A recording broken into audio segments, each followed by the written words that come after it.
Hey everyone, thank you for joining us for the North American LCS. Currently, we're experiencing some technical difficulties, which are going to get sorted out right quick, and we'll be right back with all of the matches today for you in just a few minutes. Yeah, see you soon.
Well, this is week 3 of the North American LCS here in MLG Anaheim.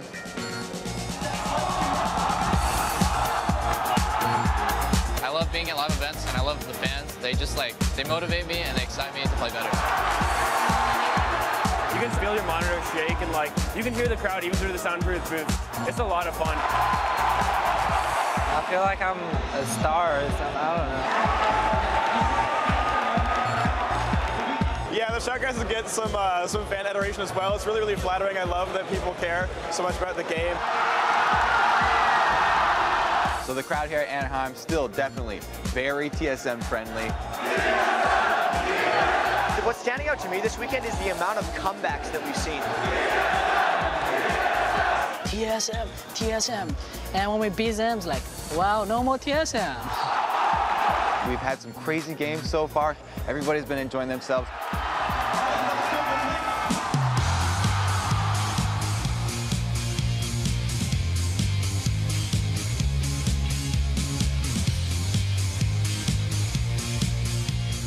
Welcome to week 4 of the North American LCS Summer Split. I'm Rivington Bisland III, along with Joshua Jat Leesman, and thank you very much for your patience. Today we have a slight tweak to our normal North American LCS broadcast. Due to some technical difficulties, one of the teams will not be playing on our normal team stage, but instead they will be setting up in one of the studio's green rooms. But don't worry, it won't affect the games themselves. The only thing that changes is we won't have the player cameras up during the match. Other than that, should be business as usual for these guys. Absolutely. We just won't get to see the top of Zuna's head and all that yelling. Sometimes, half the time we will. Right. Yeah, that's true. That's true. So today that business includes 8 explosive games, starting with a revitalized Curse taking on a second-place Vulcan. But first, we've got to talk about all the action that went down at MLG Anaheim, especially Counterlogic Gaming versus the Team Solo Mid match. Man, I'm going to remember that game for a very long time. That was the North American game of the year. Nien, after in the interview with Kobe, said he was Peter Parker on Elise, and he's actually really starting to answer some of the big questions about CLG's role swaps and whether they can actually make a top laner. And with their epic win over TSM, CLG is now tied for second with Vulcan after Bloodwater and Crew became the only other team to take down Cloud9 this summer. Yeah, and Vulcan did not let Cloud9 dictate the pace of that game. Mandatory Cloud, like usual, just manned up in that game. That guy is an amazing mid laner. They were actually, there was like a taste of their own medicine kind of match. It was really awesome to see a team do that. So even though they lost to Vulcan, Cloud9 still went 2-1 on the weekend and continues to reign at the top of the standings. Right, Cloud9, they avenged their loss against CLG last week, and then they also beat Team Coast. They had a pretty tough schedule. They still look like the team to beat in North America, and even those 2 losses they've had have been really competitive games. Yeah, absolutely. So finally, we can't talk about MLG without mentioning Skara's epic APE. Yeah, he had 8 double kills against TSM. What a way to start the weekend at MLG. It's kind of the coin term. I think we had the in the park penta. Yeah, inside the park penta. He just kept so going, getting all the resets. So after a week of action down at MLG, let's revisit the LCS standings and see where we're at. Cloud9 is still on top with an 8-2 mark. Pretty nice sitting there at the top of the list. While CLG Vulcan tied for second with a 6-4 record. In 4th place, it's Coast and Dignitas knotted up at 5-5, with Curse and TSM tied for 6th. And unfortunately, stalled at the bottom in last place is Velocity at 2-6. And some of those ties could get blown up on the special 4th of July NALCS broadcast. Our 8 games start with a resurgent Curse taking on second-place Vulcan. Then it's Velocity versus Team Solo Mid. And Cloud9 taking on Dignitas. Counterlogic Gaming then takes on or faces off against Team Coast. After that, it's going to be Curse versus Cloud9. Then we have TSM taking on Team Coast. Velocity will battle CLG. And the last game of the day will have Dignitas squaring off against Vulcan. And as always, you guys can predict the winners of today's games by going to lolesports.com.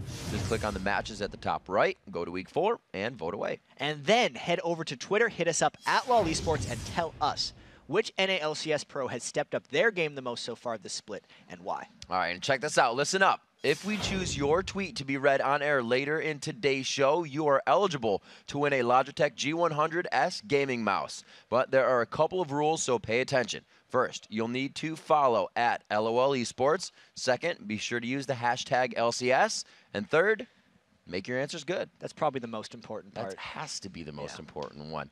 All right, we've got to take a short break. Yeah, I know, I'm broken up about it too, but get ready to turn that frown upside down, because when we return, it's the first match of this 4th of July party. Curse versus Vulcan. The 2013 NALCS Summer Split. We'll be right back after these messages.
back to week 4 of the NA LCS Summer Split. It's time to get the 4th of July fireworks started with our first match of the day, Curse versus Vulcan.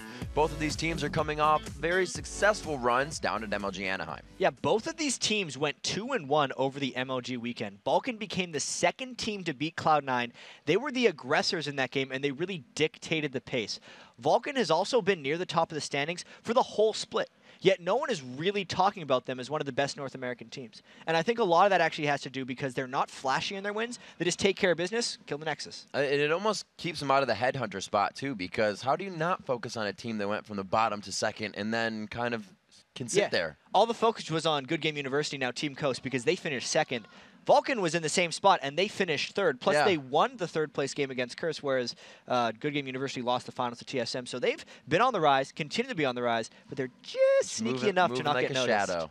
Yeah. So while Curse started off their MLG adventure by having the first game smited away by NK Inc. and Velocity, they came back big and swept through their next 2 contests. Curse really played 2 of their best games of the summer split at MLG. Their wins were a huge confidence boost, probably for Cop, because anytime Curse struggles, Cop receives a ton of criticism online. But he kept working through all that criticism, and he performed really well at MLG. At the beginning of the summer, he looked weak on the more aggressive champions that Edward was having him play, but at MLG, his Draven play was really key in their win over TSM and Coast. And today, Cop and Curse will need to stay on point against the Vulcan squad that has already beat them twice this summer. And this matchup between these 2 teams has really been the story of the team's solo laners. Psycho Sid and Mandatory Cloud have dominated in their 2 matchups. The stat here is 28 kills, 2 deaths, and 28 assists when you combine their scores together. And then on the other side, with Curse's Nijaki and Voyboy, it didn't work out. When the other guys are 28 and 2, you're not doing too well yourselves. They've been 3, 11, and 10 total. So that kind of points out that even though online was giving Cop all the criticism, it wasn't just Cop's fault when Curse was losing. The whole team had been struggling, and they really need to pick it up if they want to reverse their previous results against Vulcan and keep their momentum from MLG. Well, it seems like they've almost done the right things on the backside. They've definitely done things behind the curtains to make those changes, and now vlogging them out, we've heard a few of those things. So they're definitely making it present to the fans as well. Yeah, and I think for one of the first times, Curse is supporting each other better internally than they ever have. That's a good point. Edward came out on Facebook. I mean, I guess that's external support as well for Cop, but even St. Vicious seems to have kind of turned over a new leaf as far as leadership goes, and we'll see if that can carry Curse through after their disappointing start. Absolutely. All right, so now let's take a look at today's lineups as we get into the games. On the blue side, it's Curse. In the top is Voyboy, St. Vicious in the jungle, Nijaki in mid, Cop on AD, and Edward at support. And on the red side, we're going to have Vulcan with Psycho Sid in the top lane, X-Smithy in the jungle, ManCloud in mid lane, Zuna on AD carry, and Bloodwater, of course, on support. And before we jump into Champion Select, let's take a look at who you guys think will win this matchup. According to LOLesports.com, 66% think that Curse is going to come out on top. Yeah, so the Curse faithful are still strong in this one. Curse did have the bounce back last week at MLG, but, I mean, Vulcan went 2-1 and beat Cloud9, so definite fan favoritism going on there, but I love seeing those stats. And as you guys remember, if you're just tuning in and you didn't hear, there were some technical issues today that some of the players are playing in one of the studio's green rooms, so we won't have the full face cams for our players today. You can see them there speaking with the QC right now, and that's where Vulcan will be playing from. I know Gnome just kind of made a joke on social media that Zuna broke the mic, so he's got but that's not the case. Definitely a slightly different setting for some of these guys coming in. Maybe it'll throw them off a little bit, but coming off of MLG, they got to learn how to play in different environments, and it's something that is part of being a professional player. One could almost argue that playing in the green room might be a little more relaxing than playing in the blue lights with the giant soundproof headsets on. So we'll see if it has any impact. I think it'll have very minimal impact because they still have the same setups. Same computers are in the green room that we use on the LCS stage, so it should mostly be the same in the game. That's one of the big things is that you can have the same from back to back. It's consistency for the players. In that case, their runes and masteries are already set up. So it's really just the change of the seat. It's like going from the house to the MLG, like you said. Yeah, or like home to work, laptop to desktop. That's kind of a hard one. But these guys, they bring their peripherals with them, so it's always the same. So at MLG, we definitely saw a lot of, even Doublelift said, the crowds behind you. Medios was one to say my monitor was shaking. It was kind of crazy. And a lot of that momentum was one that carried at the MDM in Moscow Gambit to an overall undefeated weekend. And we saw it come back. We saw CLG do well. TSM actually went 0-3, which is a huge surprise for a lot of people on the weekend. So the crowd weighing in big. We'll have to see, like, those nerves now calm down at the studio again. These guys just have to work off each other's amp. And even in the spring split when we went to MLG Dallas, that was a turning week for a lot of the teams. It was I know for, who was it that had the huge turning point? I mean, Chaox had the majority of his drama with TSM back then. Complexity ended Dignitas's winning streak. And even this week at MLG, COG got their hype back. Maybe Curse turned their season around. A lot happens when you change settings a little bit and then come back, because it's almost like a quick little reset of your season. And that's exactly what Curse needs right now. Something else to come in here. I think it was Saint Stream. You know, people were talking about the LCS and really confident coming from Curse. They're thinking a lot of things from the back or from the spring split. They're like, yeah, Coast is doing well right now, but we had a bigger win streak than that. We've been in a position where we were going harder and going stronger, and they're trying to find that again. So the things that the little inklings that are in the back of Curse's mind, those are the ones they're working off of, remembering that they were the ones that were headhunted last split. And the win that Curse had against Coast in the last game of MLG was the most convincing win they had of the year. So of the 10 games they've played, their best game was their most recent game, which is always what you want. You want to continually get stronger throughout the season. Obviously, you don't want to start off the season really weak and then work your way up to like above average because Curse is shooting to be the best team, but at least they're on the right track. So again, if you're just joining us, we're getting ready to jump into Curse versus Vulcan. Let's talk a little bit about these teams, what we've seen a lot. Obviously, Psycho Sid in the top versus Voyboy. Pretty sure we're going to see an Elise ban for these guys coming out. Yeah, Elise has been a dominating pick for Psycho Sid, and then Voyboy can pick it on the off chance. Voyboy played a lot more of it over in the spring split, but he's died off a bit on his picks before. And that's actually a matchup that has not went as expected, because everyone considers Voyboy like the 1v1 master, and Psycho Sid, like most of Vulcan, doesn't have as much fanfare, but he has done extremely well against Voyboy. One of the reasons I feel like Psycho Sid has like small fanfare is, for the most part, Vulcan used to force the 1v2s. Because they really trusted Psycho Sid to not die in the lanes and then just go and split push and just kind of be a separate entity. So he doesn't really seem like he's doing too much in a game, because Vulcan channels the majority of their farm onto Zuna and Mandatory Cloud. And we all know about Man Cloud. Yeah, Mandatory Cloud's the one. You know, we gave him so much guff right in the beginning of the spring split. We just kept going at him, and then he was the one to come out. We kind of said the same thing about Zuna, but it's the AD carries that really make him shine, you know, whether or not he plays that. So for Mandatory Cloud to have Xerath, to have his Jace, all those things that just on the top of his tier that nobody wants to focus out besides the Jace, right? But then you leave him with Xerath, you leave him with Karthus, whatever he can get is usually something he can come back from 0-4 on, is what we've seen in the bottom lane. And talking about a limited champion pool for Man Cloud, it doesn't exist. Right. He plays a diverse enough amount of champions. We talked a whole bunch back in the day about him being this, Man Cloud's so underrated. It's like eventually he's going to be appropriately rated. And I think we're at that point right now, especially from the pro teams. We're saying that Vulcan doesn't have the fanfare, but the teams definitely respect them. We talked to Cloud9, we talked to everyone else, like, who are you worried of? They might say TSM, COG, but they always say, like, Vulcan. Those guys play really solid. They have good game planning. Man Cloud is a beast in mid, and that's what they're worried about when they're playing. And you got to remember, this is CLG Black, pretty much, right? A team that Hotshot made, Hotshot brought up, figured out that these players had potential, and he's usually been quite good at that in the past. So these guys still carrying that teamwork, and that's something you don't see. People switch in out a lot. It's obviously not the same, but to hold as a team that long means you have some super good chemistry. Exactly, and that's a really good point about team synergy, because even though Curse seems like they've been together for longer right now, with the swap of Edwin and Cop playing new AD carries, that's kind of two people that are playing slightly new things. But as far as Vulcan goes, especially when Bloodwater joined again, those guys have really cohesive communication, and they know how to work with themselves through losses, because when COG Black initially came, they weren't exactly a dominant team, but now they're becoming quite good. Figuring out where they need to go, what moves need to happen. The Draven coming out along with the Nunu for the side of Vulcan. Looks like Elise may pass by. Maybe I was just getting ahead of myself. Well, yeah, Elise could fall by, but that's in small part because Nunu's banned every game. Yes. Cop actually drew a Draven ban, which Cop's got to pat himself on the back for that one. Just be like, good job, man. I learned Draven. Now it's feared. And it'll be interesting to see if Cop has been practicing other things at Draven. He's like, I'm going to play this. There's no way these guys are going to ban Draven against me. It'll be fine. And then, boom, it just comes out. So obviously the Elise is available for these guys, but there's a lot more. There's still Twisted Fate as well, and even Shen is something Curses went with the first pick for before. Definitely a lot longer than any of the picks we've seen at MLG. It looks like everybody's getting back into the swing of things and figuring out what was happening on the off weekend. Kennen banned, Lissandra banned out, so it looks like heavy initiation could be coming in from Curse that they don't want broken up here by those picks. Yeah, that's the Twisted Fate for Nijaki. So I think he's going to be pretty happy on that. We've seen a lot of Twisted Fate play in North America ramping up, even with the Twisted Fate nerfs. They're still picking him really, really frequently. And, well, the other picks we were talking about, by the way, Shen and Elise, these guys know their champion pools. And that's something that people actually talk about when they play against Vulcan. It's really hard to pick around them because they actually have very diverse champion pools, and they'll take your stuff away. And besides the bans, these aren't really two champions that we outside, Curse goes for.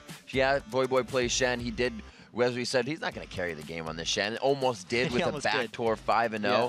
but it's not the high priority for Boy, right? He likes to fight. He likes to go in. He didn't want to fight on that Shen in the late game. He wants to fight all the time. Yeah, and I wonder what Voyboy's going to pick to fight Shen, because Shen is That's a true. tanky man in lane. He's very hard to aggress against. Saint had the early lock-in of Nautilus here, which actually tells me that Saint's going for a lot of aggressive ganks early. We talked earlier about Saint always going for Nautilus when the game's really on the line. He does it at All-Star games. He's done it in the playoffs. Like, he does that when it really matters, and he did it last week at MLG as well. Definitely an effective jungler for him. It's allowed him to get back into the mix of when he was playing Jarvan in the spring split, having the hand in first bloods for Curse. Holy crap. That did get locked in. Jackie's coming out with the Swain. That's going to be top Voyboy on Swain. Yeah. Actually. Right. This is going way back, by the way, to this is the last time I remember Voyboy having an interaction with Swain, which is why I'm going way back in my memory here. It was 2011 at IM New York at Comic-Con, and Voyboy was like, Uter top is so strong, nothing counters it, I'm going to do it. And he picked Uter top against Fnatic, and XPeke picked Swain and destroyed us. This is back when I was still on Dignitas. So he took your Udyr away? No, yeah, he took my Udyr away. I allowed it because he said how strong it was. We'll be able to get back into Champ Select real soon. Had a quick drop out there, but the Swain is in. I feel like the Swain is in, and I want to see him against Shen. That's going to be dangerous. Lagged out. Yeah, but we'll see. Jackie's like, we lagged. ManCloud's like, no, you picked Swain. But we have seen Swain. That was completely happened. Damn it. And it might. Damn it. But no, it did. He locked it in. There's proof on that. It happened. This is a tricky situation right here. In all seriousness. They got you on a Kobe line right now. Yeah, they do. Because I went so in-depth onto that one. I was like, this is genius. Voyboy's known this for 2 years, and he's breaking it out now. So, okay, so let's match that up, right? If they take Elise into the jungle for Xmithie, okay, right? And they put Shen top. Well, that's just what they're probably doing, I think. Well, how's that match up against the Swain if the Swain is matched? Oh, if the Swain's Shen top. I don't think it's a good matchup. I also don't think we're seeing Swain anymore, which makes me really sad. It would be a good matchup. And I got to rejoin the lobby real fast. Should we hop into this match? Yeah. So we did see the TF picked out. Because the shield of Shen will just totally tank through most of the damage from the E, the Torment on Swain, is what most people max because... Oh, just the dot damage. A lot of them run like AD or just like split pen on Swain or like 30 offense because it amps all your damage and you just throw the E on them and like run at them throwing auto attacks. It's actually pretty good. It's pretty terrifying. I don't like Swains. Yeah. Birds. Everywhere. They made a movie about that. It was not good. All right, so we're waiting for these guys to get back into the game. Looks like we're getting Curse back in. Jackie, like he said, he had a little bit of a problem with his client as he was going to get that lock in. We'll have to see what it really was. Twisted Fate and Nautilus on one side. Shen and Elise coming out for Vulcan before they locked in their picks, and the Jace was banned. So we may see a Xerath. That would leave ManCloud on the back line with a Shen Elise. I don't know if he'll pick that for this match. The Xerath would be pretty good against Twisted Fate. But it's against TF, yeah, you can lock him when he comes in. He's probably not going to go with something like that. I'd expect him to go with someone who can maybe match Twisted Fate's roam or at least apply a lot of threat to Twisted Fate immediately in lane. Karthus might work because he'd be able to farm and at least globally help out a little bit whenever he tried to teleport in. Plus, Karthus has been a pick ManCloud has kind of fallen back on in their tough games. But we're over-speculating here. Yes. Going to start making some bad predictions. No, never. It's a good thing we're back in the game. It doesn't happen. Here come the good predictions as we hop into Champion Select. I bet they're going to ban Jace last. I bet you they're not going to pick Swain. And it's a sad pick. We'll have to see. These lock-ins should be quite fast as we get our first match of this 4th of July party underway. If you're one to celebrate 4th of July, enjoy yourself with some sparklers and some burgers as you watch. Yeah, unfortunately, sparklers are illegal in the city of Los Angeles to have indoors. So, otherwise, I'd be having a party right now. Yep. But, all right. These look like the more real picks of Curse. Hopefully, this is a thing that Jackie does. Is Soda even, like, close to Swain on the champion long enough? I just don't see how it's The like 2 SWSO. over.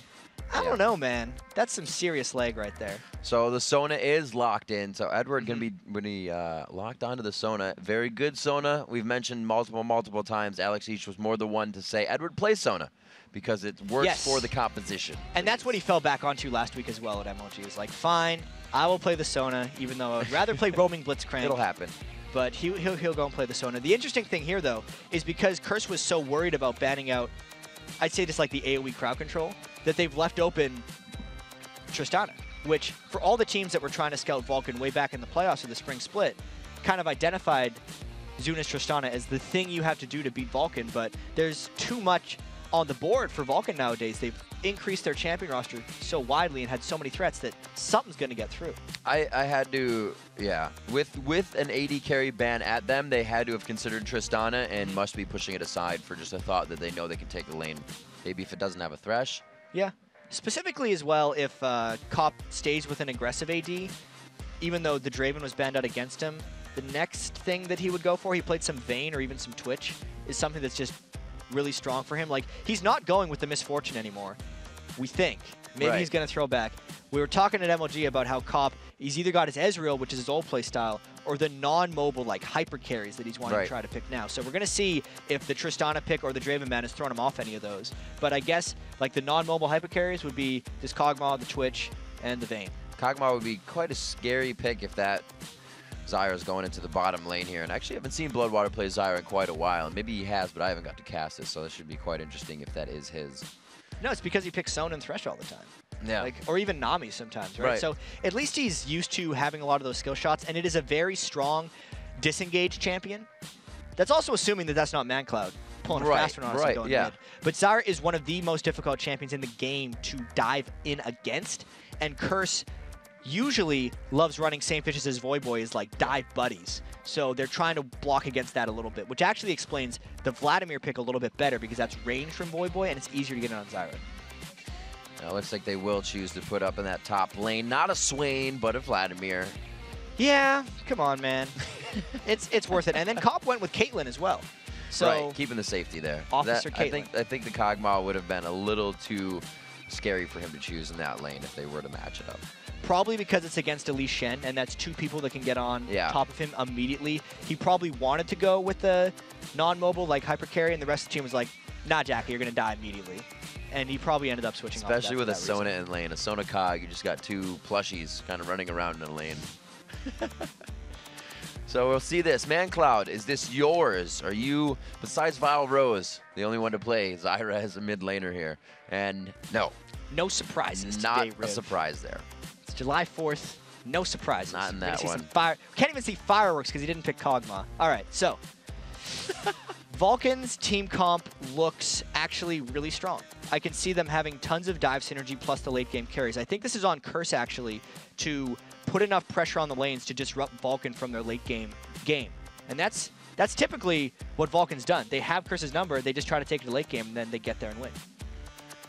Pretty great compositions, like you said, from both. I'm looking to see how this matchup will run. What lanes are going to be is this focus for Saint? These are very hard lanes to gank in general.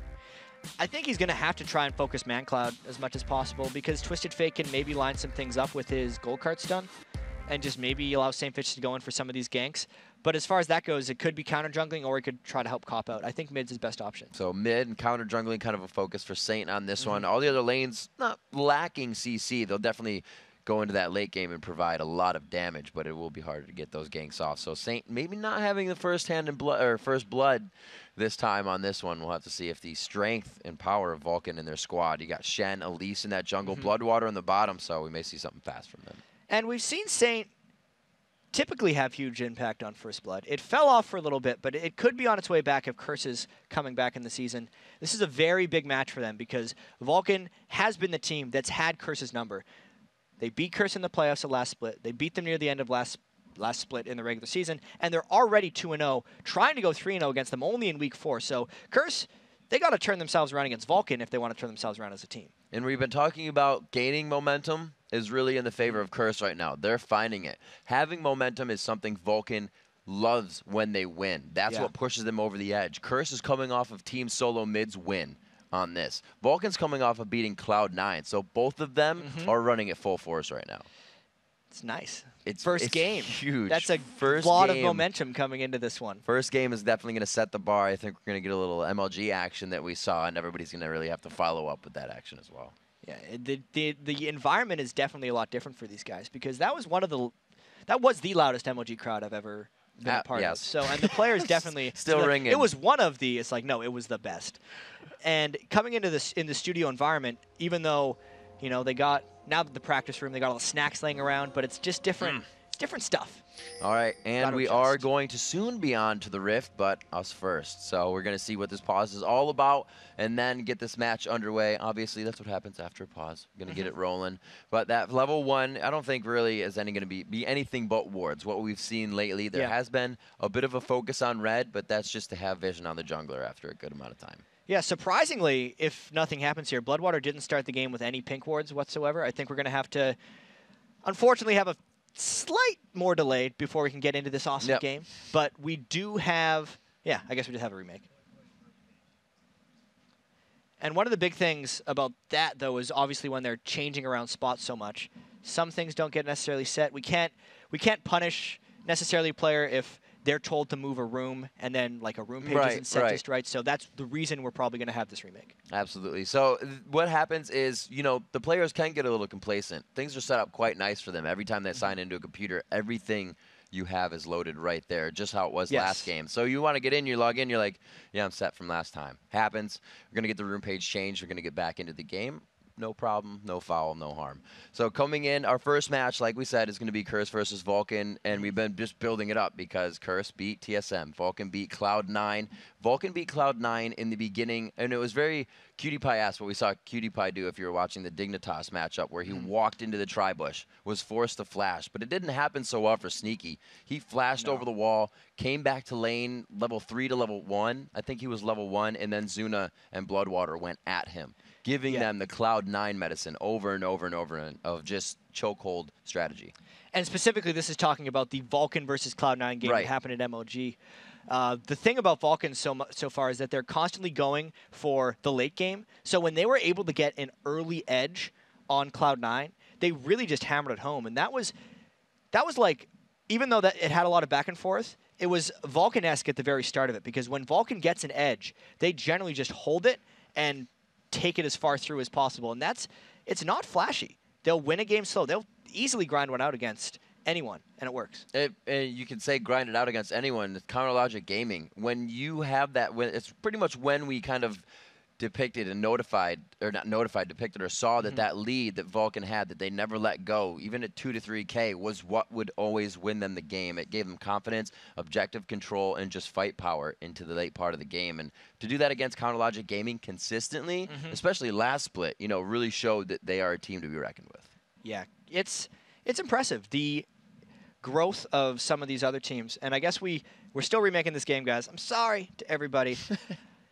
The growth of the teams like Vulcan, or even if we look over at Europe, how we have Alternate and MIM at like the top of the standings, a lot of it has to do with them being within this competitive environment so much.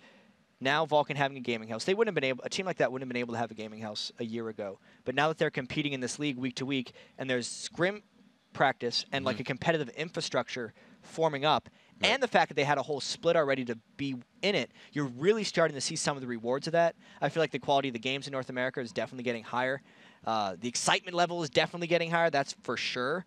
And we're only going to have to keep watching the games to figure out who the top couple teams in North America are. And that's one of my latter part of what you were mentioning, everybody getting better, is one of my favorite parts of the split, the LCS, and what happens. Weekly schedule has been one of the things noted by the players is this has ramped up my game so much, this structure, having this. And even when I talked to Lauda Mortis, you know, he said that the LCS feels like it gives them such an advantage when they're playing in matches. Obviously, unfortunately, they did lose to FXO just due to Those great were play. Really good games, but they were super good games, and it just shows how much passion everybody wants to get in here and really what it takes to do it.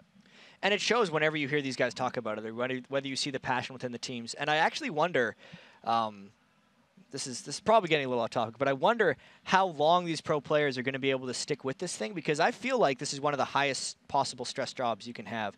I talked about it a little bit last week, but Toy's recent retirement from TPA, because he wasn't happy with what he was doing anymore, because he was having to take sleeping pills to fall asleep, stress. He had carpal tunnel syndrome from practicing like 10 hours a day without, ergonomically correct seating arrangements. Right.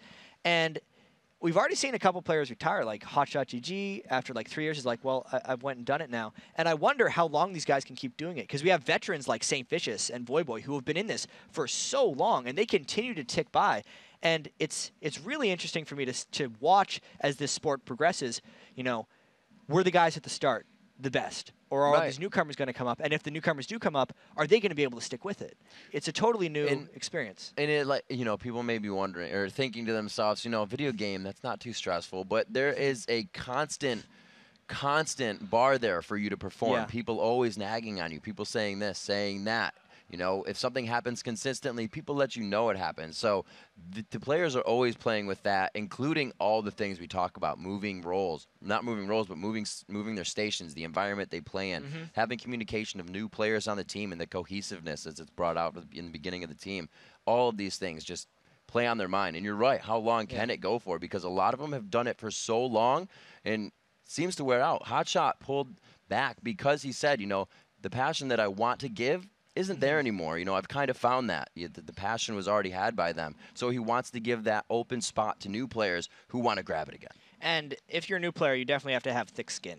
That's one thing for absolute certain. Even the teams that have been together forever, the new CLG, first couple weeks, people were like, they shouldn't have done this. CLG's dead. Maybe, they've never figured out. CLG's always been foolish. Cop, every time it was doing poorly, teams were saying, when's Curse going to replace Cop? How is this going to be working out? And you have to be able to stick through these things. We'll see if teams get better at it, better at dealing with it, better structures. But we've got to remember, a lot of these guys are really young. And it's, even for people that aren't really young, it's really hard to deal with someone on the internet saying you're terrible. Yeah. That's not an easy thing to take. It doesn't happen to many people. No one gets to read that frequently. So it's something to adjust to. It's crazy how coordinated actually 5 of these guys can be with what they do, with what you would think if you saw them on the street, be like, oh, they play video games. They really just play to play. But they absolutely take it as a job, and that's why they're here in the North American LCS. Yeah, and there's some cheers going off. We're almost into the game. The players are like, yeah, we're about to go. We're going to play some League of Legends. To give you a quick recap on this, I feel like Vulcan picked that Orianna, Shen, Tristana, like late game, try to win the lane team comp, whereas Curse picked Twisted Fate. So it's going to be a lot of Jackie trying to go around and shutting down the guys on Vulcan during this game, if everything works out and we can get into this one. So with a pick like Jackie, right? So Jackie trying to go around, shut down everything. When that goes awry, when do you start, if you haven't already, lich baning that TF and getting him on the turrets? Well, it's actually one of the things that you can't just switch to if you're Twisted Fate. Well, right, that's because why. if you start losing, the Lich Bane, you're never going to get to a turret. Lich Bane is something you build on TF if you're trying to pull ahead, not if you're trying to come back. I feel like if he's trying to come back, it's either the Zhonya's or the Rabadons, because he's going to want to either initiate in a fight and then try to disappear, or just clear waves forever until they're stalling for late game. So in this match, if they fall behind, I feel like he's going to go Zhonya's, because they don't want it to go super late game. When we look at the potential of these teams, if they're ever brought to their base, good siege clear by both, so it's pretty much going to be the long roll if they get to the front door of either base. The laning phase is really going to obviously dictate what happens, but who can get that first tower down and start to push. We got some cool statistics that we've had out, and we'll start to bring them out as well as they start to build more and more and become relevant. But it'll be awesome to see, that first inhibitor turret. 75% of those teams, or 73% of those teams, will win the game. Yeah, first Baron, I think, was one of the more significant stats. Surprisingly, first Dragon and first Turret, since often they're traded right at the start of the game, didn't show too much of an impact. I think they were both around 50%. But as we get more of those stats, we're going to bring them in time. I'm not just going to give all the stats right at the start. That would ruin the suspense. StatWorks. Yeah, that'll be fun. Actually, I kind of want some StatWorks. So we will have this match underway. Looks like we are going to be getting in Curse versus Vulcan. This 4th of July game will go off. We've been lighting the fuse a few times. This is the one it's going to go. Yeah, it keeps getting stomped out. Somebody's hitting it. There's a spider in the studio. Not again. Not again. I thought I heard that was a scream. That was Reggie running around. He's somewhere. Absolutely. So coming in, the junglers again, Elise versus Nautilus. I thought Elise would be banned. I was wrong. My crystal ball's foggy. But it was picked. It was picked. So, I mean, it's kind of the same thing. It's getting a little love. Yeah, at least it's... It's kind of the same thing. I'll take that. Yeah. Put it in. It was near the top. It's just one of them's in the game, and the other one is not. All right, we'll see what we got going into the matchup. With this, as we already talked a little bit, talked about the compositions. We have the Shen, Orianna, and you said Elise coming in with that Protect comp. Will they even be worried about a Twisted Fate ultimate? That's just kind of group and rinse and repeat.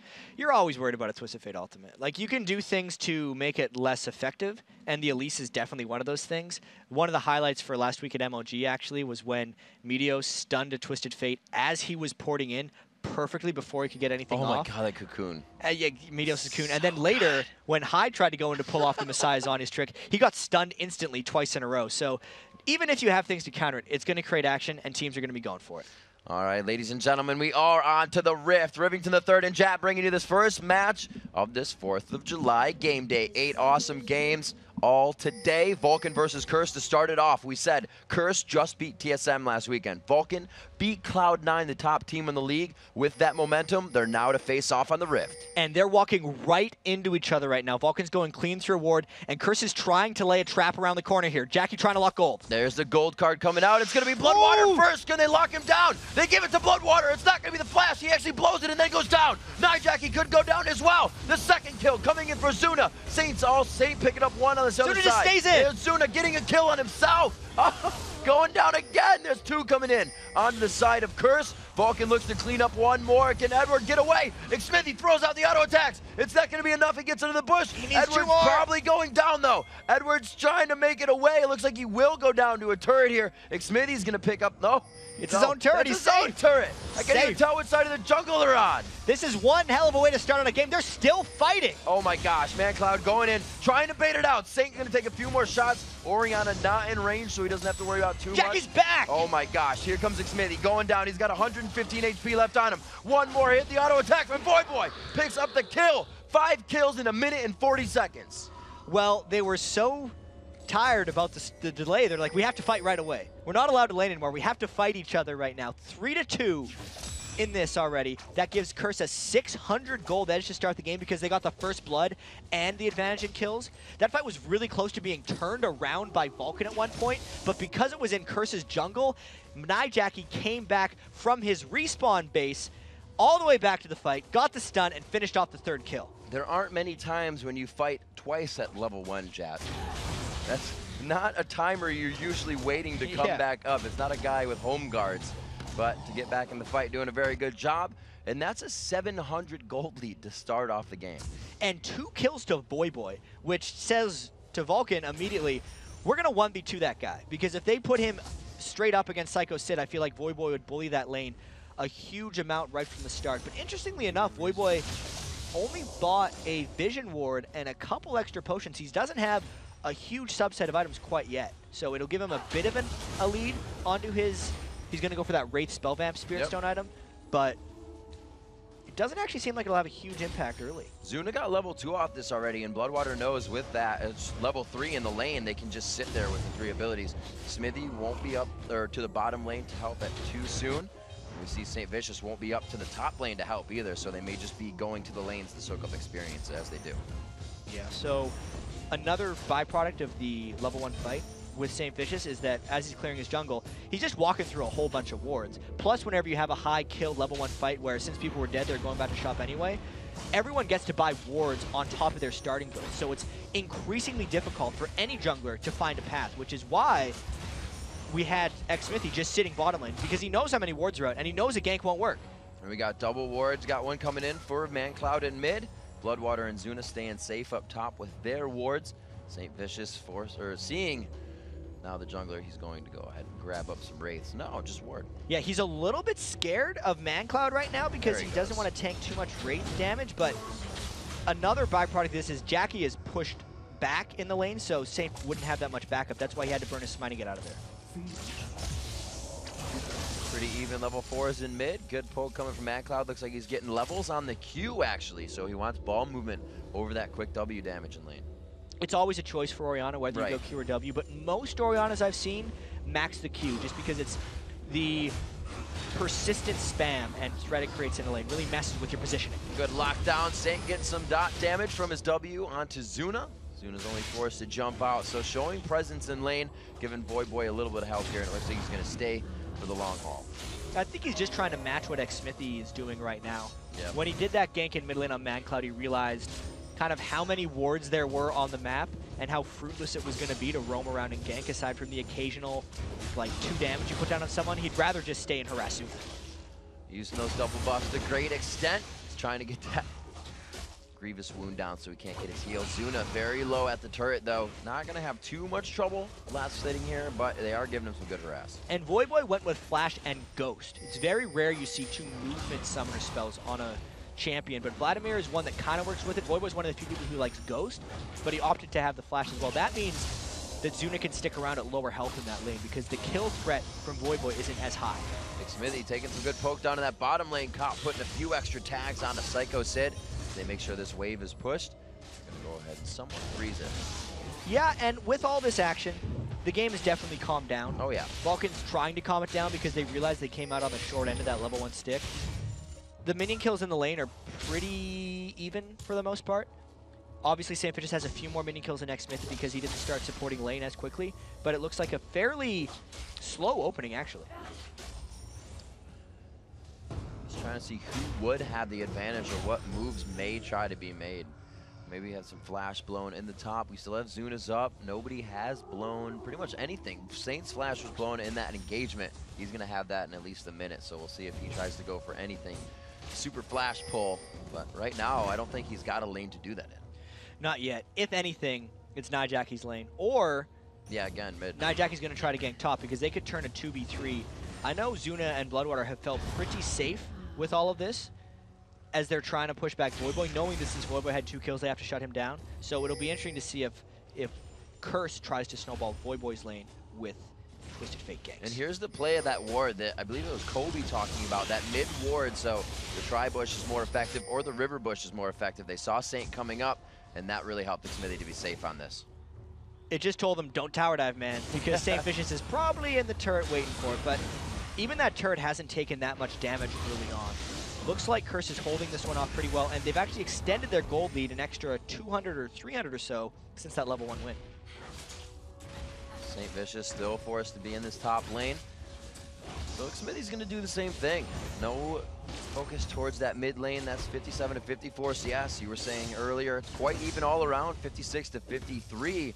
Those kills really just set these guys up for a safe laning phase. It was so much to do with the wards. A couple things can happen with level 1 fights. You can either burn everyone's summoner spells, and then everyone runs to lane right away, and then ganks happen all the time. Early game kills are everywhere. But when people get a bunch of kills level 1 on both sides, everyone just overwards and then plays passive because they don't have summoner spells. And I think that's what we saw in this game.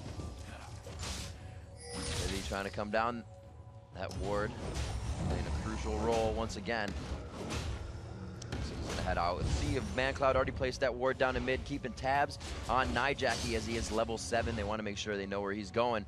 Right now, he's sitting quite far off the turret, but no lanes making a move for him to really get in right now. Everybody's slowly feeling this one out. I feel like our Dragon is going to be where we get the fight. And I feel like Curse is starting to win these lanes a little bit more. The big reason I say that is the turret discrepancy between Voyboy's lane and Psycho Sid's lane is actually getting pretty high. Whoa. But Voyboy's going in for a fight right now. 3-man gank. Locks it down, throws down the pool. He tries to get that slowdown. A very nice job. Nyjaki comes in as well. But it's going to be Zuna jumping in. He goes kamikaze on the fight, and he takes down Voyboy. May actually make it out of this one. Nyjaki looks to take some good damage, but he throws down the cleanse. He gets hit up by MadCloud. They get the kill, and it's 2 coming in for Vulcan. And right as I was saying Vulcan wasn't winning that top lane compared to the bottom lane, they counter the gank perfectly. St. Vicious is able to escape through the shockwave, but the Shen hitting 6 and not being interrupted since Edward could not do it yet, since he was not 6 on Sona, really turned that fight. It let Zuna get aggressive, gave him another kill, and is most likely going to grant Vulcan that turret. Wow, great pressure coming onto this. The ace in the hole shows xMithy that he is being watched. And it looks like he may have to get his smite down off of this, which is down. So the execute is all he has. Psycho Sid trying to come in for a little bit of buddy work. It looks like they'll be able to grab this for Orianna. Yeah, Curse is trying to be as annoying as possible, but once they realized ManCloud was probably coming over, they had to get out of there. It was a makeup almost for saying, sorry that Shen came and won the other fight for you guys. We're going to do something bottom, but they weren't able to. So that is still a great play for Vulcan. And Vulcan, after being down about 900 golds, finds a 200 gold lead, and this is really where they like to sit pretty. It looks like that Blade of the Rune King is going to be finished up quite soon for Zuna. A good kill interaction for him up top leaves him at 2-1-2 coming into 10 minutes, and it's going to be to, it looks like, a Bloodthirster that's going to come out, or probably Infinity Edge after those Zerker Greaves, rather. And after level 1 did not go as planned at all for Vulcan, the last 8 minutes or so have actually gone quite according to plan, and they're going to continue to do that. We talk about how Vulcan likes to win. Zunaget as a late game AD carry, Mandatory Cloud just be awesome, as he's doing with Orianna right now, farming up a Storm 2-on-1. And then Psycho Sid just be there on the side, split pushing and being a thing. And like all of those things are working for them right now, despite what happened at level 1. So here coming in the build for Jackie at 10 minutes. He goes straight for the Sheen after his ring, down 0-2-2. Just feeling that it's going to have to be the objectives for them. He's going to be trying to push some turrets with that fairly quickly. That looks to me like he's going to do the Lichbane Zhonya's Hourglass build. I wonder if he's going to change that around at all. Sometimes you see just the Sheen picked up by TF. Damage in lane. Because it's really nice since his burst combo is so short. It's just a card in his throw cards that the Sheen can add to that. It gives him a little bit of extra mana flow. It kind of tells he's going Lichbane, but it's not 100%. Look at this Vulcan just seeping in to the jungle of Curse right now. It's really not even their own. 2 pink wards over the area of Dragon, so looks like they're going to at least try to pressure mid here, a good fight, and then push that Dragon. And specifically, they're having vision control over that right now because Zuna and Bloodwater haven't decided to stop pushing that side lane. This is actually a strange ploy by teams. Usually once a 2v1 lane kills a turret, they'll just try and go back and swap lanes, but because they traded 2v1 turrets, they just decided to stay in 1v2, which really opens up the door for Shen, Nautilus, and TF. Oh, boy, able to put Thright on. Ooh, great ultimate coming from Bloodwater. The depth charge is going to reach. The anchor toss isn't there. What? Saint throws it down, maybe use it to get there. Continues himself towards the fight. If he can get to the left side of the minions, he should have waited it. The Hemo Plague will for sure get the kill. An easy one coming in for Boy. Bloodwater does what he can, but they grab mid.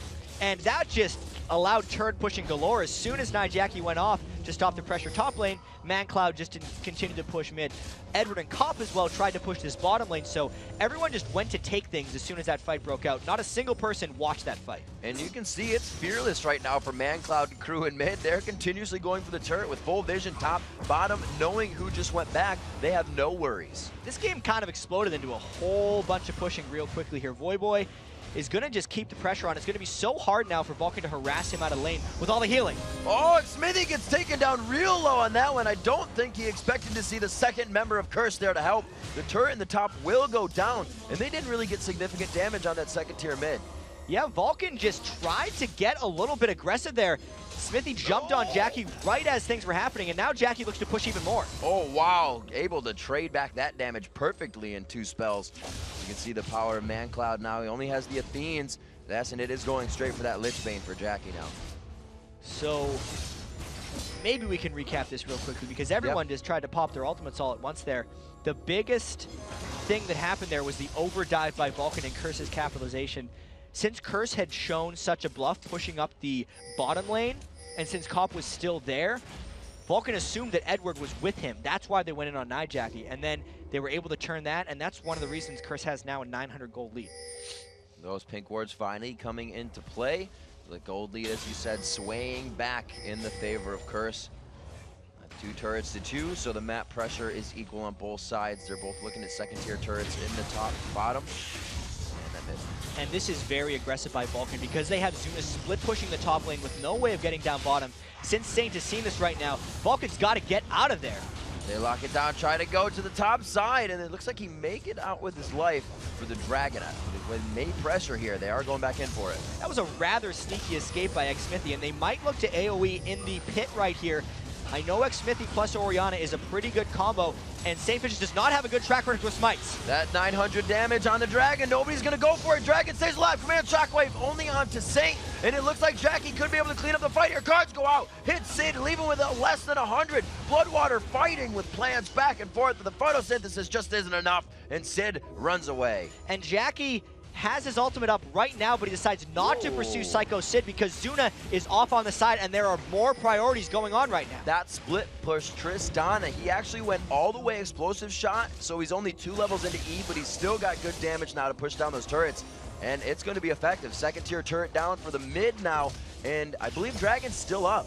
These guys really love killing turrets at this point. The Dragon, no one cares about that. That was just an instrument for chaos and fighting. St. Fishes peeled around, and I feel like that fight went pretty well for Curse. They got hit by the Shockwave, but then Voyboy is getting very farmed after this one. But because Vulcan took a lot back after it, nothing was really gained by either team after that one ended. 1, 1, and 4 on Saint. See everybody now moving back to Dragon. Vulcan probably gonna grab this one up nice and easy for themselves since they get no contest on that. 400 gold coming in. Looks like that will allow him. So Smithy's going to be able to create his Golem Spirit Stone, or his Golem Spirit after this. He'll be on par with Saint. Saint going for mobility boots again to try and keep his lanes going. So tank Elise, not the damage Elise that we're seeing for a few people. And Vulcan was able to take that Dragon specifically because the way the lanes were pushing against each other. Since Vulcan had pushed up top lane so heavily with Zuna, Voyboy had to go and respond to that while Vulcan was running the Dragon. And since Curse had counter-pushed mid, Vulcan got to deal with that on their way to Dragon, which just gave them extra time to take it. It was a bit of a coincidence and a bit of planning. Gold lead still very close coming into this one at 16 minutes. Every time a turret drops, it is answered evenly by the other team at 3 and 3 now, and 7 to 5 are the kills. Curse coming up quite well in these engagements right now, but the fight's going either way still. Seeing where the movement is now, the Dragon's down the bottom half of the map is quite warded, so expect everybody to pretty much stay away from that spot because they know neither team is going to have the privy vision. And Curse needs to wait for Cop to finish his Infinity Edge and then gets to fights. The 3 components of an Infinity Edge are nothing compared to how good an Infinity Edge actually is. Cop's walking through wards, and he's actually a little bit dangerous here. He's trying to get those traps out for safety, but boy, that was a risky little maneuver he pulled there. Anything that can get you a little bit of an upper hand in safety as you're farming that lane.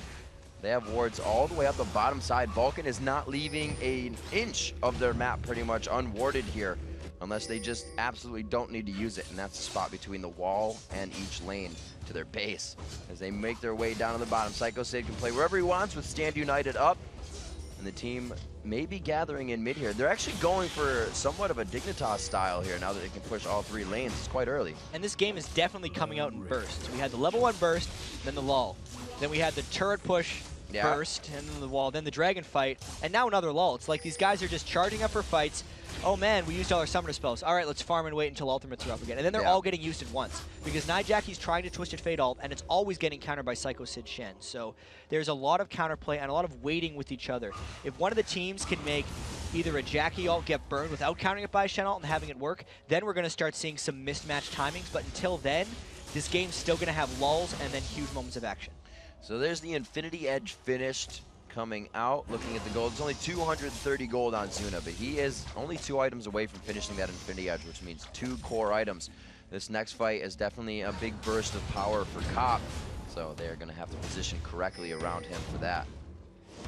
And Vulcan wants this game to get to 40 or 45 minutes. Easy. That's the build path Zuna's taking right now. Just keep split pushing, man. They've seen Doublelift do this on Tristana plenty of times. That's the way Doublelift feeds their AD carry. They give him the free lane farm, and I wonder if Curse is willing to do the same with Cop, because historically for Curse it's been like Voyboy or even St. Vicious who will go off and split push for their side lane farm. And they're doing that now with Voyboy, but they're also giving Cop the 1v1 against Zuna. Well, they're literally matching right now. You have 2 split pushers, your AD carries, and then you have Psycho Sid and your top, Voyboy, split pushing in the bottom lane. Shen's got the Sunfire Cape, and then they leave the rest of the 3 in mid to fight, because they can siege clear a turret, they can protect everything they need to, and everything's warded up. And there's a lot of danger against a Twisted Fate or a Shen team of 1v1 split pushing as an AD carry, because if any of those guys close on you in a 2v1 scenario, you're most likely going to die. So these teams almost boldly split pushing against each other, but daring each other to do something. Looks like Curse will back up for now. Well, somewhat. They're not going to have Saint, but nobody has vision of that. Going up. Oh, they go down onto Nijaki. It's only going to be a bit of damage here. I thought the Shockwave was going to follow up. That looked like a good amount of damage, but they hold off knowing they have the aggression in this lane. That was a very large bit of damage. One would almost say was like, no, I'm not going to go there. And Nijaki took over half his health. This gives Vulcan a bit of control, but all they're going to do with it is just give Zuna more time to split push because they know he's no longer at risk of Twisted Fate ultimates. Yeah, they didn't really want anything off of that. And they had ultimates to use, so they're playing for, like I said, just kind of that get advantage. And like you said, keep the farm going. Zuna's now to 190 over 167. Like we said, quite close to that core item, only looking for a new few hundred gold to finish his Infinity Edge. He will have that attack speed, life steal, and crit that he's looking for. And he's at level 5, so he's got that Q leveled up all the way now. Yeah, 90% attack speed. 3 recurve bows worth of attack speed if you're Tristana with a max level Q. That's one of the reasons, aside from the incredible range increases Tristana gets late game, that it's such a monster. And that's why Kopp is also trying to go and shut down, because Caitlyn needs to be keeping Tristana down at this mid-game point in the game, and that's kind of why Kopp is chasing him around. Oh, look out. Great depth charge dodge on that one. He is going to get hit up. Ah, Sanya's making it look good. Only takes a bit of wild card damage. Walks back into this fight. Great positioning by Bloodwater there as well to thwart that off. And specifically, ManCloud waited until it was in the air, the gold card, before he Zanya's there. Oh, there's a rocket jump for a barrier. A very nice win for them. With Destiny being used, there's a lot more safety on the map as well for Vulcan on this and their engagements. You can see Psycho Sid and Boy having it out in the top lane. And remember, now that Nijaki has no Twisted Fate ultimate and Psycho Sid didn't have to burn his Shen ult, this creates an imbalance on the map in the favor of Vulcan as they push mid while Curse pushes top. Well, they make sure they keep tabs on where Psycho Sid is right now. That mid-second tier turret goes down as the siege clear begins in the top lane by Vulcan. The push also in the mid lane by them as they multitask very well here in this Curse game. They have to watch out the flank. Edward is around the side and they do not see him. The Shockwave just missing off the side. The flash. Edward hits the crescendo, but nobody's there to follow up. Ace in the hole, blocked by the AD carry, and Psycho Sid's there to join the party. It's interesting because Curse still has 2 people pushing against Dex Smithy, and he is solo defending as a low farm Elise. That is amazing by Smithy. Vulcan has kind of put themselves on a string the entire time. We just said it's quite scary to do that in solo lanes with a TF, but they're pressuring so hard, making sure they have the upper hand, and now coming back around. They're not going to let this back. He's pulling him in for the kills. And Smithy is just keeping Curse occupied because everybody on Vulcan is here right now. Psycho Sid's first of the party. Hemo play goes down. Zuna's going to get back. Can't take any more damage because it's amplified. He will live with barrier on. They continue the fight as ManCloud picking up the first kill. St. Vicious going to go down. And like usual, there is an answer on the map. Curse is occupying mid lane while Vulcan's trying to kill them. Push, counter push. This is where the Lich Bane comes into effect for Nijaki, building it out right quick. He has the Zanyas just on the back end. If they can't get out of this one, it's gonna be bad. They need that inhibitor turret. They do grab it. Flash Cocoon coming in. Will he decide to jump? Zuna known to be very aggressive. Looks to just help that kill go to Psycho Sid. So after all is said and done, that is 3 people dead on Curse, but Vulcan didn't get too many extra objectives. Curse is up in turrets right now. The question is, what does Vulcan try to do with this? I think they just saw Kopp in the bottom lane. Vulcan could rush that Baron. So many times Vulcan's been at the base, and the first time Curse gets a look, they take an inhibitor turret and are now being pressured for the Baron on the game. Zuna having the damage and the attack speed, they'll be able to shred this one down. Then they got to figure out what to do with it because it's not just going to be through the front door. There's so many one-sided fights in this game, but then they're just countered because teams are taking and giving one-sided fights. Vulcan does sneak down the Baron as Curse tries to check, and then they hide in the fog of war. They get the first kill. Doesn't even get a chance to Sanguine Pool. St. Vicious goes down after. Those guys didn't even blink. That was a very heady move by Vulcan. Instead of immediately peeling, they knew that Curse was going to come and check. Hold it, partner. Oh, just on the heels, you ported a little too far out. Bloodwater saw it coming in. That Oracle's paying off for them in the vision.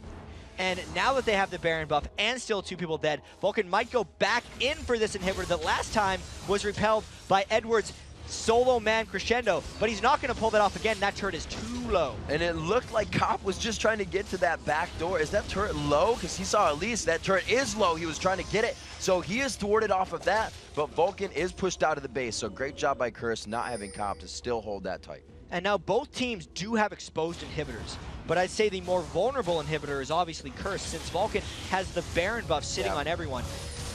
not only do they get the gold from that Baron buff, they equalize the turrets, and they're going to be picking up this Dragon. So a game that in gold was very close to even a couple seconds ago is now 4,000 up as Vulcan picked up their second Dragon in the game. And you can see that Curse still feels like, not that they're on the back foot right now, but they need to ward up more. Vulcan has how many wards in their jungle? One pink ward behind Baron to make sure it wasn't sneakily taken. Curse says we need to know what's going on in all of our jungle because we're being aggressed on right now.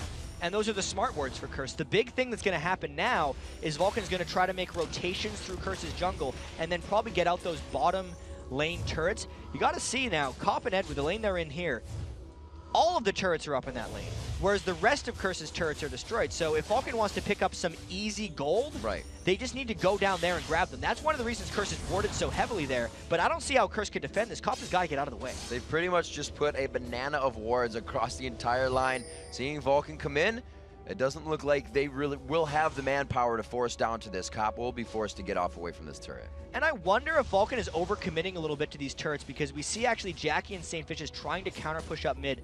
That's one of the big reasons Zuna has just been held in the mid lane because Vulcan fell for this once before when they sent everyone to get some kills. They kept Zuna back this time. They also have their top lane being pushed right quick past River, and that's going to be at the turret. He will not decide to go. Voidboy looks like he will decide to stay there. He knows his 1v1 potential. Quickly farm up Golans. Probably try to take a turret. Zuna, depth charge into middle, but he won't have a follow-up from the gold card coming in. Turns it on. Is it going to be in range? Not enough, but they force the flash. This will be a fight. It's a red buff onto Saint. Oh, he turns on the wild card. Just take the damage and keep going. And the fight is also continuing bottom lane. They get the kill going on to Cop. He never left the turret for some reason. Saint goes down as well. Voidboy came in with the I think I can mentality, thinking he could help, and he also is forced to flash like Nijaki. Edward goes down in the bottom, and Vulcan is just wreaking havoc on the entire map. They're just chasing everyone on Curse down. They outplayed them here because they had the Baron buff while all this was happening, and they responded to Curse's response. That's why they get this inhibitor, and that's why they got the 3 kills. Adapting to the current strategy, Vulcan really coming out on top of that one. They're going to go ahead and take another inhibitor turret and look to take the inhibitor. They're really tight on time, though. And Psycho Sid is so tanky right now. Look, Sunfire Kite plus Aegis. He is just eating that turret's hits and not caring about it. That gives Vulcan so much extra map control, and it really puts Curse in a bind. And Voidboy's got to be careful in these fights. Picking Matt, not that it's a huge and it's a detriment, but he picked that into Tristana, and those explosive shots have always been on him with grievous wounds, and it's completely shredding the fact that he can stay in the fight forever as Vladimir. Yeah, it's definitely stopping Voidboy, especially since he rushed the Spellvamp Spirit. You can see Curse trying to desperately hold up this last thing. There's still a few seconds of this Baron buff left on Vulcan. I wonder if Vulcan's going to go and look for a fight here because they have Zyra ult, they have mandatory Clouds ult. All the previous advantages they got because of map positioning, not because of a fight, so they might go. Zuna's got that range to hit it from outside. The anchor toss just misses. You can see through that flurry of spells, we'll see, oh, very nice. Setting off the cooldown on the ace in the hole. Cute little move by Xmithy. He may be 0-2-7, but he's been in the right spots. He's defended properly, and he's lived in the right situations here to really help Vulcan pulling ahead here. But it's still just the same old scoreline for Vulcan. MadCloud's got the most kills. Zuna's getting late game. He's just building up items on Tristana. He's got his last Whisper. He could still use the 40-minute build, but he's getting pretty close. And Psycho Sid's having a hell of a game. It's the solo laners for Vulcan against Curse. Seem to come out with good scores in almost all of these games. They didn't, I'd say they got a little help. Great play coming from Mudwater and the rest of the team. You know, Xmithy was in those lanes, but St. Vicious was too. There was another hug and soak up experience, and it really all came down to, like you said, when the bursts happened and who was ready for it more. And speaking of people just helping out the solo laners, I love Xmithy building that Zeke's Herald. Even though it's just for Tristana, that is a super underused item. It's still going to give him cooldown reduction and health on Elise. He's going to be able to use that, but it's mainly just helping Zuna get even crazier because Curse does not have a good dive line to get to Zuna. Zuna's going to be able to shred people down with his Tristana build, and that Zeke's just adds to that. Stand United coming up in just a few seconds. Destiny is up as well, but Nijaki's cleanse is down. They're actually missing a lot of their defensive summoners right now. The flash is down, that barrier is down for Cop. You're looking at those escapes being up on the side of Vulcan. Saint trying to go in as the team there to follow up the gap close. Wild goes or rather Stranglethorn goes out, able to pop up Voidboy, and he's pulled out of the fight. Mandatory Cloud and the rest of the team dance this one off, and they're now going to re-enter in. Voidboy, one more shot, actually takes the shot, from the movement of Mandatory Cloud's Q, and it looks like they're going to take a lot of the base on this one. And Vulcan attacked Voyboy so well during that fight, he never even got his Vladimir ult off. Vulcan got fairly low. With the Vlad ult in there, it could have been a lot closer, and that might be why Curse is trying to re-engage. Zuna playing it really smart, has to rocket jump out here. They have the minion wave. They did not catch anyone, and they're all quite low, so they're going to back off onto this one. They know the power is still there from Curse, giving them that respect, and they'll be back for another try. And it was an inhibitor game, so that was everything right for Vulcan there. It was a touchy fight, though. I'd say that was a smart engage by Curse, and if Voyboy wouldn't have gotten locked down so well by Elise and Orianna, he would have been able to maybe turn the tides of that fight. Giving damage amp and the huge ult nuke from Vladimir's Hemoplague would have crushed down Vulcan in that fight, but after that fight, it might not work again since 2 inhibitors may be too much to come back from. And you know, something I really like here, I'm not sure if you fully mentioned it, but you did say the Zeke's on Elise. But that 0, 2, and 7, he doesn't have the bulwark. That went into the hands of 4, 0, and 7 Psycho Sid, who did have the money in his bank. And they said, you know, what can I build to still help him the utility? So that's even cooler that he got the Zeke's and was given the bulwark up to 6. Yeah, even though double bulwark is good for the 2 holders, this gives more overall team gold as Vulcan sneaks down another Baron. I wonder if they pull the inside trick twice. Oh my god, they do it again! This time with the taunt! They haven't even used the Stranglethorns. They try to continue and go, the Grasping Root rather. The Stranglethorns is up, but they don't get in range for it for Bloodwater. Zuna taking out Saint. They could continue this fight on. And they just look to push a lot here. They're going to have 2 waves of super minions coming into the base. Saint Vicious isn't the prime defender, but if Vulcan can catch anything else, they might end. They still got that movement. Blue buff onto Orianna. She's going to be able to get that him. down. Oh, a very nice taunt onto Jackie. The cleanse just came up, and it goes down along with him. They're going to continue on to the Nexus turrets here. They give the Magic and armor to Zuna, or Psycho Sid rather, with the command Protect. They look for the last inhibitor turret and the last inhibitor. And this is Vulcan League of Legends. They're cleaning up everything they can before ending this game. That wasn't very Vulcan, but at least they're getting the inhibs. A crescendo to the mouthpiece takes down Mandatory Cloud, and we're going to see if Vulcan can really just kind of have and run amok inside the base of Curse right here. And Zuna's just jumping in for this fight. They're taking down the Nexus turrets as they battle. Zuna trying to keep his focus onto those turrets. You can see the rest of the team. Xmithy taking damage. Now Psycho Sid microing himself in to take damage. They know it's been a little bit too much. Will it get some, very nice Grasping Root towards the backside, and Voyboy is kept in the base. They got all the Nexus turrets down, but there was a threat of them getting aced in there and maybe giving Curse a small window back in the game.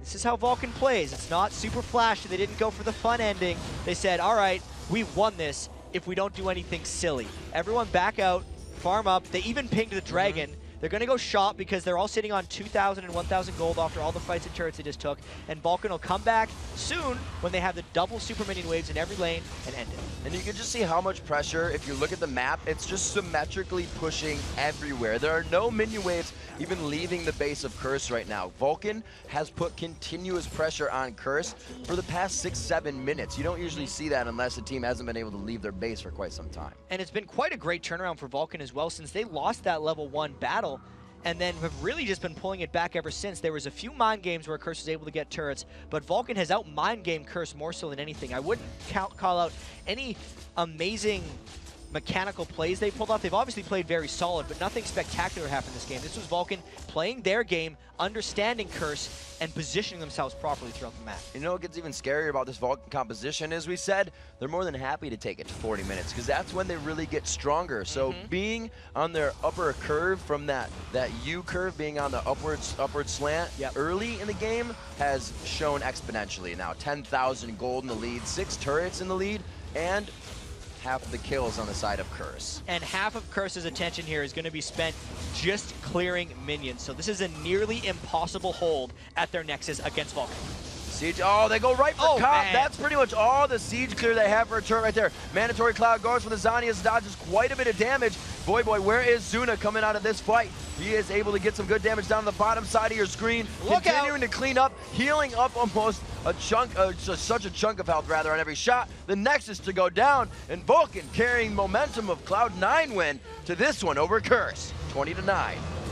Not before Xmithy sacrificed some KDA at the end there, but 3rd victory of the year for Vulcan against Curse. They're just asserting their dominance over those guys, and despite all the delays, despite having to move to another room, and despite a level 1, Vulcan came out on top. They played that one super strong. They took away a lot of things that were familiar to Curse. They took away that Cop Draven that he's kind of, I'd say, relying on actually. Going through the plays of him, there's maybe been a Varus and some Ezreals to start off the summer split for him. But then it became Draven. And for this one, we definitely saw a little bit of a falter when it wasn't. Yeah, you always put yourself into those little traps when you're learning new champions, forgetting your old ones sometimes. So that was tactically a victory for Vulcan, I'd have to say. So really well played. Vulcan was, like I said, they're a team about momentum. They had that Tristana that they wanted to get to Zuna, which we were a little surprised it was able to get through since so it's been late as well. Yeah, it was like the fourth pick for Vulcan. Fourth pick coming in, and then we kind of saw the Vladimir pick come in after that, which obviously Tristana's E. I'm not going to say that's a huge counter to that, so we'll just wipe it out. But that game in general, like we saw Vulcan playing against Cloud9, they were ahead in the beginning, and they know how to hold a lead. And when we have an interview with these guys, we're going to have to ask them whether it was just kind of business as usual for Vulcan, because this was probably the closer Curse game they've had, because Curse had a lot of really solid plays in this one. But they got the picks they wanted because they have a super diverse champion pool. They were able to adapt on the fly, ban out Curse, and just take their stuff. And then they executed. Even when Bloodwater was forced on a Zyra, which we haven't seen him play that much of, they made it work out just right because it stopped the Curse dive. They took away exactly what Curse wanted to do to them. And you know, it's something we should keep a tab on, if I know the words I want to use, is when these happen, when these fights kind of fluster teams in the beginning of a match, what is the role, not the role of that team, but how is the mentality? How do they play out? Do they do different things in other games? Because it seems like if Vulcan can throw a team off kilter right on the beginning, Cloud9 couldn't handle it. Curse couldn't handle it. You know, maybe you found your calling if you can just get in a team's head right away and throw them off tilt. There's a chance that Vulcan is one of the best teams in North America in Champion Select, because even Cloud9 was saying they're really hard for us, specifically in the pick and ban phase, because of their versatility and the way they can attack everyone's team composition and style specifically. It's definitely got to weigh on your mind when you can think, oh, man, something could go wrong here, and then we have 40 minutes to play. Then we got to play games. All right, everyone, we got to take a short break, but when we return, Vulcan Psycho Sid will join us to talk about their dominating win. And then it's our second match of the day, Velocity Esports versus Team Solo Mid. Week 4 of the NA LCS Summer Split will return right after this.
welcome back to week 4 of the NA LCS Summer Split. We're just about ready to set up for our second match of the day, Velocity versus TSM. But first, I'd like to welcome Vulcan Psycho Sid to the desk. You know, Sid, a great game and congratulations on the win. My first question, or kind of just statement, is please walk us through the level 1. What was going through your guys' minds? Because that was crazy. I kind of forgot about that level 1 thing in front of me. Like, my mind's still kind of blown. Like, I'm not sure when, or I don't know, they just seem to move really quickly. They seem to know what we wanted to do.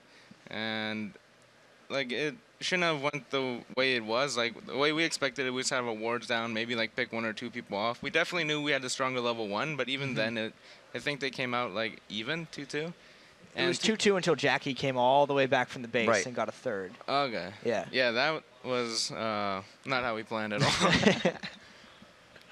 And then even before the game, a lot of teams have talked about your guys' champion select. How you either just immediately get a team out of their comfort zone, but then still find a comfort zone for yourselves. How do you guys accomplish that against Curse? Wait, can you reword that? It seemed like you took Curse out of their comfort zone with your picks and bans, but you yourselves had a very comfortable composition. How did you pull that off? For example, this leading up to today's games, we just were spamming out Shen games. Like, just for me practicing, like, I haven't played it all of LCS, or at least this split.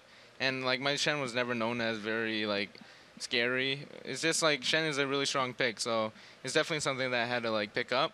And because of that, I guess that forced the Vlad pick, because they weren't expecting the Shen, so, like, I don't know if they've been practicing Vlad at all. I know that Voyboy's actually a really versatile player, so he might have still been comfortable on it. But maybe as a team, they weren't as comfortable. All right. Yeah.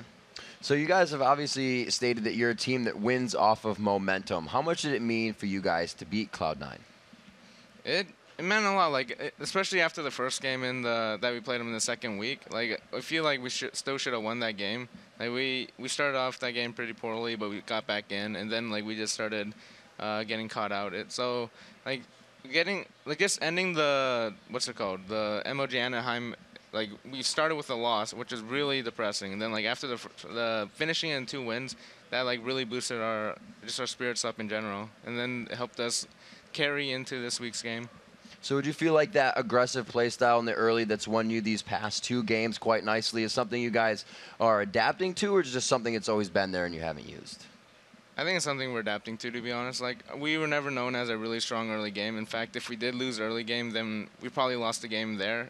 But just, like, adapting, playing stronger champions like Shen helps us balance out that weakness. And you guys are now 7-4 in, like, a really tumultuous season here in North America. That puts you in 2nd place right now. Yet, even before that game, we had a fan voting Curse 66%, Vulcan 33%.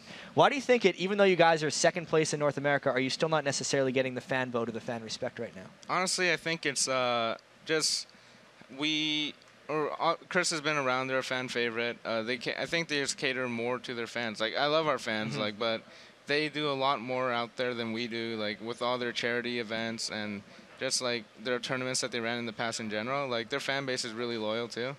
And I mean, it would be great to finally see, like, at least a 50-50%, like, in the beginning of the voting.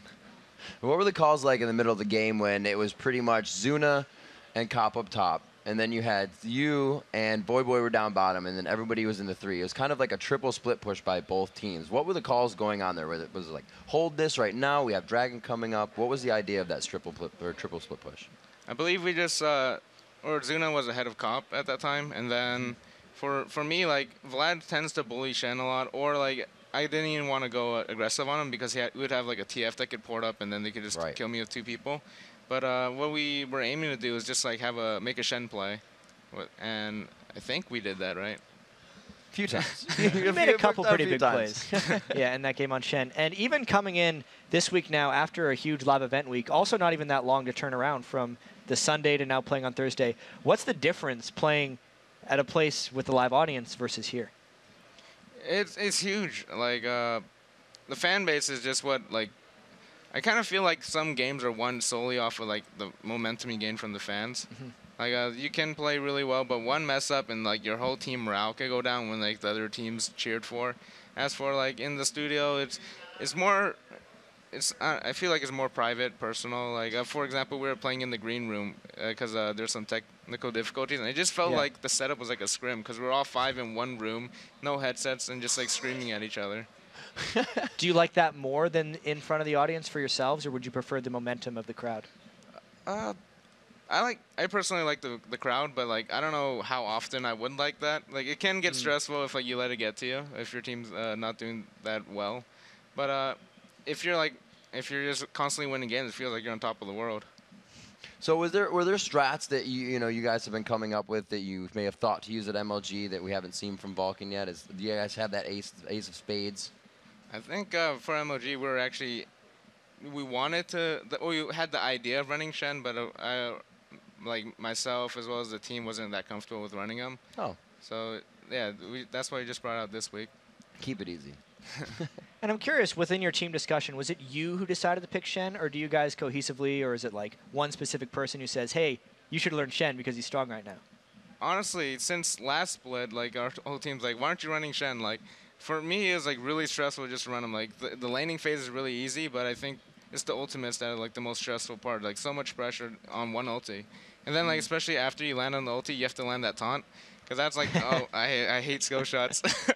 But yeah, personally, I didn't really enjoy playing Shen. Like, but I have to do it for the team, especially when he's strong in this meta. But yeah, to answer your question, everybody wanted me to play Shen. Thanks. Yeah.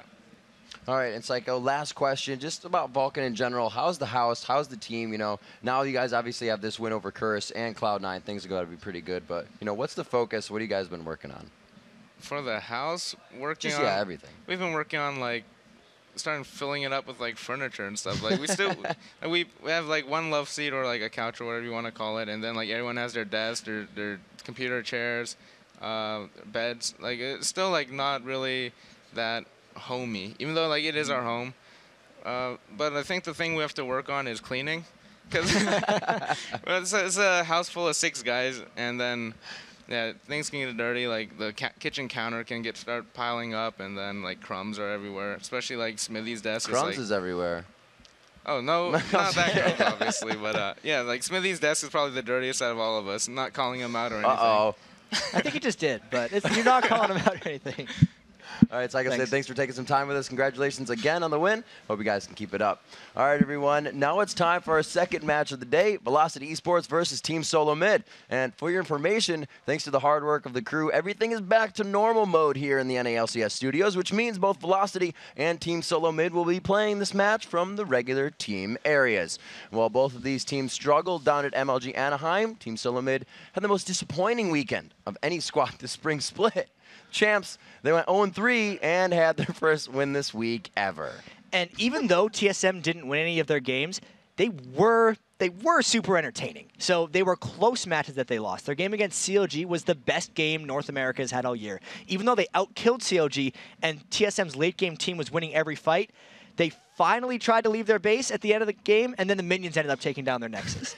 Their game against Dignitas, they were the wrong side of Master Yi's 8 double kills from Scar, and then in their Curse matchup, they were up 8 turrets to 2 before the comeback, so they definitely had their chances. And if you pile on the fact that Wild Turtles' summer struggles continued at MLG, TSM has a hard battle ahead of them to regain their championship form. And Wild Turtle doesn't look like the same player who carried TSM during the second half of the spring split yet.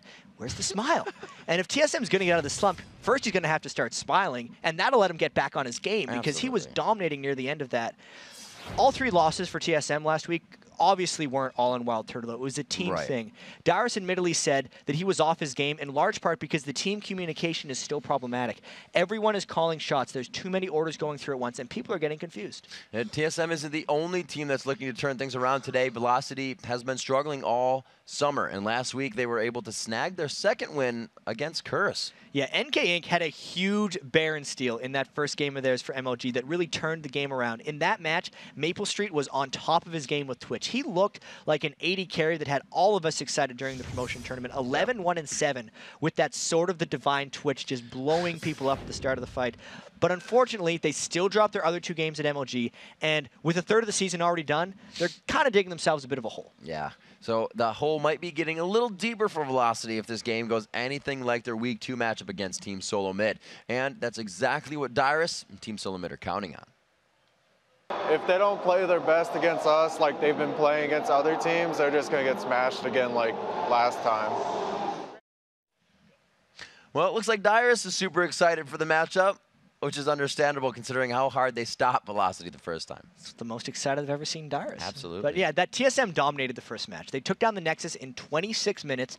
Odd One Zach at the time was bouncing all over Velocity.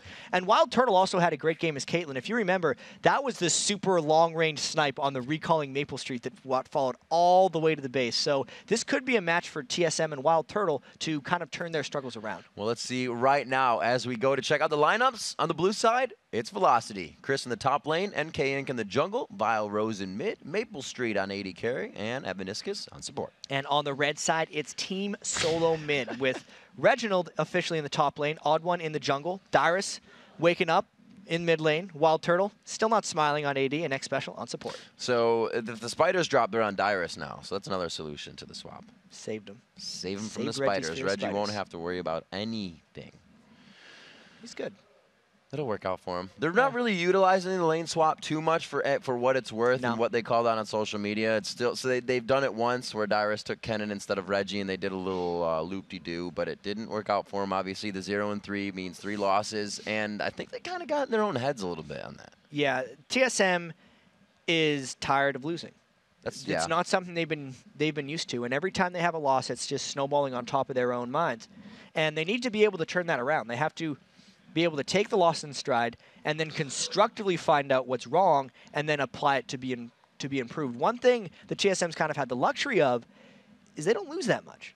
They've never really lost that much. So being able to take losses is actually something they have to learn. And one big thing is TSM is always a favored team in a best of 3. And we've heard even managers like Odie of Dignitas say, even after a team loss, Hody, what do you think about the best of 1? I love it, because anything can happen. And it is, like anything can happening to them. That win streak isn't being found. People are figuring out what their wheelhouse strategy was, and they are able to stop it. And we see Cloud9 adapting, Vulcan adapting to these strategies, Curse even starting to adapt to these strategies as they grow themselves. And Velocity is also liking the best of 1 format. They can try to beat Team Solo Mid here, because you look at this, Team Solo Mid thinks they're going to be able to take up Velocity. But Velocity could pull out some surprise. Maybe they'll get a good play, or maybe they'll just completely outplay them because TSM hasn't had the communication going on lately. So, you know, last year, we had Good Game University, who's now Team Coast, who looked hopeless at the start. They started the season, I'm not entirely sure, but it was close to like 2-10 or 2-12. And then they ended up finishing second in the whole split. Even though we like to kind of write teams off as fans, anything can happen in the LCS, and it already has in the spring split. And the teams say it themselves.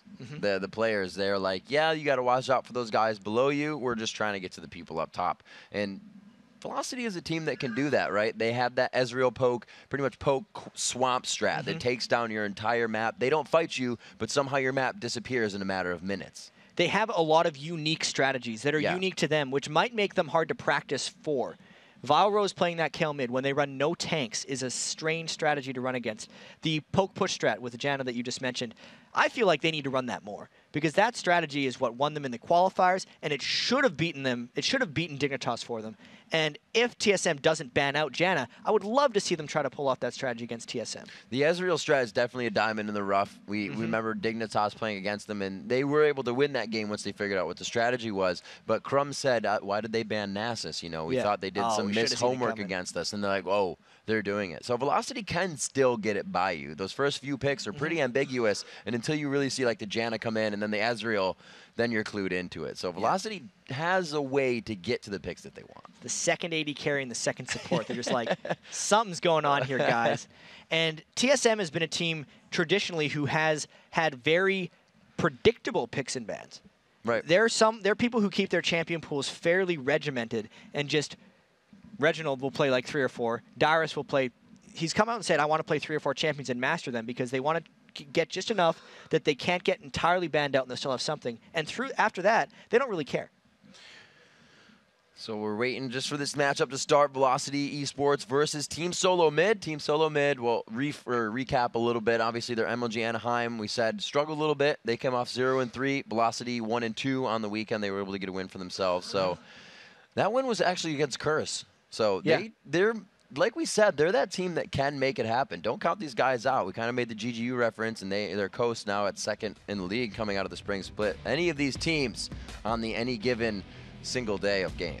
It's such a topsy-turvy season. Just Velocity beat Curse, who then went on a roll, and then Curse loses to Vulcan again to start the day. Right. It's like eventually we're going to have some form of consistency. You can't say that this season. It's like, okay, we beat them and they beat them, so we'll beat them in that game. That's not something that can happen. No, not even close. I mean, it usually isn't, but sometimes you can say just not counted out. So Kale, I was also going to say this too, is what do you take away Zyra and Kale? Yeah. That could still be a trick for them. If he pulls out something, right, probably came in and trolled out a champion pool that confused people, right? Like Annie, he's like, oh, I just picked her up, but holy moly, we just rolled that team because nobody expected the flash initiations with Shen onto Annie, onto the stun. So everything can happen just with a single pick. And I like how TSM's targeting Vile Rose right now because he would pick Kale every game. And Kale is a linchpin to Velocity's favorite strategy of running with no tank. So not only does this change Valrose's champion pool, it changes what Chris is allowed to play as well. It also even affects NK Inc. stuff because they have to make sure they get either one really strong tank or two reliable tanks in the game for Velocity. And something that Kale does, especially for Velocity, is, you know, Valrose may go down a few times, but he is still someone that will stop and turn fights around at that 30, at that 35-minute mark. So even if they will say, yeah, we may beat him in the laning phase, we don't want to deal with that late game. So you can see he's definitely put his mark on Kale in this summer split. Karth is going out right there. No fun for Reginald or Dyrus. Poor guys. They're not allowed to play that top lane. Guys. Not allowed to play that top lane Karthus. Those are good bans. They're very specifically going after Reginald, which is the common strategy that most people do. All three bans against him. This leaves Velocity open to pick a lot of things with their first pick since TSM has spent a target ban on Valrose, which leaves up a lot of like the power champions if Velocity wants to go for them. I say that's a smart ban. Chris does not get Kennen, but we do see the Elise being grabbed up in seconds. Yeah, and this could be anywhere. Yep. We haven't seen support Elise much at all. Elise has had a very even split between top lane and jungle, so I would probably think this is Chris, but it could very well be NK Inc. as well. I think the last time we saw it support Elise was either MIA or Daydreamin in the spring. Yeah, it was all the way back in spring. Jace. Kind of saw that coming in. Jace going to be locked in, and Xpecial takes up the Thresh. I don't think we need to really give that any more flays for days notability, but we will because Xpecial's Thresh, those flays, absolutely amazing. Careful now if you're Jarvan, because Xpecial will stop you in your tracks. See, NK Inc. just shrugged. They said, are you going to pick Jarvan? Probably. Yeah, probably, man. I can do it. Also, being able to get Jace for either Dyrus or Reginald, most likely Dyrus, because Dyrus has been practicing so much Jace before All-Stars, and then that was right around the time where Jace started to get banned every game. So he hasn't been able to bring it out that frequently, but it's something he's put a lot of time into. Wild Turtle looking to go back on that staple of Caitlyn. Reginald possibly getting a pick here. Are they going to save him all the way down for the last pick, which I'm guessing that they will, choosing up Odd One's jungler, maybe a Zach? I'm not sure what he's going to go against Eve. He's going to go with something a lot of early power. He may even go for his own Jarvan. He hasn't played it too much. Jarvan or Zach would be pretty solid picks. I know Velocity has picked really good counters too if TSM tries to do like the total push strategy. Jungle Eve in particular, when roaming around in the mid game, is really potent at being able to shut those things down. So what Odd One wants to pick is something that can beat up Eve in fights, which there's not that many. It's got to be like a Jarvan or the Cataclysm works well for a lockdown on that composition if you can get to it. Stopping an Eve to your back line. Could be a Nasus as well. There's a good lockdown on the dog. And we'll see. It hasn't been a while for the Odd One now on Nasus. Yeah, Nasus actually isn't that good against Eve, but it's good for the strategy they're pulling off. The only way Nasus would ever get onto Eve is if he withers, but guess what? Eve's W cleanses slows, and she's just going to run away clean again. So what Odd One's going to do when he plays Nasus here is just go to a lot of lanes, a la what Meteos has been doing, and just throw down that Spirit Fire and just push the whole map. Crush the tower when they can with that Nasus Caitlyn. Crush the tower dive when they want to with the composition so far that they have. So really, really aggressive coming out of Team Solo Mid, very spring split-ish. And we'll have to see if they remember in Super Week they started doing the we're going to stand around your turret and watch you before you kill you for about 5 to 10 seconds. So on the other side to Velocity Esports, we see the Rise and the Sona being locked in. Some just safe all-around picks, and Vile Rose does teeter off of that Zyra and Kale. Yeah, we'll see how the Rise works out for him, assuming they don't pull any more tomfoolery on us, and that's a Rise jungle. No, I feel like that's actually what we're going to be seeing with Rise mid, Elise jungle. It could be. Like, it could be Rise top, Eve mid, Elise jungle, but nah. Right. We're not going that far. Reginald probably getting Zed is a strong pick for him, and it fits exactly in. If we were seeing this and we were saying that's a Cloud9 composition, it would be a Cloud9 composition. These are very similar champions that they've been able to pick themselves into, and I think we're going to see a very similar strategy. With aggression more and more coming out on the side of Team Solo mid, and we'll have to see how Velocity can handle this. Usually a slower team in the beginning of the game unless they are running one of their special strategies. So they're just going to watch the first few pitches coming in here from Team Solo mid. We'll get the early wards down. I don't think we're going to have the level 1 fight. That was a good bar to set, but I don't think these teams are going to throw themselves into the fire that hot. Depends how aggressive Velocity wants to go. Even though, you know, they would have, yeah, they're probably not going to. I was just trying to think of Velocity's level 1 skills. If anything, TSM's going to try to invade people with the Thresh hook. Since we've talked about how unsafe teams can be at level 1 versus the Thresh, there's nowhere to safely hide unless you get early wards out and just hide from TSM trying to roam around. So I really feel like TSM's going to be putting as much lane pressure as possible on Velocity early on in this game, and that might start with level 1 jungle control. With that lane pressure, is there a specific lane that they would focus, want to take out early in the game? I don't actually think so. I feel like they're going to try to go into a 2v1 and just push it with Nasus, and then Reginald and Dyrus are strong enough 1v2 or 1v1 laners that they can hold themselves off.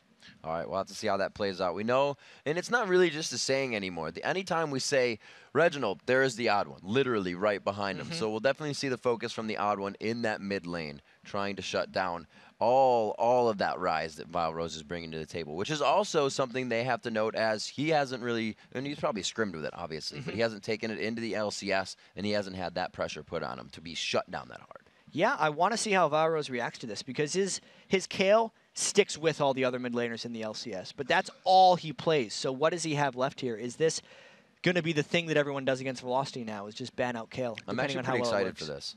It's kind of like watching in one way Velocity grow and have to choose different things, but we don't know if it's their comfort zone or not. So this is going to be an amazing match to watch, especially versus Team Solo mid. A little bit of a slump for them, 0-3 at MLG Anaheim, as we've been saying. You can see him getting prepped for the game, typing that they are prepped. So Wild Turtle does have a smile on his face now, so things are returning back to normal here on this 4th of July. Yay! Everything's back to normal. Wild Turtle smiling. Now we'll see if he can start getting the most kills per game in the LCS like he had near the end of that last split, and whether he can get, you know, his pentakill on Caitlyn like we saw in his very first game of the North American LCS. He's got to get some of this back. Keep Draven at bay with those long shots. It's been crazy. It's the games that they can get themselves the pentakills, and then you kind of see them fall off. And in between that time, it was like, oh yeah, he's gotten the first 5 spots of Challenger to himself, but he's having a slump in the LCS.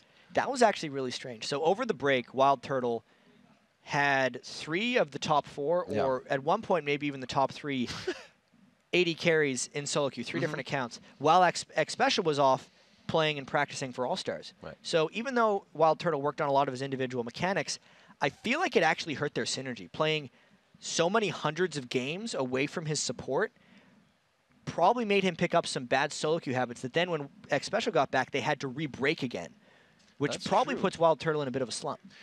When you want to kind of do things for yourself or rely on, or not rely, second guessing is one of the scariest things you can do. If you ever second guess something, that's when, you know, your jungler takes that extra step, and that means initiation. If the team second guesses, nobody's there to gap close, and it's kind of what you're talking about. It gets a little scary. Even Big Fat himself, we heard him say, jungling in solo queue is a lot harder. Jungling in the LCS, much easier because of the structure that you find. As long as your team has cohesive communication. As long as your team has communication. Which is something that TSM has been struggling with recently. And it's something that always happens with teams that see a lot of success and then start failing on their success, because everyone wants to help out and everyone has a solution to the problem at the time. So this is what's been happening with TSM as we're about to get into this game, is Reginald wants to be and should be the guy who makes the calls for TSM. Right. But if he's not making calls or making the wrong calls or is late on his calls, then X Special's going to come in, Odd One's going to come in, everyone's going to start talking at once, and people are going to get confused. Get a little noise pollution. So much noise pollution. And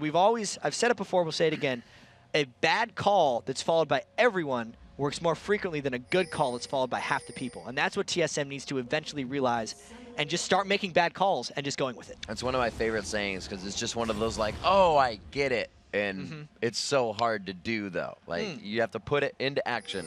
The words are so much easier. We can say it all day, but X Special gets got by a stun. Oh, X Specials, he may not have played for this one, but he definitely has the flash. It looks like NK Inc. taking some good damage. The Shock Blast just missed, so they miss a good amount of AoE. But the lockdown, he gets it. No, he goes down. It's going to be Vile Rose getting hit up. Reginald to follow, but that goes to Evaniscus. He had Ignite, so he picked up the kill. Maple Street looks to get out. One more shot from Wild Turtle, but he's almost going to be in turret range. They have to back off. Good damage from Dyrus, but they all back off here.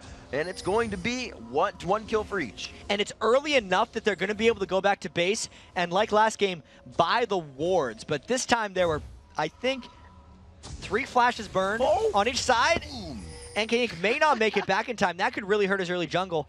But first blood to TSM gives them the extra 200 gold. And also, Reginald getting the kill versus the support Evaniscus getting a kill is far better for TSM. Especially the fact that you're in that lane with Draven, you're level 2, you want to do a little bit more damage and your support doesn't have your Ignite anymore. So you don't have an exhaust for lane either, and that lane, that objective in the lane at least got a little bit hairier.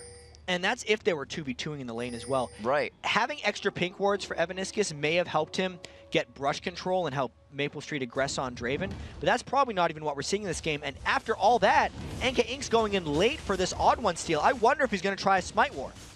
Looks like he's going to be actually making his way in with the entire team on this one. Look at Inc. just on the outside. They're able to get it. Odd one very low here. They may be able to clean it up, but there is no level 2, no stand aside or crowd control.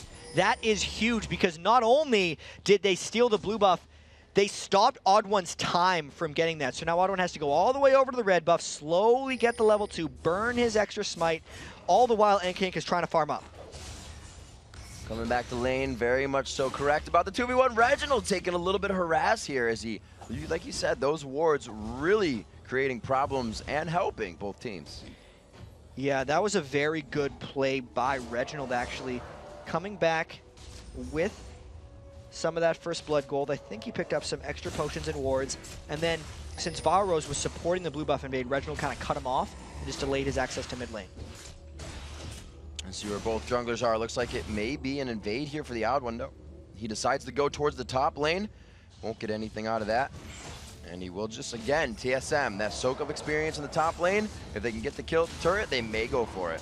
So as soon as the Odd One gets his buff stolen away, like we've seen all the Nastas do, just go push a lane. You don't necessarily need to be in the jungle to create presence for your team. All the intangibles that Nasus brings, they might look to dive if they land something, but that's why NK Inc. is coming up for support. That's going to be the scary one. The cocoon is missed. He goes into spider form, actually gets hit up. The repel is used right away, but there's too many, not enough minions, I should say, there to help them dive this turret as NK Inc. approaches. Yeah, and that's half the turret down. There's half a turret down on the other side as well as Dyrus is trying to hold this. This is a race between a 3v2 lane and a 2v1 lane trying to finish off turrets. 7-3, so it's not doing too bad in CS. Dyrus still having trouble himself, but I'm sure he's not taking that much damage. They go into the Odd One. X Special missing as they try to go for the over-the-shoulder hook. And the other skill shot was dodged as well. We saw the cocoon fly out, no connect. If either one of those would have connected, I think it would have granted kills to the respective teams. So very fortunate dodging of those shots. See where the wards are, or what is being prevented from happening right now, and Odd One still staying in this top lane. NK Inc. looks like he's going to hang out with Chris here. Chris is out of mana. This turret's very low. They're going quite hard in the Odd One here. Without that blue buff, his Spirit Fires are only so often, and now out of mana. They are going to try to go on this special very low. Throws down the Lantern. NK! He goes down. NK Inc. is on Ignite, but he's going to live, and it's going to be the Odd One going down. The 2 for nothing. 2 kills, and they got the turret on the other side. Plus, since Chris got that 2-kill help up top, I don't think Velocity's going to lose this turret for some time, though. Anything can happen in these one-game best-of-ones in the LCS, and Wild Turtle's going to get 1v2. Oh, Velocity Chris tries to pull it out with the bait there. Wild Turtle gets hit up, he barriers, but he goes down, and another kill for NK Inc. Brilliant timing there by Chris and NK Inc. Flashing out at the right moments to just get everything out from Wild Turtle. Turtle thought he was safe because of that barrier, but it wasn't quite enough. They are playing so many mind games in the top lane. They said, hey, the odd one just left, and he has no mana. If he comes back, we can still win. Velocity knew they had that from the second they started the fight and played it very smart. 4-1 coming in now at 5 minutes in. That's 2,000 gold they've racked up for themselves along with a turret on the map. And that's after not getting first blood. Yeah. So that is even bigger. A lot of that may have had to do with the blue buff that was stolen away. When Odd One went to push that top lane, 3v2, normally the 3v2 Nasus out pushes the 2v1, but he didn't have a blue buff, I feel like. And since NK Inc. was there supporting with a higher level and more experience, it may have given them the small edge they needed to win those engagements. Looks like we do have that 2v going mid, and they will start to try and harass down Reginald. Maple Street doing his damnedest to get that damage down, 46 to 29 in that CS, so he's definitely winning if those 80 carries were ever to come head-to-head later part in the game. But Draven will start to fall off to that Caitlyn. Good damage from Chris, and he's getting quite aggressive. They have to know NK Inc. is just on the outside. They're going to be able to pressure this quite hard. Damage. Don't know if there's going to be a kill here, but they definitely are going to be able to win this lane pretty hard. NK Inc. and Chris are getting real strong right now, and they're essentially turning that into a 2v2 lane that they have a pretty clear edge on. Chris can go in, get the engagement, and then NK Inc.'s going to come and follow up. 202 Eve this early in the game. When he picks up that Spirit of the Elder Lizard, his jungling speed, if he wants it, is going to go through the roof, and he could considerably outpace the Odd One in farm in this match. And that 202 Eve actually is still on par with farm, and the Odd One actually just caught him, so all that time spent in the top lane going to his Qs, and the Spirit Fire not picking up as much, so he's getting such an advantage right now. In overall minions, he's totally there, but NK Inc.'s 1,000 gold ahead. Right. Even though, like, jungle minions can lie to us all the time. That blue buff was a full level and a whole bunch of gold compared to that little ghosty ghost, which is worth 4 gold and almost no experience. So now NK, level 6 at 7 minutes. Oh, the Cocoon just missing. Xpecial really getting focused on Thresh this game, really following him around. It was the top lane, now the bottom lane. They're not even going for Turtle. They know they can get Xpecial. And teams that do this can shut down Wild Turtle regardless. If they're taking out that guy's support, you're going to take out that guy. And if Wild Turtle has bad games, even though it's used to be about shutting down Reginald, shutting down their 80 carry threat on TSM is just as good. Reginald already going to split push mode here. We're only 7 minutes, 40 seconds into this matchup. That turret has been dropped. Odd One picking Spirit Fire from the outside. Smited it down, actually. Oh, he was in range. I didn't see the blast of gold light come down from the sky. Yeah, that was actually kind of clutch for him, but that just goes to show how much map pressure that Velocity's being able to take up. He had to smite that away, and then they get the Dragon. TSM's doing everything in their power to get this back without fighting. Dyrus just throwing off some shock blasts, letting them know that they are aware of their position and ready to push if they need to. Wards all the way down into the blue buff we just saw, which was pressured over by Velocity, and TSM's just trying to set up entry into their jungle, or stop that entry into their jungle right now, I should say. They know Velocity is on quite a roll. They want to figure out how to stop that right now. And the next thing from Velocity is most likely going to be when NK Inc.'s next ultimate is up, since there's still that flash cooldown they know on Wild Turtle. It could be the camp continued for NK Inc. He's already level 7. Gonna be buying that Spirit of the Elder Lizard shortly from the base, and then he's honestly got super huge threat. Quite interesting. The Philo Stone right off of that first, or not first blood, but a kill for Ebeniscus, not even going for the Sight Stone yet. So he's looking to really ramp up on that gold if these guys are headed towards that late game. Sight Stone just being picked up here by Xpecial, so they'll be able to stop. As Kobe says, you know, if a snowball's happening, get wards out. Make sure you deny vision, and then you can start to bridge your way back. We're really going to have to track this Ebeniscus choice. Not going for pink wards or an Sight Stone, but instead going for the gold per 10. Is just going to halt Velocity's pressure in the game because they've had it early, and it was actually what TSM's composition was kind of picked to do. Looks like they're getting help here from NK Inc. as well. The Odd One, respectively, for TSM on the right side. NK also focusing so much in this top lane. It's because he wants to shut down Wild Turtle, and also Maple Street. Velocity wants to get him going. When Velocity wins, Maple Street has great games. But TSM really holding back at their turret quite well. Unless Velocity is willing to turret dive this, they're not going to find a way to Wild Turtle. Look how passively he's farming. Dyrus backing in that bottom lane. Odd One coming up to help a little bit. Looks like he's going to get his golems everybody is, after that first burst, maybe we're going to get another one of those just in succession games where it's just a huge burst of power and then everybody calms down once again once the summoners are down, once they don't have that fight potential. And I gotta say, while all this is happening, TSM trying to flank in around the back. They could have a 4-on-3 here. They're gonna go for this fight if Reggie can close. Watching out, who are they going to choose to get on? Oh, Whoa. Reggie gets seen right off the bat. The Ignite goes down. They could not close the gap fast enough. The odd one is there just to show some harass, though. So now, pretty much vision known on the map. Vile Rose will start to head top with the team here. TSM did not go in sync right there because Reginald, he didn't have to burn a flash or anything. Essentially, he just burned the Eve ultimate. He got to shadow away. But considering that was a 4v3, I feel like they could have gotten more than that, as Darius is now getting 3v1. Trying to get himself back around, hitting Chris towards his net. His Vile Rose going to get in there in time. The Rune Prison goes out as he flashes. He's able to break it, though, and it looks like he may be able to get out of this one. Yes, staying alive. NK Inc. takes quite a bit of damage, but there is no rebuttal coming from TSM on this. And that was a lot spent by Velocity to get that. That was Flash. No, that wasn't Flash. Where was it? Was it Flash? It was Flash by Eve, actually, who tried to go in for the kill, whereas all the solo laners still have it. So not as much as I thought at first. Velocity going back. So giving that over to Maple Street on the blue buff there. May have been a little bit of a bleed stack, may have been a bit of a mistake, but we're going to see how they utilize it here to siege clear the turret. Maple Street getting hit up huge right there. Shock Blast and the Shurikens from Reginald Zed. Oh, nice Looks hook. like he could get him a few more. He gets the death mark down, but there's not nearly enough damage, and he goes down. Great lockdown of Reginald in the turret as he tried to all in. It looked like TSM had gotten enough poke down, but they had not, and the Crescendo shut him down. Still holding that turret quite strong. It looks like Velocity picking up one more kill isn't showing TSM any breathing room here. 2,000 gold still in the lead. The Cocoons relentless coming in from Chris. Even if they aren't kills, they are constantly hitting harass.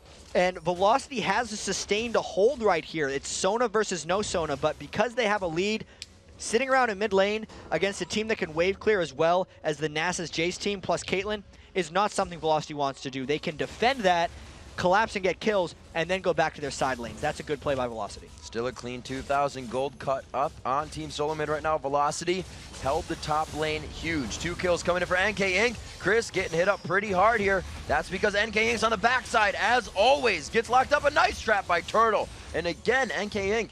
out harassed in the fight. Surprisingly, these NK Inc. Eve ultimates aren't making that much of an impact. He's using them very close to turrets, and then the enemy's just kind of walking back. They're not coming in with a whole bunch of hard burst on top of it because Velocity just hasn't been in position to do so. I have to say TSM's putting up pretty good wards here, considering the 5-1 start that Velocity started out with, and they're actually weathering the storm pretty well. So at 1 minute and 29 seconds, definitely a little bit longer for an ultimate that you'd usually see 60 seconds used repetitively as Eve is using hers. Is that something that, you know, they're putting fear into TSM that's going to force flashes? Usually the Eve ult is trying to force the flashes, and obviously his ultimate is the only gate on that. An Eve gank without an ult isn't really a real Eve gank once this game comes in. So as soon as he pops that ultimate, he actually loses a lot of pressure on TSM, which gives TSM the confidence to maybe try to siege down mid again, knowing that that ultimate is down for another little bit. This reminds me of an old Gragas throwing barrels whenever he could, just chucking them out because he can. We'll see if NK Inc. continues this aggressive style of Eve ulting under turrets in the further gameplay. Almost up onto 15 minutes here. We should see some core items coming out soon. Looks like Maple Street already put a Bloodthirster in his hands with the red elixir, which is quite odd because 350 gold definitely hinders your next item upgrade. Yeah, he really is just looking for a spike of power because Velocity looks like they made up their mind. They said, we got an early lead here, guys. Let's go for it. But that is actually even more confusing because Evaniscus went for the long game, whereas Maple Street's going for the short game. And now TSM might try to force a dragon fight, which would be very close at this point. Looks like Evaniscus was able to time up to that sight stone that he's gotten for himself. Now we have the Elder Lizard versus the Elder Golem stones coming out for the Odd One and NK Inc. respectively. We'll have to see. Those fights are all about aggression for Velocity here. The Odd One looking to appeal for his team. And Reginald still sitting on the side. 126 farm tops on his team. And if we actually look at the minion kill disparity, if we add it all up, TSM's way ahead right now. Good poke. Evanis gets very low onto this. They do have Crescendo up for the fight. Maple Street putting himself out in front, just absolutely being a brute. And this 4v4, if Dyrus lands a couple more of these Shock Blasts, could be disastrous for Velocity. Velocity has taken so much damage from this Dragon. If they want to get a clean engage, they'd have to go now. They can't just keep poking at it. They're taking free damage. They're kind of just setting it up for the odd one to take overall. If Wild Turtle starts getting those shots, they got the pink ward. They know they have overall vision. But to come back into this fight, they have to know where NK Inc. is. Oh my god! Oh man. And that's just yet another Shock Blast. Plus, Reginald has come down, and he is the only level 11 in his game, so he's the only one with a rank 2 ultimate. That was great objective control by TSM. Just Shock Blasting Velocity out of there. Positioning themselves with the Shock Blast and completely getting a Dragon. Moving out, Evaniscus almost goes down in the end of that one, and you can see Armor. Oh my gosh, going in on Dyrus. Chris tries to go quite hard into this. Does not have a Sunfire Cape finish, which he really wishes he had. Tries to go even harder. The Lantern coming in from Special. The rest of the team is able to get there. The ultimate goes down. Turtle's getting quite hurt up. Gets the Lantern shield, barrier, and flash, and he still dies. NK Inc. goes in the 1-for-1. Beautiful fight from both teams. That was the best ultimate NK Inc. has gotten off all game because it trapped TSM in a situation they didn't really want to be in. But after all that, it is a 1-for-1 and Velocity gets the turret. A nice answer to TSM's poke game. This has to be getting scary for them when you see that Chris alone can walk himself halfway through the lane with the team coming to help him and he's not dead yet. That means TSM not focusing the wrong people, but they have to figure out whether they want to go for this engagement or not, because that's a few times now that NK Inc. has completely turned around a fight that TSM should have had. Yeah, and full tank Elise can take a few hits, but he's not the spike damage we're kind of used to. We've seen so many level 9 Elises catch a Jace like Dyrus in one of those stuns and just burst him down. A, Dyrus had the Hex Drinker for a bit of defense, but B, Chris has no magic penetration and no ability power yet, so he just wasn't able to do that. Interesting choice. We'll see if it pans out. Good turret take by Velocity in the top lane. They 2,000 gold lead is holding steady, which means Team Solo Mid is adapting. Yeah, they're going down, but they got themselves that Dragon. They're keeping the gold lead in, and that's something that Team Solo Mid will always do. It's keep themselves up there. We saw the CLG TSM game. It went on because TSM could keep themselves in. Same with CLG though, just back and forth, back and forth. And the scariest thing about TSM right now is Reginald's farm. 160 at 17 minutes. If we just compare that across, he's a full, I know we're not comparing top laners, 70 up on Chris. And the last time you said that, it was actually even with Maple Street as he goes hard here onto Chris. Looks like he will have those cooldowns up in just a second, but NK Inc. again on the other side every single time. 4, 1, and 2 on that jungle Eve. He is all over the map. And that's not even counting the ganks that aren't working, because he's had a lot of those. He's just in so many positions, creating a bunch of fights, and now they might try a blue buff invade, but this is actually a 4v4. Evolve is up. Oh my gosh, he comes into the fight once again, throws it down, gets a pretty nice shield off of that one. Special forced to flash, the Draven ulti not really hitting. Crescendo across the odd one, the Lantern save. It looks like the odd one will even make it out of this one alive. The stand aside to finalize the kill, picked up by Vile Rose. So everyone got to go out except the odd one. They gave the Lantern to Wild Turtle after Hex Special flashed over. It's like, I'm sorry, man, I can only take one of you. They leave the odd one to die, but a nice jungle invade by Velocity once again. Velocity is moving these chess pieces 2 and 3 steps ahead. Reginald was down on that. Velocity said, yeah, we have enough power to go into the jungle and throw TSM off. They did it, and they did it with Reginald down. Odd one is now down, and they're trying to pressure it once again, but Reginald is back. The AoE damage that they need is there, and he starts to clean it up with a double kill. That is a scary Zed without even an ultimate. He was just spinning around on people. Soon to have a Last Whisper as well. That's a nice response by Reginald. I'd say Velocity overstayed their welcome by a long shot. They had no Crescendo, no Eve ultimate, and they miscounted the time of Reginald, not expecting him to be there in time. That's why he came in for that clean double. And those are the kind of things Velocity does not want to see happening on Reginald. Zed's not going to come in and 5v5 everyone. He's going to find those 1v1s. He's going to start taking people out systematically, and they're going to be able to start pressuring more things. With those 2 down, TSM starts to grab that advantage in bottom lane with a turret.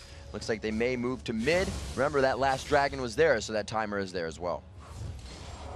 And I feel like this is going to be another one of those games where Reginald feels like he has to put his team on his back and go for it. This happened in the TSM versus COG game where Reginald had a ton of farm on Karthus and was really keeping them in the game. But in this situation, TSM hasn't lost all of their turrets yet, so they're still having a bit of freedom to roam around and make moves. I'd expect probably the next Dragon to have a much bigger fight, and since TSM showed their superiority just by Jace's poke from Dyrus, even when the gold lead was about 2,000 or 3,000 in the favor of Velocity, now that the gold is close to 500, and Reginald's hit some really great item break points, that could be the point where TSM tries to turn the game around.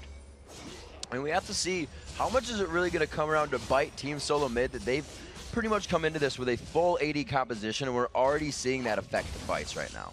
Yeah, that's why we have a Sunfire Cape Rush by Chris, because they're just directly trying to itemize against TSM's armor damage. I don't think it has an impact yet. It might have an impact late once Ryze gets a Frozen Heart and at least really starts tanking up, but for now, damage is just damage. Dyrus still trying to get that poke out. We saw him almost snipe out Evaniscus last time. The ward's going down for entry-exit into the jungle. And you can see one just visual statistic that says Velocity is on the upper hand. They aren't warding their own jungle. They're not worried about that. Oh my god, Chris getting hit up by Reginald. Reginald still rocking. No, he used the Blade of the Rune King. That burst is there. Does he have another one? Flashes over the wall. Shadow's not up. Chris is just, or Vile Rose rather, just on the other side. Oh, they might be that out. trapped. Thread the needle. He threads it, but there's just too much armor on the Spider. And TSM is trying to flank around from many different places here. I think they got each other low enough that they are just going to back away. But Velocity can't keep 1v. Wow. Absolutely. Maple Street throwing it over the shoulder on that one. Takes out Reggie. Velocity made moves last time they got a kill onto Reginald. What will they do with this one? Just look at all the wards, that are in the jungle there that allowed that kill to happen, because Velocity was deeply invading that jungle and they were able to pull something off. What I was going to say is that Chris can't keep 1v1ing Reginald because he's clearly going to lose that matchup over and over again.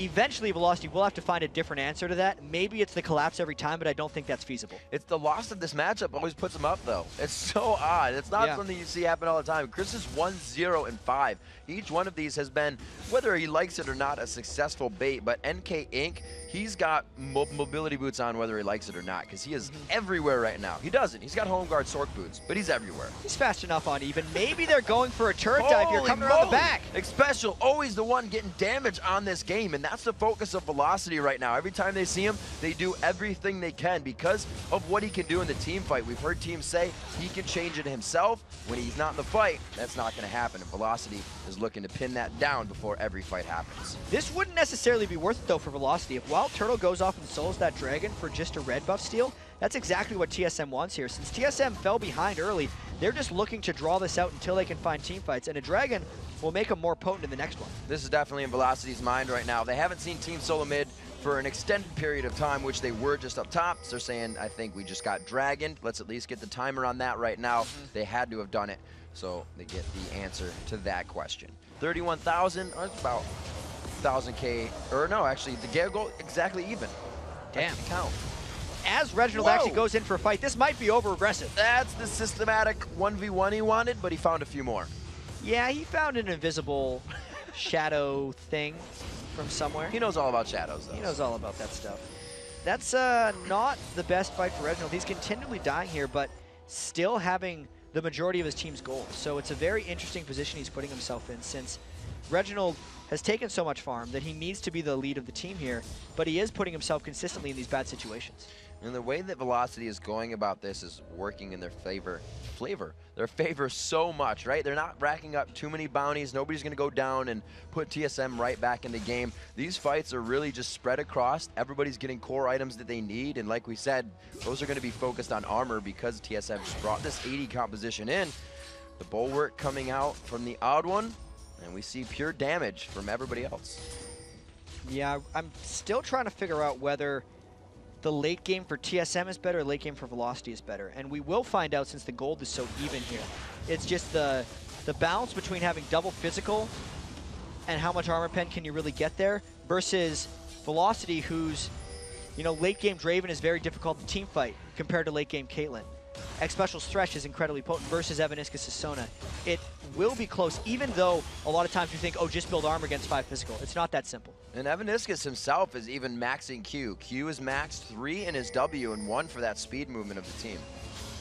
He's looking to get the damage out as well with that Ignite run on his Summoner spell. Coming onto this turret in the bottom lane, not getting too much damage down onto it. They're really going for the fight right now when they have enough minions to just push. But Crescendo only hit one. Reginald might want to go here if they get any kind of catch. There's the shot gate. Nobody's really going anywhere. Yeah, that's why Velocity got out of there. They're like, hold on. Crescendo hit one and we didn't get anything. Let's leave. This is a very bad place to be. It's smart that they were able to back up after that. Sing a different tune when that one misses. 10-4, and they are going to be up 600 gold that they found a little bit. Reginald forced the shadow out. The Miramana finished up onto Dyrus. That poke to get a little bit more. And something that TSM hasn't really been able to utilize with this comp is the turret diving we thought they'd be doing. They've been on the back heel the whole time. Yeah, they would have loved to turret dive. They just haven't had the lead to do so. Reginald, he's the best, one of the best turret divers in the game. Would have went in there all the time on Zed. The one time he tried to turret dive mid, he got caught in a crescendo and died right away because they haven't had the lead or the map pressure necessary to even get all the turrets pushing, let alone dive. Well, you can see that is upping, right? Velocity's now taking into consideration they do have to ward their own jungle. We saw for the last 5 minutes that was not happening. They're starting to feel the pressure here, and it looks like that turret damage that they wanted is coming in. Maple Street, the death mark gonna hit. Tries to cleanse that off, still takes the damage on it. It looks like they're gonna continue to go into the fight. He gets hit up a few more times. Everybody's just kind of chaotically running around, but they do find the kills. 2 go down on the side of TSM. NK Inc. tries to get out, and he's the only one. He caused so much chaos, they finally were able to focus him. And NK wrecked Wild Turtle in the back of that fight. While Reginald was going in, NK was coming around the back, and even though it was a 2-for-1, Velocity won that by a lot more because everyone on TSM having to go back to base and shop right now while Velocity pushes up mid. A fantastic showing by Velocity right now with NK Inc. coming out of the jungle on Eve. 26 minutes in, they grabbed the second tier turret on that mid lane, and Chris, that exoskeleton, too strong. So they definitely pulled a bit back there, even though Maple Street wasn't involved in that fight. Reginald tried his best to assassinate Maple Street, but that's the great thing about bringing Rise as a caster carry, a mage carry for you. He's got almost 80 carry persistent threat. So even if you all out dive the Draven, you're still worried about the Valros. Most mages you wouldn't worry about that because even if you get them down really fast, they'll blow their combo and kind of be out of there. Not the same for Rise. See where they decide to move. Jat, that Frozen Heart finish now, definitely affecting the rest of the team. We may even see, unless it's just the Seekers, he hasn't really built into, nor maybe he doesn't have enough money yet. He's got 1,400, so I guess he is spiking up for that Zhonya's. Especially since NK Inc. died recently and came back out of base with 1,400, he's definitely saving up for an AC large draw, and he will be going for Zhonya soon. Chris picking up blue buff and going to get himself back in. We'll see what the wardage going down. Special with an Oracle. Throwing down some over at Baron. Vile Rose just soaking up and pushing all the lanes. Right now, the bottom lane is the only thing that they have to worry about. But with the map, everybody, all eyes on Baron, it's not too big of a threat. No, and Dyrus got his transform from his Mana Immunity too. Yep. Merman, he got that a little while ago, but it hasn't came into big play in any of these team fights yet. TSM still trying same old here. Reginald split pushing. The team fights haven't worked out for TSM when they got them. And maybe since Reginald has double the minion kills of Chris's Elise, or very close to, and still 1,700 gold on him, he might try to force that 1v1. Checking out some more inventories. Both supports looking to make the plays. Mobility boots coming out there on both ends. You see the Sightstone Rubies finally finished up as the 80 carries go 236 to 204 in that 3-1-3 right now for Maple Street. On his Draven, really not odd that that pick went through, but definitely something that's been banned over the past few games we've seen. It's by far Maple Street's most played 80 carry, and TSM knows that. They just had other things in mind with those KO bans. So Velocity had the timer on this as they did make their way down before the Dragon, so it does not go into consideration for them, but they're still up 300 gold even with that in favor of TSM. 4-3 in turrets at 30 minutes. And Reginald is going to push down this bottom lane, but Velocity is rushing down the Baron without a pink ward, mind you. So this is completely seen by TSM, and they're running to try to get there, but they may not make it in time. There's the Shock Blast. They have 2 on the backside. Chris taking damage. They're able to get it. NK Inc. grabs up the Baron, and they're going to be able to turn on this. Reginald still coming from the lane. Will he be the solution to this fight? Odd One going quite hard. He has Maple Street right in his eyes. Throws down the death mark. There goes one. Reginald's still in the fight, but he's not getting enough lifesteal back. And it's going to be Velocity pulling through this one. Another one onto the Odd One. Vile Rose coming up big on this one. In the background, you can hear him screaming, picking up the triple kill on Rise. What a huge fight for Velocity and a ballsy call there. No pink ward on Baron. Knowing TSM is coming for you, they killed that fast. They knew they would kill it fast, and then they turned immediately for the fight. It's very rare that a team is willing to take so much damage from Baron and risk it, but that's the way Velocity plays, and it paid off. That is the third time we've seen somebody take Baron and instantly turn to fight. This is a fad that's now happening, and the trend has been set, and people are riding the wave. I really wonder how TSM's going to react to this one now, Riv, because that was Reginald getting caught in his split push game. He went right after that Dragon all the way down bottom. And yeah, you pointed out those wards. 7 wards in the Baron area. It's pretty good. Wow. You're not going to lose that fight. Not by vision, that's for damn sure. No one's going to be hiding on you. Nope. So it's funny, they put 7 wards in the Baron area, but didn't have a pink for the Baron pit. They were daring TSM to come at him. They still don't. They still don't. We're going to see what Evaniscus has. He does have an Oracles, though, as he slides onto my screen. Wild Turtle, you see in the top lane, farming it out 214. And he's kind of not had too much harassment, right? These guys have been doing what they want. Maple able to stay up 241 to that 215. 3 core items finished, looking to get a Phantom Dancer and Last Whisper finished over on the side of Turtle. Looks like he's in between the both right now. And there's one. Yeah, and looking at the item builds as well, because we talked earlier about the 5 physical team and how it's going to have an interplay. There's an arms race between Velocity's ability to get armor and TSM's ability to shred it. And right now, Velocity is way ahead because they finished Frozen Hearts, Zhonya's, they got the Ninja Tabi on Rise, whereas TSM only has now 2 Last Whispers completed, but no Black Cleaver on anyone. Oftentimes Zed or Jace will build a Black Cleaver, but they're not going for it this game, which I feel like gives Velocity a huge edge. There are 5 members up right now. Reginald in the bottom lane for a turret for an inhibitor. He's trying to make a play. I don't think TSM could have 5v5 at an exposed inhibitor. So Reginald says, give it up. I'm going to get us some gold back. And maybe they'll expose themselves for a fight. Rise Flash! That's exactly what they were waiting for. The Lantern's there, but NK Inc. flashes with the Eve Ultimate. The Caliber Net misses, and NK Inc. is going hard into the base. The team says, no, we have to hold off on this one, and they control the Bloodthirst from there. Reginald going hard. Reginald, in the end, gets himself an inhibitor turret here, and TSM has to stop these guys from backing.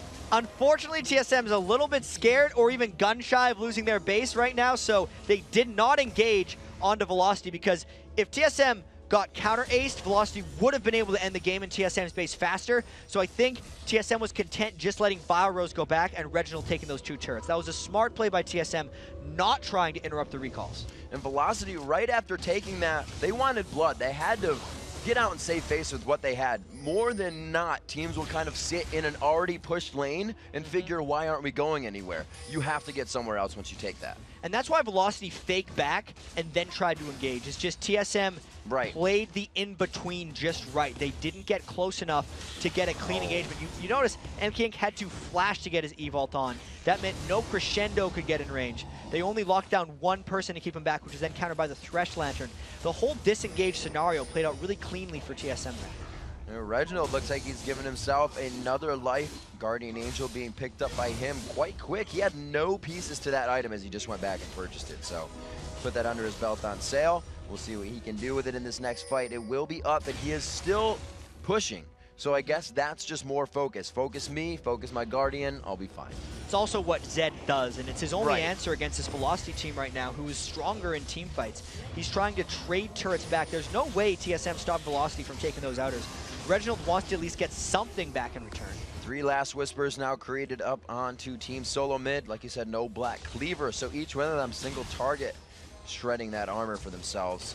Looks like Velocity starting to move in onto this turret. You gotta remember, we've heard before, Draven, not the best turret shotter. Vile Rose getting hit up. Evaniscus is very low. Does not, yes, he does get the chance to Crescendo off. Shutdown coming in onto Vile Rose. Good money going to Dyrus. NK Inc. tries to get into the fight. Chris just on the backside as they throw it on Sonya's, and that was enough power to turn the heads of TSM. And nobody on TSM died, gets everyone on Velocity's low. They might chase through the Jace Gate. Oh, will he be able? Itsy Bitsy Spider is up the spout. Almost comes up with the kill on Reginald. 17, and he flashes over the wall, gets out safe. No, the follow from the Caliber Net. Everybody is so low. This is a one-shot shop here for Wild Turtle if he can get out to this.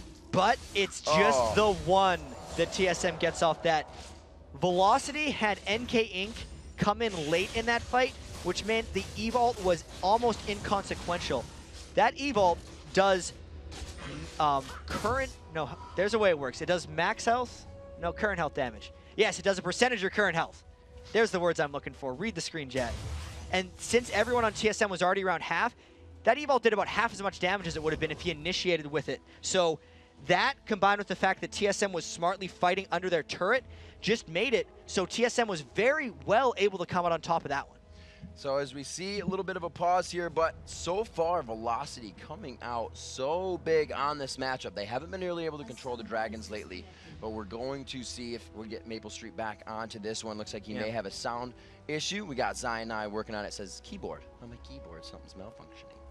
Well, they'll be able to solve this one quickly, especially on this July 4th weekend. A lot of games to go. All these guys played twice this weekend. I like how the LCS schedule this season is synced up, so all the standings are always the same. After every day, everyone's played the same amount of games, so we always know where everyone's at.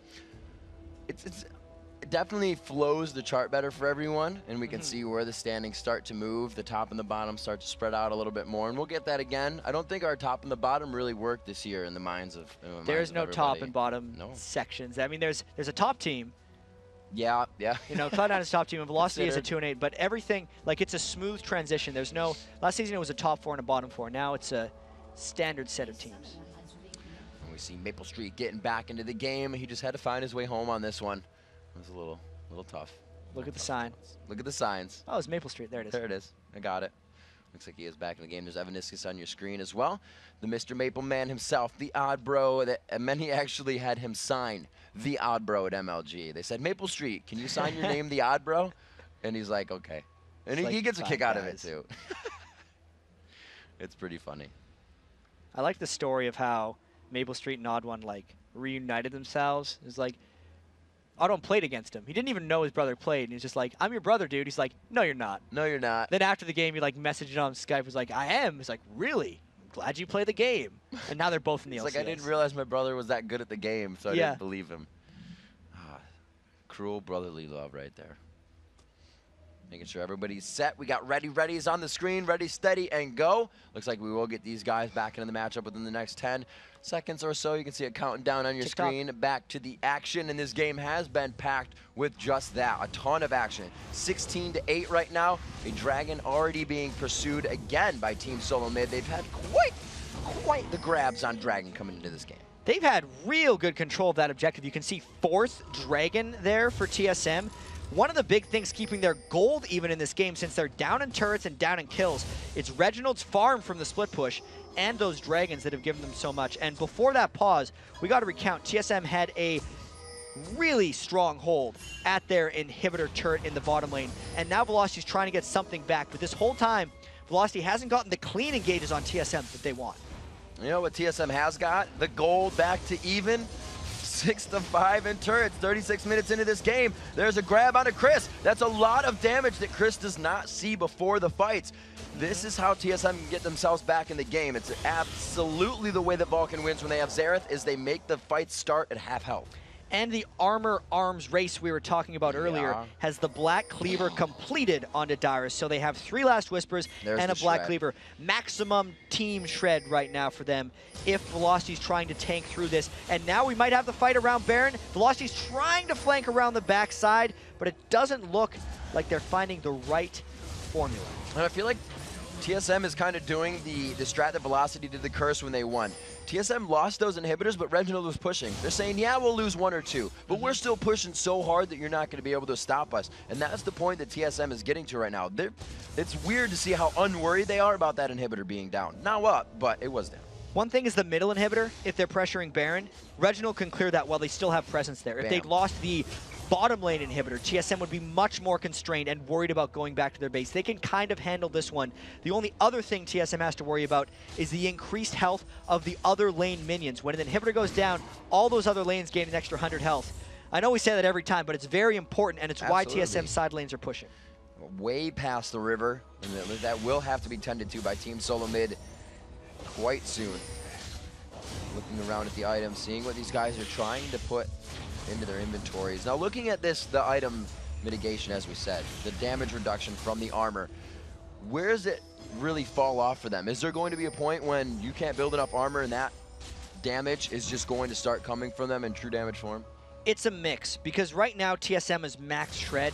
Okay. So the armor they build is still effective, but not nearly at the same ratio that it was before. It's still going to reduce the damage, but you're never going to completely make yourself immune to it. I think that's kind of the point Varros is hitting right now, because he's built a lot of armor without too much health.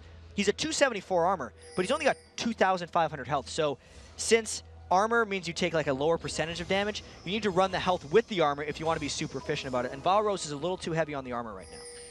Let's see how TSM applies this armor shred. It's going to have to be that perfect shock blast that they initiate on or continue to get into the fight from Dyrus. It will definitely give them an upper hand. They have the Locket to fight with here. They have a Zanya's on Eve, however, so the Locket really team assist over that, getting into the... Whoa, Evaniscus taking a good shot there. Looks like they're getting ward clearance down. Velocity's been very aggressive. We just saw them take a Baron in the eyes of TSM. There was a ward there. Evaniscus grabbed over. They don't get the damage. They do get the damage on the Baron. It's not going to be one more attack. Oh, he took it already. Woo. That was just the image. Woo. It's a bit scary there for a little Evaniscus right there, and he completely shuts him back. That's almost the second time Evaniscus has taken more than half of his health just by clearing out the Baron pit. The Jace damage from Dyrus is making that a very dangerous thing for him, and even though NK Inc. wants to flank around the back of TSM right now, he's got to wait for Evaniscus to get back. Both teams playing the ward game. Who has the best Oracle? And it looks like both of them are going to equal out on this. The ward still on Baron is going to be in favor of Velocity, but we're not going to have Team Solo Mid really ready to jump that and get on the other side. Reginald, Chris almost meeting. You can see Wild Turtle is just forced to focus to clean up right now. Maybe Velocity wants that pressure. They want to focus that because of Wild Turtle. They recognized Wild Turtle was gone, and they're trapping themselves in with Baron again. They'd have to find a fight off the side of this, but they can't get that stun onto Dyrus. If they can get a stun on a priority target, Velocity will pile in. It's just about getting that good initiation, because if Velocity doesn't go in clean, they've already seen that they can't win these fights. And these turtle traps, so good. Coming into the fight, really stopping and engage from happening. Good dodge by Chris. While Velocity and team look to put all their pressure towards this mid lane. They feel they can win a 5v5. Even with Reginald's Guardian Angel being back up again, so it's been over 5 minutes since we've seen that last big team fight where Reginald's GA was popped. The tricky thing here is NK Inc. wants to get around the sides, and TSM's not really leaving them the openings to do this. Velocity almost has to go back and pull a Baron rush off again, but that's a super dangerous play, and you can only get away with that so many times before it backfires. Velocity has to be careful. This is when losing that fight becomes big. They can clear bottom wave, but they have a big push in the top wave and Baron to their name if they win this fight. So a lot of things are swinging in the favor of Team Solo Mid. That wave for them in the bottom is stopping. So a fight here would be huge. And TSM's got to be all too familiar with these kind of games. They had a game like this against Curse and against CLG. Now we see a fight. Varros locked down. He goes down. The death mark was enough. Evaniscus flies down as well. And it looks like Maple Street is going to be hit up. TSM positioning perfectly for this one. Reginald gets the GA popped. They're going to clean up the fight. It looks like it may be a clean ace on this one. Reggie back up. Focused a little bit, but they're all done. 5-4-0. TSM waited 41 minutes to find that fight, but they got it. They had all the shred together. They're the ones who got the initiation. Velocity could not engage them in sync because TSM spread out too much and really punched Velocity in the face before they were ready. They might end on this push. It was, like I said, yeah, the best time they could have won a fight. Minions in the top lane pushing down, giving them strength, even if they can't get this as a final push, but it's the Nexus turrets in their eyes. They don't need the rest of the minions. They have 3 there to tank just for the gratuity of it. And it looks like Team Solo Mid will come out with the win after being down, I'd say, a good 70% of this entire match. God. I get so bad, dude. I don't even... Dyrus was pumped after that game, and I can see why. That finish was explosive. That was 41 minutes of struggle, and then about a minute of winning for TSM, and they got it. That was a ridiculous game. You can see, we've seen it before, right? When CLG ended their games, Double Lift said, man, you know, that was a good game, but it was super stressful. Yeah. And Reginald, right there, you could hear from the words of his own mouth, that was not a game that we enjoyed. We won and we enjoy that, but it was definitely something, a win that they can go back and learn from. TSM really had to work for that one. They were pushed back pretty much the entire game. And for Velocity, that loss really hurts because a team like TSM is a milestone to be able to defeat, and they had them on the ropes for the majority of that game until a couple poor choices and that last fight. They just got massacred before they were ready. They did not expect to lose after losing one fight. TSM was super calm throughout the times that they were down. It was only 2,000 gold. They kept Dragons in their favor, which in the past we've known TSM to be a team that says we don't really want to focus on Dragon. We could lose people. But it's one of the ways they won this game. Yeah. We have actually a quick replay, and we'll just kind of evaluate how TSM was really able to get around the Velocity squad. Yeah, and it's just a matter of figuring out why this fight went so well for TSM. You can see Valrose died before the fight started. Then the crescendo hit very few, and there's a couple threats on Velocity. It's Maple Street and it's Valrose for the most part. Right. One was gone, which allowed TSM to focus on the other. And that meant TSM didn't have to worry about taking damage because they assassinated the threats too early on. They had the armor shred, they got the initiation onto the right person, they caught Velocity while they were spread out, and they really just got them in the most vulnerable position possible. And really, that best positioning for Reginald as well on that too, right? You got Valrose coming in, or not Valrose, rather, you got wow. Yeah, Valrose? My brain. Yeah. Yeah, exactly. So you have Turtle coming in. I couldn't think of it. I was like, Turtle, who's your AD carry? Yeah. Frozen Heart, not going to work. But when you have the AD caster, they can shred through the armor anyways and doesn't have to auto-attack and lose his attack speed because of the Frozen Heart. That's a perfect guy to take down Rise. And like you said, Wild Turtle. Now Maple Street was hooked up in a death sentence the whole time, so your two main damage dealers were... Just the best fight for TSM, I got to say. And that's the only fight. That's the only fight they had. It was too shocking. Like, we're not ready to wrap up the game necessarily because it was like, yeah, they should still be going. This is the long TSM comeback because whenever teams pushed up against their base like that, it usually takes a while for them to work back. But they won that fight so cleanly and unexpectedly, they were able to win. So many good games. Teams using momentum and also finding a little bit after a 0-3, I should say, MLG weekend. Team Solo Mid finds another win here against Velocity, so we've got to take a short break, but when we return, TSM's Dyrus will join us to talk about their comeback win, and then first place Cloud9 will take to the Rift against Dignitas in our third match of the day. But first, have you ever wondered how your favorite LCS players got their summoner names? Well, wonder no more. The origin of my name came from an episode of The Twilight Zone, which is The Monsters Are Due on Maple Street. When I watched it when I was 10, it had a huge impact on me. It's pretty simple. I just got it from my wife. She literally just gave me the name, so take that. You know, it's just like, what's the dumbest name I can think of? And what name would people really hate losing to the most? I was like, I don't know, I hate the name Reginald, so I'm just going to choose it. I honestly don't even like the name that much. I think it was like 5th grade or something, and it's Cowboy Bebop. So I'm like a little kid, and it's like Vicious is one of the characters of it. I don't even know how Saint came into it. And I remember I got like my name banned from a game once because they're like, Saints can't be vicious. I got my name from a wrestler, and like I'm not very original. Psycho Sid was just this really big guy. He wasn't even like my favorite wrestler. I was just like in front of the monitor, like, oh, create a name. I'm not a very creative person. I can't like think up something like Ninja Socks 1 2 3 or something. It's just a name I just found was available, so I just picked it up. And it sounds badass.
Welcome back to the special 4th of July edition of the North American LCS. I'm David Freak Turley, and beside me is everyone's favorite firecracker, Sam Kobe Hartman-Kensler. And before we get off to our third match of the day, Cloud9 versus Dignitas, I'd like to welcome to the desk TSM's Dyrus.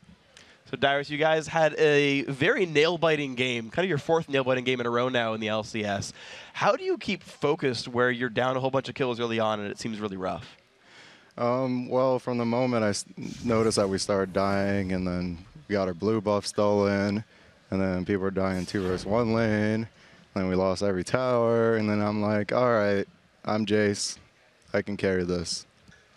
So is there anything special when the early kills are going to an Evelynn on the other team that goes through your team chat or anything? Yeah, our team isn't, as you can see, our team's not as used to playing against Evelynn, and when she gets really fed, she's always an unknown factor. So when Reggie's split pushing, he doesn't know if he's there or not. So when he goes in and Evelynn's there, it's like, well, I'm screwed. But it also takes pressure off the map, so it's not so bad. The other thing about it being a nail-biting game is that we've had far worse nail-biting games where I'm feeding, and like against CLG, like I kind of realize, and I kind of give credit to CLG in the fact that they have to go through these pressured games like all the time, whereas there's games where we have that end in like 20, 30 minutes. Like, I think the experience from that really helped me out. So talk to me then about how you went to go carry about the game as Jace. You said, we're behind, but I'm Jace, I'll carry. So start with the laning phase. You were up significantly over Chris in minion kills. Was that because Jace's range, or is there something special you do? It's not really anything special. Since Chris and Evelynn got and NK got like tons of kills top, and they didn't lose their tower, he actually gets less farm. And what this does is they snowball the game by going middle, going top, getting the 3rd tier. But during all this time, I have nothing else to do. If I push up, they'll just farm. If I slowly push up, that's something I learned from Voivoi, where you just kind of farm up. I just slowly push it, and then I go back to my team and wait till it gets pushed back. So I don't think he was doing a good job going to find the waves where the waves were building up. Because right now, where he needed to be when that wave pushed back was bottom, but they gave all the farm to Ryze. So you'll notice that Ryze was completely like dominant in that game in terms of farm, and he had tons of armor, and that's why Elise was kind of far behind. I don't know if it was a team strategy or it's just because Elise doesn't need as much farm because she has her percentage. So then how'd you go about carrying the game as Jace? You've got really good long-range poke, you've got burst damage there, but in team fights, you're not going to have the same damage as like a 6-item Caitlyn. So how do you carry as Jace? Step 1 is not dying. I like to not die. And step 2 is making sure that you don't die by buying the correct item and itemizing well. You have to itemize perfectly. You have to hit all your pokes. And first of all, let me talk about my item build. Hex Drinker, they have AP, Elise, Evelynn, Ryze, and even like the Sona damage. And then you have a strong, hard-hitting hitter like Draven. I got Evelynn. I got Hex Drinker, and I overextended to the point where I would notice them to like, go on me, but I would still survive because I had Flash, and my Hex Drinker would save me, where you might have noticed a couple of times. Then the next item I bought was Merc Treads, because they have lots of catch. They have Sona, they have Elise E. There's multiple times where I've been hit by Elise E, and I'm just sometimes trying to bait it out, but at the same time I'm kind of scared because I don't know the unknown factor of their Evelynn being super, super strong. And then moving on, there's the Brutalizer. I needed a CDR. If you don't get Ionia boots, then you need CDR. So instead of rushing Last Whisper like Zion Spartan would for the late game, I just had to like go all in for the early game and slowly poke. And what creates the advantage for me to carry is by poking their squishies. Poking Draven does nothing because he has lifesteal, but the key was to poke Sona and Ryze or whoever else that doesn't have as much sustain as Draven, and that slowly got us like, one of the dragons, you might, if you rewatch the game, and it becomes scary because if I miss my poke, we can potentially lose, and if I get caught, we lose. If I die, we lose.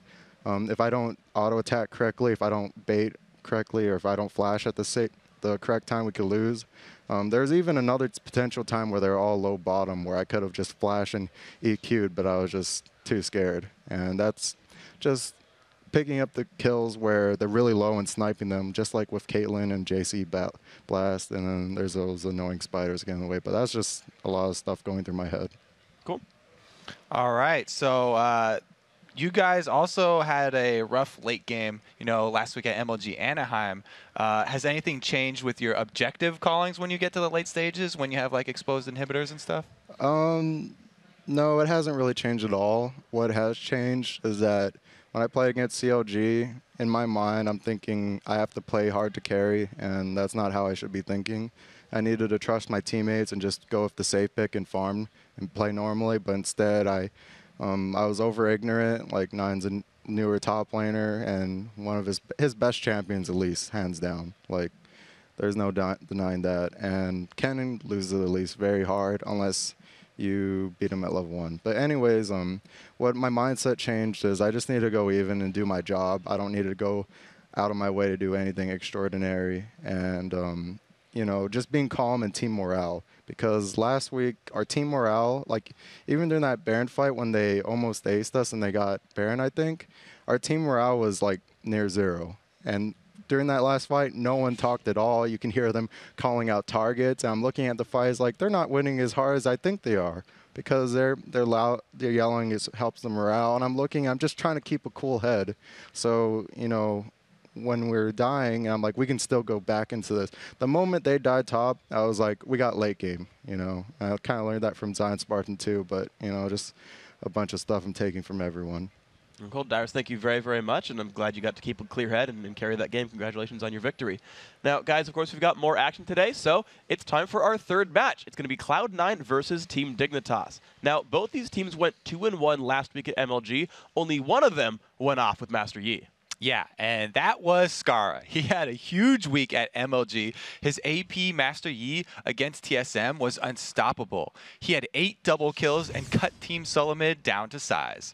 And then he went off against Velocity as Zed. So no matter who he played last weekend, Skara's game was extra sharp. And though he hacked and slashed his way through MLG, his blades weren't as sharp when Dignitas met Cloud9 in week 1. Yeah, and that was the first game of the summer for both of these teams. Dignitas actually started off really well. They took both of Meteos' blue buffs, or both of his buffs, and looked like they were in control. But then Meteos just shook it off and went to go push down an early tower instead. It really seems like nothing will bother this guy. He stays cool under pressure. And that game was North America's introduction to Cloud9 and their hyper X-aggressive style of play. And they've been in first place ever since that. So let's check out the starting lineups then with this first place Cloud9 first, who's going to be spawning in the blue corner. Their top laner Balls, jungle Meteos, high in mid, AD carry Sneaky, and Elimination on support. And on the red side, it's Dignitas. Kiwi Kid is up top, Crumbs is in the jungle, Scar is at mid, I'm a Cutie Pie on AD carry, and Patoy is supporting. And of course that brings us to our featured matchup of the day, the melee in the mid lane between Cloud9's High and Dignitas' Skara. Yeah, both of these guys are the leaders of their teams. High is just a little bit more willing to force early fights, and Skara likes to farm up, wait till he's strong, and split push. Skara has been getting better every week of the summer split, which culminated last week in Anaheim when we saw that incredible play, his Yi and his Zed. And of course, this matchup really is home to a lot of really, really great 1v1 matchups. Another one I want to point out, actually, is the AD carry match between Sneaky and I'm a Cutie Pie. Because last week, if you didn't check it out, Elimination put an AMA up on Reddit and it was actually really good. He had a lot of great answers. And he said that he considers Cutie Pie and Sneaky basically the 2 best AD carries in the LCS right now in their current forms. Yeah. And it's like, I want to see those 2 best AD carries duel it out. Like, that's a great matchup to watch. Yeah, and it's interesting that one of the reasons he cited was that Sneaky, he can do so much with so little gold. Like, he doesn't take a lot of the farm. And all the members of C9 have said, yeah, it's not like we force Sneaky to not get this farm. He likes it. He's fine with not getting the extra minion kills, and he'll feed that to the rest of his team. That's actually a topic I discussed with Wild Turtle backstage before the games all started. TSM was here and talked to him a bit, and I was like, is that why everyone's running guys like Draven and Graves and stuff who like spike, well, not so much Graves in the North America scene, but elsewhere people are running Graves a lot, like, because they spike really hard at level 9 and work so well with just like 2 items like a Bloodthirst and Last Whisper, and he's like, yeah, it's like, it's kind of where people are transitioning, is playing these early mid-game AD carries who can function without as much gold, and those other guys can start carrying. Yeah, and good tip for any you guys, solo queue guys at home, if you do if you are forced into that AD carry role, you're not used to it or something, Graves is a great pick because he's kind of like an AD caster. As long as you hit your 2 abilities, then you're okay. In the team fights, nobody can blame you. And that's what I did in solo queue too. And you can pass on by and get your win anyway. So there you go, man. Just shoot 3 bullets out of the 2 barrels of your shotgun, and it all works out in the end. Get all the damages out there. Of course, these guys are joining up into the lobby. We'll be there soon. And, I mean, there's so many good things to look for in this matchup as well, right? Like, Dignitas has been sort of the old-school standby. It's a story we tell a lot throughout the LCS because you've got upstarts like Cloud9. You've got Dignitas, the more established team. And for once, Dignitas finally looked better at the end of the week. They had a very, very rough start to the season. They started to really catch their stride this time around. Their MLG week was really, really good. They showed a lot of new things. The Master Yi and all that was so cool, whereas Cloud9, they started at first place, and they've really remained constant. They've used the same strategies over and over again, whereas Dignitas, despite being the veterans, are the ones switching things up. Right. You know, and the fans have noticed, like, Cloud9's getting a lot of fans, but Dignitas still, when their main people come back and perform like that, like Scar, he's obviously the crowd favorite, and you can hear it in everybody's voice. They're just so happy to see their favorite players and favorite characters doing well again. It's kind of like a heartwarming story. Like, everybody's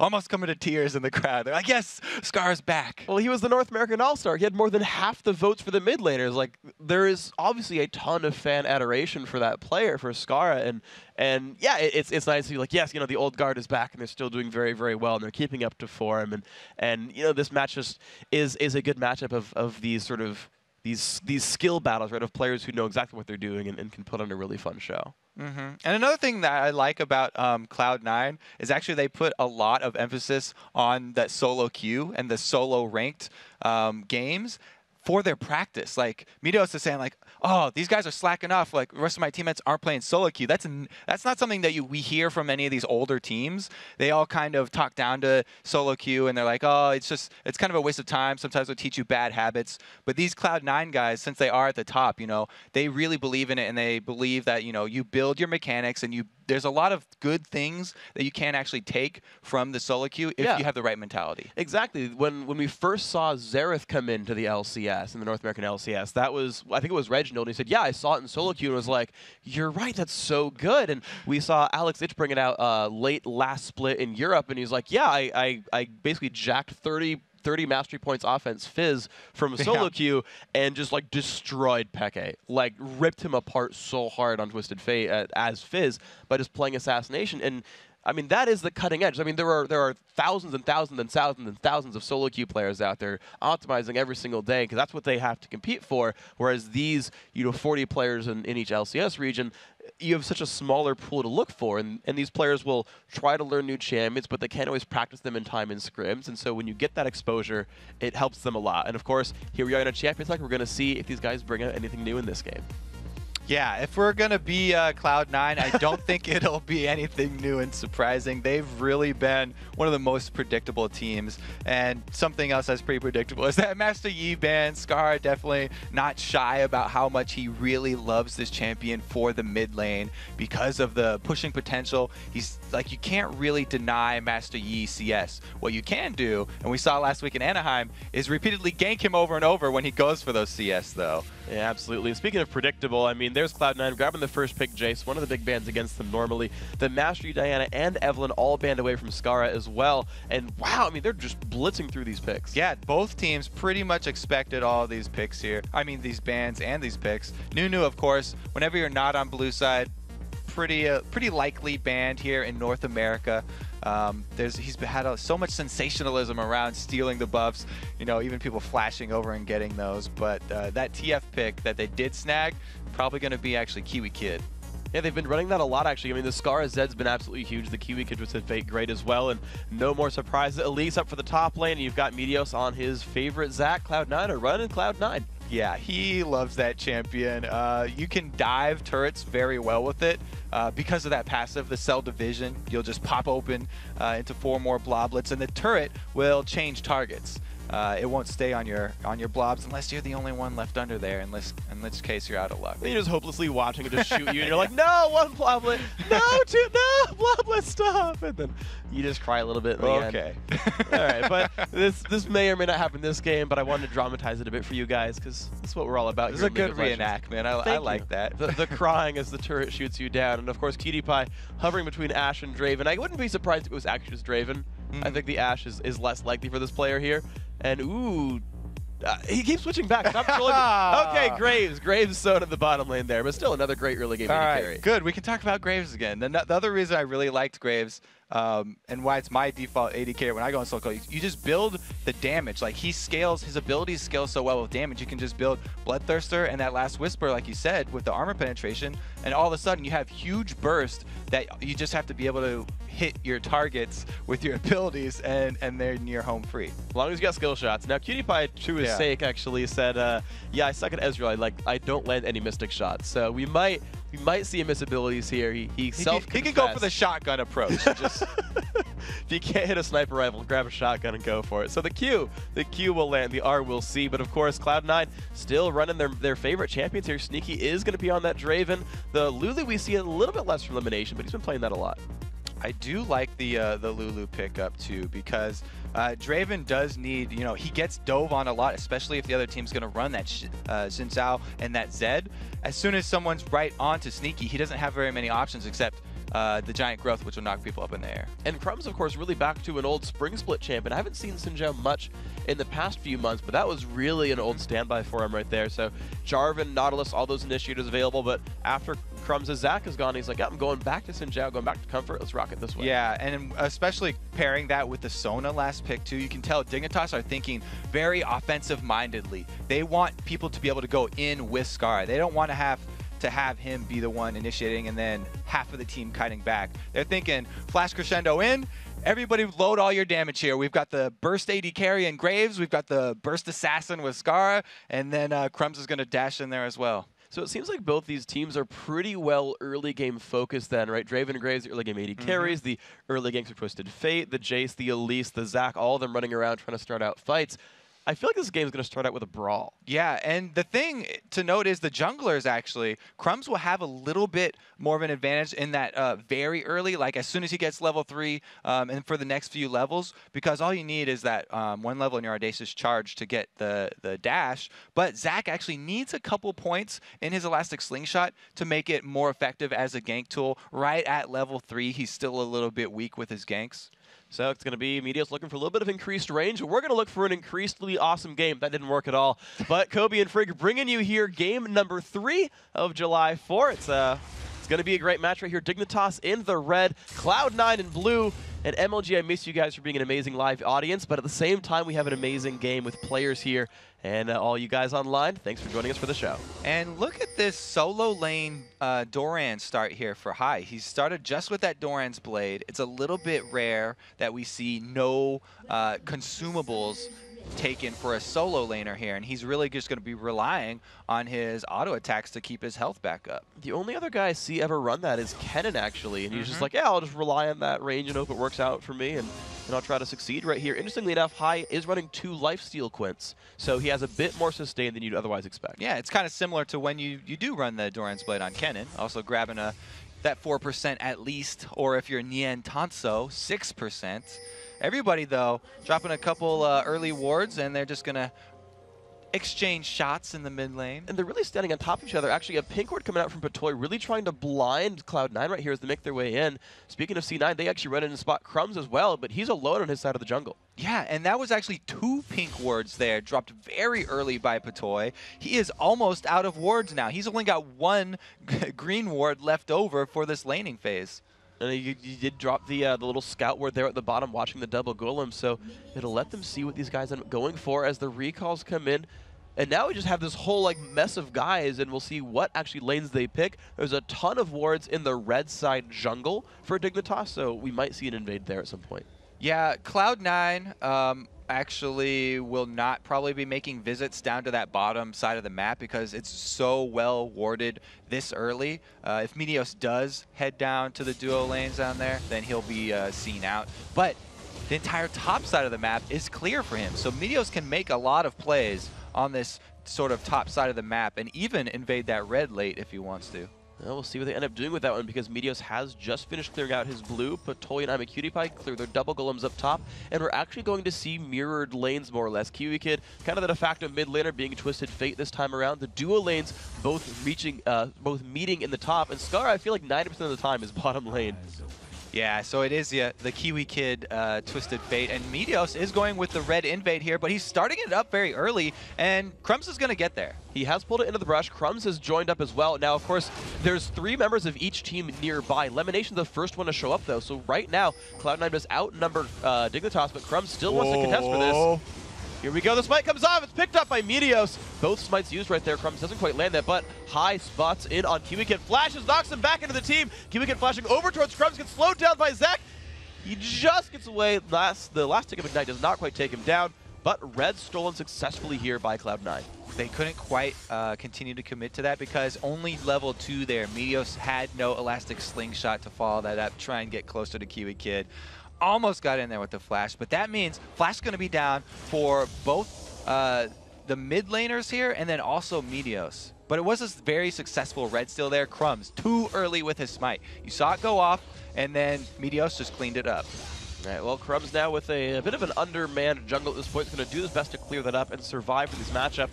A little rough for him, but we'll see him continue. Meteos, of course, a much easier time in his jungle, getting sustained through those Zac blobs, and he's going to have red. So again, I should say, a great start, or a better start to Cloud9's early jungle. Yeah, and it was really a lot due, the confidence to invade there was due to not only Zac having that cell division passive that we keep on talking up, you know, he'll have an extra life, but also because they are running this Draven Lulu lane, which is such a early game bully, they had the confidence that if both lanes collapse at the same time, Cloud9 are going to have the advantage overall. And they're really pushing this lane really, really hard. The damage goes in on CutiePie, actually. Ignite off in a sting. This is going to be a battle. Barriers used by I'mACutiePie. He gets hexed out there, but Lemonation dashes forward. Can he get the last attack in? It's going to be close. Sneaky forced to flash away. Oh, the barrier keeps him alive, and now Lemonation caught alone. Flashes away as well. Couple more shots to go. Will they have the damage? CutiePie buckshot. Oh, Patoy can't quite follow up, but it forces Cloud9 out.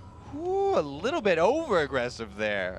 They were able to get the CS lead before they have to recall, but look at this wave now. CutiePie and Patoy actually have it in the perfect position. They can keep it at this turret for as long as they want. And so we'll see them continue to pick up farm right there. The early minion kill lead had gone to Sneaky, but as you can see in the bottom of your screen, I'mACutiePie now in the lead right now. And we'll see as the items scale on up. Now, Kiwi Kid versus High. High did use his Ignite in that earlier engagement, but otherwise, this matchup is actually really heavily in High's favor. He's up 11 minions so far. Yeah, and that's the aggressive Doran's Blade start that we talked about. Plus, the fact that the early invade gave High that very easy harass onto Kiwi Kid, because Kiwi Kid had to rotate in to help, but High was getting off free damage on Kiwi Kid, so it kind of skewed the lane there. And even though High wasn't able to kill him, they got so much free damage that he basically won the lane. A very good setup then by this Cloud9 team. All the lanes pushing out pretty hard, actually, putting pressure onto Dignitas' turret. And it seems like they're not too afraid of Crumbs ganking, you know, being that they're all really pushing past the river right now. I feel like that leaves Sinja open to turn something around.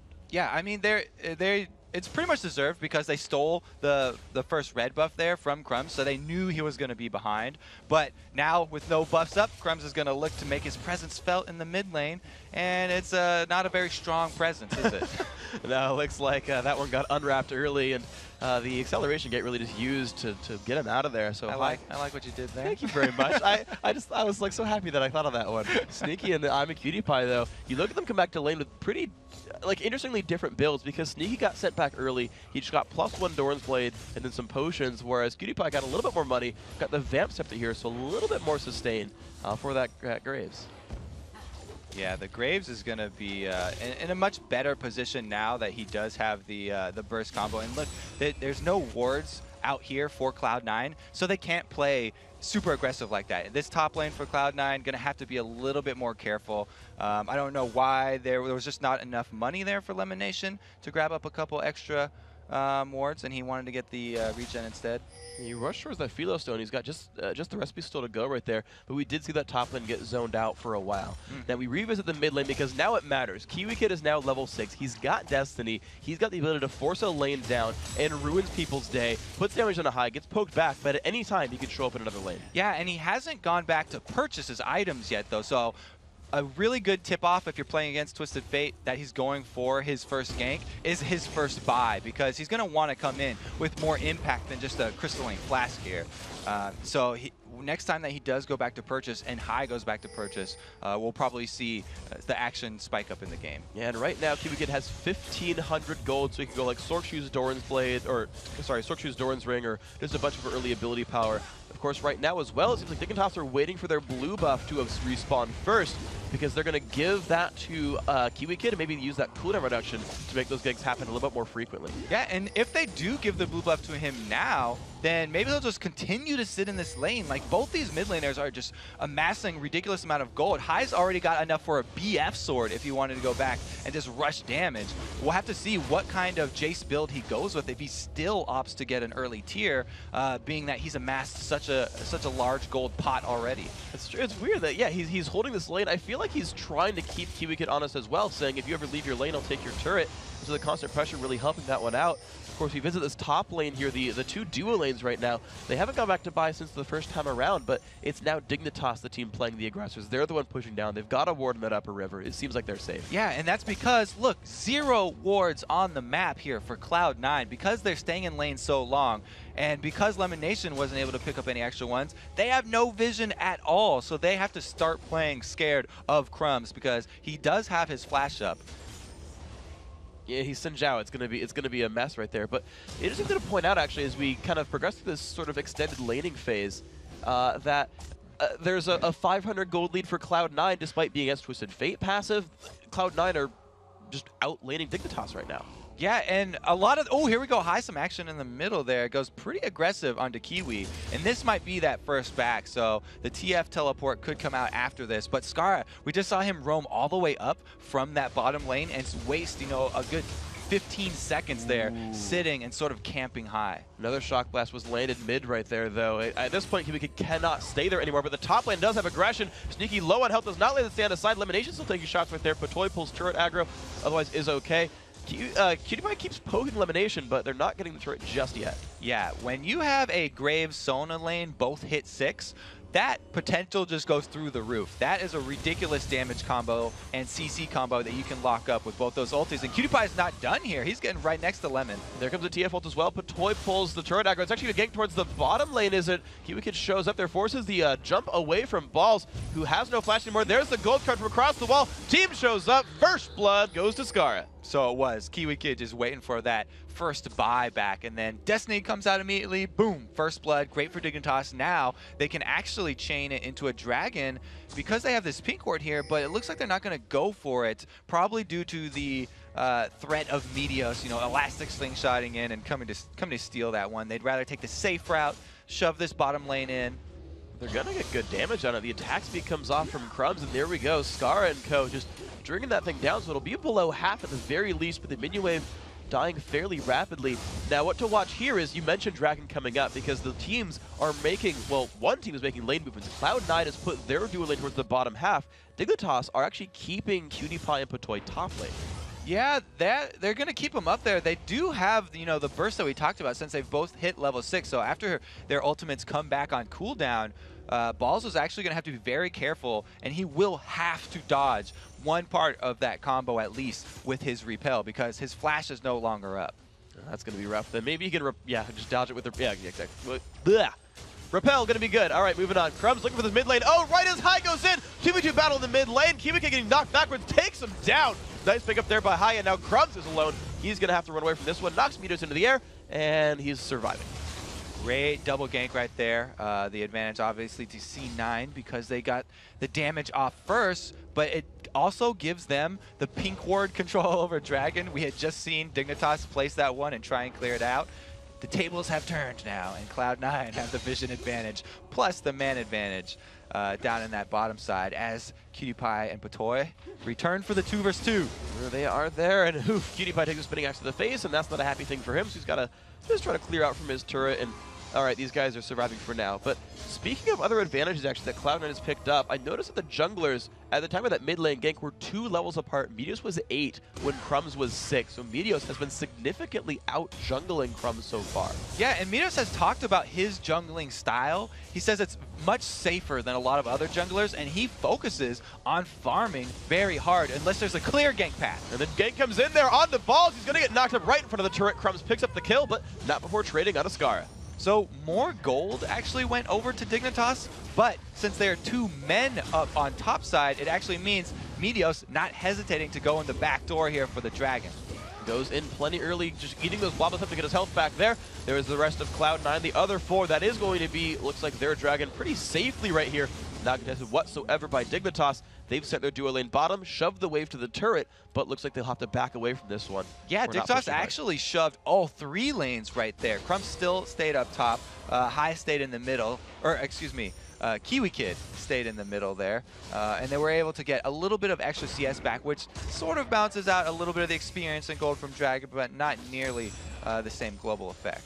So that 1,000 gold lead right here for Cloud9, and that is basically the Dragon right there. The rest of the laning phase has seemed to be equaled out as well as the kills right now. So we look at this dual lane. It's right now Sneaky still running towards the back. Pretty similar items still between these 2 AD carries, though.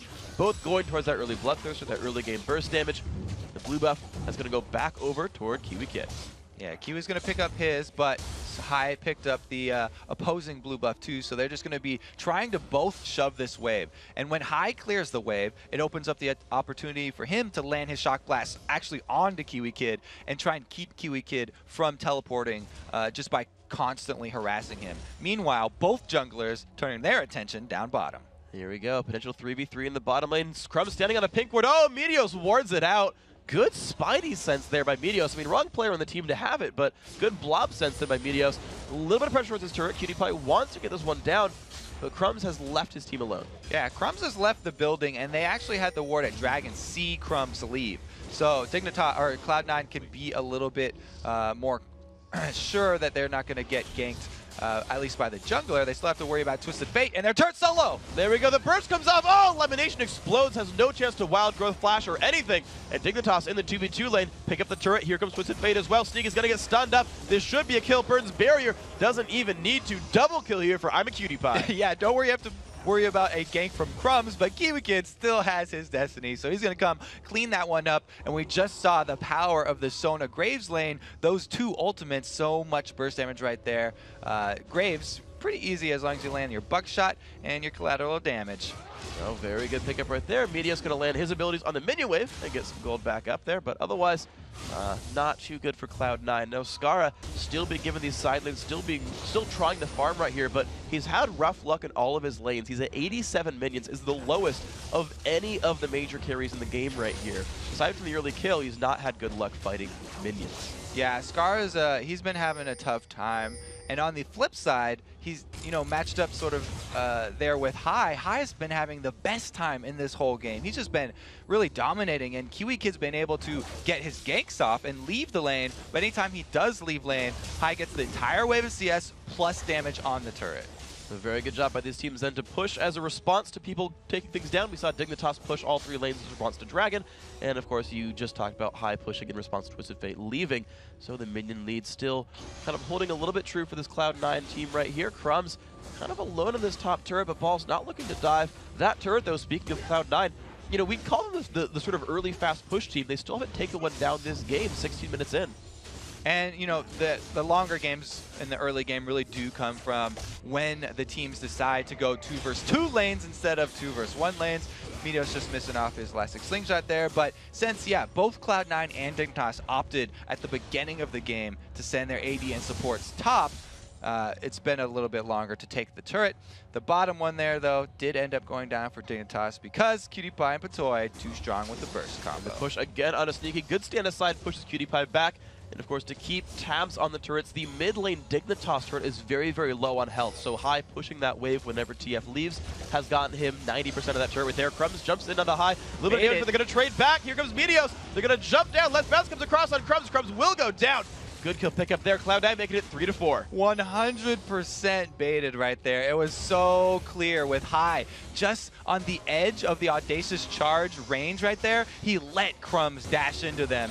And then they ended up with a kill, but wow, a little bit too aggressive. Kiwi Kid picking that one up very successfully, using the turret, I believe, a little bit to help that one happen.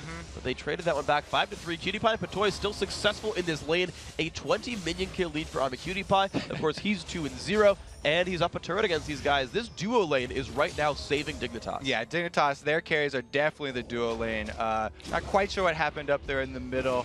Looks like High was able to bait, but not quite outsmart.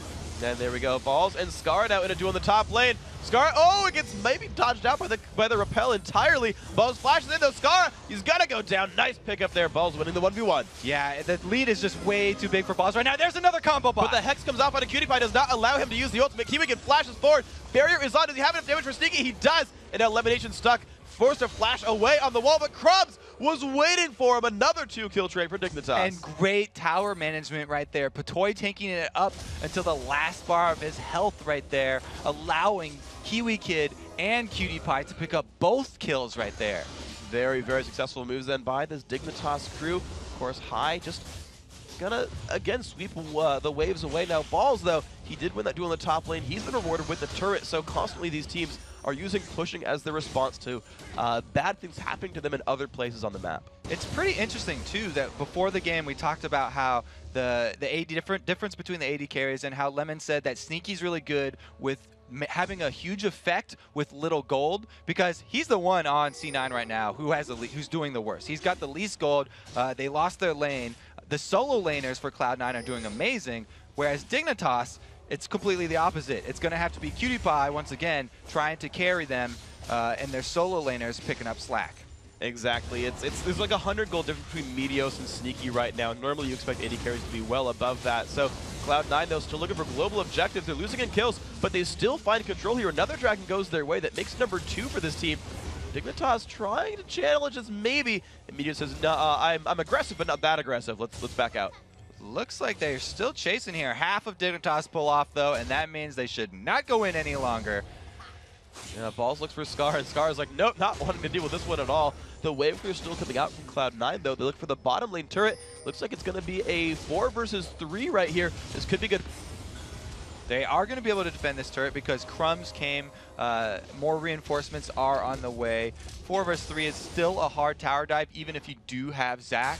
So they're actually going to change their attention here. And actually, Kiwi Kid, he really put a lot of pressure on that middle, so he allowed the rest of his team this freedom down bottom. And High jumps in on a Kiwi Kid, forcing him back, but there was a cannon minion wave pushing down that mid lane turret. So Cloud9's mid turret still actually taking damage, dropping lower and lower. Only 700 health left there. Of course, I want to say smart move by Kiwi Kid because he did push the wave down, but then backed out to not get caught. Crumbs steals, Rev gets jumped on. There's the last bounce, getting shot against the wall. Flashes over at Cutie Pie is there as well. Now Patoy's the one singled out, but I think he's going to be safe from this one. Only getting slowed down. Shock Blast comes. Yeah, he's going to be safe. Okay, so they were able to get out of there. Some flashes burned, but completely worth it because they drew all of Cloud9 into the jungle, and Kiwi Kid, again, shoving that lane, getting more damage on this turret. He's almost evened up the damage on these mid-turrets. High had such a huge lead from the early game when Kiwi Kid was leaving, but it's been evened up right here, and very, very close game once again. As you can tell from the gold, you know, Dignitas slightly still in the lead. 200 gold, not even all that's from Twisted Fate, really. You got to remember, they've got maybe 500-600 cumulative minion kills among the entire team. That would be, you know, 1,100-1,200 gold for the team, but they're only up 200, means that Cloud9, if you don't grab that TF passive, are doing a lot of good things despite being down 3 kills. We're seeing them again try to put pressure down. The mid lane does finally fall. Good pickup there for C9. So that is going to be 2 turrets to 1 now. The bottom. Oh, here comes TF ult. There we go. Can they get it on Sneaky? Oh, a beautiful slow by Elimination. The ult comes out from Sneaky as well. Kiwi Kid nearly drops down, but just barely survives it. Looks like the bleed will not seal the deal, and now Elimination against slowing Cutie Pie does not quite have enough, though. His health so low. Smoke Bomb comes out. Here comes Crumbs. He's going to dash in. 1, 2, and give it to Cutie Pie.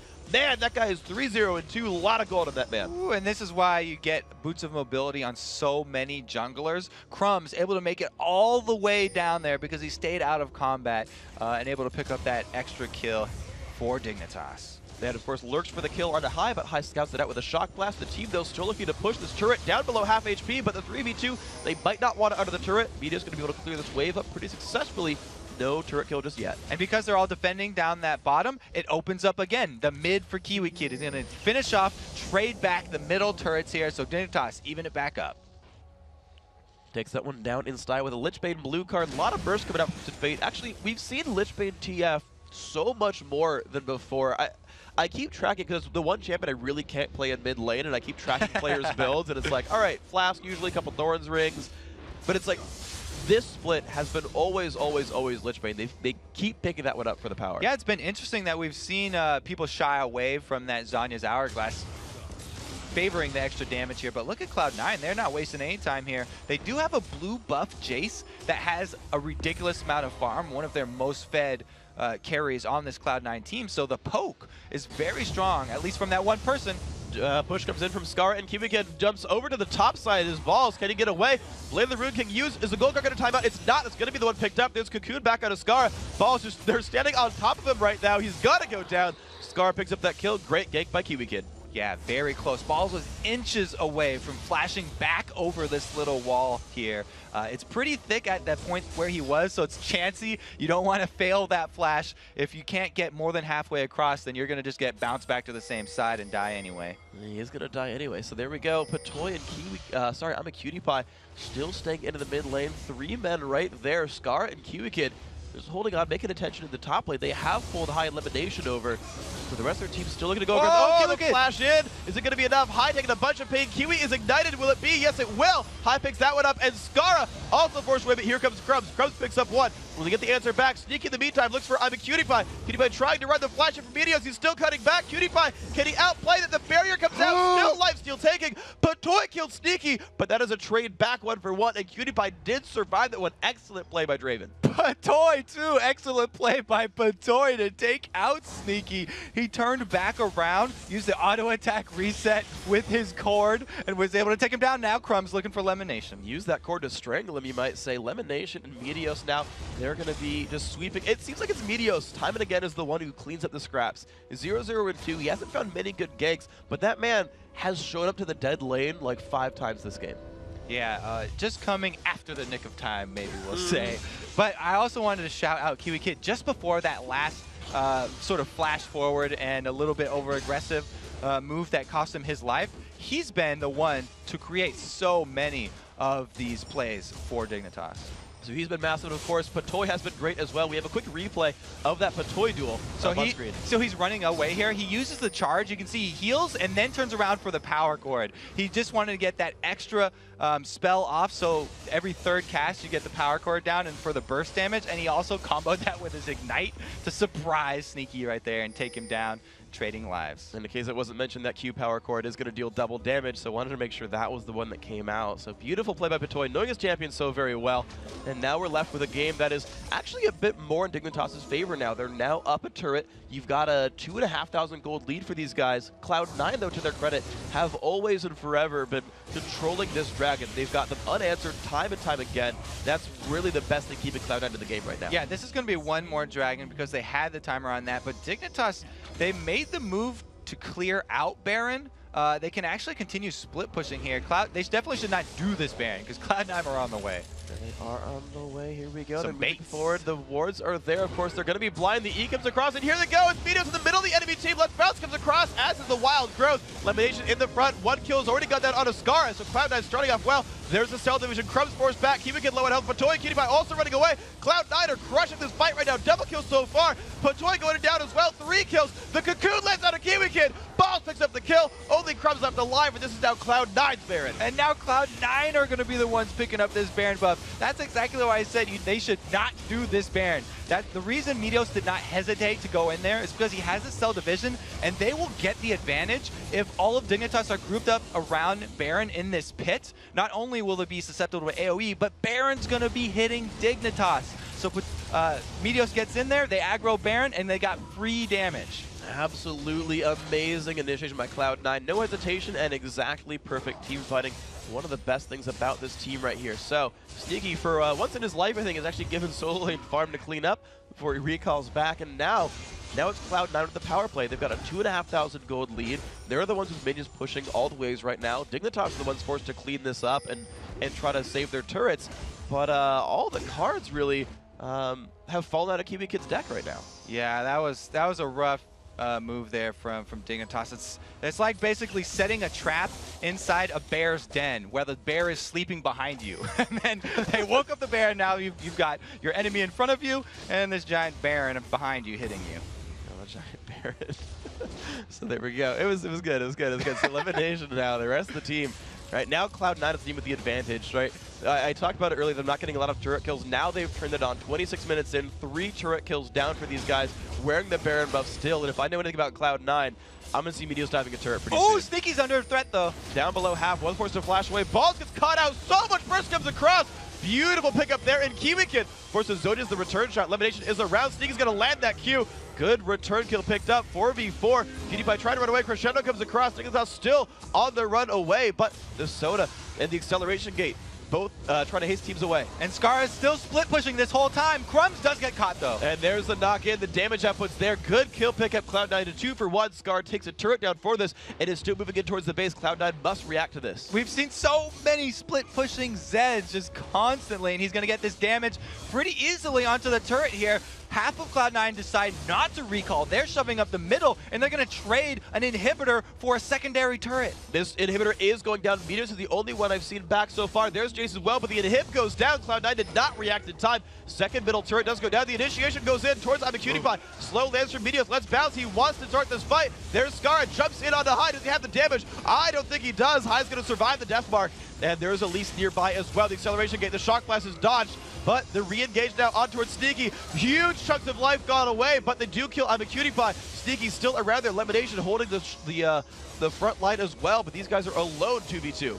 Ooh, yeah, Scar and PewDiePie down there. After split pushing and grabbing that inhibitor, they should have split pass. If you just leave one man, every man for himself, basically, run for it. But they actually tried to pull off a play there, and good job by High and Meteos, able to actually outplay them, and they were able to take down both kills for free. So good answer, but it was the inhibitor for Dignitas. So this is another, we keep seeing the situation in the LCS. There's one team with an inhibitor lead, one team with a Baron lead, and then just weird things start happening because Cloud9 have to be constantly aware of this top lane. You're seeing Balls push this out slowly because of super minions, but constantly push that out, try to keep his base alive.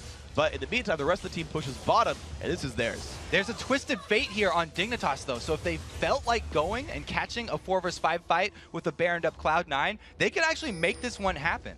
And of course, Balls, though, still being left alone, though. So right now, looks like there's no numbers advantage just yet found for Dignitas. There's the Destiny comes across. Flash Crescendo lands. High gets caught out. Wild Growth comes across. Kiwi Kid likely to die, but High's going to fall as well. 1 kill, 2 for 1 so far, but now I'mACutiePie on the back lines. They're forcing Meteos back. Meteos flashes over. Will the team chase? They put a ward down. PewDiePie chases this one. Goes for the auto attacks. 200 damage crits, and Meteos just jumps back over the wall. He might just escape this one. PewDiePie takes a blue, but Balls takes a turret. So Dignitas, they did make the decision to take the 4 vs 5. It was a conscious decision. They sacrificed the top turret. They got 2 kills for 1, though. Kiwi Kid, you know, a little bit too squishy. He does have lasagnas, but wasn't able to save him there. If you do get CC'd, then you can't pull that one off. So unfortunate there by Kiwi Kid, but hey, the team at least won a team fight for it right there. Knocks some more Baron buffs off. And if I look at the rest of the top lane engage almost there. Scar and Balls looking at each other right there. PewDiePie shows up nearby as well. Spiderling's there. Meteos jumps the wall. Crumbs shows up, and it's going to be Balls trying to make the great escape right there. Goes back in. He's going to take so much pain right there. That will be a kill picked up by PewDiePie. Great kill, Dignitas. I love how Scar started that one off with his Blade of the Ruin King too, and used the speed buff from it to dodge the cocoon. Really nice play there by Scar. Very beautiful stuff, and of course Cloud9 now are the team on cleanup duty. These teams are very good at manipulating the minion waves, getting them pushing, and using them to create pressure on the map. Very successful by these guys. Dignitas now, where are they going to look? Baron buff is off the opposing team. They're the one with a global ultimate in about 30 seconds. And of course Dragon, those coming up before then. This might be a 5v5. So it'll actually be a 4v5 if they do engage, because Balls is still dead. But Scar's nowhere near, so Dignitas are going to have to take their time, and they actually, it's too late. So the Dragon's already gone. Cutie Pie has a red buff, but they decide not to chase. So Cloud9, again, they time this Dragon to the second, and they always get right into position, immediately taking it, even though Dignitas have numbers advantage. So with that, they stretch their gold lead now, about 4,500 gold for these guys. Dignitas are looking to backdoor this mid lane turret. They do find it right there. Again, that Lich Bane, plus Cutie Pie's attack speed really help him make that one happen. So successful turret kill so far. You can see Balls forced so deep into his own base defending this, and Dignitas have a power play in the bottom lane. Ooh, they're just going to circle around, get a free turret right here, and force Cloud9 to come down. Because remember, the bottom inhibitor is still down. So that is going to be pushed in by super minions. And whenever you have a side lane inhibitor down, the super minions, they actually focus onto just the single side Nexus turret, and they can take it by themselves. Whereas a middle inhibitor, the double Nexus turrets usually clear those out by itself. So very fortunate inhibitor grab then, and good smart lane choice then by Scar of what to split push, creating so much pressure on the map. And as a result, you can see that Dignitas have a 7-5 turret lead. They are actually winning the map so far, have made their way in on the enemy base. That will constantly be a reminder of Cloud9 to worry about split pushes for the rest of this game as they try and struggle over and over again to sweep these minions out of their lanes. But right now, the map control lead is definitely to Dignitas, even without a gold lead. Right, so they're behind in gold, but since their composition is so burst heavy, they feel ridiculously strong in these fights, and they've been able to pick out the key targets. The slow core does land from Matoy. The Destiny as well spots the rest, and they're going to go in for this one. Kiwikin gets stunned up. Can he? Zodia's in time. There it is being used. Crumb's going to fall over. 1 for 0. Kiwikin going to drop as well. 2 for 0 towards Cloud9, and will they keep engaging? It's going to be the re-engage by Scar. I don't think he has enough burst damage, though. 3 for nothing. And now Cutie Pie forced to run away. High lands the shock blast. No, flashed away by Cutie Pie. But that's going to be maybe even Baron for Cloud9. Great job by Cloud9 collapsing on that one. They didn't let Dignitas get out free, and they're going to chase down Cutie Pie too. Oh, Balls forces Zonia's high now in a duel with Cutie, but Cutie is huge right now. Will he have the damage he needs? No, I just takes him down with the Muramana. Balls just survives as well, and now it's Baron Dasher going down to just 3. Cloud9 gets that one. That was an amazing job by Cloud9. After the catch out by Dignitas, they collapsed on Lulu. Lemon Nation built completely tanky this game, so he didn't go down fast. And because Kiwi Kid teleported in to try and finish him off without immediately popping his Zanyas, he got bursted down before he could go immune. So beautiful job right there. Then amazing team fighting. Cloud9 taking that one very successfully. And that makes them 7,000 gold now in the lead. The first major lead we've seen of this game. And that top inhibitor has respawned. So the map pressure is gone. The Baron buff is there. Cloud9, the advantageous team in every way we can think of on this map right now. And I alluded to it maybe 10 minutes ago. Last time they were ahead. Like, okay, now Cloud9 will push. The last time that happened, though, Dignitas had a miraculous recovery. Now, again, Cloud9's in the lead. And it's Dignitas' turn to respond. Exactly. Still with the gold deficit even larger, and the Baron buff now to compound that. Cloud9 are the ones that are going to be running this map. Dignitas, they have to spread their pressure. They have to have Kiwi Kid make use of his ultimate. The only problem is that he can't get too far from his base because Cloud9 will not hesitate to dive a turret. They have Zac, they have the Baron buff, his cell division is ready to go, and they will go straight up the middle. You can see that right there. They've got 3 strong. The other one's lurking in from the shadows. And speaking of shadows, Zed is actually going to recall back, try to defend this one, but the first inhibitor turret's going to go down. The initiation in on a Kiwi Kid. He's going to get knocked around. Crescendo comes across. Elimination takes the burst, but they don't need to kill the support. The 80, the mid laner goes down now. Crumb's forced to run backwards. Balls just dealing with Cutie Pie right now. Cutie Pie does go down, but Scar has returned. Do they have the damage they need? Scar getting knocked around right there. So many kills coming in for High. Another double kill for him. Only one member of C9 is dead, but only one member of Dignitas is alive. And Cloud9 showing the benefits of not hesitating, immediately jumping past that turret, and they're rewarded with Nexus turrets. This is going to be the game. Cloud9 taking it in style, remaining in first place right here as the structures continue to fall high, and the rest of the crew is going to take this one down. Congratulations, Cloud9. Great job coming back right there. Just very well played team fights towards the end of the game by Baron. Those are the ones that are going to cost you the most, because right after the 4-man kill there for Cloud9, easy Baron, and they roll that all the way into the end of the game. And even the first Baron fight as well, Dignitas had this really cool bait where they were cool bait. it was a good try, right? They were in the advantage. They had a gold lead in general.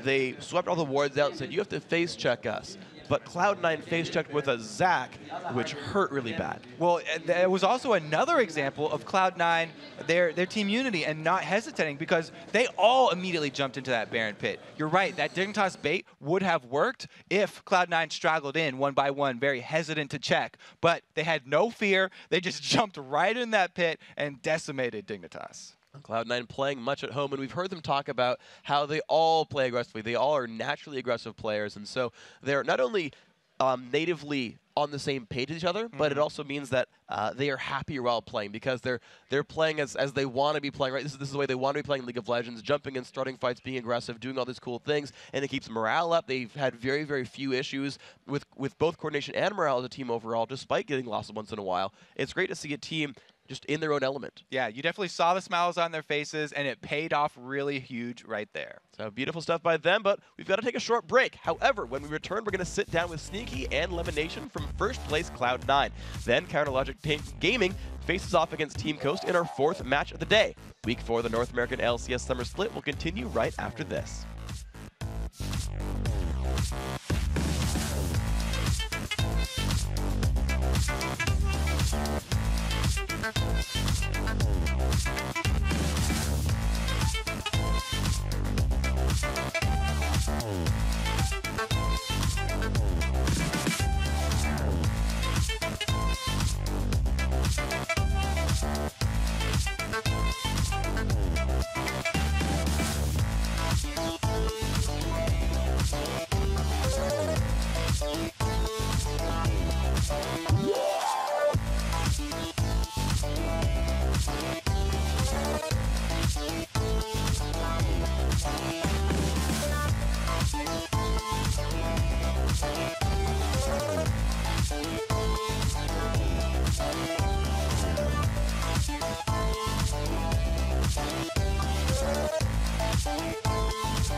Kill Zinzao, Zinzao, Zinzao, Zinzao.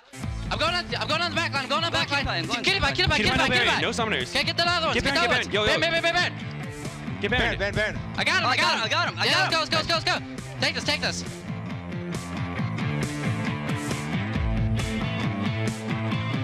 Hey everybody, welcome back to the North American LCS. We're into week 4 here, and it's the 4th of July. Thanks for joining us for our huge 8-game day. I'm joined by Lemon Nation and Sneaky Cloud9. You guys picking up another win. And I gotta say, going into this game, you guys must have felt comfortable. Lemon, you guys were given Elise, Jace, and Zach right off the bat. What were you guys thinking? We're really happy to get Jace. I mean, every loss we've had has been versus Jace. He's just so OP now. So it felt pretty good to have him. So was it actually going into Champion Select that was something you would have let go by or something you had to get? That was our top priority, Jace. As blue side, if Jace is up, you pick it. All right, so grabbing Jace, you guys didn't seem to put too much, not respect, but too much worry into a Twisted Fate pick. You just kind of left that up for Dignitas. Was that in the books or you weren't really worried about it? I think it was okay that we let him have it. It was kind of in our plan. The global pressure was really annoying to deal with, but ended up being okay.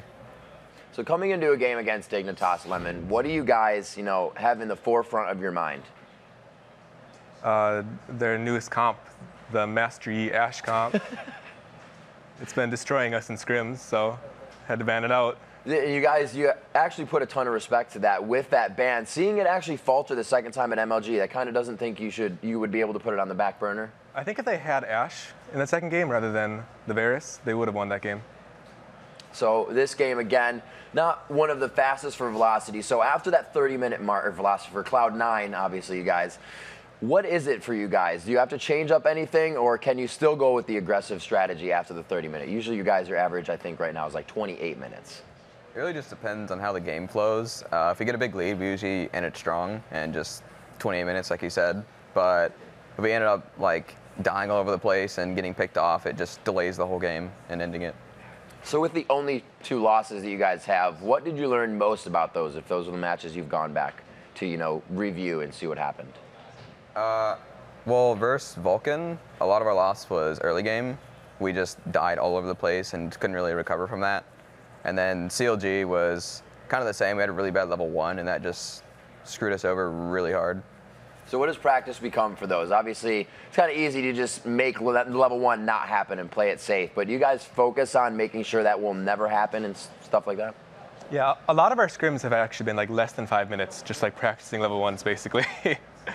That's different. A lot of teams you'll see kind of wanting to get to the late game to practice. What is it so important about the early game for you guys that you want to take a hold of? We've had a lot of issues with our early game, like mainly our level 1s and things like that, so we've been improving that as much as we can.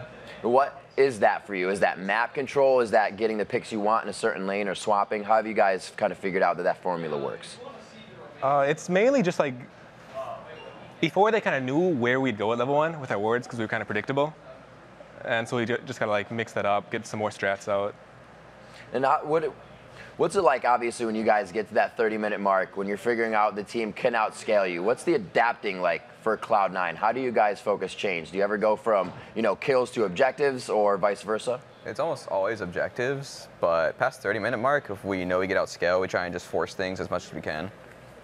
All right, guys, and final question. You guys are coming off to face Curse later today as we got a lot of matches going on. How are you feeling about that and what's on your mind?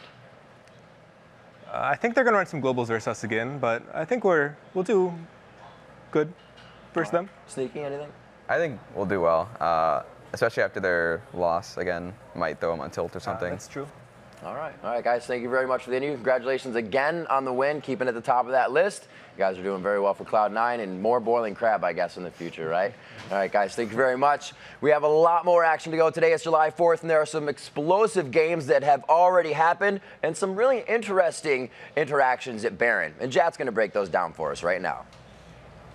Thank you very much, Riv. And this was probably the turning point in this game. Remember back to the first game we had today when Vulcan hid inside the Baron pit after taking Baron multiple times. Dignitas tries to pull the same trick on Cloud9 because they saw them very well with that pink ward. Dignitas is waiting. They think they're really clever here, trying to wait around the corner, thinking everyone on Cloud9 is going to funnel and walk in towards the Baron pit. But Meteos, as the leader right here, decides to just jump in blind and just start things because he has the confidence in himself on Zach and in the backup of Lulu that he would be able to survive this. So let's actually roll the clip right here to see them go in. Dignitas is waiting. Meteos jumps in. He also gets the Lulu out. Let's actually pause it here. The Shock Blast is the exact same color that I'm using, by the way. Isn't able to do much right here. But keep in mind, as we watch this clip later, how Meteos zones out all the spells from Dignitas and how Dignitas blows everything on Meteos because he's such a large presence in this fight.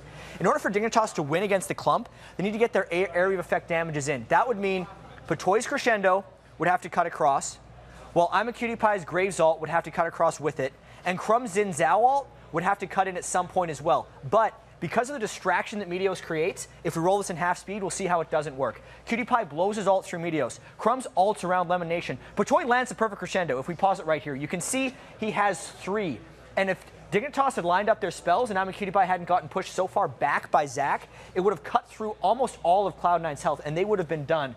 But because Dignitas didn't get their spells off on the core of Cloud9's team, Cloud9 was able to roll through this fight. Let's just roll it in full speed to see how one-sided it was after the initial plays. Meteos went down, but he had his passive, so it was all okay. And Cloud9 just charges, because remember, Dignitas already used everything in that fight.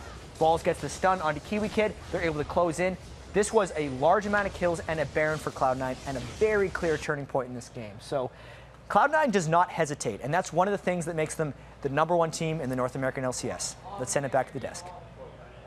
Thank you very much, chat. Now, guys, we asked you what North American LCS Pro has stepped up their game the most so far this split and why, and here's what you had to say. First up, Nien has stepped up his game immensely. My worries are gone. Go CLG.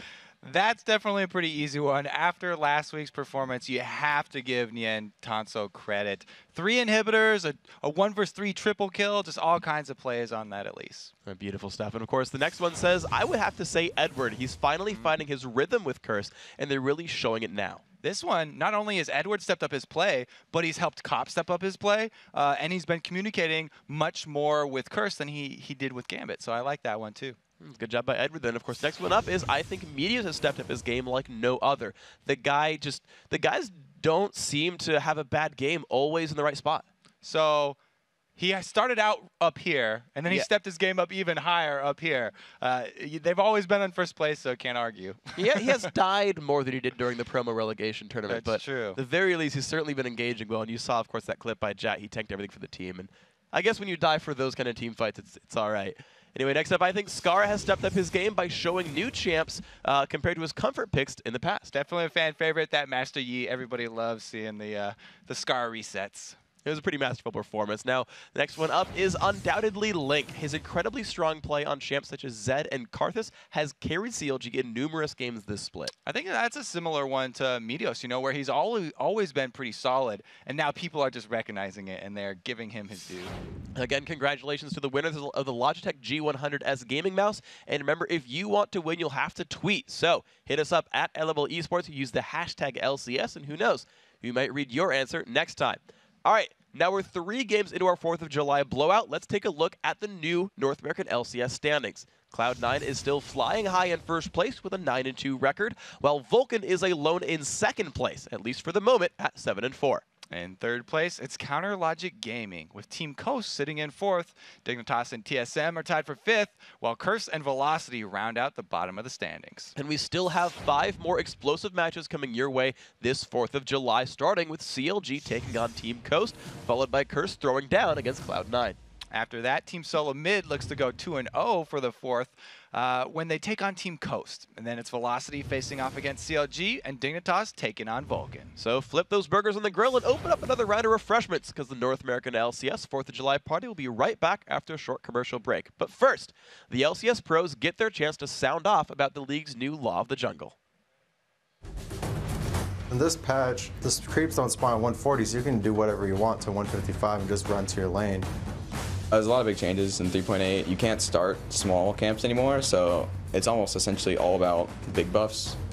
Buff control at level 1 is huge as usual, but since it gives even more experience, losing the buff is a gigantic loss. Each big buff is worth 220 now, and that's a level, and that's like level and a little bit more. If you have the stronger level 1, you bully them around, you get more vision on them. If you have the weaker level 1, you can't be greedy. You can't really do a lot of like side buffs, you know, cheese people with level 2 from getting experience early on with the wolves, the rays, or the double golems. It just made me want to pick more aggressive champions rather than like sit in the jungle and just farm. The only difference is people aren't taking my jungle now. It's not like I'm taking your wolves, you know, I'm taking your rays. It's just like you can go start your buff.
Welcome back, everyone, to Week 4, July 4, and Game 4 of the North American LCS Summer Split. Now get ready for Counter Logic Gaming versus Rank 4 Team Coast. And for Counter Logic Gaming, their Summer Split has gone counter to the logic of most predictions. After a 2-1 run at MLG where they beat Vulcan and TSM, looks like Doublelift and his crew might have what it takes to carry CLG back to the top of the standings. Yeah, coming into the season, there were a lot of question marks about this team. New players, new roles, but so far, CLG looking much better than they did at the end of the spring split. Nien, especially, has really stepped up in his new top lane role. Last week at MLG, in the epic game versus TSM, he dominated Dyrus in that top lane, took down all 3 inhibs by himself, and he defended his base 1 versus 3, scoring a triple kill. It was massive for him. And today, NA and CLG face off against a Coast squad that beat them in Week 1 of the North American LCS Summer Split. Daydreamin got his Blitzcrank in that game, and that's always fun to watch. There's no one better in the North American LCS at using that Blitzcrank. That was also the game that Zion Spartan missed because he was graduating, but Jinte came in and he played an outstanding Orianna, and the whole team stepped up to help Coast get a win. And even though Zion missed that game, it didn't stop him from talking a little trash on Twitter. He said, right now our potential feels higher than CLG's. Smiley face. Really looking forward to this week's LCS matches. You know it just got real when he drops the smiley face. I know, man. Shots fired. But I got to ask you, even, given that CLG is ahead of Coast in the standings, is Zion just daydreaming right now? Well, Coast is a team that's always had confidence. Even in the spring split, when they started in 8th place, they ended up coming back and taking 2nd place in the playoffs. But as we've seen, it's not potential that matters, it's results. And CLG's results are just better right now. That's true. And of course, if Team Coast wants to repeat their spring playoff results, their new coach and former Curse support player Elements will have to teach his team how to harness that potential energy. Since I left Curse, I took a little break. I was just hanging out with my girlfriend in San Francisco. I didn't stream, I didn't do anything. I kind of just, I guess, separated myself from the scene a little bit. Since then, Team Coast contacted me. I know the owners, and they offered me the opportunity to come coach Team Coast. Coaching is a little bit different from pro playing, obviously. I also have a different coaching background in lacrosse. I did coached lacrosse for 8 years. I'm still going to the events. I'm still putting in, the time, but I don't need to learn that for myself. I need to pass it on now. I can't be there. I just have to push them on their way and say, I hope they do the right thing.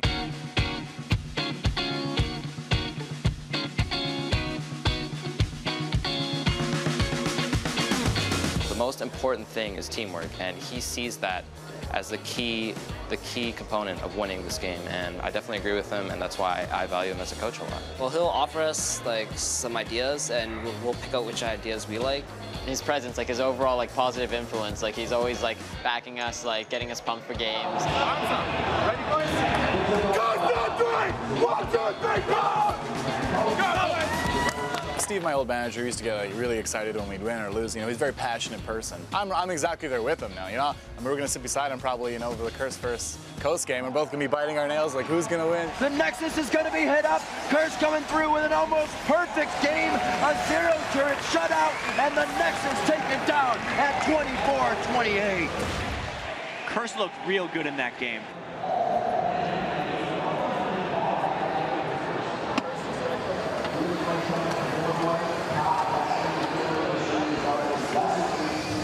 We didn't do anything.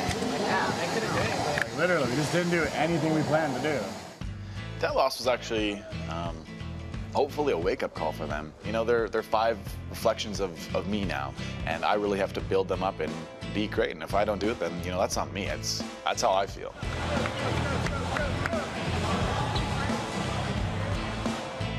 I give a certain amount of leeway and a certain amount of freedom, but if you disrespect that freedom, I'm gonna come down hard on you just like anyone else would.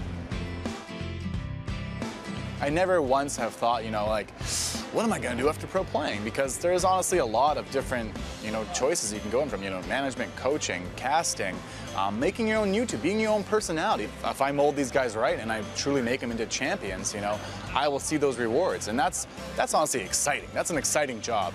As hard as I work is as hard as I'm gonna be rewarded. That's how I feel right now, and that's a really good feeling. Hard work in the future for Elements, and of course, we'll see if that hard work pays off in this game. It's about time for his team to prove their mettle, but first let's check out the starting lineups. On the blue side, it's Counter Logic Gaming. Nien in that top lane, Big Fat LP in the jungle, Link in mid, Doublelift on AD carry, and Chouster the support. And on the red side, it's Team Coast. Zion Spartans up top, Nintendo X in the jungle, Shifter at mid, Don't Mash Me on AD carry, and Daydreamin supporting. And I know we have featured matches that we specifically highlight throughout the day, but one that I actually really like here is the 2 junglers, because to me, they're the best smiters in the league right now. Big Fat LP and Nintendo X steal more freaking buffs and dragons and barons than I've seen anyone else do. Yeah, that's going to be a really hotly contested game there, the Smite Wars. But CLG also have Link on their team, who's been stealing away dragons and objectives with wild cards and whatever ability he has, Orianna even, so LP's got a little backup there. And Danger was still with a blitz hook before too. You're so right. I mean, there's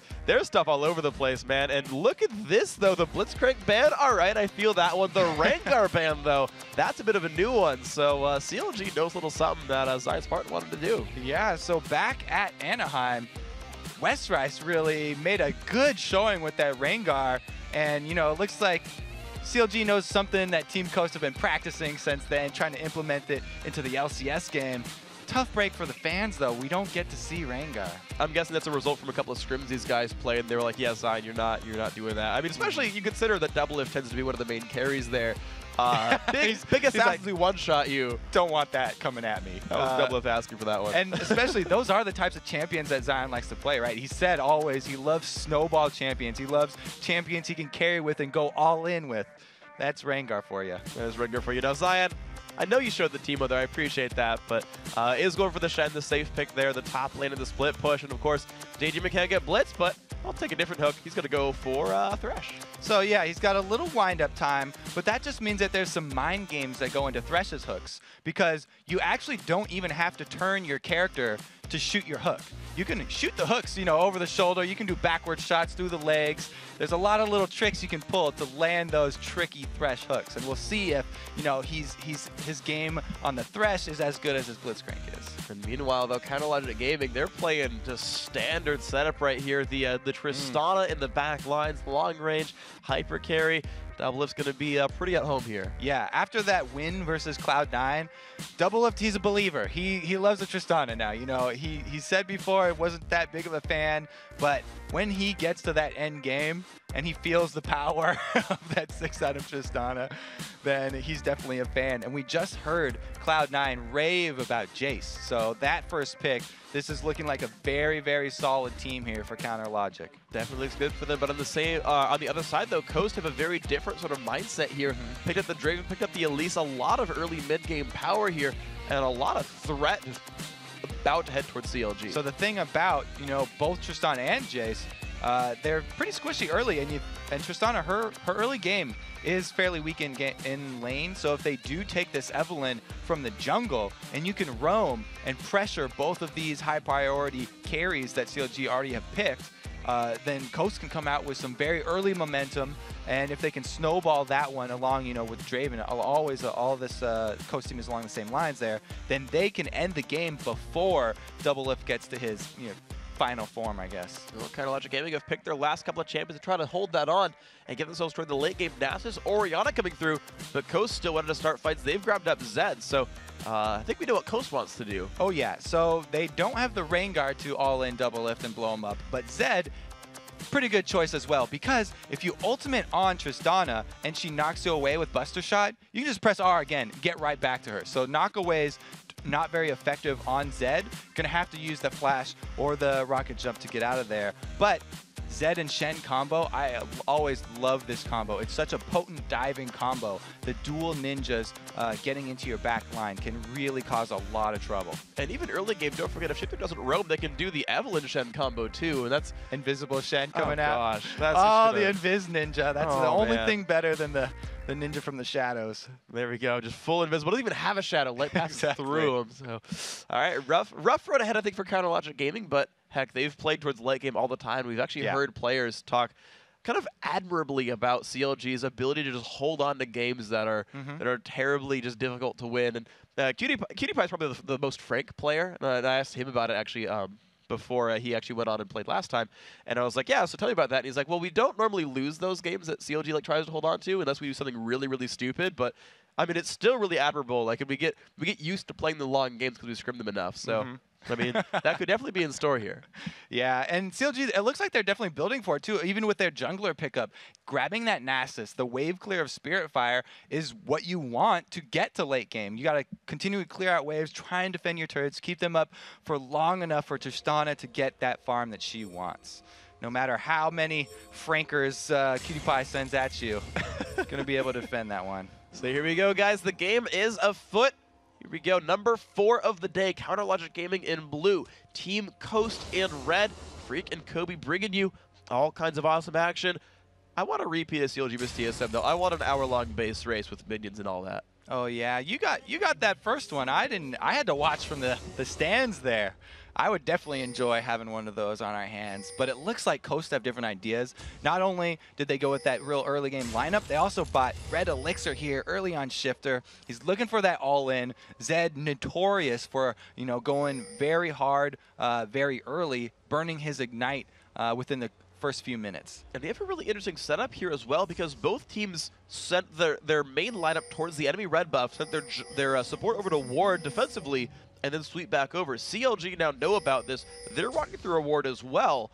And though both teams know, okay, they've avoided our red, they've invaded our red, but the teams don't know that they've been spotted doing this. Yeah, basically a mirror match here. We'll have to see how each team reacts with the exact same information because they're both well aware. It looks like they're just trying to get the vision down, having the wards on the buffs. Like the players have said, it's so important, especially the first buffs. The first 2 buffs that you secure are basically the most important of the game for that jungler because it means the difference between a level 2 or a level 3. And so the teammates of the junglers have mostly recalled back. It's Big Fat LP at the end still camping around this red buff right here. Still with vision control. Looks like they're not getting stabbed by Coast. And of course, the same thing here. It's Daydream and Nintendo and Don't Mash Me trying to steal the CLG red buff here at level 1. Yep, so it looks like they are going to get the steal off for both teams. So it'll just be a red trade. And then both teams actually have pretty good vision of the exits of the jungle. Unless Big Fat LP goes up that top way, then both teams will be alerted. Eve, though, did not burn her smite. Looks like Big Fat LP can hold on to his as well, so they can secure that all-important second buff. And Big Fat's actually going to sit in the enemy jungle and clear out the last little bit of that camp, get the last little mini lizard right here for Big Fat. But interestingly, we have a 2v2 lane bottom here, and this is one thing that concerns me a little bit for CLG because Doublelift has called Tristana a week later, saying that he will keep Tristana in his lane until he just crushes that guy in minion kills. But he's fighting Draven Thresh, who really good laning champions.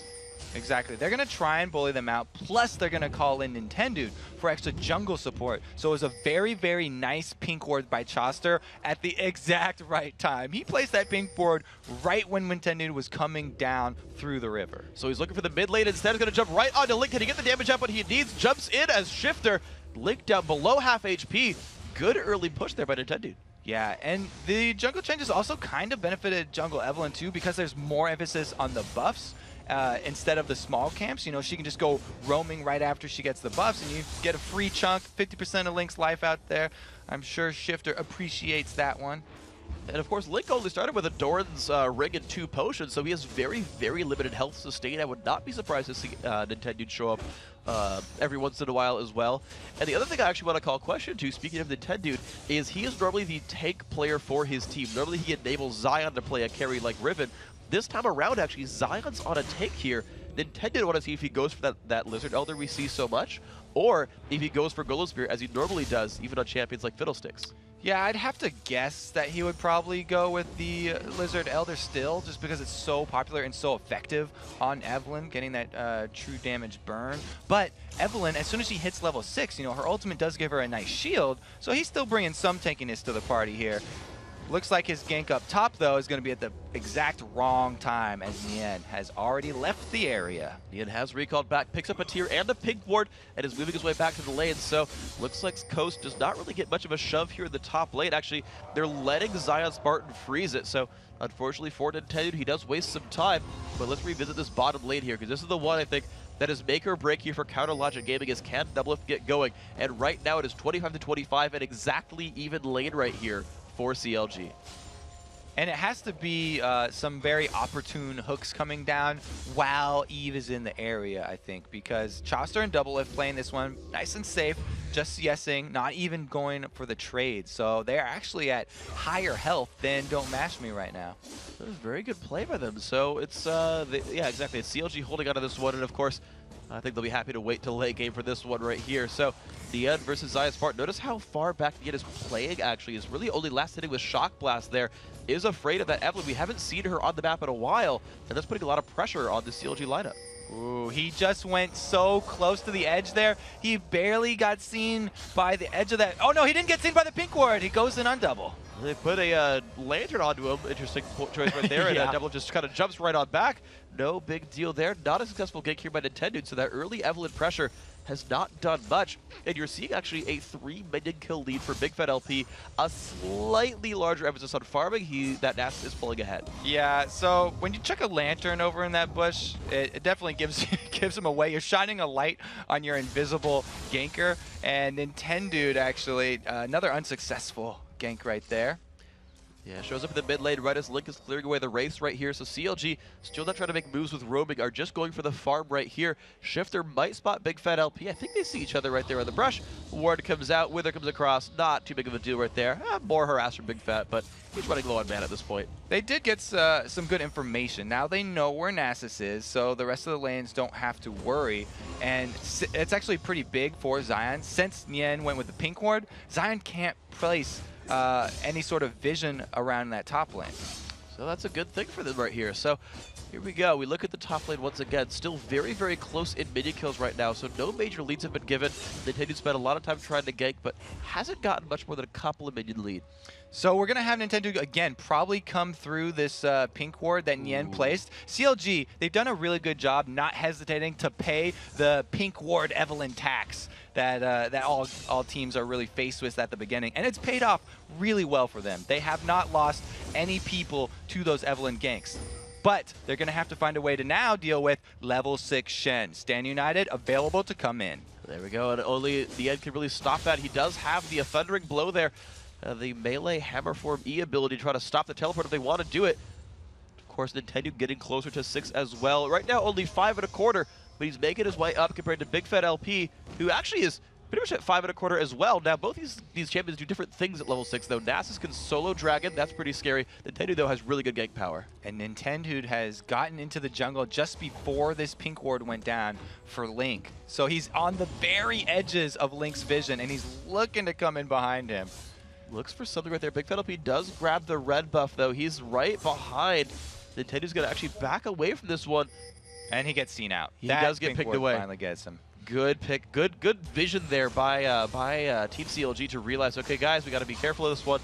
We can get picked on right here, but Nintendo, with pink ward control, he's looking towards this dragon. I mean, he's really waiting around, trying to see if his team can go for it. And they do have Draven buying first, so he already had the BF sword, and Double F still coming back from the fountain right there means that they won't be able to contest this. So pink ward for Coast actually pays off even more, and they just grab the global objective. Really good early setup here. 700 gold lead there. First Dragon Team Coast, 8 minutes in. He's going to respawn about 14. We'll see where these guys go with it. Now, Nintendo, interestingly enough, he's got an energy mid laner. He actually might be given the blues.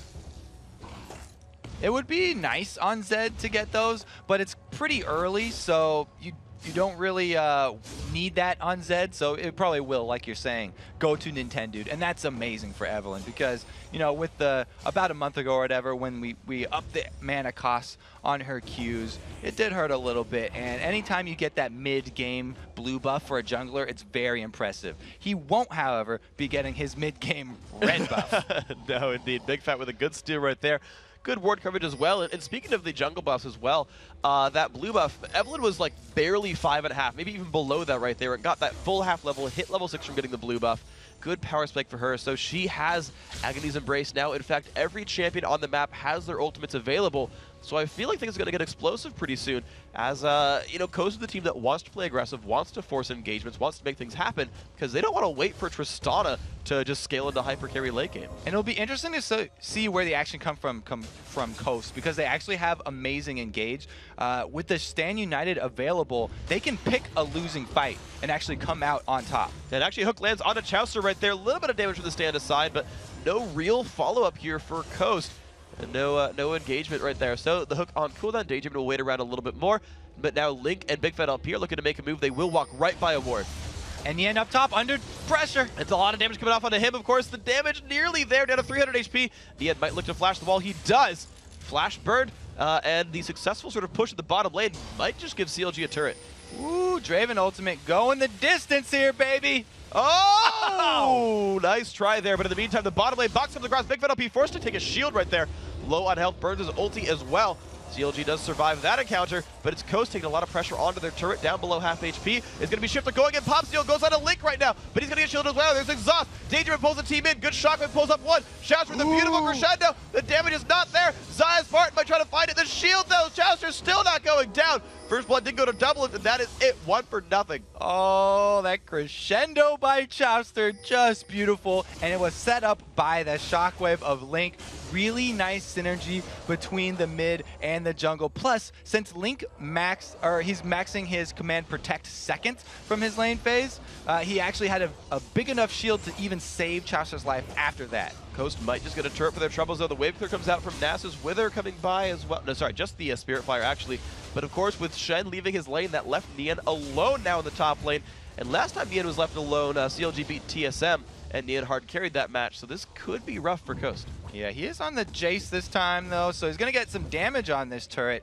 But we have Shifter heading right towards him, and he does have his Cutlass, which, you know, it's not the same damage as the Blade of the Ruined King, but he does have the active slow on there, too, so he's good at chasing people down. Looks like Nian scares Shifter away from some of those last hits on the turret as well. That turret, by the way, down low on health, down to about 1/3 right here. So good early setup there, Nian. That empty lane, getting some pressure there, and we look actually at this 1v1 matchup between him and Zion Spartan, and Zion is actually doing significantly worse. Nian holding on to a 20 minion kill lead in addition to the extra turret pressure. Nian has had to purchase pink wards though, so he spent some of his extra money, you know, for those pink vision wards that he's got, and he's got another one in his inventory right now, even having already placed the one in the tri-bush. So he's not going to let any period of time elapse where he doesn't have full vision up in that top lane. Speaking of vision in the top lane, Nintendude is looking to maybe make a move up there for himself. Nope, he's going to sweep out the double golems and make his way back through his own jungle. That's fine for him. And yeah, he just makes his way down. It's going to be a recall from Nian and no gank so far. So Nintendude on that Evelynn has really not found any early openings. CLG has completely survived this early game without much incident, which is really a good hand to them. They went for the late game comp, and they've held on everywhere. Exactly. Like we talked about, they didn't hesitate to pay that pink ward tax. And that just resulted in no kills for Evelynn. They were able to grab that dragon for Team Coast because of the power that they had in the bot lane, just timing it with Double Lift's recall, but that really has not snowballed them at all. And CLG, with the obvious late game composition here, if it keeps going this way, they're very, very happy to take this game the distance. And they've just found a turret to drop down as well, so good timing on CLG to push as soon as Don't Mash Me recalled away. Bottom lane turret does go down. Now, Dragon is only a minute away. Last time Coast took that without incident. And as we saw, really, I think from Velocity vs. TSM, the fact that TSM got every Dragon pretty much all game really held the mid despite an early game deficit. Certainly different team comps this time around, but the Dragon has made and broken teams so far just today. So we'll see if Coast can keep that one up. And Coast are going to have their Stand United available for when this next Dragon pops up. So we'll have to see if Zion actually makes the move to get away from Nian Tanso and out of vision to avoid the knockbacks before coming down. But Zion's part has been constantly harassed out by Nian. Now, this bottom lane turret does get answered, but you look at Zion's health bar in the corner of your screen, he's down below half right there. And Nian has constantly been pushing him down farther and farther, going towards the Muramata, going towards the Brutalizer. It's been putting out so much damage that Zion is going to have a little bit lower impact this game than I think he's normally used to. Yeah, and he's not on one of those hard carrying champions. He talks about how he likes to build damage and he likes to take out the key members of his opponent's team. Not really going to be in the cards here for that Shen with Sunfire. And right now, actually, the Pigs are going towards the mid lane. Nian was left alone to take the top lane turret down. The push is actually going to be in towards the Dragon. So the top lane turret traded for Dragon right here. CLG not looking to collapse in this one. But the mid lane turret is the one to be worried about, of course, because CLG still have Nasus and Orianna there available to push it, as well as Nian towards the top lane. They could lose more of their base. Coast hold mid. Looks like nothing's going to fall over. Yeah, it's an interesting choice by Coast there. They actually bring Zion down to Dragon before they even start it, instead of having him hold that top wave and rely on the Stand United to join the team. It resulted in a few waves, or one wave getting destroyed by that top turret, and some more free farm for Nian Tanso on that Jace, already with the Mana Munit plus Brutalizer. Nien with a 30 minion kill lead now that is growing larger and larger, about 25% really he's above Zion Spartan, and the mid lane turret now also under siege. Thing is, it's a potential 4v5. They could go into this with the Stand United. The CLG really not flinching. This turret 3 attacks away from falling. CLG, interestingly enough, are the aggressors. It's going to be very hard for Coast to actually hold this one. This is probably going to be the next team fight. Here we go. The initiation comes in from Nintendo, takes a whole bunch of shields. It's going to be the initiation from all the ninjas right there. Chaps are low on health. Shotgun comes across. So it is Crescendo. 1 kill picked up so far. Jaden puts down the box. Link under fire. The knockback. 2 kills picked up so far. 3 kills picked up. Ooh. Beautiful team fight. Coast. Dangerman falls down. Nien forced to run away. Nien able to answer for at least 1 kill for CLG right there. But man, the all-in from Coast was just devastating. Daydreamin took so much damage. He was soaking that up as a support. He really enabled Don't Mash Me to continue to put his damage out with that Draven from the back lines and just devastated CLG. And they get a turret for it. And I want you to look at the scoreboard right now. The Death Cap and Infinity Edge that are right there at Link and Doublelift were not there for the fight. They bought those items after dying. So there was a huge power spike that Coast just circumvented by starting the fight that early, and now they're the ones in control of the map. Yeah, and it wasn't even Coast who started that fight. It was CLG picking that fight, pushing up into the mid turret here. And they just, like you said, they hadn't purchased, so they didn't have the power now. Now with the Tristana, with the Infinity Edge, things are gonna be a bit different. And I also want to point out, again, towards that depth cap of Link, because we see Thieves and Holy Grail so often, or even Morel and Namakan maybe. Hold on, Zion's actually going to find Nien. A little bit of damage here. It's going to force Nien away, I think. Yeah, Taunt just comes up a little bit short, but the red buff burns him down. So some good fire-based damage here from Zion Spartan, forces Nien away. But again, I want to go back to the depth cap point, because we normally see cooldown reduction, mana regen, Orianna. Link's like, no. I'll go triple Doran's Ring for regen, but I'm going death cap. I'm going carry Orianna. I want burst. Yeah, so we've talked about this with Link and with the members of CLG. They put a lot of thought into having more threats on their team, because part of the problem with them in that spring split was they didn't have other sources of damage besides Doublelift. So not only have they stuck Doublelift on a hyper carry, but boom, we've got Nien Tanso damage all day in the top, plus Link going straight for that death cap. And they've re-engaged now on the mid lane. This will be CLG evening it out. Not evening it out, actually making it 3-2 in turrets right here. So the advantage now for Counter Logic Gaming. Ooh. Very close in the gold right now. Nien forces away Zion Spartan in that top lane. Just with straight attacks right there. So good pickup by Nien. Still in lead by 30. Run on top of the Nintendo though.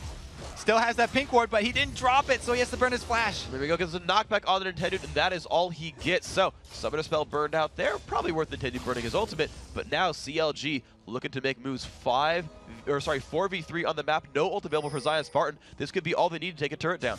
Yeah, they can siege this one up because they do have the Sona at full mana. Great wave clear here from that Zed plus Draven. Means that they've bought enough time for Nintendo to join the party, and CLG going to pull back off this one because they've lost sight of that Evelynn.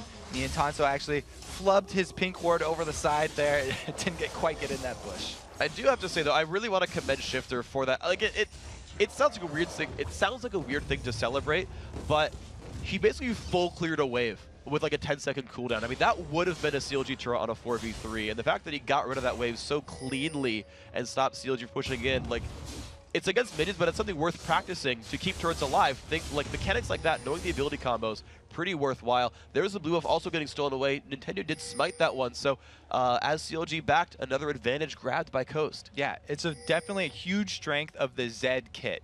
Now, everyone talks about him being a great duelist because of his ult in the all-in combo, but using just the Shadow plus W's and Q for clearing waves is a really nice tool. That was taken down a little notch by the increase of cooldown on his Shadow Slash. Still, definitely very potent though. And now we hit into the mid game, and the split push has begun. Zion Spartan on the bottom side of the map. Now, Dragon's up in only a minute, so Coast doesn't have much time, but they have sent the rest of their team, I should say 3 members of their team, towards this top lane to try to pressure a turret down. They're met with 3 members of Resistance, so it's going to be interesting mechanics. Can they push in on this? And they do have that Nasus. He's already used Spirit Fire, though, so the wave clear isn't going to be there for this one. Cannon Minion, hard to take down. Wither goes off on Nintendo, but he just gets out of that one with his W. Nice little escape there. by Evelyn. So here comes CLG. This is what they wanted. The 4 versus 4 top, while they let double lift, split push, and farm constantly. It's CLG. The first team in North America to do this, probably around the world. They're very almost alone in this strategy, but they love having especially double lift, split pushing, and it's actually a good matchup with Shen because he can even interrupt the Stand United if Shen decides to join the fight. That Buster shot, really powerful knockback. It really is, and you can see, he has amazing turret pressure as well right there. And as you mentioned, right, it's one of the only teams that's so AD carry centric, and it's actually something this was actually the matchup I wanted to watch. This is the matchup that I picked as the important one because CLG's up on the rise, and Coast is a very, very difficult opponent to face against. And CLG, again, the only team that's so AD carry centric. I want to see the strategy still works as a split goes on if they're the only team to play this way, but still make it successful. Coast, the Dragon did respawn though, and they're the team going for it. Once again, unanswered Dragons over and over again. Third time this match, and they have a gold lead as a result. Yeah, CLG actually let up on their map pressure. 4 people here were spending time in their own jungle, and that allowed Coast, with that timer, just grab another Dragon. They really needed that Dragon too, because they want the gold lead at this point. If they just keep letting it go as is, it's going to be very hard for them to deal with that super fed double lift. And yeah, let's keep track of Double Lift right now because he has 7,400 gold compared to Don't Mash Me's 6,700. So that is a lead there. And this is a team that has 3 Dragons, is only down a turret. Their AD carry has 3 assists on it. Like, those should all be giving him more gold. But that split push double lift, he is rich. He's got almost Phantom Dancer. He's got Infinity Edge. That champion is turned on by this point. The mid-game level is over for Tristana.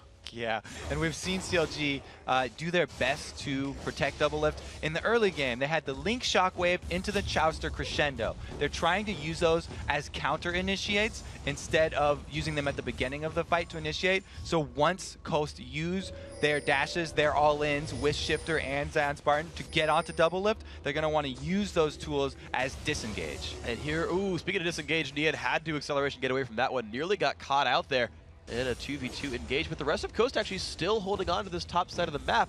Double lift right there again, the split push there. He's going to be up against Zion Spartan. You talked about that matchup being pretty decent for double. I want to see how this one plays out. He has that feint shield, but it's Zion really getting shoved away. That turret is taking pressure constantly right there. Zion still getting pushed away. I mean, look at that. Double lift is chunking him down. Now he's forced to lifesteal back, but that seems to be going very well for Double. Yeah, Double Lift is not scared. You know, he has not bought one of the lifesteal items like the Vamp Scepter, but he's got 6% from his Quints, and Big Bad OP walks right through 2. Falls for that bait, hook, line, and sinker, and Dangerman going in for this one. Nintendo tries to show up, gets a giant set of shields, and there's the engage. Flashes forward, stand aside does not quite land. There's the flash taunt, lands at a Big Fat LP. Bottom lane turret goes down. 2 kills picked up as Shifter finds finds Diad, and here comes the push. Oh, the top lane bait. You have 2 people pushing and 2 people in the bush. Really nice by Coast right there, but still, Double Lift. He kept shoving that lane. He's going to try and trade an inhibitor turret for Baron. It's going to be the recall for Zed. He is the one to defend this one. Shifter, it's on you to keep your him alive. Link is around, so is Chowster. So it's a weird 2v4 with Baron kind of being the 3rd member of CLG. See if he can make it lower and lower on health. There's the fight in the bottom lane. Double ignited. Forced very far back, but look at the turret. Red team is slain Baron Dasher, but the crescendo comes across. Chowster's gonna fall over. Baron +1. They've saved the lane as well. So that bait up by the top turret for Coast just paid off huge. They were able to grab the Baron after that one, and Shifter was defending against Double Lift, almost able to finish him. Oh, the taunt lands on a Link, the hook as well. Link is caught alone right there. Knockback's coming across. Another kill picked up. That was except for Double Lift and Ace.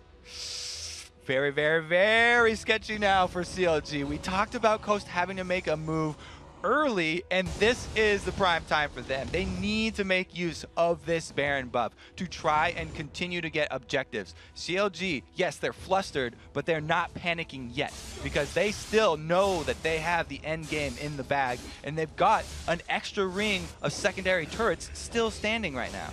They are a little bit ahead in that turret lead right there, and I kind of want to talk about this double split push then because he's been, he was dueling against Zion Spartan before, couldn't quite get the turret by himself. Only when Zion left did he kill the turret. Dueled up against Shifter, Shifter pushed him away. So let's talk about Double a little bit. He's only relying on his quintessences right now for lifesteal. 6% lifesteal, otherwise went IH Phantom Dancer.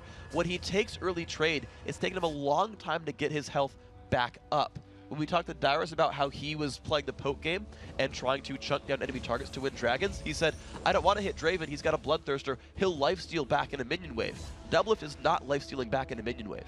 Yeah, it's going to be very, very interesting what Doublelift's next item is, because if he's going to continue to split push and Coast send Shifter against him, then he's going to need something defensive. Either a QSS to cleanse off that death mark from Zed, or some sort of armor item, maybe even that frozen mallet like he likes to get with the HP. He got a lot of criticism for that one last time.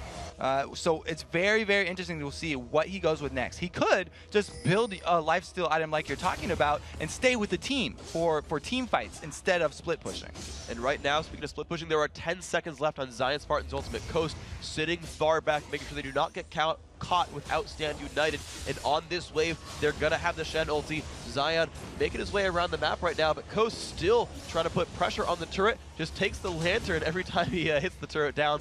Makes sure not to get caught, and they're making good work on this turret. Yeah, they're making good work on the bottom turret. Plus, Zion up there free farming up in the top. He's going to be able to get the top one too. Doublelift going up to head him off. Absolutely huge, and now Don't Mash be forced to lifesteal back. And look at the difference right there. Oh, it takes a shock blast, but generally speaking, getting a lot out of that one. Top lane turret lower on health, but again, CLG sends Doublelift. That's the player, the Tristana, that's the champion who's getting all the farm here for CLG. It's on him to make that late game carry. Still scaling up, but Coast are still relentless at the front door. And Tristan is chasing around Zion Spartan here. He's running through the bush as well as inhibitor turret's under attack. And they get the initiation on to Don't Mash right there. Shadow comes on to Daydreaming though, so Mashme's kind of low, but one kill happens right now. The fight has begun, and Coast are actually forced to run away from this one, but Doublelift is right here on the corner. Does not go in for it, just a 1 for 0. CLG tried to engage 4 versus 5 right there because they had caught Don't Match Me in a bad position, but because they can't finish him off, they pay for that one while Doublelift is just walking through the jungle.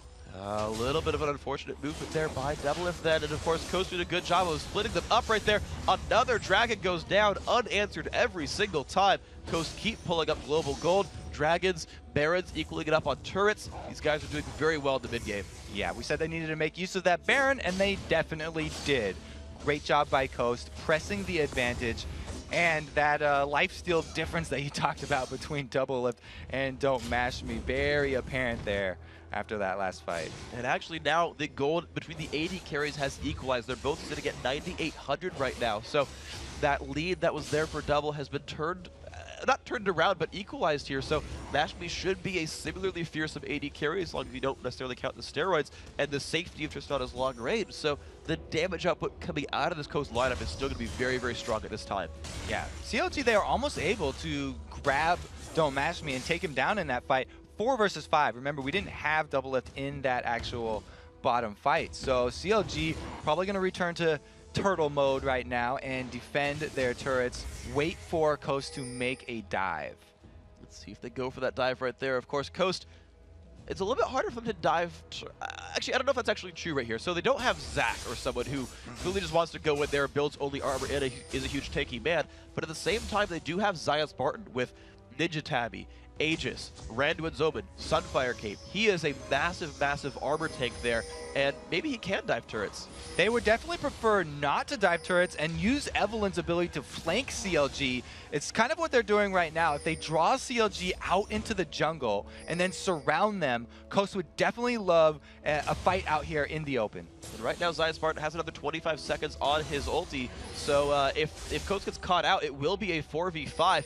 But Coast are just splitting Counter Logic Gaming around the map. They go East Coast, West Coast, and now onto this left-hand side, this turret is going to be going down. So 5-4, Coast are manipulating the map so very, very well. It turns out that Zion Spartan's smiley face might just have been split pushing because these guys are doing that very well. Yeah, this is that map pressure that you gain with the Shen pick. Yes, Zion's not on that hard carry that he usually likes to be, the snowball champion, but it gives you this option in the late game where you've got an extra global move here from Zion. Doesn't get the red.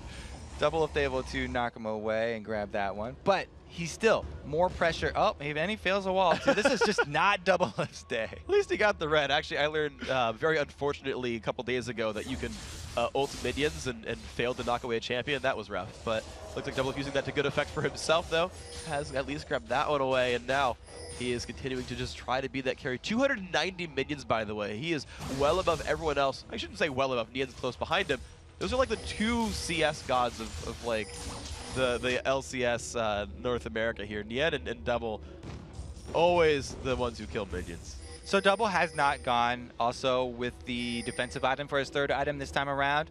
He's listened to the fans and he's gotten a third damage item going with the Last Whisper so that they can have the presence in the team fights. Because Double Lift has itemized this way, we can be looking for CLG to actually flash crescendo and be using their CCs offensively. So they want to flash crescendo to initiate and then follow that up with the shockwave. To get this fight though, they're going to try and draw Coast over to Baron here and force the Stand United from Zion. Zion Spartan definitely pushing that one down, but Baron is dying faster right here. Nintendo goes in, lands the stuff, and there's all the shields coming in. Chaucer low on health, but the re-engage is there. And it's double kill so far for Don't Mash Me. Keeps chasing on down, forcing CLG away. Stand Aside does land, Double takes a shield. Shifter still on the chase. Will they get number 3? They do. Triple kill picked up for Don't Mash Me. They might just be able to clean up Baron.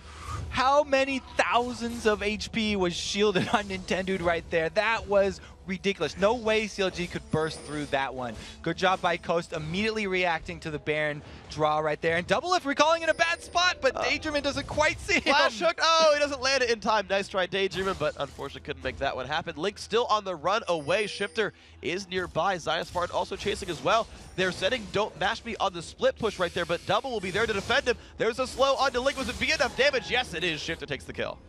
Able to grab another one, so that's pretty huge. The Baron wasn't taken, though, because all the members of CLG, the stragglers, were able to run through Coast jungle and waste the members of Coast time. They didn't pick up a Baron on top of that, so it's actually a pretty good job by CLG, making the best of a bad situation. So good job by CLG, then to bait them around. It's Coast still the team with the lead. They won that last team fight very, very, very well. The engage was strong. And Don't Mash Me just got huge. 4-0 and 6. You can see he's actually now a little bit ahead of Double Lift on the item table. Has about 1,000 gold lead over him as well. But Coast says, you know what? Last time we fought around Baron, we won. Let's go for it again. It's now Coast running Baron. And they have an Oracles too, so Daydreamin doing a good job even clearing out all the vision around here, while his team just destroys Baron. Absolutely amazing. No even contest right there for Counter Logic Gaming. So Coast, unanswered Dragons, unanswered Barons, unanswered team fights. Heck, they've now got a 10,000 gold lead, basically, and this is looking like Coast's game. I don't know if CLG's ability to say, yeah, we'll hold on forever might work this time. Yeah, last time Coast got the Baron, they made a huge run. They got 3 turrets plus 3 more kills onto CLG. We'll have to see if they can make as good of use of this one. Pretty sure that they're going to go back to the old split pushing strategy that Stand United only has 20 more seconds to come back off. So they can just leave Zion down there in the bottom and have the rest of the team group up just like they've been doing all game long. And speaking of building armor, is that going to be a Thornmail from Zion Spartan? He's got Shade Vest and a cloth armor. I mean, already has 1 million health and armor, but wants about 1 million more. And at that point, I feel like Double will kill himself attacking him. Would you say he'd walk 1,000,000 miles? Yes. he's got all armor. This is the reason he's itemizing like this, because the late game threat that he's most worried about is that Double Lift and the Nien. So he's really made the choice here to try and dodge Link's Shockwave. If he can avoid the Shockwave combo there from Link, then it's going to be perfect itemization for him, because Double Lift going to be returning that damage, the auto attack damage, back onto himself. Here we go. So a lot of threats right here. Sort of removed if he only hits Zion Spartan. Here, of course, has a taunt, so we can force that for a little while. And he is on the split push there. 2.5 minutes left on Baron. And we see Zion Spartan in your top lane. The rest of Coast all the way down onto the bottom. Nintendo X, uncharacteristic of himself, has built ability power this game. He's got a blue elixir. He's got Leandri's Torment. He's got Sorcerer's Shoes. This is a new look for Nintendo a little bit. Yeah, he's definitely a fan of building damage when it's appropriate. And because we saw in the last team fight where the Stand United shield came on top of the Agnes Embrace shield, he obviously does not need any more defense after that. He's got plenty to work with. Plenty to work with, indeed. There we go to Ian. Just sweeping out the top lane. It's actually him this time and not Doublelift taking that free lane farm just to make sure that they have double there when a team fight possibly starts here in the bottom lane. This turret, look how low the health bar is. Just a few shots will bring it down. Now will Coast engage? Intended is around. Daydreamer looks for a hook right there, does not quite land it, and Coast are afraid to engage over a Shockwave Crescendo. And they really can bide their time right now. They don't have to rush. We do have a nice taunt here from Zion, though, getting some harass on Yantanso up top. Seems to be working him down quite successfully in the end. Does have 16% lifesteal, though, so if you wanted to wait around a mini waves, he could do so more or less okay. Zion is just, I think it's like, as soon as he kills the mini wave, he actually goes onto the turret, lets Nian hit him, and just shields it, and he's slowly making his way in. Ooh, good hook here, but they don't decide to all in because they don't need to. Like you said, Zion's letting Nian hit him because that Thornmail that we talked about, returning that 30% of incoming damage as magic damage, works with Jace too. Jace also, not only does he have the Shock Blast, but a huge part of his damage are the auto attacks. They are, and you can see him building towards a Bloodthirster right here, so more attack damage going to be coming out from Nian. Look at Coast still playing this game again. Just a couple shots to go, but the counter engage is so strong. Another hook on a big fat LP that gets some damage. There's the engagement from Nintendo, takes the shield as well. Crescendo, a beautiful knockback from Devil, but Shifter might not be done. Takes an exhaust, forced to run away. There's a turret going down. Box comes across as well. Who's going to fall down first? It might just be Chouster. Zion Spartan takes that kill. It's the kill to big fat LP as well, and they force CLG back. Link forced to flash into his own fountain right there. Mashby just trying to get away, puts a shield on him. Can he survive the end? No. Shockwave now hits Zion Spartan, and Zion Spartan will go down. There's the kill trend coming across. Doublelift finds Nintendo. Nintendo's going to die in 2 more attacks, and he drops down. Doublelift. Huge kills picked up right here. They can't keep moving forward. Looks like he'll just sweep the minions. Ooh, don't mash me. Really wanted blood in that one. He went all the way to the steps of the fountain, and it actually backfired a little bit for Coast there. CLG able to answer, and if Shifter gets caught in this bush, that would be terrible. But CLG, not with any sort of sixth sense. They can't sense that one out, so they're just going to shove. They're looking for something to pressure there right now. Devils is making a beeline towards that bottom lane inhibitor turret, and actually, that turret has 2 health right now. CLG will take that turret down. Shifter is up to him to defend an inhibitor. Yeah, he's got to be careful though, because Shifter does have the all-in ability, and Doublelift has no defensive items. There's the pressure on. Doublelift taking the death mark to his face. Shifter shows back up there, picks up 1. Now Link is alone. Will it be enough damage? Look at his health bar getting just evaporated right now. Shifter with the Zen mechanics, double kill. Yeah, that's why I said you got to be careful. No defensive item means that Tristana not able to deal with Shifter. He did the exact play we were talking about, where Shifter uses his death mark, waits for the knockback, buster shot used by Doublelift, immediately returns back to the shadow, able to finish him off. Absolutely amazing play then. Shifter saving the inhibitor there. And of course, it's now 35 seconds of power play, 5 versus 3. Bottom inhibitor already dead. Mid lane, minions are shoving down right now. It's only going to get better for Team Coast as their other waves will keep getting stronger and stronger and stronger. Mid lane second turret going down. Minions are dead. Good wave through by Nian, but they might keep going. Yeah, Shifter definitely just made up for the little blooper that happened in CLG's base. Now they've got another 15 seconds of free attacking this turret, and that's going to be enough for the inhibitor too. There we go. Number 2 inhibitor is going to be going down. Looks like they will not try to backdoor anything else. Baron and Dragon both coming up in 1 minute's time. If they die here, gives a pretty good chance that CLG can turn that one back around. So here we go. This is the situation. 2 inhibs dead. Neutral buffs not really on the map right now. Sorry, the major ones like Dragon and Baron not on the map right now for a little bit.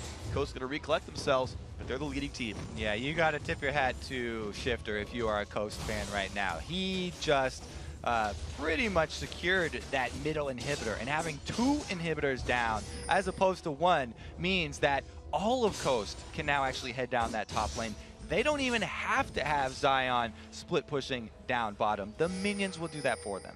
And let's watch this as they collect themselves up. 30 seconds on Baron, 30 on Dragon as well.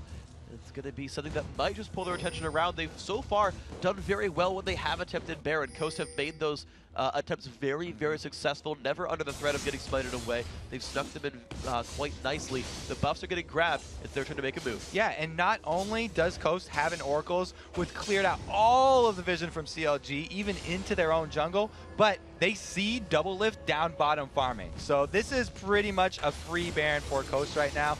CLG know that they don't really have a chance to go and contest that one. A 5 vs 5 out in the open, Chansey plus the minions would destroy their base. That is chancy, so they're going to go ahead and let that Pokemon slip free.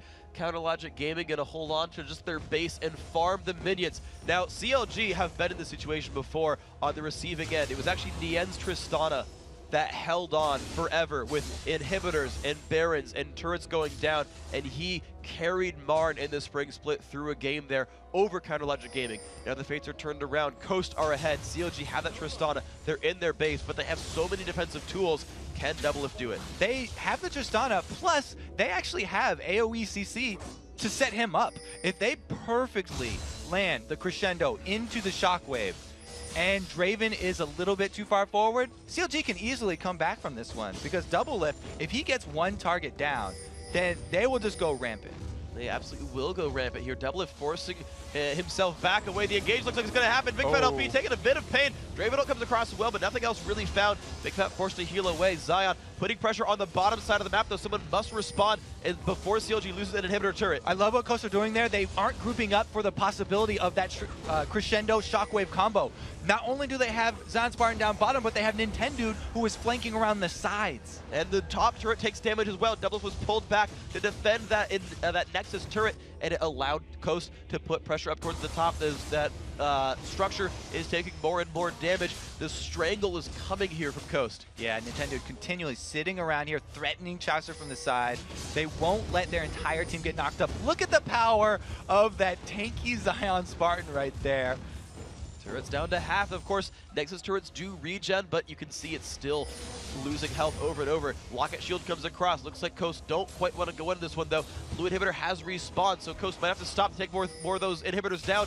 Or will they keep pressuring this turret? Hook comes across, does not quite land. The rest of CLG are still there to defend, but this bottom inhibitor getting soloed right now by Zion Spartan, and it's going to be Doublelift looking forward to it and maybe stopping it. Zion's not killing the structure very fast. Yeah, it immediately spawned though, and he just starts chunking away at it. He'll back off as Doublelift pats him there, but it opens up the top side. No Doublelift up top means that they're slowly chipping away at that turret as well. And the end is chipping away at Nintendo, though. Has to take a lantern on his way back out. The Baron buff giving the rest of Coast some regen. And there we go. One more attack to go. And Zion Spartan turns around, picks up the inhibitor. So still 2 inhibs dead. Super minions will continue to flood into the base. And it's getting harder and harder to breathe for CLG. Yeah, Doublelift's having to run to the mid lane, clear out those super waves, run back to Zion, poke him down a little bit, run back to the mid lane. He has so much work to do right now, while also being ready to start the fight with Coast at the drop of a hat. Good poke is coming out, though. Nintendo down to half. Mashby low on health as well. Another poke at Nintendo. He wants to engage. Gets the shield. They jump on in. He runs for the back line. Doublelift taking a bunch of pain, and there comes Shifter. Will it be enough to break through barrier? Oh, not quite enough, but it's a double kill so far coming through for Dope Mashby. Huge engagement there. Nintendo has fallen, but it's a 4v3 right now. Homeguards have to come out. CLG will have to re-engage this. That's all 3 inhibitors down, and Team Coast still have 4 people up, but Doublelift's coming in. And the pull lands on a Doublelift. He has to flash away. Rocket jumps out as well. Mashby in a duel with Nien. Is it going to be enough damage? It's close. Now Nien goes down. Now Doublelift, one of the only members still alive, takes a shield from Oriana, but Coast are still looking to close this out. They have blood in their eyes. Daydreaming, looking for his next hook, looking for the next engage right there. More shields on a double, more poke, they land the hook. There's the engage, the taunt, the damage, they pick him up. It's now onto the Nexus. That's gonna be Team Coast taking this one. Don't mess with me, already back to full life with that 22% lifesteal. Link by himself, not able to defend the Nexus. The second turret does go down. Taunt lands, Link just falls over. Zion Spartan takes the kill. That's the game. Team Coast pulling it up. Nice job there from Team Coast. Congratulations. They really did deserve that one, because at the mid game, when their window came, they took it and they ran with it. Grabbed the Baron and made it count. They absolutely made it count. These guys put on a very, very good show right there. 7-1-10 Zion Spartan. Wasn't on a hard carry, but seemed to carry just the same. The amount of pressure he pulled around the map, splitting Coast up, splitting CLG up, and then re-engaging with Stand United, making those fights happen. It's a very well-tailored and very well-executed team composition from Coast. Yeah, he wasn't as flashy as he usually is, but he made the plays. The early dragons, the early lane pressure backing up his team with the ganks. Nice job there by Zion. He had only died once as the main tank for the team. So incredible engagements as well. And the rest of the team did a very, very good job. They split the roles up. Nintendo did go on and carry. Actually went a bunch of spell penetration. He actually got Sork Shoes, got Leander's Torment, added a Void Staff at the end right there. So he was a hard carry. And you look at how Shifter did. Though not 1v2, of course, he had Daydream in there as well, but defending that bottom inhibitor was huge. Yeah, he definitely had that one. Catch and double lift. Come back, just come running out of the gates there with no fear, able to take down him and Link, which basically secured the second inhibitor and snowballed that game. So very well secured game. Now, guys, we do have to take a quick break, but when we return, Team Coast Zion Spartan will join us to talk about their huge win. Then Curse look to bounce back from their loss to Vulcan when they battle Cloud9. Week 4 of the North American LCS Summer Split will be right back, so stick with us.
middle school, pre-middle school, went by the name Scarred for Life. And I used like the number 4, and then I spelled life like with a Y. So it's like really teenage, angsty name, right?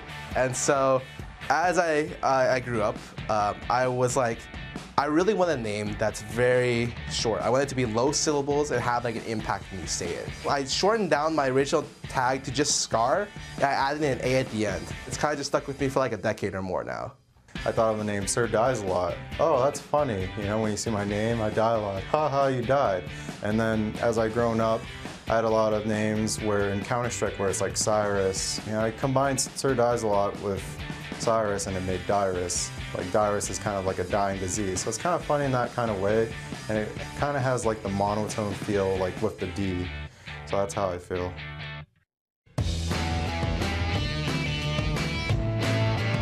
Welcome back to this special 4th of July edition of the NA LCS Summer Split. And before we get to our next match between Curse and Cloud9, I'd first like to welcome Team Coast Zion Spartan to the desk.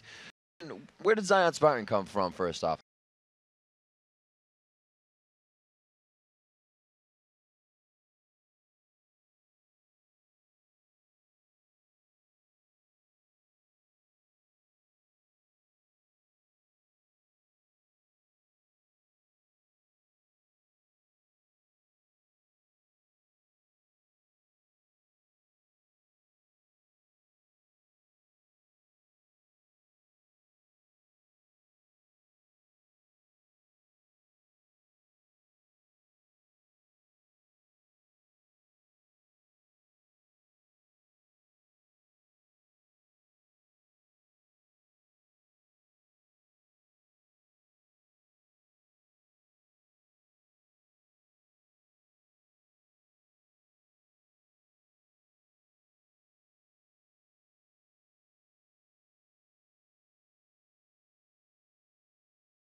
Right before your game, you may not have seen it yet, there was the coach feature about Elements when you guys were walking around at MLG. Did MLG have any impact on you guys to make this change, or was it just the fact that Elements moved in? Elements was in the house before, but we didn't really practice and do all the things that we did these past 2 days. And he kind of just started moving in. We were getting the internet set up and all that, so we didn't really like have like hard practice times and like do what we needed to do to become a team and like become good. And that's what we did these past 2 days. And I think if we keep that up, we might become the best team in North America. Now, what was the decision to grab a coach like the best team in North America?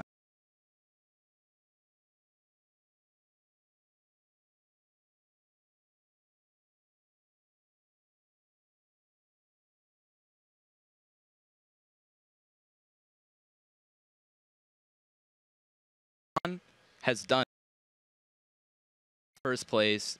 Element left CLG and they haven't really been getting that many first. So I just see like every time Elements joins a team, they start doing well, and we're like, maybe this guy knows what it takes to win, and that's what we need to learn, because we're just like probably one of the youngest teams in the LCS, and we don't have the best grasp on what to do. And Elements is like, hey, here's what you need to do, and he kind of like helps us along our way, and you know, Coachman's helping us know what to do to win the game, because we got the skills, we just, you know, need to know what to do, and that's what we're learning. Teamwork. Absolutely. Exactly. You call him Coach Mentz? Coach Mentz. Coach Mentz. All right. That's his new name. Yeah, and even though you don't want to dive too far into that game, I do want to talk about one thing. Your Shen build in that game had about 9 billion armor, as far as I could tell. Exactly. It's kind that of was just like totally against double. Exactly. It's just like Laugh as Double F tries to attack me with this P shooter, because I'm just hitting the inhibitor and he's taking more damage trying to hurt me, and I just use my shield and don't take any damage, and it's just like, this is pretty cool. You know, the whole time we were watching that, we're like, Double Lift, stop hitting yourself. Stop hitting yourself. At what point in the game, when you feel like that, how does the game change for you? Can you just say, team, go do what you want, I'm never going to die? Yeah, exactly. I'm just like, I can just keep, you know, split pushing. That's what Shen does. Don't want to go too much in the strategy, but everybody knows Shen's split pusher, and it just worked really well with our team and what we wanted to accomplish. Yeah, and I mean, you just mentioned earlier in the interview, #1 team in the LCS. Who do you think your biggest hurdle is going to be if you guys are going to try to climb the rankings? I honestly think the biggest hurdle is going to be ourselves, because I myself have a tendency to, you know, when I do bad, things don't go so well for me. But, you know, if I had to say a specific team, I'd probably say Vulcan. I think I'm more scared of Vulcan than even Cloud9, and I'm looking forward to playing Vulcan again. Awesome stuff. Zion Spartan, thank you very much. You yourself saying quite happy with the win, not on Riven, pulling out some more play on Shen, and it was an amazing play at that. So good luck to Coast, you guys, and with Elements as the coach, you've been doing great. So continue that for yourselves. So guys, now it's time for our fifth, if you know, fifth and fourth Curse versus Cloud9. And it's today's first game, St. Vicious, and in today's first game. English is an easy language. It was the fifth match of the 4th of July. It's just a tongue twister. Freak has it over and over. Fourth match, fourth game. He knows how to do it, right? Well, he had the same number twice in a row. Just got to repeat. So in today's first game, St. Vicious and Curse failed to build on the momentum they got at MLG and lost to Vulcan for the third time this summer, which is a little different. Yeah, and Curse started the game against Vulcan off pretty well. They defended against Vulcan's level 1 invade, and they won the battle there 3-2 to get themselves a bit of an early game advantage. But after that, Curse kind of got bullied in their lanes a little bit. Nijaki also couldn't capitalize with Twisted Fate to close out any kind of earlier mid-game advantage. They lost control of every Dragon and Baron in that game. Totally lost control of that one, and it wasn't good for them. And now Curse is looking to avoid dropping 2 in a row today, but standing in their way as the top team in the North American LCS, Cloud 9-2. I'm glad you can only say that once, because after this game, they're no longer going to be 9-2 anymore. And even though Cloud9 didn't play one of their typical hyper-push early games, they were still able to control every Dragon and Baron in their win against Dignitas just 2 games ago. And after that game, Lemonation actually said picking up Jace was a priority for their team, and then High just used him to perfection. 11-3-9, strong score, strong team. And even though High and crew have been rolling over the competition so far this split, St. Vicious is confident that they can stop Cloud9's hype train in its tracks. Agreed. Agreed. Still think they're overhyped. I don't know. I think the reason why people lose them is because they play to their style rather than trying to play their own style. And it's like, yeah, you can't play, if somebody's strong at something, don't play their game. You got to play your game. So Saint seems pretty confident that they can handle Cloud9's hyper-aggressive style, even though they've already lost to them once this summer. And Cloud9 beat Curse in week 1. That was before Edward had come in, and it was also a close game. Curse had Cloud9 on the ropes for most of that match. Yep. And even though that was just 3 weeks ago, Curse has evolved a lot, and so has Cloud9. So these are both better teams. They're more coordinated. Specifically, Curse has probably leveled up more than Cloud9 has since then, and this will be a tough facing for both teams. All right, so let's see about that tough facing as we look at the starting lineups. On the blue side, it's Curse. Voidboy in the top lane, Saint in the jungle, Nijaki in mid, Comp and Edward bringing up the support. And in the red corner, it's Cloud9 with Balls in the top lane, Meteos in the jungle, High in mid lane, Sneaky on AD carry, and Lemonation on support. We were talking to Lemonation and Sneaky just before I had him in the interview lounge, and they said Curse is going to maybe run something global. They feel like that's what's been in the books for them as they did their homework. And Sneaky was kind of just feeling like they'd really not have the momentum to get through this game. And the big thing with the global comps is Curse has been running a lot of them. I don't know if they've been working out for them, but it's been the closest to working in a lot of the situations. Their loss against Velocity and MLG, Voidboy Shen was incredibly strong. Yeah. We've seen a lot of strong Shen play come out already today, and even Twisted Fate is something Jackie's put a lot of time into. Even with Cop's champion pool of like Draven, it seems like Curse is really homing in on a lot of these champions, and I wonder if they're going to be able to make an adjustment or whether Cloud9 is just going to be ready for it. Well, I don't think we're going to see any Draven this game, so that adjustment is definitely going to have to be made. Cop and Sneaky coming out on that very, very strong lately, so neither of them, unless it's forced. Or will we see Or the will Draven? we watched these guys give Dignitas Cloud9, right? So, yeah, Cloud9 give Twisted Fate, and they weren't worried about it. So Yeah, they've because got the picks. I'm thinking of this ban phase, and one thing we've learned on the 3.8 patch is that the Nunu's probably gone. Absolutely. Both these teams are already considering Jace is gone, so that's Jace. There's and if like- we're thinking Curse is the blue side, so that's already 2 bans that Cloud9 has to throw at them. At that point, if Cloud9 wants to pick anything out specifically for Curse, you know, it would have to be that Draven right away. Right. But there's still a lot left in the pipeline if they want to let So that that means, as according to Sneaky, we see that it's going to be the ban coming out from Cloud9 on Jace then, because blue side, you're going to want to grab that Jace. We'll have to see if this falls If into he's true place to for his these word. two teams. If he is true to his word, we'll have to see. Jumping into this game, Zach is out for Meteos right away. And already Karthus. So if we're going to assume the Nunu and the Jace bans, those are going to be the next 2 bans for Cloud9, as Curse is just trying to counter Meteos. Here we go, Nasus, Zach. There's the Jace actually Really? coming themselves. Will they force maybe Wow. a pick that Voidboy wants here? The Elise is still open for grabs. Possibly is maybe what they want. They can still, you know, rise top has been a big thing, and Voidboy's been known to do a few crazy things. That is still, of all the crazy things Voidboy's been known to do, based off the knowledge they have of what Cloud9 likes to do, giving them the Jace ban, especially when Curse plays both Elise and Jace, is taking something away from Curse in particular. Unless they're just going Twisted Fate here and they think they've gotten rid of all the big threats, that would be a thing they could do. But I would have expected them to force Cloud9 into banning the Jace, because Curse has been readily first picking it all season. We'll have to see. They did leave the Shen up. It's been big. Voyboy felt comfortable on it. And we've kind of poked in the past that nobody's really perfected Shen. He's just played very well. So that's why he's almost left open all the time. He's one of those guys who's always there, but never that prevalent. You know what I mean? Yes, like, exactly. He'll be in a game, and he'll be like, there's a Shen in this game. We're going to get split points. That's a neat thing that's happening now. But he's never like, man, they got Shen. We just can't control it. Maybe 45 minutes in, you'll remember that you can't handle Shen. When like he's what happened to 5-0 Double and Lift just now with Zion Spartan. But it's a very rare thing. So it looks like Kennen, a little bit of area of effect damage. They're going to want to grab up to get in. That's an easy one to pick. He's not going to lose his lane right off the bat. So it's really for Cloud9 to possibly show their hand here. And it's also a good pick against Cloud9 because it does a couple of things for them. Cloud9 loves to turret dive, and Kennen's one of the hardest things to turret dive in the mid game because he'll just stun you under turret, and that's the last thing you want. Plus, it is probably... Kennen is close to one of Cloud9's highest priority picks, just because he is also strong in lane, and he's also good at tower diving, which is the things Cloud9 likes to do. So getting that out of their hands early was a good move. And I'm interested to see what kind of lineup they go with, if it's going to be, you know, dive heavy, taking out two of Meteos' junglers to get at him. People have tried stealing both of his buffs, so I don't know if this is going to work even. What do we have left? I mean, he hasn't shown too much success unless he's on Zac, Nasus, or Elise. Right. And all three of those things are banned this game. That was a good forced ban. The thing that Meteos, in one of their defeats, he was on Lee Sin. Now, Meteos has a lot of confidence in his own Lee Sin, and it actually seems like it could work fairly well against this composition for Curse because he could kick Voyboy back, and then he could close on to Cop's Draven fairly well. But yeah, I'd probably have to say he'd go with Lee Sin if I had to guess what jungler he'd do. We'll see sneaking High to choose it up. Looks like High already has his Twisted Fate. Balls grabbing Rumble in the top. Unless it gets switched around, we haven't really seen Balls take that Twisted Fate, so I'm pretty sure his Rumble. Yeah. NJ4 is the safer version of Lee Sin, I'd almost like to say.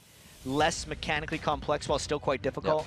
And he's the super gap close diver that Meteos likes playing. He's kind of like Zac, just jump in, bounce everyone around, except you're bouncing them into a little circle of doom. I like that pick as well against Kennen too, because we saw actually that I believe when Balls was going in for their loss, he kind of went to go in as Kennen and he got locked up by a Jarvan. And it's pretty much the same reason you see Olaf's and Jarvan's, because you can't get out. Don't let him run through. You can move as fast as you want. If you run into a wall, it doesn't help you much. And I see that they're selecting Ahri right here. The Karthus is gone. The Twisted Fate has been picked away. I really think that they could go with an Ahri here. Nyjackie's Ahri's been really strong in the past. Ahri goes with, again, just to the Jarvan pick. If we keep going back to him, being able to thwart that ultimate in the fight. So really safe but aggressive picks here. Edward bringing out the Leon again. It's been a few weeks for sure. It's again the full Curse dive comp, and that's what they always like doing. And once Curse had their full dive comp in, it was just telling Sneaky, yeah, I should probably play Ezreal with a little bit of safety in here. We might need it. Since they'd already put themselves into the rest of their composition, they don't have the best counter dive, which is why Ezreal has to be able to save himself, because Curse is going full aggro. I'm sure Sneaky may have nightmares of that shift he played in their loss at MLG. He's not going to do that again. Not going to do that again. So we'll see Meteos and the rest of the team picking up quite high-tier champions in their pool for this champion select. But on the other side, Saint hasn't played Nocturne too much, but we've seen Big Fat use it to great extent. So Nocturne definitely still in the mix for being reputable jungler at this moment. And I really wonder if Saint Fish's Nocturne is going to be a stark difference to Big Fat LPs, because Saint Fish's is probably going to build some damage items if he gets farm early, whereas Big Fat LP would only go full tank. I think Curse kind of needs it too to get enough damage through for their team. We'll see what the comps are. Guessing this is going to be a 2v1. Kennen versus Rumble, not a lane that I like to match up against, so I'm figuring they're going to swap that one out. Yeah, especially because Cloud9 is the fast-pushing turret team, specifically with Jarvan. He's the guy you pick to do the fast-pushing turret team. If Curse doesn't have a plan to stop early game pushing in this game, they're going to fall victim to the Cloud9 game once again. So I'd actually look for Curse, or specifically Saint Fish's, to maybe pull some sneaky stuff and stop these 3v2s. maybe kill Sneaky. Maybe take some sneaky stuff to Sneaky. Yeah. I'm really liking the possibility of Meteos on Jarvan, right? He's always present with Zach, but that Jarvan is the pop-up. The lanes have enough crowd control slow from top to bottom, and those are the lanes he likes to feed. Usually it's Lemonation and Sneaky kind of doing their own thing, winning the lane by themselves, and they pull up a good, fight, or he has to assist them. So. And the thing that Cloud9 does, and why they always pick the way they do, is they need lanes that can survive on their own so that Meteos is never pulled in any specific direction. That's the whole way they dictate to the other team, is if they don't need help anywhere, Meteos gets to put pressure where he wants. So it looks like Cloud9 wants a fast mid-rush here to that mid-bush towards the bottom Dragon side river. Ladies and gentlemen, welcome to Summoner's Rift. Here we are, Cloud9 versus Curse. Cloud9 coming off a win. Curse definitely had a defeat earlier today, and Cloud9 is hoping to use that against him. If Cloud9 can go to 10-2, that's going to give them a significant edge on most people. They're already 2 games up on CLG and Vulcan coming into this week. CLG's dropped a game with Vulcan winning, so they would really start to distance themselves when going for those first 2 spots and a playoff bye at the regionals.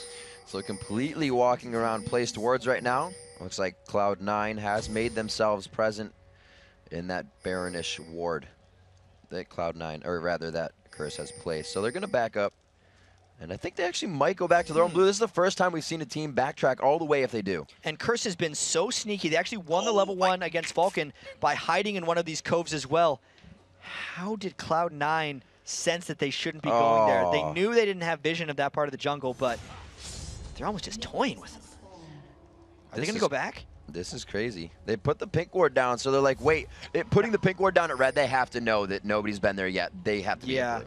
I mean, especially because Cloud9 has vision of Curse's blue as well. They're like, yeah, Curse has got to be in our blue jungle. Guys, just stay away from that. And we even heard Dyrus when talking about the jungle changes, these jungle mobs not spawning until 155. There's so much longer to wait and play around here. And you can tell Lemonation doesn't really know what's going up. Now he does. Now he does. He throws the ward down in the bush, not destroyed by Edward. So Meteos, again, we'll probably see one of the games where he jumps to the lanes to soak up experience, unless it goes for fast blue here, which would be pretty scary. Yeah, there's a pretty good chance he can go for a fast blue because they saw St. Vicious and they actually have a 2v2 in the bottom lane, which means no one can go and push Meteos off that buff without losing a huge amount of lane XP. So I think St. Vicious and Meteos are having vertical junglers this game, instead of horizontal ones. Yeah, there's no ping coming from Ari in the mid, and it looks like it's going to have to be St. Vicious to stay down the bottom. Edward taking some poke there. Lemon getting all the hits in he can as well, actually being the aggressor here, taking position in the bush. Yeah, Edward's not usually one to get aggressed on as a support. I feel like if Curse gets a level 2 pretty quickly in the bottom lane, we might see some action down there pretty shortly. So all these lanes actually matched up even in this game, not something you get to see all the time.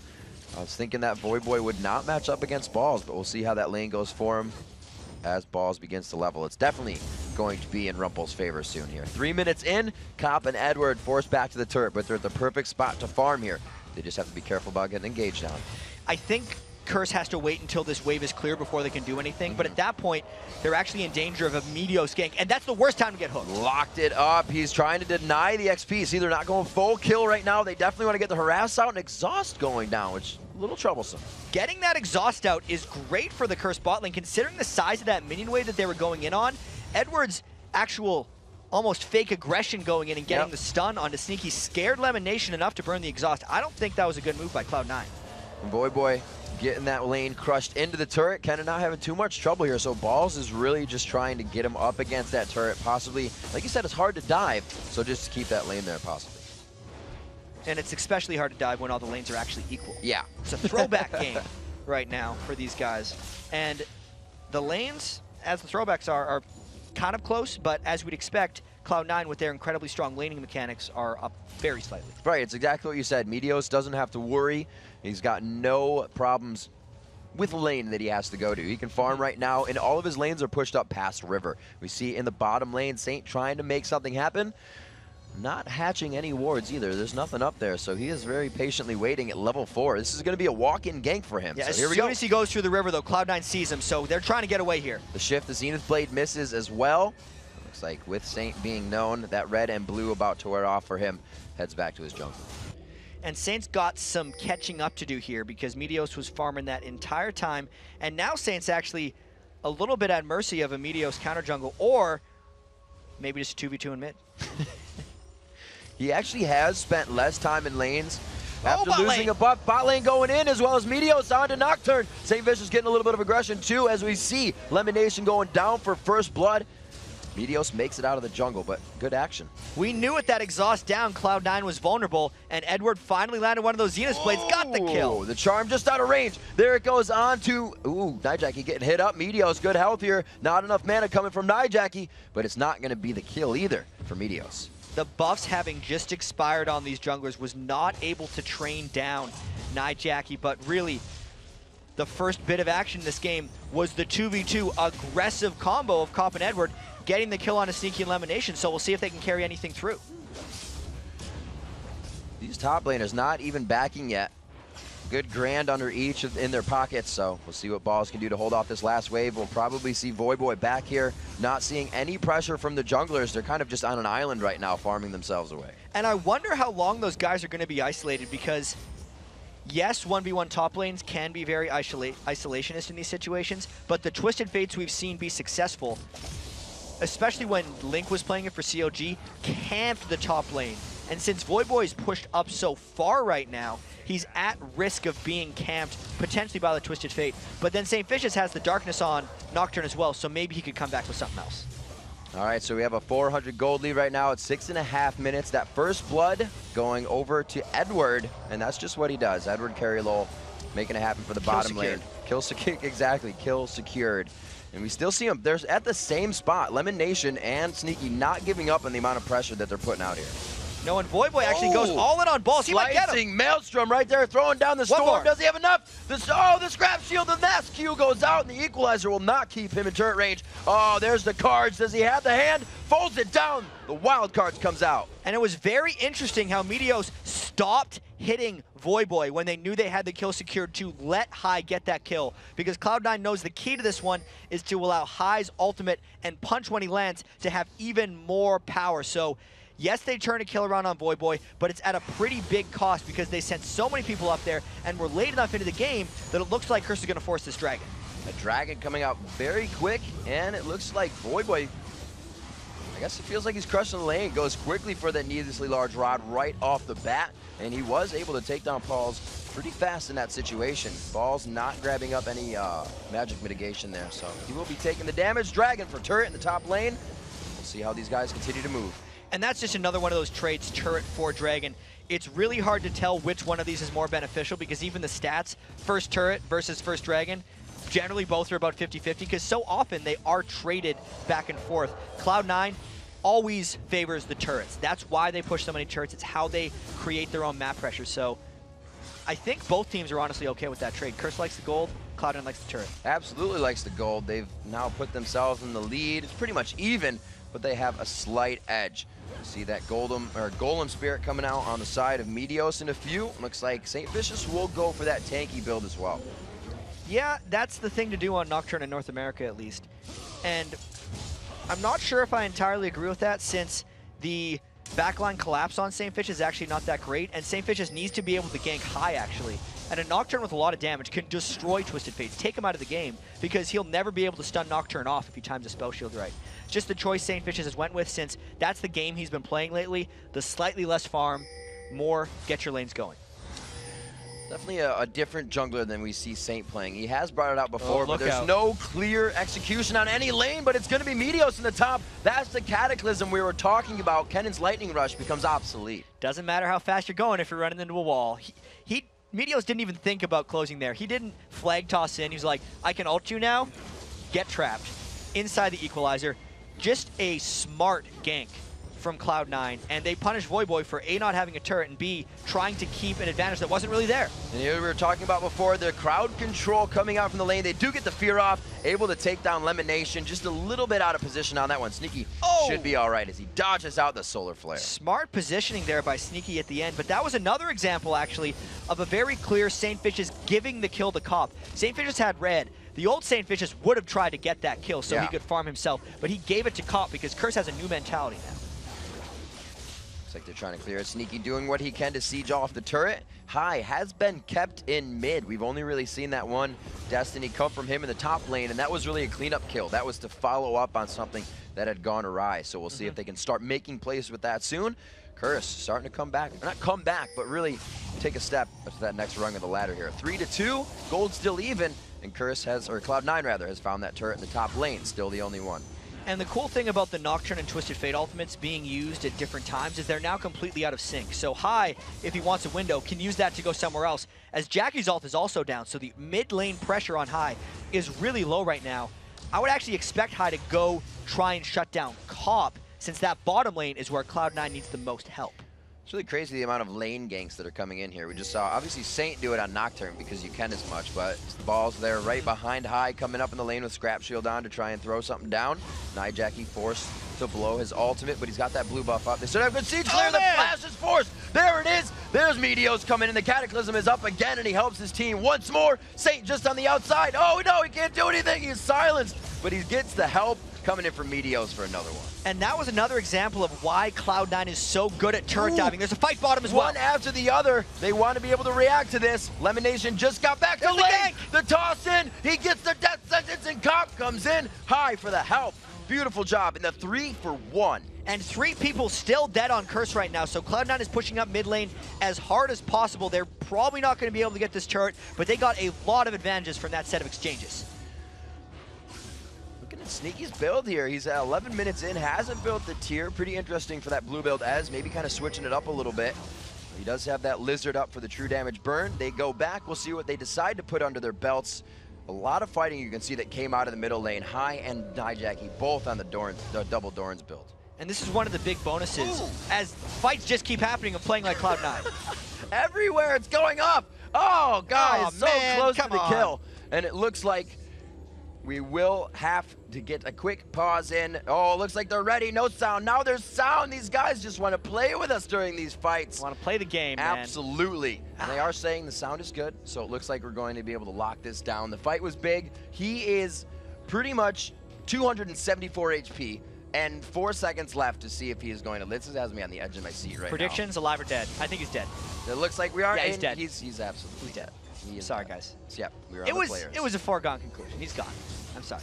I want to talk about, I think I want to talk about what happened just earlier, because Cloud9 attacked multiple points at the same time, and then when they got it, they just got like double their reward for everything they'd done. And High might be, no, he's not going in for anything. Since Cloud9 had so much turret pressure before the fight, when they did win the fight, they were able to take a very clean objective afterwards. So we'll have to see.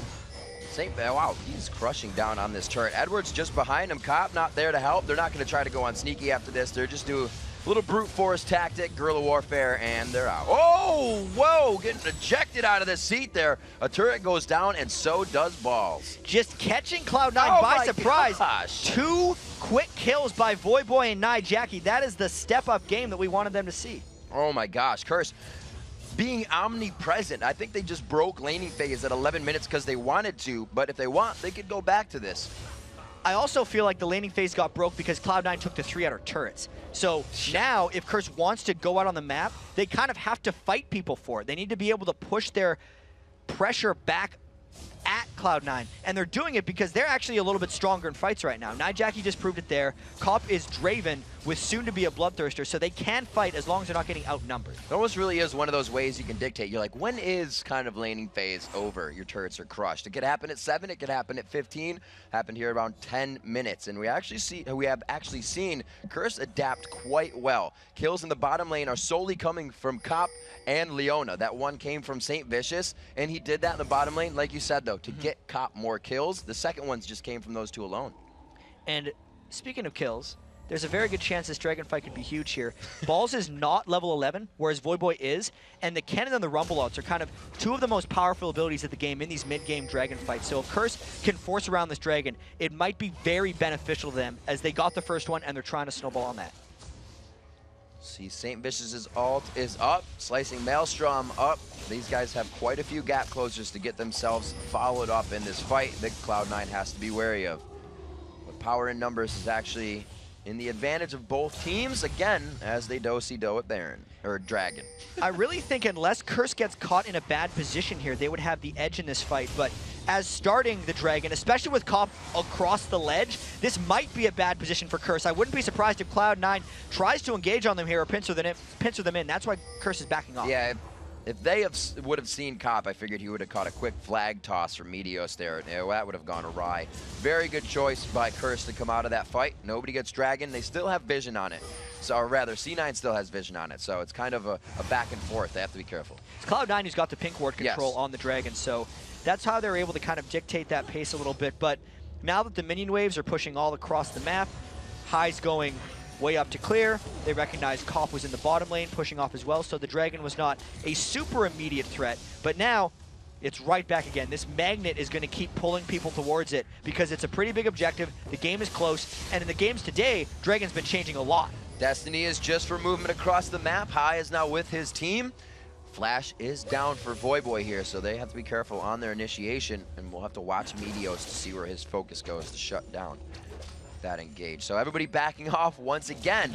Just the Destiny showing a bit of power around the map. And the fair chunk of damage that Curse took from the Ezreal ultimate, plus just the Dragon true damage that he puts on people whenever they piss him off and start hitting them back. So because of that, it's giving Cloud9 a little bit of free time at the turret here. So Cloud9 mind gaming with Curse here.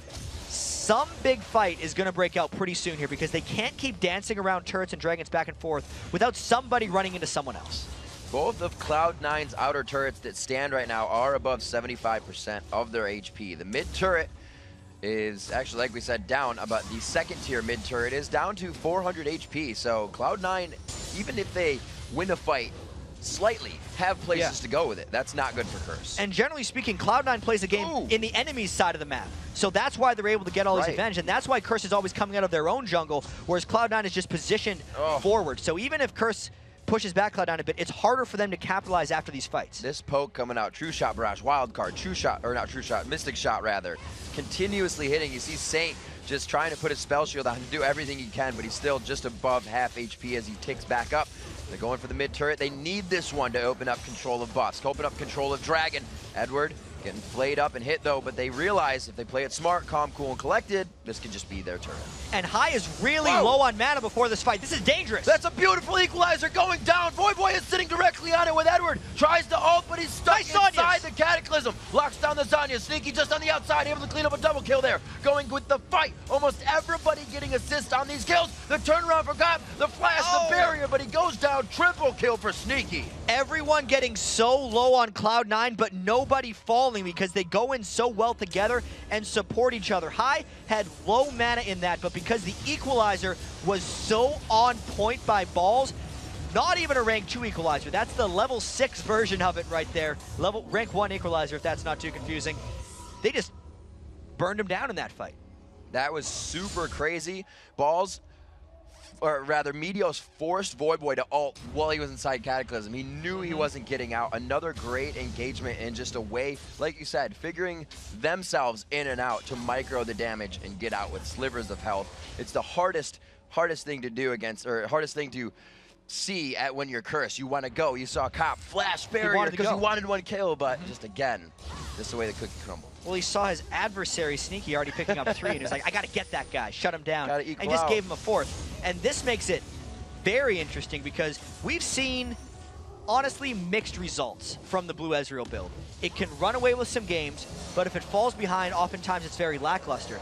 This is a situation now where Sneaky picked up those 4 kills that this could be a runaway game for Blue Ezreal. He needs 10 to 12,000 gold to really get that build going, and those 4 kills catapulted him a lot closer to that. Once he gets those big Blue Ezreal items, he might start controlling the game. And here it looks like they're going to pick up balls in the top lane. Voyboy gets a quick stun down, throws down the ultimate. They get away with that one. The TF ulti coming up top. High's going to two-shot barrage right to the backside. Voyboy with the ignite on will not get a chase. Oh, he will. There is Meteos locking him down once again. The Cataclysm countering the Lightning Rush, and a quick 4-1 beating in the top lane. Yeah, that was a lot burned to get balls down, but then Cloud9 just had another answer for it. Once again, since they saw Voyboy use a flash to get in, Voyboy can't use that flash for anything but getting out of Cataclysm if Curse wants to win team fights. And since Curse was all spread around the map, They're trying to get back to the Baron, but it's a timely process. They don't have vision on it, so you cannot get paranoia over there. It's also down. It's going to be a Baron under 20 minutes coming in for Cloud9.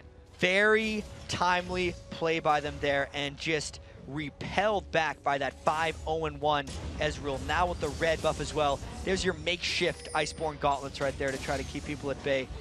Even though the goal is just 4,000, Cloud9 has really made some winning plays in the past 5 minutes. As they set up once again, 5,000 gold in the lead. Now that Baron helping a grand amount, and we're gonna see that now that it's open, they can start doing what they want. They're gonna start spreading out their numbers because they know they're already better off in 1v1 situations. So we see balls to the bottom lane. Gonna get sneaky, a little bit of help from Meteos in mid as they do keep safe, but they want to get these lanes pushed up past river. Exactly. First step for Cloud9 is to make sure other lanes are pushing. Second step is to either group up in 5-man tower dive or catch someone in transit because Hai has his ultimate up by the time they're going to get these turrets pushed down. Jackie might actually equalize the turret game right here, so maybe they're throwing all that out the window, recognizing Jackie's not there, and maybe Cloud9 just wants to 5-man dive. We know once Cloud9 gets the lead, they do not mess around, so they're just going for the juggler right now. And Cloud9, they had this turret, remember down here quite a bit ago, I was saying this turret was down about 25% HP, so biding their time, winning a few fights, and getting that extra gold for themselves atop this Baron is going to mean big things. Now looking at this first inhibitor turret, and Curse is really waiting on the back heel. And the trap Cloud9 might fall into is if they overdive into a Cannonall. So that's the one thing they have to be careful of here. They love diving on it. They can lock in an equalizer. It's great. But they can't get too many people stunned under turret. That's their fear. Sneaky with that blue buff for his team along with Hai, so they've grabbed up both. That Oracle's on Elimination has kept them safe, so they know if they have to exit out of here, they know which path.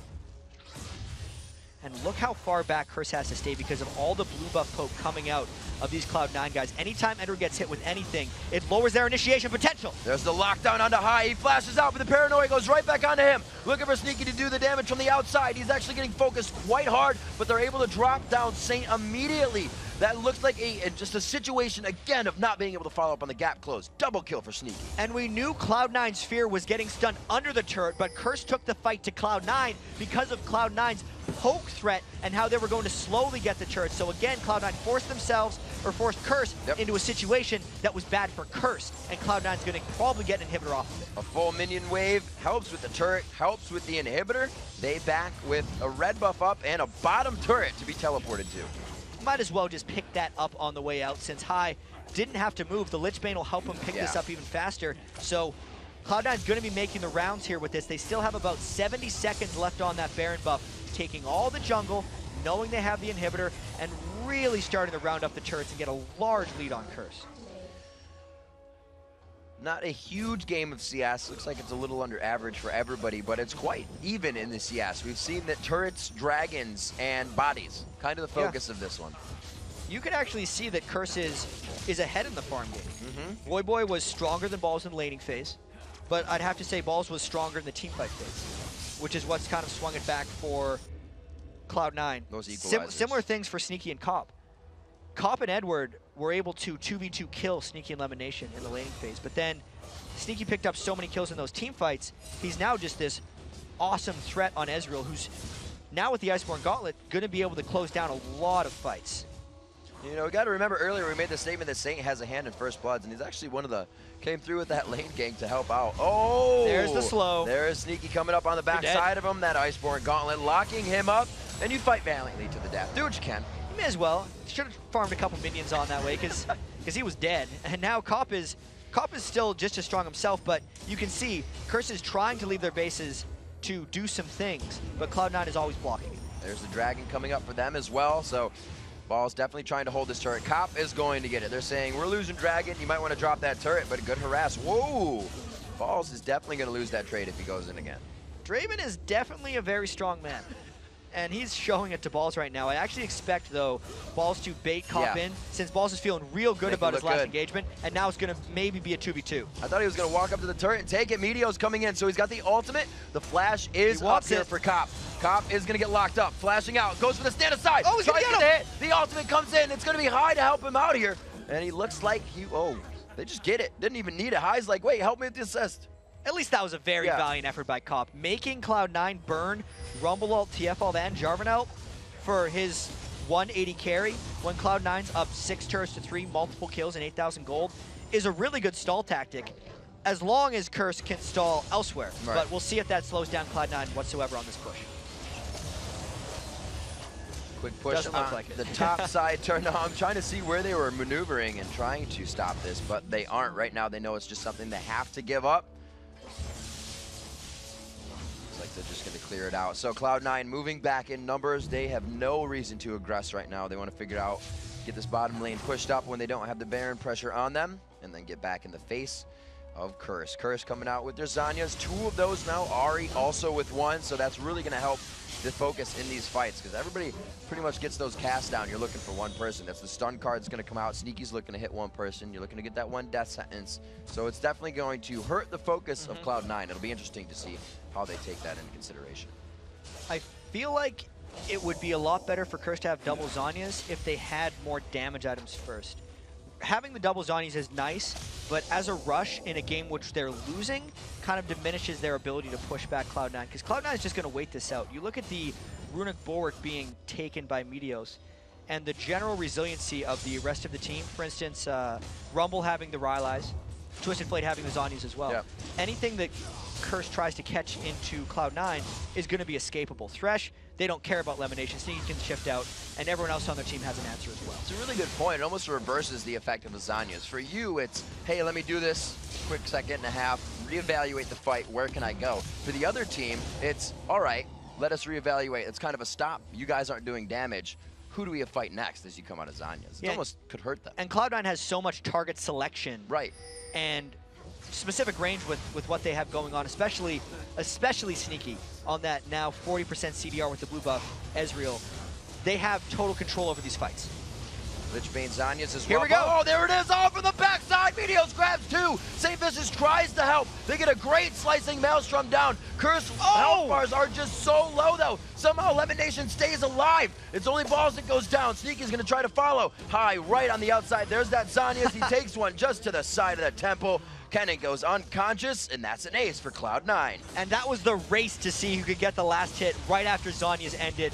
Sneaky won that one because High jumped the gun a little bit, but this looks like a very clean team fight for Cloud9. They're trying to end this game as quickly as possible, going for some kind of record, but they're safely in this one. Looks like 27-minute win. Cloud9 just keeping themselves away from lanes that had St. Vicious. I don't know if it was a goal for them to do that, but they were always finding the 2v1s, the kills that they could get, and the super inhibitors save the game. For now. Yeah. Oh, they Cloud9 got a little bit trolled by the inhibitor. They were ready to end the game, but the timing, those inhibitors respawning, once it's respawned, you're not allowed to hit the Nexus or the Nexus turrets anymore. Curse will live for a couple more minutes or day. We'll see. We will have to see. It's about 10,000 gold coming in for the lead on Cloud9, and they played a definitive game. They didn't. This wasn't a game we saw lane swaps in.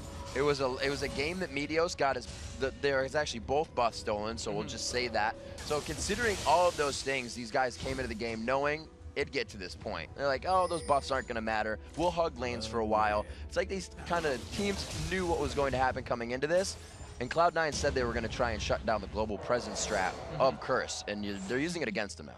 Yeah, it's not like High doesn't know how to play Twisted Fate. Right. So he's been able to control most of the game, considering Balls was the one who got beaten up the most in lane. The rest of the team has came in to allow him to succeed, because sure, he's 2-5, but he's got 15 assists. Those equalizers have really been turning some team fights, and Cloud9 just needs any type of team fight win, whether it's a 1 or 2 for 0, and they can end the game. The flash engage. Saint now down to half health. Saint does have home guards on, so once he gets back, he will be able to help this offensive push coming in from Cloud9. But he is going to walk it all the way back, and it looks like he will get enough time to do that. Yeah, I wonder if Cloud9's going to go Baron here and risk that, or if they feel like they can end the game without the Baron.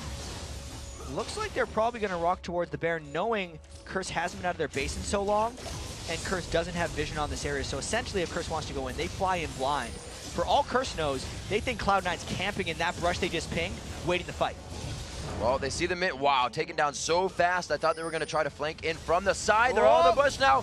Lemonation get locked up. Saint tries to go in onto Lemon. Puts himself right in the front. Cobb's going to be able to sit on the outside, but another great cataclysm by Meteos, and he flashes out of his own ultimate. Cloud9 is just cleaning up this flight surgically right now, and they're going to be able to continue. Nijaki forced to run the opposite way as Cloud9 heads for the base. And this time they know the inhibitor's not going to respawn. Nijaki, the only one who could potentially defend.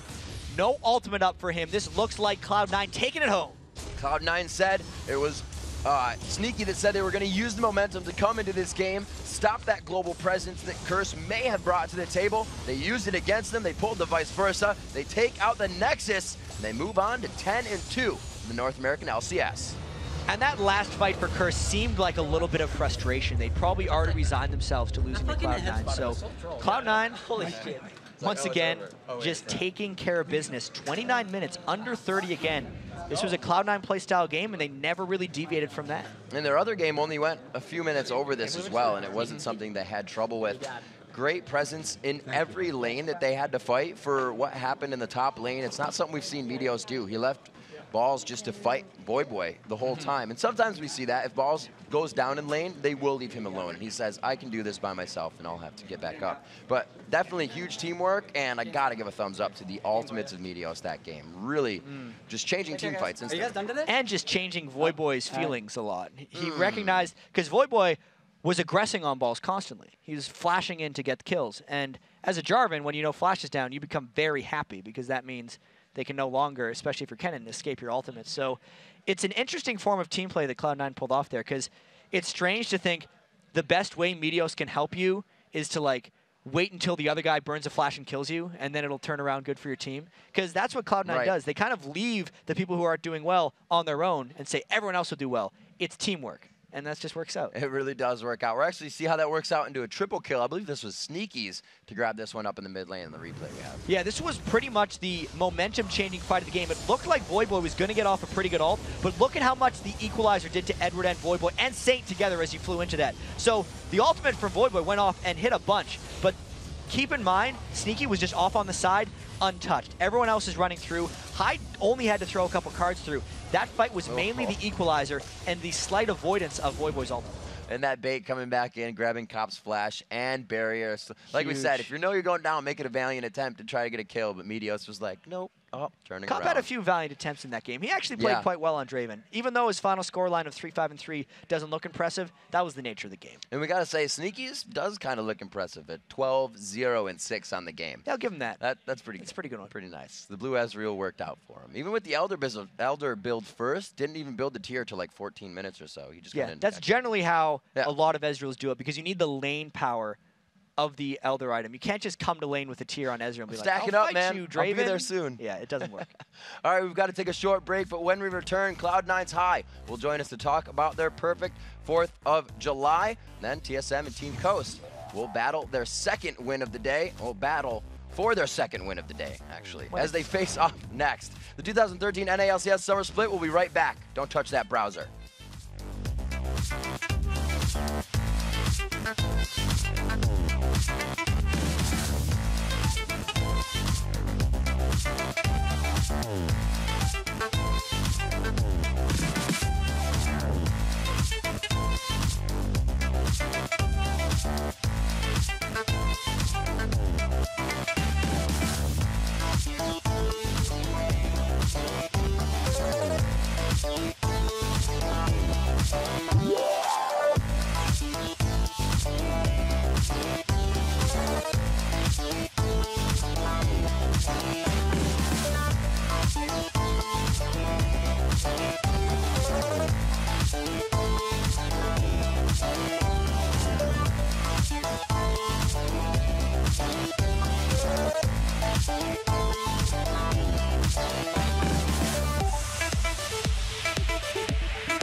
Welcome back to this explosive July 4th edition of the NA LCS Summer Split. TSM and Team Coast are just about ready to jump into the Rift, but before we get to the game, I'd like to first welcome Cloud9's Hi to the desk, who I actually just added to Twitter, and you guys should too. Nice. So Got another follower. Yeah, absolutely, getting all the followers. Yes. It's because he puts on makeup. Every time he gets makeup for the interview, he gets a few more If you followers. can't tell, I have like all this makeup on right now. Makes me look beautiful, I think. That's the thing. He has to get some followers. That's So, great. another win for you guys, 10-2. Coming into this game, obviously elimination and sneak.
Or do anything to make sure your teamwork is better aside from just playing and living together? Not really. Like, we spend like at least 10, 12 hours a day sitting in the same room together. Because like if you look at every other game or team that have like a big gaming house or something, like a mansion or stuff, we have this tiny apartment, like Korean style status, and it's just like, it's kind of dirty, and it's just like we're all clumped together for every day, 12 hours a day. And it's just like when you do that much with someone, you just come, like you just get like really compatible and like comfortable with them. So like we can talk about anything, and like we just know what someone else is gonna do. So it works on Synergy like really nicely. So. And what is that? What is obviously it works out? You were just telling us, but what is that experience like? How has it been for the team? And have you guys really learned a lot about each other's play styles just from that, or has it always clicked for Cloud9?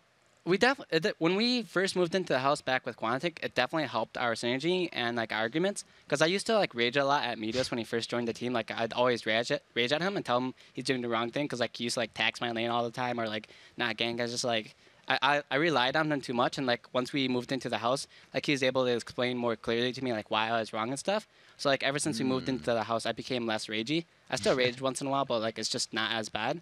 So like it definitely helps calm you down, and it definitely helps you learn more about the person outside the game, and you can just apply that towards in the game. You know, like if someone's like aggressive in person, then they'll probably be that way in the game as well. So it's just like very helpful.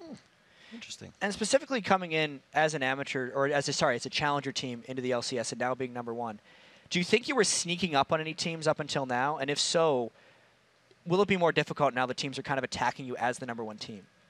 I don't really think so. Like when we first joined the LCS, everyone was like saying the hype train or whatever, right? Saying that we were like the team to be feared. So ever since we were going into it, people already had their eyes set on us, and it's been that way the entire time. I think now that the difference between now and then is they just want the #1 spot. They don't necessarily want to beat us. They just want the #1 spot. And whereas in the beginning they just wanted to beat us to take down the hype and just show that we sucked or something. So now it's just them trying to get first place instead of trying to prove that we're bad. So.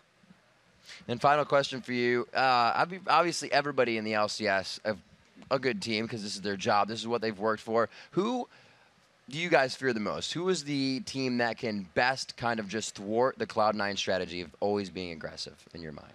Well, so far, as far as like aggressiveness early game, I'd say Vulcan. Because for one, Mandatory Cloud and the top laner Psycho Sid, they play like the same champions me and Balls does. So they're one team we actually have to change our banning and drafting strategy against because they share so many similar champions to us, and they play extremely aggressive as well. So as far as like early game aggressiveness and banning and drafting, we have to watch out for them. As far as like late game things, you have to watch out for CLG. They do that Tristana, Janna, Orianna stuff and just like quadruple shield, double lift when he's like 6 items, and it's just like the most annoying thing to play versus. It's like they just their playstyle is very frustrating to play against basically, and it's just like I'd rather not deal with that. I'd rather either lose very quickly or win very quickly. Because like if you get snowballed on, that's a respectable way to lose. If someone just gets like a double kill level 1 and just snowballs the game, whatever. But like if you're throwing constantly back and forth, that's a way I don't want to lose. I'd rather just like lose in 20 minutes. All right, well, thank you very much, Hi, for the interview. Congratulations, 10-2 now in the North American LCS. Best of luck on keeping the streak going. Thank you. All right, everyone, it's time for our 6th match of this holiday spectacular, Team Solo Mid versus Team Coast. This is a rematch of the first game of the summer, and while TSM rolled over Coast in Week 1, since then they've been struggling to regain their championship form, Jap. And TSM really came into their game against Velocity earlier today on a 3-game losing streak, and they were on their heels for most of the match. But despite being down in kills, they were able to swing the game with one huge team fight ace and just kind of won the game in a minute. Darius played a huge part in the win overall as Jace. He said in his interview today that he has to play champs that he is comfortable with and play safe to help his team win, and he did both of those things today against Velocity, and TSM came up with the victory. And now that Darius and Team Solo Mid face a Coast squad that dominated CLG in their first game today, so they got something to think about. Yeah, Team Coast played one of their best overall games in the summer. Zion Spartan was talking about the last 2 days with Elements as their coach, or Coachments coming in, and how much they've been changing around their game. They controlled the whole map. They took every Baron and Dragon. They're also doing these huddles before the game all the time to kind of pump themselves up. And while everyone on Coast also had a great game before, Daydreamin's big plays in the last team fight really locked down the victory as well. And you can see Coast on the screen right here. This is what they were talking about, that camaraderie, what Elements brings to the team. These guys started doing this, and it's that pump up. It's what they need. And even though Team Solo Mid has been struggling lately, as you were saying, Team Coast support wouldn't dream of underestimating the spring champs. TSM, without a doubt, is still an amazing team, and we're not going to underestimate them just because they're having a little downswing. So we're going to go at them with all of our little tricks and play our best. All right, now let's take a look at the starting lineups. On the blue side, it's Team Solo Mid. Reginald in that top lane, Odd One in the jungle, Dyrus in mid, Wild Turtle at AD, and Xpecial on support. And in the red corner, it's Team Coast with Zion Spartan in the top lane, Nintendo Dex in the jungle, Shifter in mid lane, Don't Mash Me on AD, and of course, Daydreamin on support. It looks like they're all taking to the standing now. Even playing. Gets you pumped up, Even man. while playing. All right, we're about to head into Champ Select, but first, let's take a look at who you think is going to win this matchup. You better be right. According to LowEsports.com, 81% of you. That's quite a few. I think there might be a TSM chant going along with that somewhere. It's a very long... TSM just did a chant, by the way, because they heard Coast. They're like, we have to match it's this that vocal energy warfare right now. coming back. Vocal warfare. And fan warfare as well. TSM. TSM. It's everything people were chanting at MLG. Well, Jackie knows the way to stop that. You beat them. Once you beat them, there's no more TSM. Till the next game. Till the next game. Yeah. Till then you hear it again. Never goes away. So their teams are almost ready. I actually should get myself into the game as well because that would be pretty good. Being able to watch the game is beneficial. Reginald's got to take a drink after all that shouting he's just done for TSM. So his performance has actually been key. He's been playing individually quite well, but at the same time, TSM's cohesion has been off. They were super frustrated in most of that game against Velocity. That was a game where they'll take the win, but not that way. They don't want to be losing for 40 minutes and then win a team fight and just kind of miraculously come back. TSM wants to control games. They're not happy with the back and forth ones. We saw that Reginald was tired out after that. You don't want to be stressed out after a win. That's kind of the opposite of the result you think you're getting. So we'll see if they can go a little bit more clean on this one, but that's in the minds of Coast as well. So looks like we're going to get another clash. Oh, man. And I wonder if we'll start seeing similar bans in this matchup as well. The Rengar actually got banned out for Zion Spartan. That's something TSM Westrice would have been. Yeah, where's Westrice? I thought he was on FXO, but yeah, just a slight fear. I wonder if that means Wild Turtle's going to be playing a slightly immobile AD carry, or at least wants to, or they just don't want to play against it. And Westrice wanted to play it really bad because he saw that Twitch. So we'll have to see if it really becomes the reason. A little Tom and Jerry action going on here if we can get it into the match. But Rengar's out. Twisted Fate is out as well for Reginald. So the bans coming out from TSM are quite generic, aside from the Rengar. Like the Thresh, not generic. They're not like super power bans like we've seen the other teams doing. Since TSM is blue side, they're trying to get through something really juicy for themselves to pick up. You can see Coast bans, Twisted Fate, and Nunu are things that everyone's been banning. Yep. the next ban, even though I missed the call last time, I feel like it's going to be Jace from Coast, and that's going to leave TSM kind of their pick of the litter for an Elise or something of that like. Well, looks like what they will have to lock in an Evelyn actually coming out onto this side, and we'll have to see. Shen does not get left open for Dyrus nor for Zion Spartan. So Karthus is open. That Jace is still up, which is pretty crazy. I believe they will just lock that right in. Yeah, that's it. Didn't get banned. Nope. We thought it was going to get banned.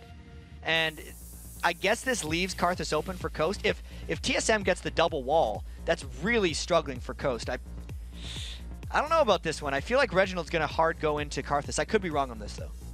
They have the Elise, so the odd one loses. Well, not loses, but he doesn't get that pick for himself. It has been a high priority pick that he's been pulling out for Team Solo Mid. Jarvan picked up by Nintendude, which is a little different. That's one of the orthodox junglers for him, and he hasn't been doing that too much. No tank fiddlesticks. No, it's not. Sometimes, every once in a while, Nintendude X is like, fine, I'm going to stop trying to be generic. I'm just going to play, sorry, be unique. I'm just going to be generic and play what everyone else does and just win games.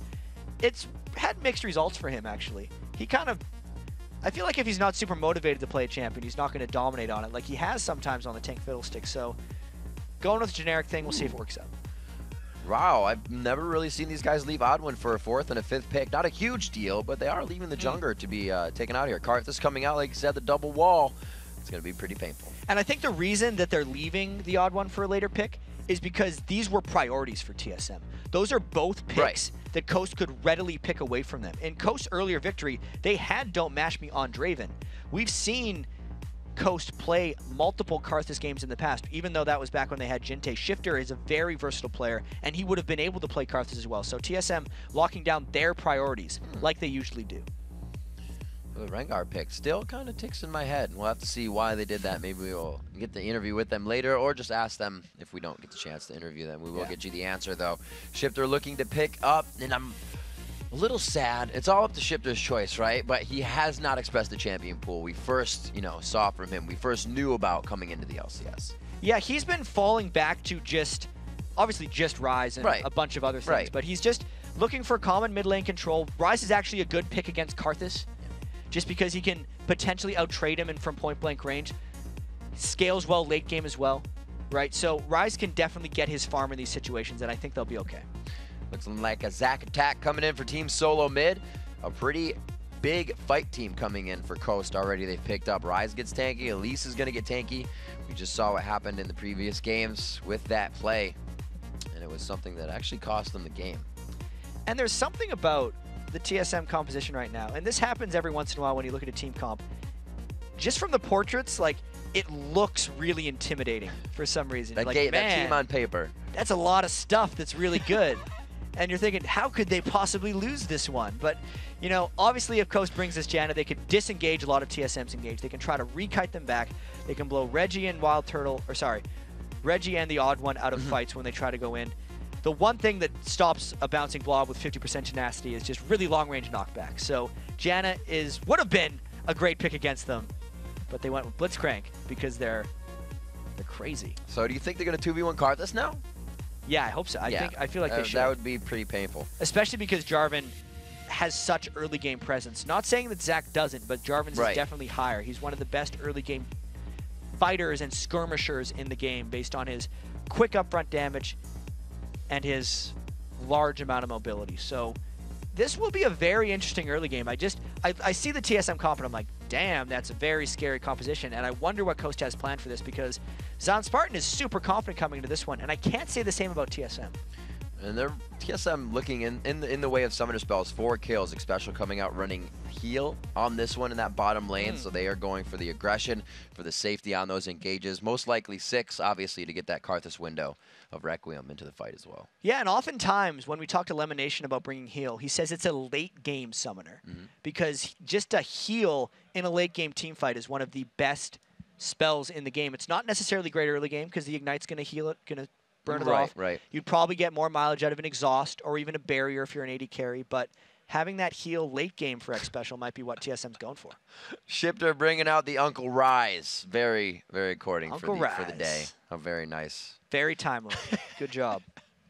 props to Shifter on that one. So we do have this coming in, thinking that we're going to get the swap. Karthus is going to be 2v1 mid. Daydreamin' on his Blitzcrank as we come in to one of the final matches of the day. We still have 2 more to go after this. There are 8 matches for our 4th of July blowout here, and we are on to the Rift for game number 6. So we're going to see Team Solo Mid versus Coast head-to-head here. Good matchup like we were saying.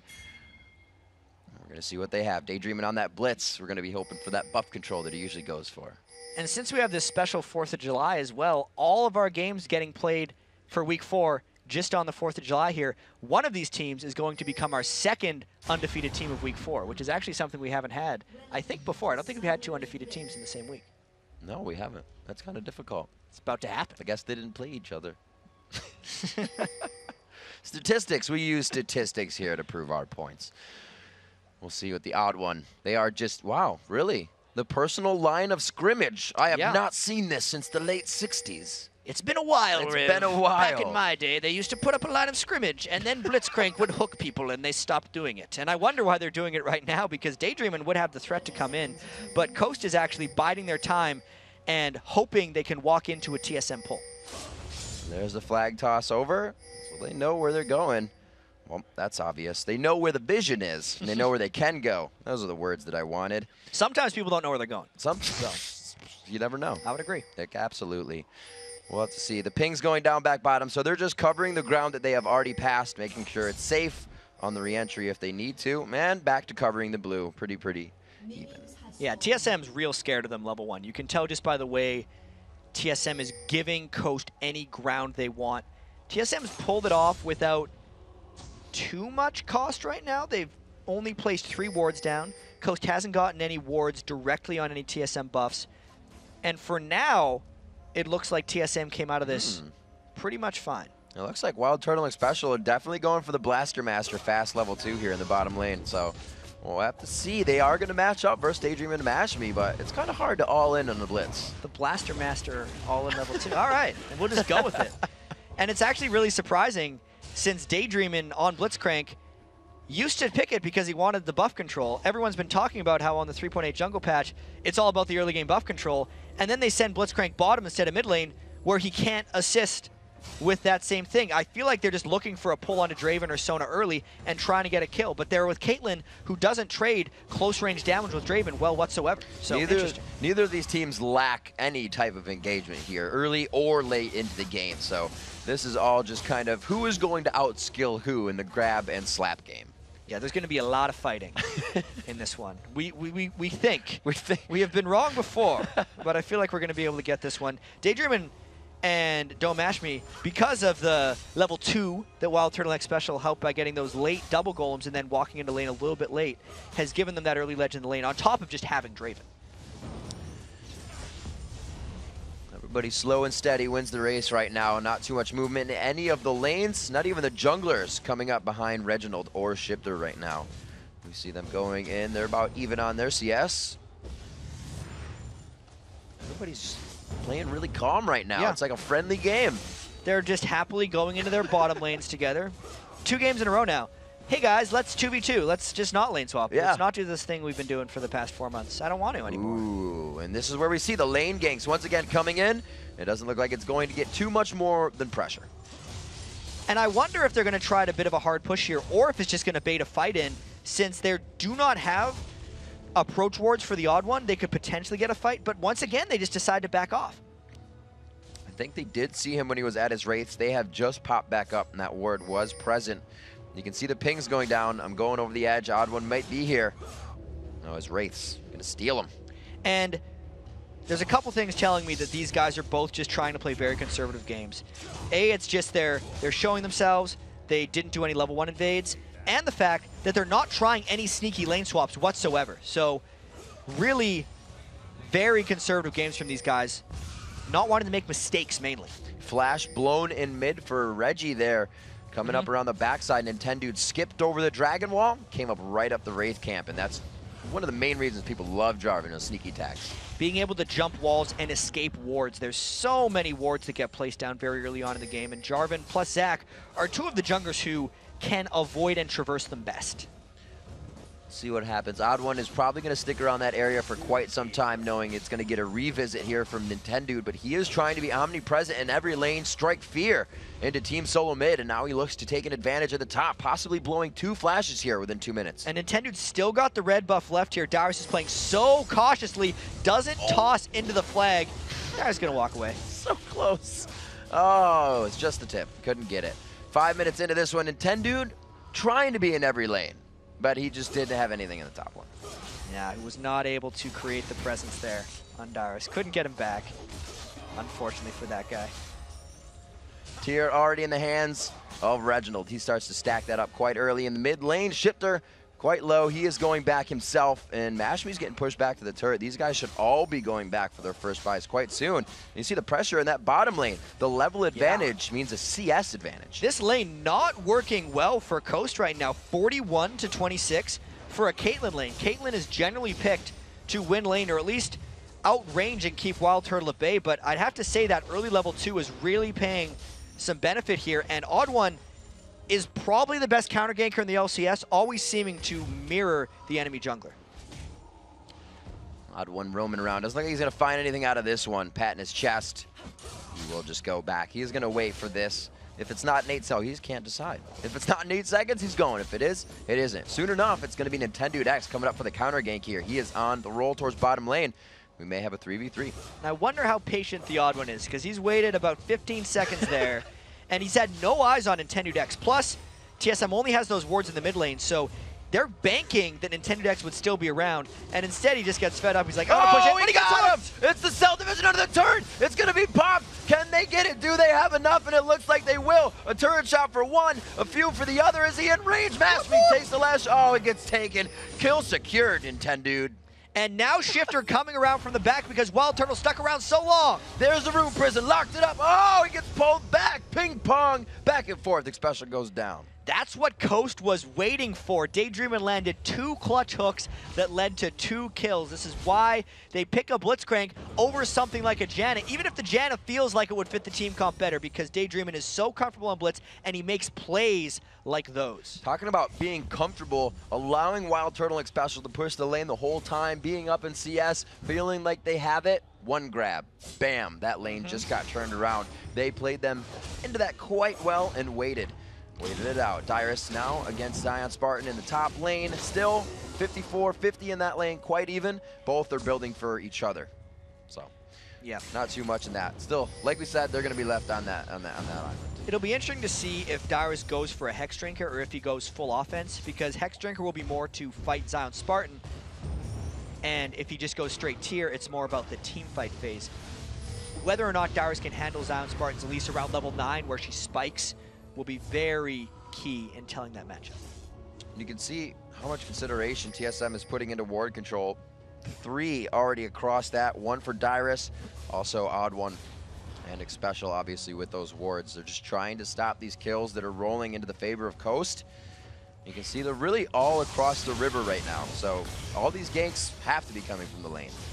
And Zion Spartan, or sorry, Nintendo X, spending a lot of time looking around, same with the Odd One. Neither of these guys are trying to farm up their jungle too quickly, and they're mainly just trying to support many of the lanes, because the lanes are having pretty impressive battles right now. Just watching everybody mill about at this juncture. Nobody wants to fight. It's like they both know the power's not there to get the kills. It's too risky if we even want to try it, and that's from both sides. Right now, really the only action, Shifter's low on mana in mid, and Reginald's kind of got him pushed. And these guys kind of all want a bit of time to power up. Reginald's wants to get his Tear of the Goddess, Rod of Ages build going on Karthus. Even Dome Ashby needs a couple items on Caitlyn before he can fight Draven. And Shifter needs to get his mana going as well. So even though I think TSM kind of has the late game, and that's what they're eventually going to go towards, Coast wants the mid game. They want Elise to get level 9. They want Ryze to get his mana items. They want to be able to force Dragon pulls over the wall with Daydream, and they can't get there yet, which is one of the reasons both these teams are being conservative, even if it looks like TSM has a late game edge. So the junglers, like you said, not present in any lane. The 80s and supports freezing in the mid lane right now, in the middle of their lane, I should say. Zion Spartan trying to make some movements. Finally, a little bit of movement here from Coast, and if they can land this cocoon, it will for surely I don't know. Zach on the other side. Odd one, always there. Always. Reginald is very squishy right now, just the tier of the Goddess. So if Coast landed any kind of stun anywhere near Reginald, they could kill him probably instantly as long as they're not exhausted while they're doing the damage. So it was a worthy roam, but they decided not to do it because the Odd one was close and Reginald was just sitting in his turret. Dyrus is getting some heat here in the top lane. He's got to be feeling this. That sixth sense. He's like, I don't see too much around the map. I'm going to keep cutting ward vision. There he gets out. No, he's going to have to flash this one. Again, Flash is being burnt by Nintendo, but he's not returning to these lanes. Reginald flashed, and he's got his back up from last time. There really wasn't any pressure there. The only kills that Nintendo X has really assisted on was the ones where Daydream and hook people in for him. Right. So he's provided a bit of presence, but he hasn't really made any big plays yet, and that's a very timely ward by Dyrus in the top lane that's going to waste a lot of Nintendo X's time. Dyrus keeping himself super safe. Bottom lane, once again, Wild Turtle and Xpecial trying to put the hurting on. They're still up in CS even after going down. We have to note that Dome Ashby got 2 assists out of that. 2 kills is a whole heck of a lot better than 2 assists, especially when Daydreaming got one of those kills. And especially when Wild Turtle has been bullying him out of that lane. So even though they got the kills onto the lane, it didn't help Dome Ashby get ahead of items. They're both still sitting on a BF Sword and Doran's Blade. See if they can stall this one out still. Oh, that was such a close grab. Almost max range coming in. Definitely would have been a kill. The wards easily giving them enough vision to do that. TSM, like we said before, trying to keep their vision up. It looks like Meteos Meteos. Nintendo X. Too many names just melding into one with the champions. Now making some extra moves. But once again, Reginald faded away and was able to avoid it. There's a couple wards on TSM's map, and they're doing a lot of work in scouting for him. Nintendo X just seems to be attracted to running over wards just accidentally. They're absolutely in the right spots. Looking around, 94, 98 in the CS, 110 to 94. All of these are quite close. Like we said, the 80 carries. Really, that discrepancy. Xpecial getting grabbed in. Another one for Daydream, and the turret takes down Xpecial. And Daydreaming, gets the second kill of the lane. Just dangerous trying to keep shoved into a Daydream in the whole game. Odd One's waiting in the brush. I don't know what for because they're outmanned. Oh, he locked him up on the slingshot. Can he get the hook? Great toss. The hook is back. He's got to be 100% on these hooks right now. The second cell division. That's the second time it hasn't been used in an offensive way, and they've had to run from it defensively. And here's the unfortunate thing, though. While I agree that Daydreamin' earned those kills, they would be much better spent on Don't Mash Me, as Wild Turtle's dead as well. He's got his ultimate. That passive going to start locking down these kills. Oh, yes, and Mash Me gets that one. Here's the window of Requiem. He stays alive with 100 HP, the level 1. Not enough damage yet. And that was almost the danger of trying to give up a kill, because when Daydreamin' didn't last at Wild Turtle, it almost got him low enough for that Requiem, but because everything's went well for them, it's now 5 kills to 0 for Coast, in pretty much large part to just Daydreamin's amazing hooks. But the 3 kills on him specifically weren't the best distribution of gold for Coast. One after the other for Daydreamin', getting all the levels into his Q, and then that rocket grab 4 straight into it. He is definitely putting up the throws to put up the points. So the team grabs Dragon after that. They're up 2,000 gold exactly. 13 minutes on the clock and 5 kills in their favor. Now we have to remember what TSM did earlier. They're a team that can be on the back foot. They can let this play on their mind. They don't get too frustrated, but they're not happy about it. They can fix this. They're making themselves work for their victories. Yeah, man. hard mode. Even their game against CLG over the weekend at MLG was within reach, but not easy. TSM is a team that's used to getting a lot of easy victories. That's just not the way the LCS works anymore. And Coast jumps on them early because TSM hadn't been making many plays. They tried to push up the turrets, and it was Daydreamin' who created all the action. TSM was the team back in the spring split, super weak to start the turret crush. The 2 minutes in the bottom lane or the top lane before 5 minutes. And now we kind of see that not working, not in their favor, but not trying to press that strategy anymore. The teams have seemed to be able to stop it, and aggression is the answer. And coming into this game, they're just doing standard lanes. TSM's not trying to get the pushes on. They're not pulling anything creative like that. Maybe they're trying to go back to basics, saying, we used to beat everyone standard. Why are we trying creative stuff? Let's just grind these games out and beat them late game, which worked for them, in fairness, against Velocity, even if it was frustrating, and they're hopefully banking on it again. But an 0-5 start is not that promising. We gotta say, it is the team we said looks super scary. It's not exactly we're gonna win every lane. They're aggressive in each lane, but every one of those champions pinpoints a target to fight on. You got your gate, right? The Requiem, the dots to go down. Zach's gonna jump in one spot. So once they get the team fights, once the bunching comes together, I think they'll be able to coordinate a little bit better. And that's what TSM is counting on, because their lanes, if Wild Turtle hadn't been getting ganked so much or just pulled so much by the Daydreamin' lane, are winning. Reginald, even though he's listed as top lane, is essentially in mid lane, up 24 to Shifter's Rise. Even Dyrus's Jace is up 20 to Zion Spartan's Elise. So their solo lanes have been successful. It's just the kills that are going in the wrong way. That could potentially be a saving grace for TSM once this incredibly extended laning phase actually ends. It always seems to be a point Nintendo Dex has time to come down each time. It makes it into a 3v3. The crowd control quickly goes in their favor. The odd one, again, not a mistake, but sits on a possible gank for 15 to 20 seconds. He's always been really patient, and I actually feel like Coast is trying to exploit that a little bit by just having Nintendo Dex freely walk around in his positions. They almost expect the odd one to be there for counter ganks, so they're accounting for that with Nintendo Dex just being obvious. Playing this mind game right now from the side of Coast. They're keeping that gold lead up, 2.1K in their favor. Our sixth match of the day definitely has these players' adrenaline going. No nerves for these guys. They know it needs to be done. And right now, Coast has put a 5-0. No turrets yet, but they're finding the kills. So you have to realize after these kills, they're not really pushing anything. They're not gaining any ground.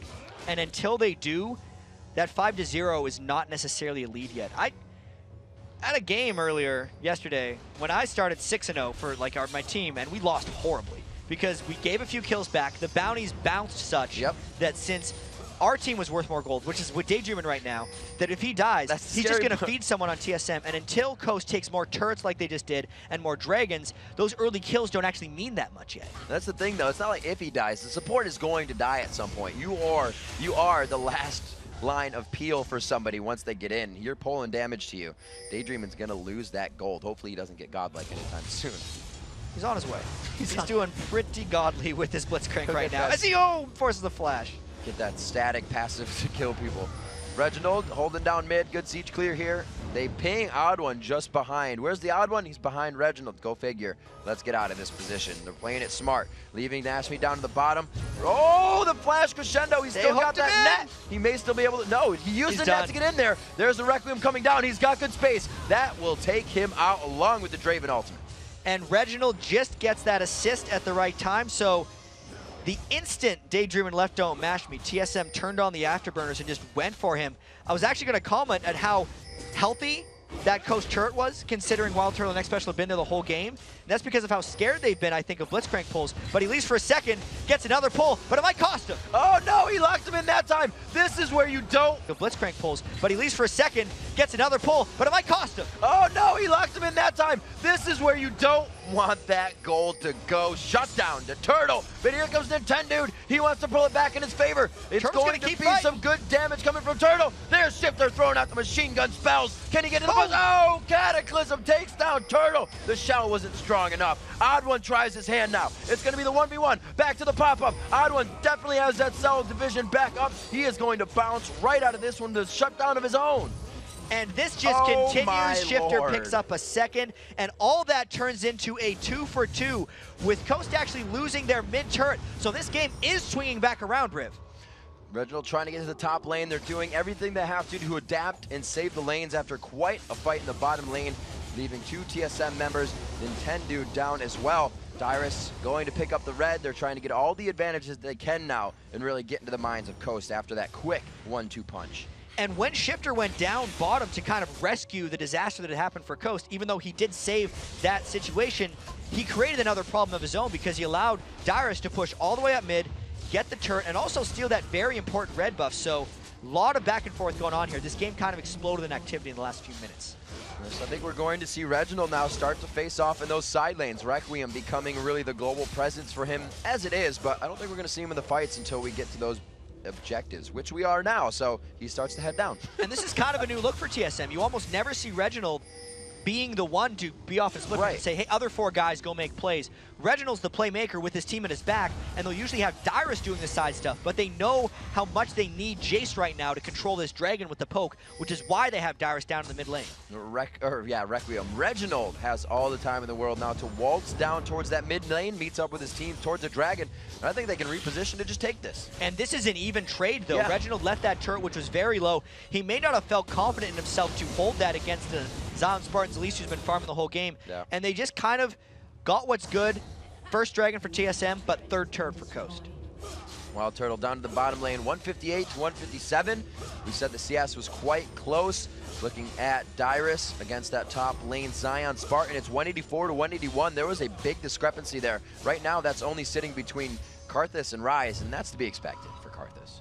Karthus is the farm master. Yeah. In fact, the probably never to be broken, I'd say, unofficial minion kill world record for Froggen, 300 minion kills at 22 minutes and like 47 seconds that he set last season 2 World Finals, was on Karthus. That's where everyone sets their minion kill records. Reggie's at 220 in 20 minutes 30 seconds, which is one of the highest totals we've seen. Pretty good. It's just an incredibly farmed Karthus, and Reggie's great at it. And with the Karthus to do that, it doesn't just come from your lanes. No, it comes from the jungle a little bit, and that means the Odd One, with all of his patience, is giving some stuff back to Reginald. He's like, hey man, I'm gonna camp bottom lane for a little bit, wait in a brush. You can have my jungle. Reggie, since he shoves so quickly, goes and takes Race, goes and takes Wolves, and the team doesn't lose anything when the Odd One's down there ganking. So amping up Reginald to become that big factor. Requiem window is open. They see Daydreamin'. That Oracle's coming out here for 20 minutes. He's gonna start gathering up vision on that map, looking for his return on investment here, as they start also to put that light bright out. And this is the thing that all supports do, this Ruby Sightstone to boost mobility. But I really wonder, with all the early kills that Daydreamin' picked up, it's still just going into more wards and more vision control, since that is kind of what Blitzcrank wants. I'm waiting for the moment when a support builds items after getting a few kills. It seems like they only just want to go for wards, and we'll see if it pays off for Coast. They got one wall out. It's not going to push them off just yet. Dyrus on the backside, but he does not have a clear shock blast out to the team. Tries to get that to the side. Looks like Coast backing off. And this is really forced because Wild Turtle is just clearing out multiple turrets. So Coast, if they want to stick around here, kind of have to make something happen or just send Zion back right away, which is what they've done. So just by seeing this, we can tell TSM feels they have the upper hand. They feel like they can even engage on this possibly. Going to the... Oh, we got Reginald gets pulled back. Is that what they wanted? That's the AoE damage. They're forced to flash away. Odd One bouncing right in. Here comes the Requiem down. It is going to do a good amount of damage, but is it enough? Daydreamin's still alive. Oh, Nintendo, you're so helping right now. Map speed and shifter may go down. Dyrus to come in and lay down the hammer. Just bash them away. Home run for Dyrus there at the end. 4 kills for TSM, even though he didn't get that last shock blast. And even though Reginald got pulled in and died, just got a Requiem off in that fight. When they pulled Reginald in, they killed him from range. That was a 4v4 where Wild Turtle's ultimate was the only thing to reach, and TSM still dominated it. That shows how much TSM was waiting and banking on the strong solo laners to come through for them, and it's working right now. I really thought it was going to be TSM going in, but it looks like Daydreamin' kind of delivered that one to them. With Reginald going down so early, it caused a lot of flashes to happen, and then they were forced to turn around and go just fisticuffs. Pulling in Karthus obviously made the fight, and we knew this game was going to come to fisticuffs when we saw the team comps. These are 2 teams that fight, but that's always good for Karthus. If you're fighting a lot, you're getting maximum traction out of your passive, and that's honestly what Reggie wants at the end of the day. We'll see what TSM decides to do. They have 2 down here, not down, but 2 not with the group. Odd One's down in the rate of the Wolves, and it looks like we're going to have Dyrus joining with the team. So they get 5 power in mid, power in numbers for them. It's just going to be the poke game now. We'll see what Dyrus can do. He has blue buff. There's no reason for these guys to rush into a fight. They just got to make the situation look a little bit better before they want it. And Coast is still going to go for vision control. They're going to hope to pull in. It's weird though, because that last fight, that last fight when they pulled in Reginald, sometimes, like normally you don't want to pull in a Karthus because it just puts him in a position he wants to be in. But the way they pulled in Reginald and killed him in that fight was actually good, because Reginald didn't get any spells off and it was just a Requiem. The troubling part for Coast now as they approach the rest of this game is they still lost the fight with a perfect pull on Reginald. So what does that mean about the dangers of the upcoming fight? If they could pull in Dyrus maybe that would be the target they could pull in. Then they still have to worry about killing everyone else on TSM, and with how badly that last fight went, it's trouble. You can see how much they consider the composition that's now coming about for Team Solo Mid. They almost have wards that would, you know, look like they're fighting against the fiddle. That's the initiation they have to worry about. That's why they want so much vision, right? They're getting just taken out from Zach coming over the walls if it happens. So we'll see if they can hold this down. Coast. Oh, okay. I thought he was getting ready for a grab. Someone looked like she was coming close, but his special keeps it clear. He has an Oracle of his own. They're about to be quite privy to these Baron wards coming up. Daydreamin is just trying to find that miracle hook to swing things. They know they don't win team fights, so Coast has to find the right hook or just hope TSM jumps into a bad situation. That's why they're bouncing back and forth here, and that's why they seem to have really become a bit more cautious. The other reason is both of Coast's side lanes are also pushing down a little bit, and they realize TSM's going to have to fall back. That's when Coast should come up and try to get that fight. Both these teams moving very slowly with what they do. Now we see Wild Turtle and Karthus down in the bottom. Requiem is here, so that's what they're relying on. And they're just going. They recognize that TSM had went for the split push. I feel like they're going to have to turn and fight. I don't expect TSM to wait too long to go in on this. That Baron's already at half, though, going down pretty fast. Now TSM knows they're there. They're low. Dyrus coming in. Dyrus gets pulled back. The Requiem comes out. They are able to get it. It goes into 10, dude. Odd One comes in and tries. Let's bounce. Good damage here coming from Wild Turtle. A few more shots is definitely going to drop at least one. Odd One going down. The Cell Division is not up, but it's going to be 3 members so far for Coast. Then 10, dude, with a sliver of health, goes down bleeding, and Sion Spartan is forced to run. And everyone just tried to bail out for Coast there. They recognized they went way too aggressive with that Baron. Luckily, it didn't get stolen by the Odd One, but it's still a 4-for-1. If we actually trade the Baron gold versus all the deaths they took, it's pretty equal, but TSM gets this turret afterwards. Pushing forward, the Baron definitely not helping Coast that much. It's good gold. 42,000 is the lead for Reginald and team right now to the 39,000 of Coast. So Baron is going to at least help Zion Spartan hold off these minions for now. Zion Spartan's the one lucky man. He's got 1 assist, no deaths, top CS on his team. He's wearing that sweet, pretty little Baron buff, so he's going to have to get himself very involved. When Coast does well, Zion Spartan is usually prevalent in the game. The fact that they're not winning that well and that Zion Spartan's been involved in 1 of the 10 kills for the team means that Coast needs to get him more involved. I'm going to go ahead and attribute that to these guys seeing some of the most successful Barons today. All the ones we've seen have been successful after fights, and it's just leading people into that. It was also a desperation move by Coast because they knew they couldn't win team fights. So as soon as they saw Reginald bottom lane, they're thinking, awesome, let's just go. Then once they got scouted and were kind of low, they're just like, oh crap. We either run away and TSM just gets the Baron, or we get the Baron and try to run. And it's not that Reginald is going for a max power build either, so maybe they took that into consideration that it's not going to be a Requiem that takes half of our health, because he is going for kind of the I can sit in the fight forever build. Yeah, he is going, well, I'm not sure where that Amp Tome is going. What Reginald generally likes to do is a Zani's Hourglass instead of a Death Cap, because it allows him more time in the team fight and gives him more overall zone control. Right. But it obviously depowers the Requiem a little bit because he's got no Death Cap. Looks like he's piecing together a few things. We'll see what he comes to in the end. A Void Staff and a Rabadon. So nice, be nice in the inventory right now. 11 to 10, very close in kills. The gold lead at 5,000. That's definitely going to help the Coasts pull back a little bit as they got that Baron. But 5 to 3 in turrets. TSM has found their way to 2 inhibitor turrets. They haven't taken them down yet, and the bottom one pretty much going to be the next one they go after. And Wild Turtle is 2,000 gold ahead of Don't Mash right now, and it shows in items. Reginald made the call. He's going. Throws out the exhaust. He does have Shifter single target and getting that double damage from the Lay Waste. And it looks like Daydream is going to go down to the Requiem as well. The Oracle falls. That is the map vision they've needed for oh so long.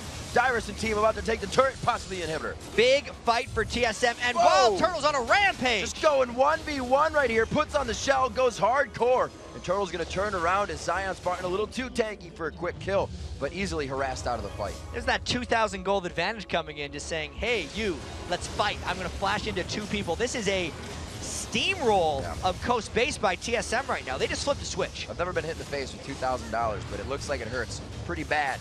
This inhibitor going down. Zion Spartan, he's with the Baron still. He definitely wants to stay alive. He's like a saving grace here, even in a squad of 2 people for Coast. He is going to be the one to stop the clear and get these guys out. I'm still recovering. That was a good line. $2,000 really hurts when it hits you in the face. Think of how much gold that must be that Domaster just got 2-shot by. Oh my goodness. That's a terrible set of circumstances for Coast right now. Down 2 inhibitors against a superior late game team. TSM has kind of won these last 2 games just by flipping a switch. Like the Velocity game was 40 minutes of struggle, and then they won in like 2 minutes. Like this game's been a bit more gradual, but they're still winning it really fast. It's like an okay, we've had enough moment that they kind of come to. Right now, Reginald's still in the bottom lane. Looks like he is going for the Rabadons next. He'll be picking that up quite soon. 1-1-11. Daydreaming at 4-4-4. So he actually has picked up a few more kills for himself on that support, and it's a 1-4-7. Put that the other way, right? 4-4-4. So yeah, if those kills were over to Don't Mash Me, then it would have been like $750 he gets hit in the face with, and it might not have hurt as bad. That wouldn't hurt half as much. You're definitely coming back from $750.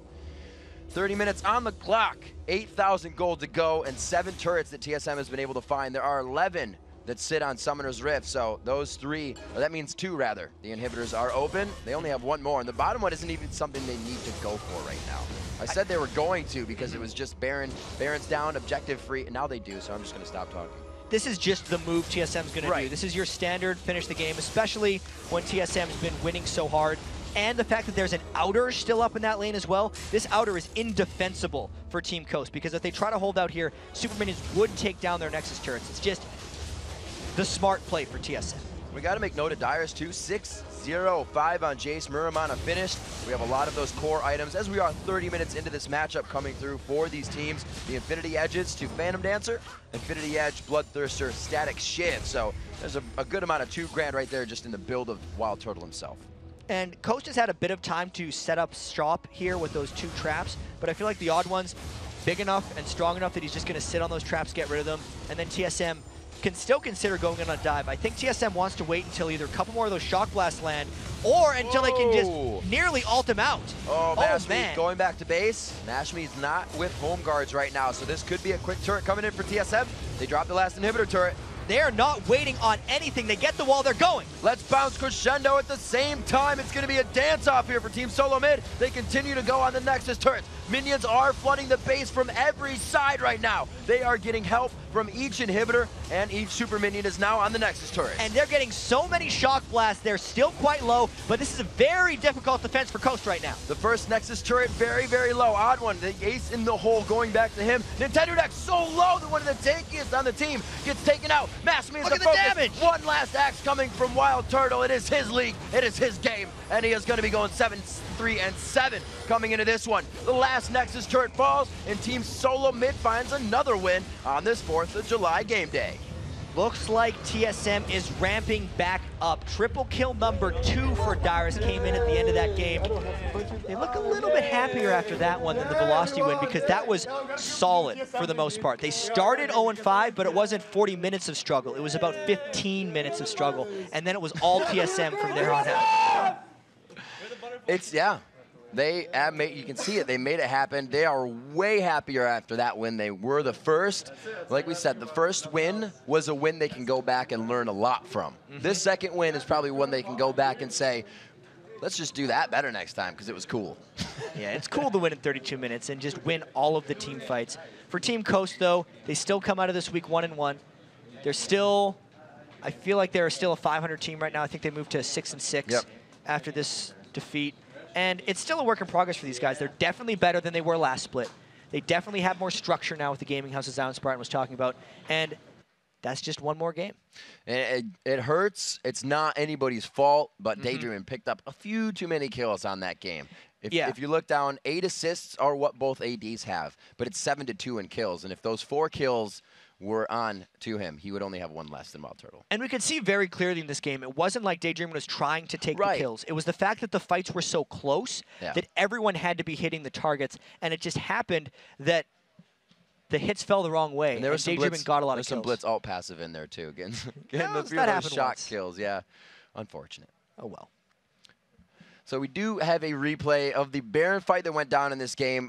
Baron has been such an epic kind of central point for all these games. Usually we don't see teams going for it, but today there's been different things, teams using the fog of war and just winning the game right out at Baron. And this was the desperation. Look at how low Coast got before this, and now it's just a game of how quickly can Coast run away and how well can TSM chase in after them. The Odd One ended up dying in the fray because he was suicide chasing, knowing that TSM would have had it. All the flashes were extended on this one. Getting Dyrus another double kill and Wild Turtle those kills are one of the reasons that TSM was able to pile through Coast later in that game. And TSM, I guess what we have said they've been doing, the kind of communication, the arguments between themselves and whatnot, are things that teams need to just hash out. And it's absolutely been working for them. Something that, as I said before, is that they kind of got in their own head with their swap and what they needed to do. And it's one of those things where you don't trust the team, your players on your team, right? Because that's why it happened. And now that's coming back for them a little bit. They definitely seem in form in positions. Nobody helped Dyrus in the top lane. No. He was 9-0-7 that game. Yeah, he got him in the fighting phase and a few after that in triple kills. But he won that lane and took it. And Dyrus kind of was one of the complaints coming from the team throughout the start of the summer split. And specifically, it's the communication that looked better that game, because there were times when we weren't even ready for them to go and fight, and Reggie would just flash in and get a wall. But we've seen that a lot. When TSM's struggling, he'll flash and get that wall, then the team will kill him.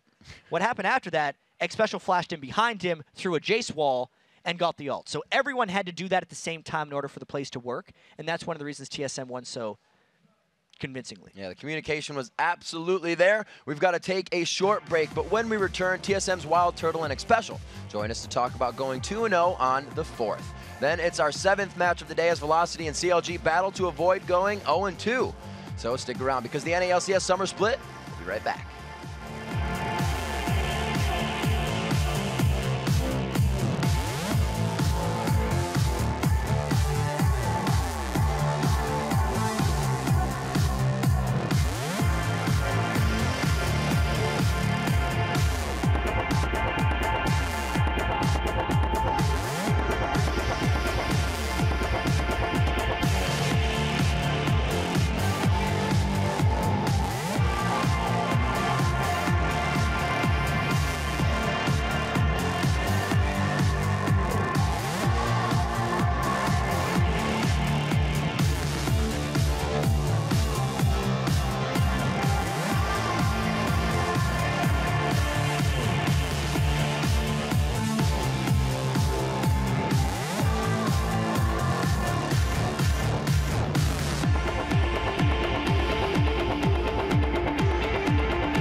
Hey everyone, welcome back to the show. David Freak Cheerly here, joined by Special and Wild Turtle from Team Solo Mid. So you guys started this week out, well, I guess ended the week out, you're already done. You guys came 2-0 this week compared to an 0-3 week at MLG. What was the big change that got you guys doing so well? Honestly, we didn't even do anything special. Like, we only scrimmed about 6-7 hours in the 2 days that we had coming back from MLG. We're one of the few teams that had to fly out to all these events and to the LCS. And so, like I said, we had very little practice. But the big thing was we weren't playing against, I mean, no offense to Coast and Velocity, they aren't like the best teams in LCS right now. They're on like the lower 4. I mean, we're lower 4 too. So we just played our plan. We still lost laning like we did at MLG, and I mean, we played fine after that, and that's kind of what carried us. Plus, Darius played phenomenally, same with Reginald, and we just won. So, Wild Turtle, in your words then, why is it you guys are losing lane right now? I don't know. I'm just too aggressive, I guess, and then every time I get ganked, it's like, yeah, it's sad. Why is it you guys tend to pull so much attention from the enemy junglers right now? Maybe it's the fact that we're probably an easy duo to gank, I guess, right now. Hey, Special, any thoughts? I would have to agree with that. Like, there are times when I have wards down on the opposite side of the river, and the jungler runs through the ward, and everyone on communication voice, they were like, "Nocturne's coming," and then Turtle is like, "Okay, guys," walks up and dies. That's stuff that's been happening pretty regularly, but it's one of those step-by-step processes, and I feel like as the weeks progress, Turtle's gonna die less and less, and we're gonna win lanes. All right, we're going to run a track your deaths per game then at this point, and we'll hopefully see a down to the right curve. So then let's talk about actually the specific game you guys just played. And we've now seen twice in a row Rengar banned away from Coast. Where'd that come from? Well, we hoped CLG did the research because we did a bit, and we knew that Rengar is a pick that that is on Spartan. Like, he has played before. He hasn't played in LCS, but he has played before, and Rengar has seen a huge resurgence in solo queue. Only Rengar plays like only Rengar, and he's doing really, really well. And I figured, hey, you know, if CLG banned it and Zion plays it, you know, we don't want to deal with it. All right, and so then coming into the rest of this game, you guys have been playing a lot of Draven Wild Turtle. It's been one of your big champions, and it's really been popular, the split in general. I think he's still the #1 AD carry this split, at least in North America. Why is this Draven so popular? Draven's just really popular because he can do a lot of damage with like 0 items. I think that's the biggest thing for him. Right, so just a lot of early game power then, and doing a bunch of stuff there. All right, so then last question for you guys. 2-0 this week. You've got, I guess, this is week 4, so you've got 5 more weeks of games still to go for TSM. You said you're in the bottom 4 right now. What's it going to take for you guys to get in the top 4? Well, I think if CLG loses another game, we'll be tied for 3rd with like 4 other teams or something like that. So we're not that far away. It's just we need to push our record into something more like last split, where, you know, we only had 7 losses. Like, we're almost there already. That's kind of bad. So we got to step up our game. We're gonna have to review why we're losing laning phase so often, and just make sure it doesn't happen again. Like, I don't like losing laning phase in the game. I was like, damn it. So gotta fix that. All right, well, good luck, of course, to you guys to fixing your laning phase problems, and hopefully we see you guys make way back up to the top 4. Guys, thank you very much for your time, and of course we'll see you in the rest of the weeks throughout this split. And of course, TSM, a phenomenal team. But we have more phenomenal things going on today. We've got 2 more games today, and to break down some of the ones we've already seen, let's send it over to Kobe. All right, thanks, Freak. I've got one clip here. Back from earlier in the day, we had Curse versus Cloud9, and up until this point, it was an extremely even game, barely separated by gold. And we're gonna set this one up at the mid lane. You can see Cloud9 are waiting on Sneaky over here on Ezreal to get to this turret. They want to desperately defend this turret, but it's getting very low, and Sneaky really, really close. So they're gonna let him get a few steps away. All right, let's roll this at half speed, and we'll see how Meteos down here in the bottom side corner is going to set this one up. He waits till the very last tick of this turret, then goes in, hits Boy and Edward with his knockup. All right, pause it here. Now, we just had Balls with a really, really good Rumble ultimate over here. to follow up with the knockup from Meteos. And St. Vicious does a good thing. He immediately pops his paranoia, so then he's going to take away the vision of Cloud9. But Cloud9 are such a tight-knit group, they don't care. Even without the vision, they continue all in, and they're going to destroy Voyboy and Curse right here. So let's continue this clip.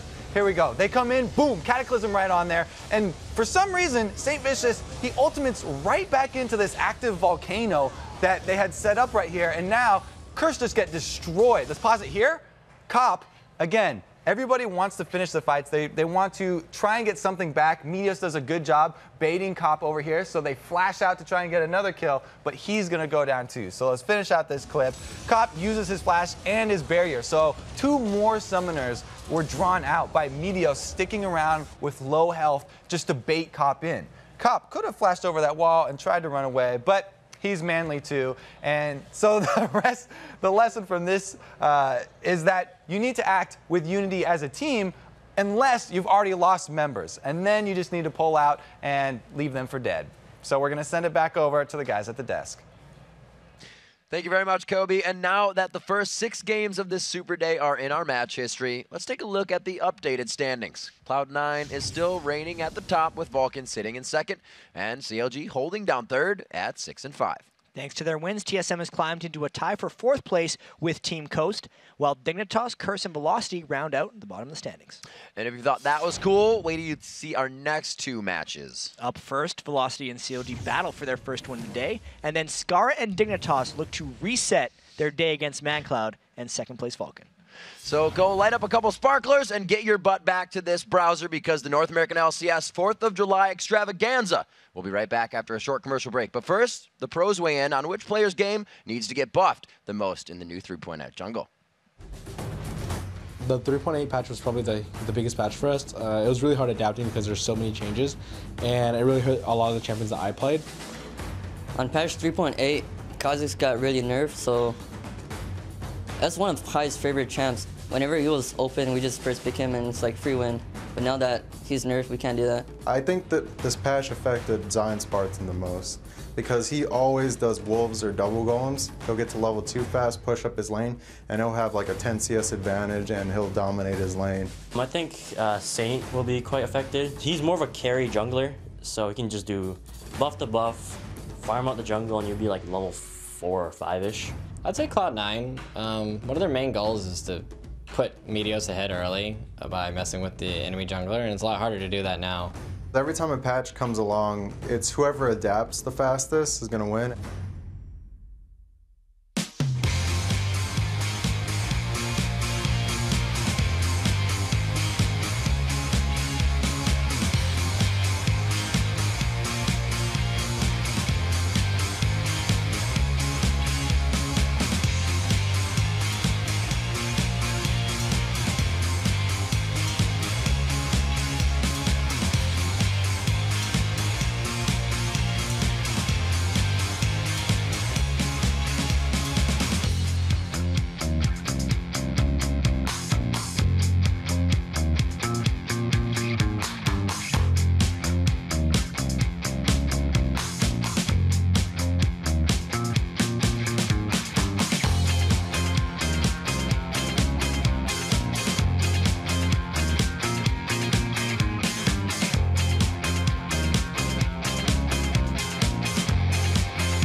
Welcome back, everyone, to week number 4 of the North American LCS Summer Split, coming to you live from Los Angeles. Now, today we've shown you how many of the LCS stars came up with their summoner names, but now I'd like to introduce the man who's magic on the mouse and a deck of cards, Doublelift. So the first kind of hobby I got into, because I was never into sports and all I do was play video games, the only hobby I had was I was learning magic tricks. And I was especially interested in card magic because you could just pick up a deck of cards and like impress some girls or make some friends. You know, it was just fun to be the center of attention, I guess. Okay, so I cut the deck. Now you have to pick a card. And you can show it to the camera. All right. And don't show me the card. And I take it back. And I put it on top. And I'll just put it halfway through the deck. And what I'm going to do is the deck is just going to find your card. So there's 2 aces. And these 2 aces are just going to, these cards don't matter. But these aces are going to find your card. You know what you're doing? Yeah. Is this your card? Yeah. Oh my god. And I learned all the basic sleight of hands, and you combine them to do an actual card trick. And the most basic one is the double lift. Okay. So this is how you perform a double lift. You show somebody their card. It's on top. You take that card and you put it in the middle of the deck. And you just tap the deck and it's back on top. That's like the staple of card magic, essentially. And that's how I got my name. Well, Kobe, I guess that's why he's so good at making minions disappear. So now Doublelift will look to work some magic on the Rift in our 7th match of the day, Velocity Esports versus Counter Logic Gaming. And he's going to have to lift CLG Spirits after they lost to Team Coast earlier today. After taking 2 steps forward at MLG, they took a big step back today. Their communication was off and they made some bad choices.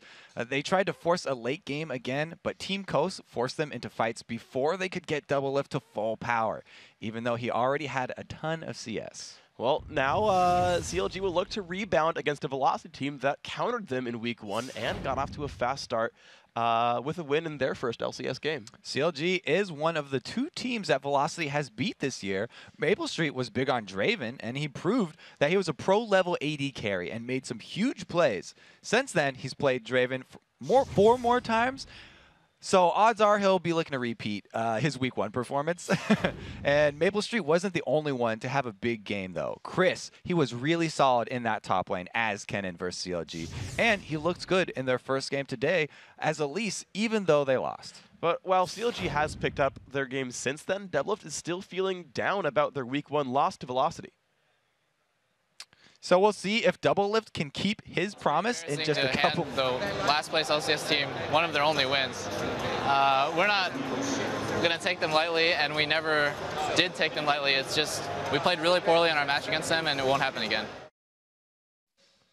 Well, we'll see if Doublelift can keep his promise in just a couple of minutes, because it's time to take a look at the lineups. On the blue side is Velocity Esports with Chris in the top lane, NK Inc. in the jungle, Vile Rose in mid, Maple Street on AD carry, and Evaniscus on support. And on the red side, it's Counter Logic Gaming. Up top is Nien. In the jungle is Big Fat LP. Link's at mid, Doublelift's on AD, and Chester is supporting. So, you know, we're getting into this game pretty soon, but we've had a lot of the pros talk about how they got their names. Doublelift showed his magic tricks. Kobe, did you get your name because you really like beef? Actually, I'm an avid NBA fan, and I've played basketball all my life, so shout out to Kobe Bryant. If you're watching, I would like a courtside seats at the Staples Center. Well, hopefully we can get you started on that one in the near future. But anyway, guys, we do have the players in the lobby. They'll be getting ready to go soon. And it's interesting because Velocity, even we talked about their loss today a little bit, they've gotten off to an early start. Like, their early game leads were there in a lot of their games. When they did the jungle AP Yi from NK Inc., they had an early lead and couldn't hold it in team fights. The game against TSM, an early lead, couldn't control dragons. These guys start out strong, which is one of CLG's weaknesses. CLG definitely are the ones looking to take it late game. They said it so many times, and their laning phase, it's not a secret that they have weaknesses in these new lanes that they've been using, but they've been looking so much stronger. So we'll have to see if Velocity can actually make use of that. And meanwhile, of course, they're doing the pretty standard bans right here. NK Inc. has been given Evelyn so rarely in this split, and you saw TSM nearly pay for that mistake. The Kale ban from Vile Rose, again, the Velocity champions, like, you know what they're going to play, and it's up to how much these teams want to ban it out. So far, they're going 2 for 2. Yeah, it's, I mean, we have seen Vile Rose on other champions, but he does sort of default to that Kale. And it's been a huge part of the way that they like to play, where they would rather block the damage with whoever's initiating that fight. So it's a good thing to take them out of their comfort zone and just shove him onto a different champion. Well, there's Chris who's going to be on Elise anyway, so not really everything getting dropped away. But actually, backtracking to the bans, they've actually banned out a lot of pokers away from CLG. The Nidalee ban I was not expecting. Yeah, we haven't seen that in a long time. You know, Link did play it way back in the spring split, and it's pretty effective at zoning out people, but we really haven't even seen a Nidalee effectively played in a long time. So we'll see if that ends up being a valuable thing that CLG was actually hoping to run right here. I trust Velocity for the proper bans. But anyway, we saw that first pick Elise. It's kind of Logic Gaming's turn to make some choices. Interestingly enough, you know, we did see Rengar as a target ban against Coast, and you know, Nien's a player who still is under a bit of shadow, right? He's still new to that role, and he could have brought up anything. Okay, no, not so much. I mean, but they're mousing over a lot of interesting stuff here, but they're not actually locking it in. Yeah, they mouse over the line. They don't go for it that time around. Thresh and Jarvan, pretty standard pickups, still going to be grabbed. Yeah, okay, so that's more in line with what we'd expect here. Big Fat LP probably going to go full tank on that Jarvan if he does take that one to the jungle. However, it could be lane for Nian Tanso. He's already used top lane Jarvan to really great effect by rushing that Tiamat very early and using the burst potential that you have when you have the early auto attack reset combined with the rest of his AD kit. Uh-oh. Well, no, I guess the Lee Sin throws it away, but I was like, this looks like the jungle Ezreal comp because they have the Janna in there, like, but then they grab Lee Sin with the Janna. It's like, okay, that looks a little bit less likely, but they rush locked in that Lee Sin actually, even though Zac and things like that are on the table. We wanted the NK Inc., I'm assuming, jungle Lee Sin. NK Inc. jungles a lot of different things though, so you know that still could be a solo lane Lee Sin, and they could pull sort of a sneaky jungle Ezreal coming out here and actually combine that. It could be a trick. That's true. You're right about that. There's theoretically possible here. So, but the whoa, we just saw Devil pick Draven. Sorry, that just leaves me dumbfounded because this is a player who was like, Draven is a trash champion and no one should ever be playing it, like last split. And now he is, I think, the only AD carry in the North American LCS yet to play Draven. Has he finally decided to eat his words? I don't know here. Maybe he wants to get in a game, undrain it. Oh, yeah, it could be a solo lane. But anyway, maybe Double Lift actually wants to get in a Draven game before he's changed. All right, there we go. So, of course, the final lock-ins came in from Velocity. They've got the Varus and the Rumble as well. So, no jungle Ezreal. Not so much this time around, but a pretty happy AoE team comp here for the Velocity group. And it's interesting. I think it's going to be Vile Rose with that Rumble because he actually loves Rumble middle, and he'll take him in the short lane pretty often. Yeah, we saw him run that a lot throughout the promotion tournament, I believe, was one of his favorite champions. Drew a lot of bans overall, but still very, very effective. And Counter Logic Gaming sees not the strongest of initiations necessarily and goes for the Xerath, saying, thanks, ManCloud, for running us, but that champion's amazing. Yeah, it's interesting that they banned out the Nidalee, and Link just goes over and takes another very long-range AP poke-heavy champion. So it looks like Velocity had the right idea, and they knew what CLG were probably going to go for, but they're just going to default over to Xerath after that Nid ban. Well, let's find out if Link can burst everyone else away, because the team comp is here, and I would expect it to Shen top and Jarvan in the jungle, but I suppose I've seen them go both ways. Big Fat LP and Nian deciding which ones they want to play. The Draven Thresh lane, really no stranger to lane bullies there, and I gotta feel like that's gonna be hard for Varus Janna to deal with. Anytime you see the Draven Thresh lane, you know that is a full-out aggressive lane. They want to keep the other duo on their back foot, collect all the souls so that he can build up that AP and that armor. Plus, you just get to utilize Draven's constant pushing and tower pressure there. So it's going to be pretty interesting. I think they're going to leave the Shen and the Jarvan how they are, because just the way that the players play this game, Big Fat LP is always building full tank. And so that's really effective on Shen since he gains bonuses from health, whereas Nian likes to be another damage source, and he'll probably take that Jarvan. No, it is Neon on Chen right here and Jarvan for Big Fat LP in the jungle. So yeah, wow. Hardcore initiation there from Big Fat LP. JK. Man. JK, we got it almost. But guys, we are getting ourselves into loading screen. Freak and Kobe bringing you game number 7 of the day. And don't forget, we have not only this game, but it's CLG, so it might take an hour, but another game after this one. So if you're planning on leaving, don't, because oh man, League of Legends still an amazing game to watch. And we are now on to the Rift. Counter Logic Gaming in red in the top right corner. Velocity Esports in the bottom left in blue. Let's see what they go for level 1. Looks like they are going to do pretty standard here. Some pings coming out on their own red side jungle. So we've seen so many teams rush, invading the red side of their opponents. CLG setting up a little bit of a 4-man welcome committee here on their red side. And a word did come out right there from Chowster, so they will see if Velocity moves on in. Vyros right now is spamming that Flame Spitter in order to give himself up to that 50 heat mark so he can start hitting people. CLG actually waiting around the backside still, and there's they see him. The hook comes in onto NK Inc. They have the follow-up they need because Xerath is not around. It's a 5-on-4 right now. CLG forced to run away. So CLG were baiting that, but it was a 4-man bait, so 5 members of Velocity able to shove them out of their own jungle. Well, power and numbers definitely effective this time around. You see him moving around, putting the extra wards down. They spot out Link. Link spots the ward, but as far as invades go, we see them most often used for wards just to get them down and get the vision. Velocity has done that successfully. And because Link was not there at the beginning, you know, he was actually down at the bottom, pre-warding that blue side. So since Velocity are actually having their AD carry and support go bottom, that ward will probably tip them off to any early invades here by the Lee Sin of NK Inc. And speaking of being tipped off to early invades, Chris actually cocooned across the wall before he face-checked his own blue buff to see if it stopped to hit someone. I think you actually get a reveal as well if cocoon hits. So nice little adaptation there by Chris. You don't have to face-check things if you don't have to. Velocity Esports, though, still wanting to move in. They're pushing out towards his blue buff, pushing Link away. Yep, so they do go for the late invade, and they get some decent harass on Link, but it is going to be 4 members just bullying Big Fat LP off of his own blue, and he's going to have a little bit later start. Yeah, he's running towards his own red, and I want to see if Velocity can make this a 3-for-1 jungle trade right here, because that's really when you know it works out. Sometimes we see teams just trade back and forth, and nothing ends up happening, but they're a full buff ahead right now. See if Velocity can do it. Double lift 1v1ing Chris right there.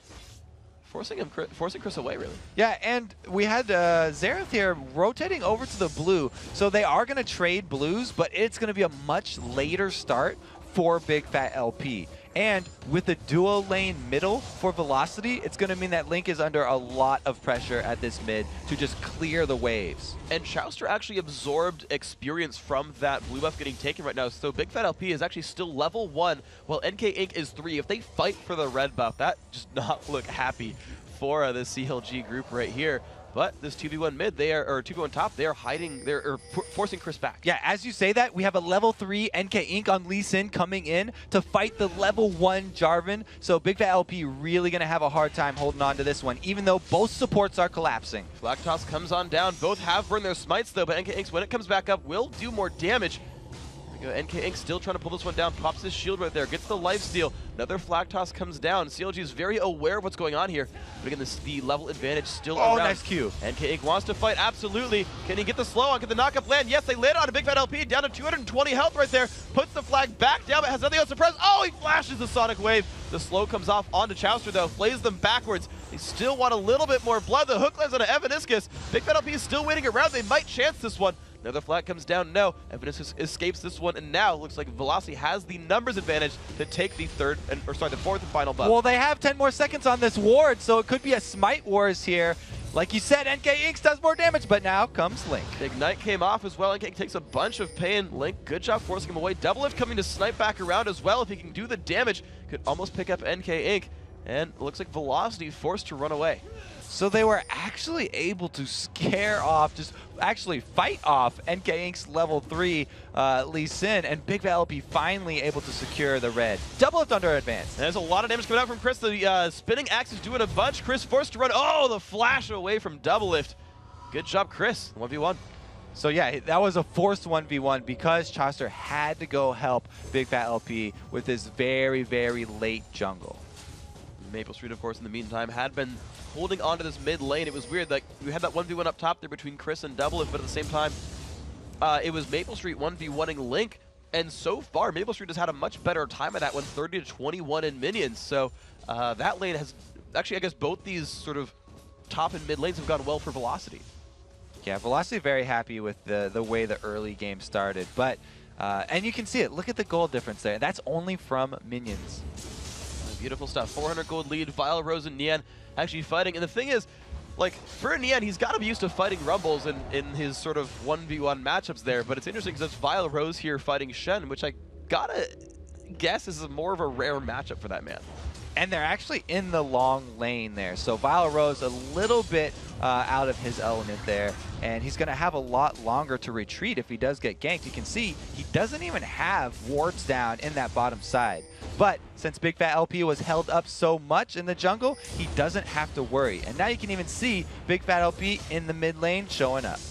And actually, I want to point out an adaptation that Nian made about that 1v1. Knowing he had no jungle pressure, actually has 3 points in that faint shield. So Nian is actually taking up flame spitters as much as he can in order to try to last hit under turret there and not using the sustain from the Vorpal blade nearly as much.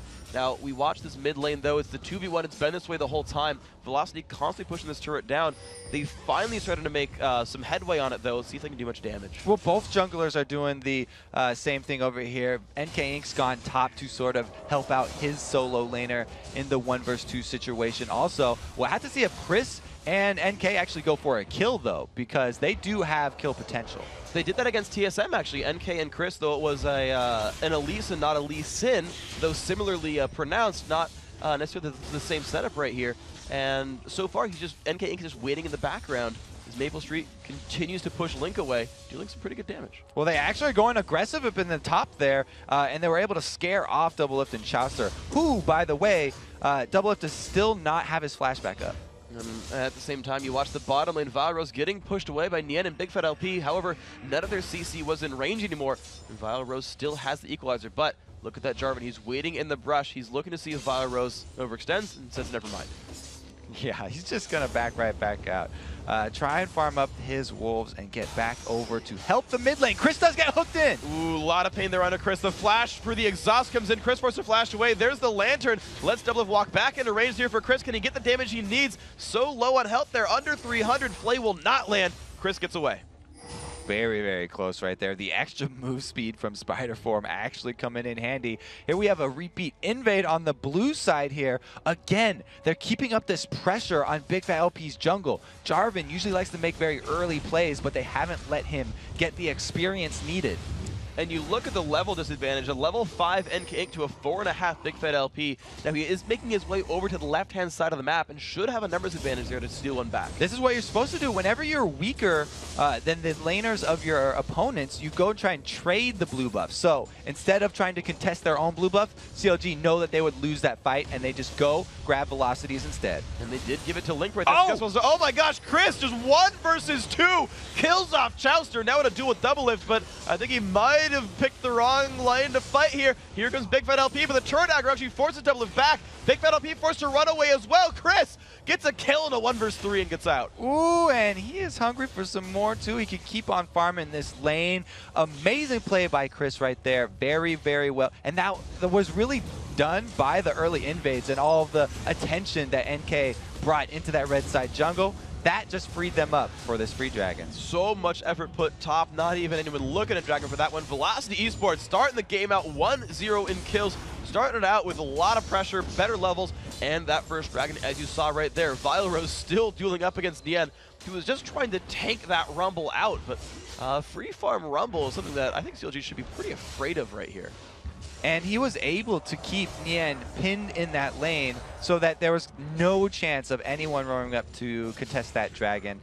Great job there by Velocity. Chris looking for another play up here. I feel like he wants Doublelift. This is so risky right here. Double does have every summoner spell up right now. And Chaucer, I guess he's just trying to get level 6 right here. I don't know, Chris. Oh, there's NK Inc. This could be good. Okay, so he's waiting for some backup at least.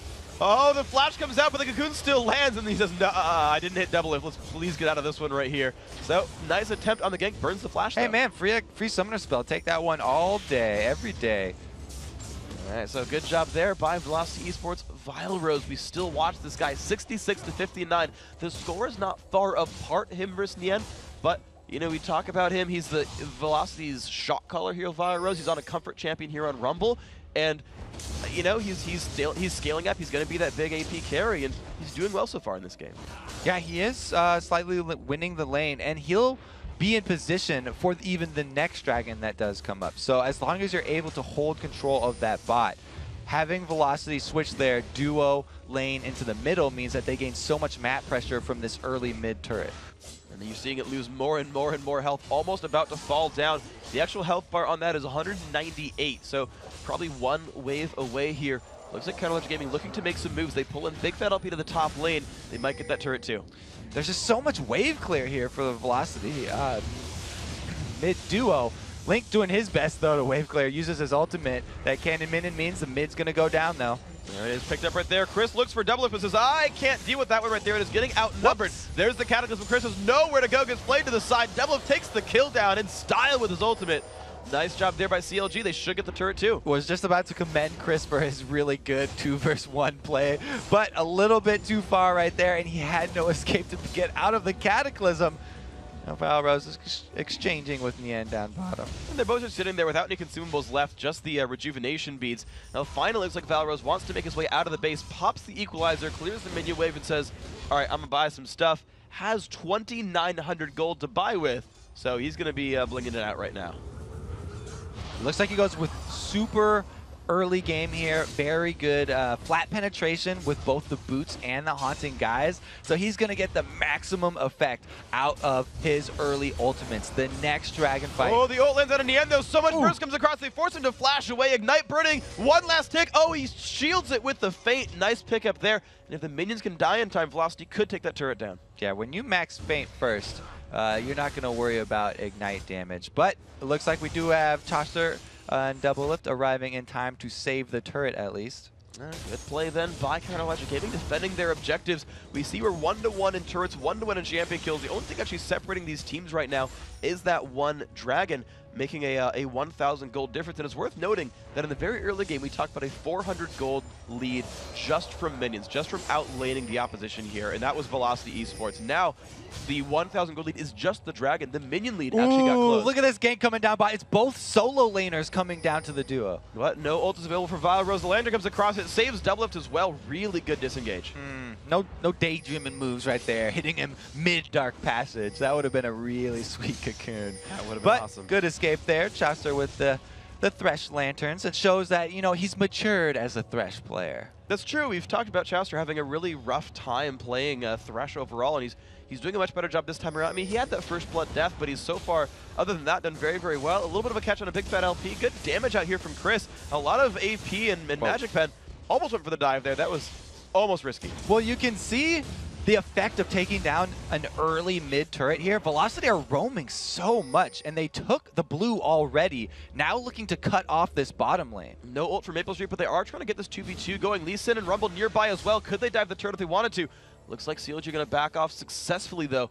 No one's going to force the issue just yet. Chaucer knows what's up. He does spot him out with the ward, and Chris can actually steal this blue buff away pretty easily. He got it right there away from Nien, so good job. And now forced to run away with Ignite on the taunt lands, though. Nien wants this battle to happen, and Chris, I think, is going to have to keep running away. Another Vorpal Blade lands, still running towards his turret. Chris putting a bit of damage down there, but I think he will run away from this one, but good blue. Look at Nien Tanso's build. He's rushed that Wit's End, looking for the heads-up fight with Elise. He's got the early magic penetration from his fight down bottom with Rumble, and it works out perfectly against Chris as well.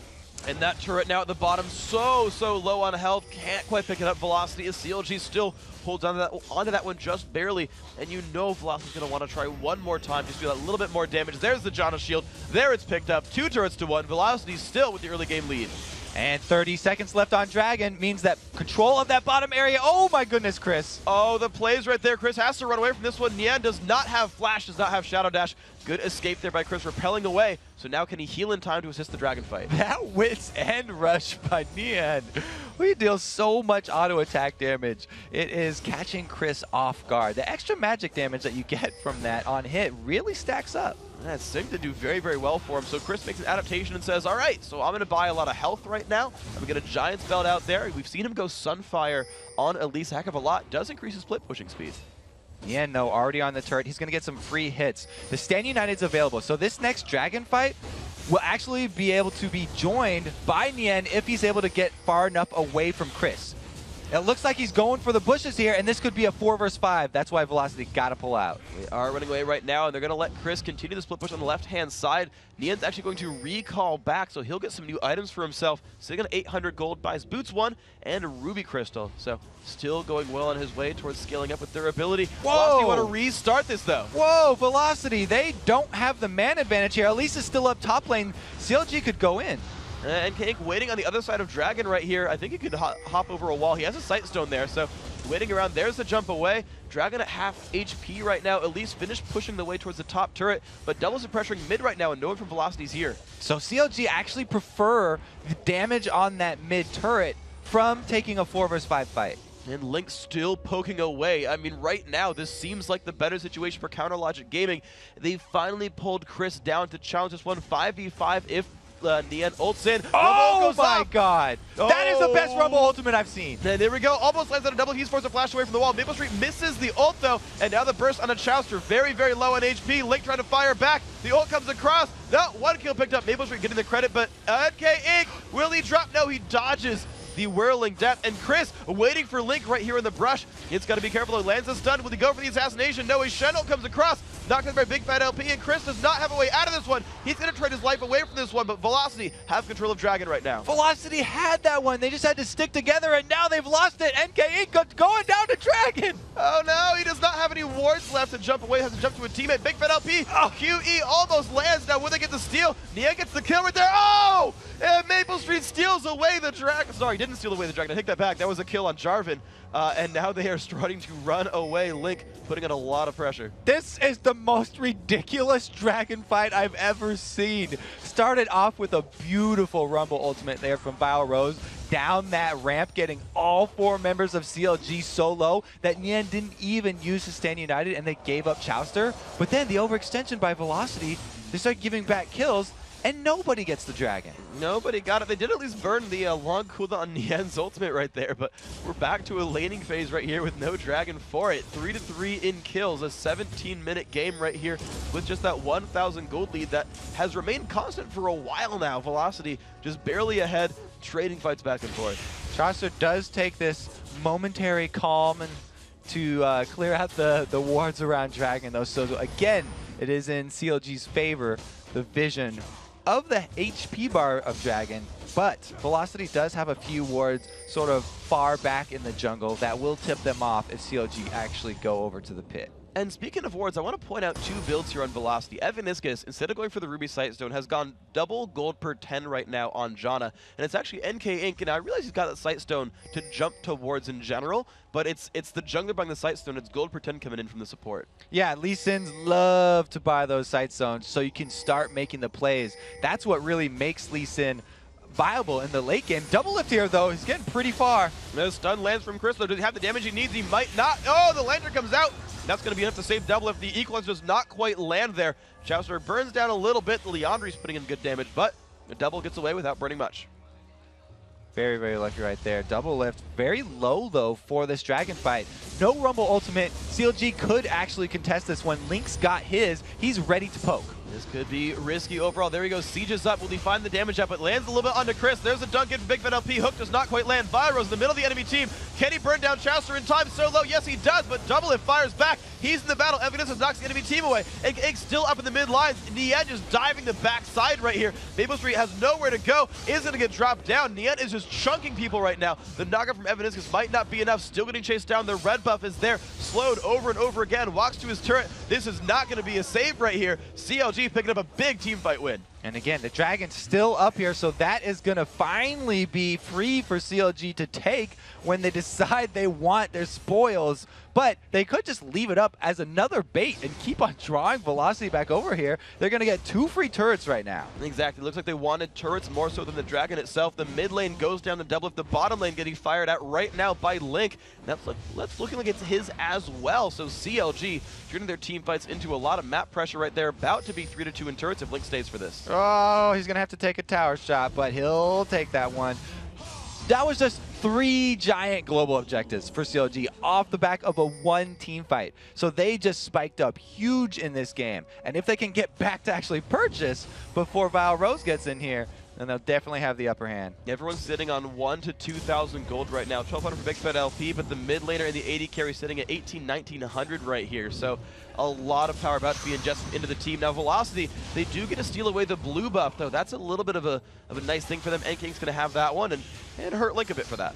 Yeah, it's a small prize, though, because Nien just bought a Warmog straight up off of that fight. He was so bad already. He was doing ridiculous damage because of this Wit's End rush. Now he's going to be doing even more damage because of his passive and be super tanky. His key strike is hitting for 172.4 right now. Evaniscus is in his sights too. Let's see that damage in action. Evaniscus gets taunted up. There's the burst, bring him down to half HP right there. In the end, just a few more shots to go. The shield comes out. This is not looking happy. Cocoon, though, is going to scare the team away. Evaniscus, oh, he's nearly getting jumped on. The burst not quite enough, and the team saves it. Ult was burned. Link's going to have that on cooldown for a while. Big Fat LP just out of range for the Cataclysm right there. But you're right, Link's ulti is down, so they'll be a little bit safer under this turret. Let's see if Velocity can capitalize on that right now. Evaniscus is forced to heal back right there. Picks up another green ward, is now starting on his Ruby Sightstone, or just the Sightstone in general. You can see the Ruby Crystal there right now.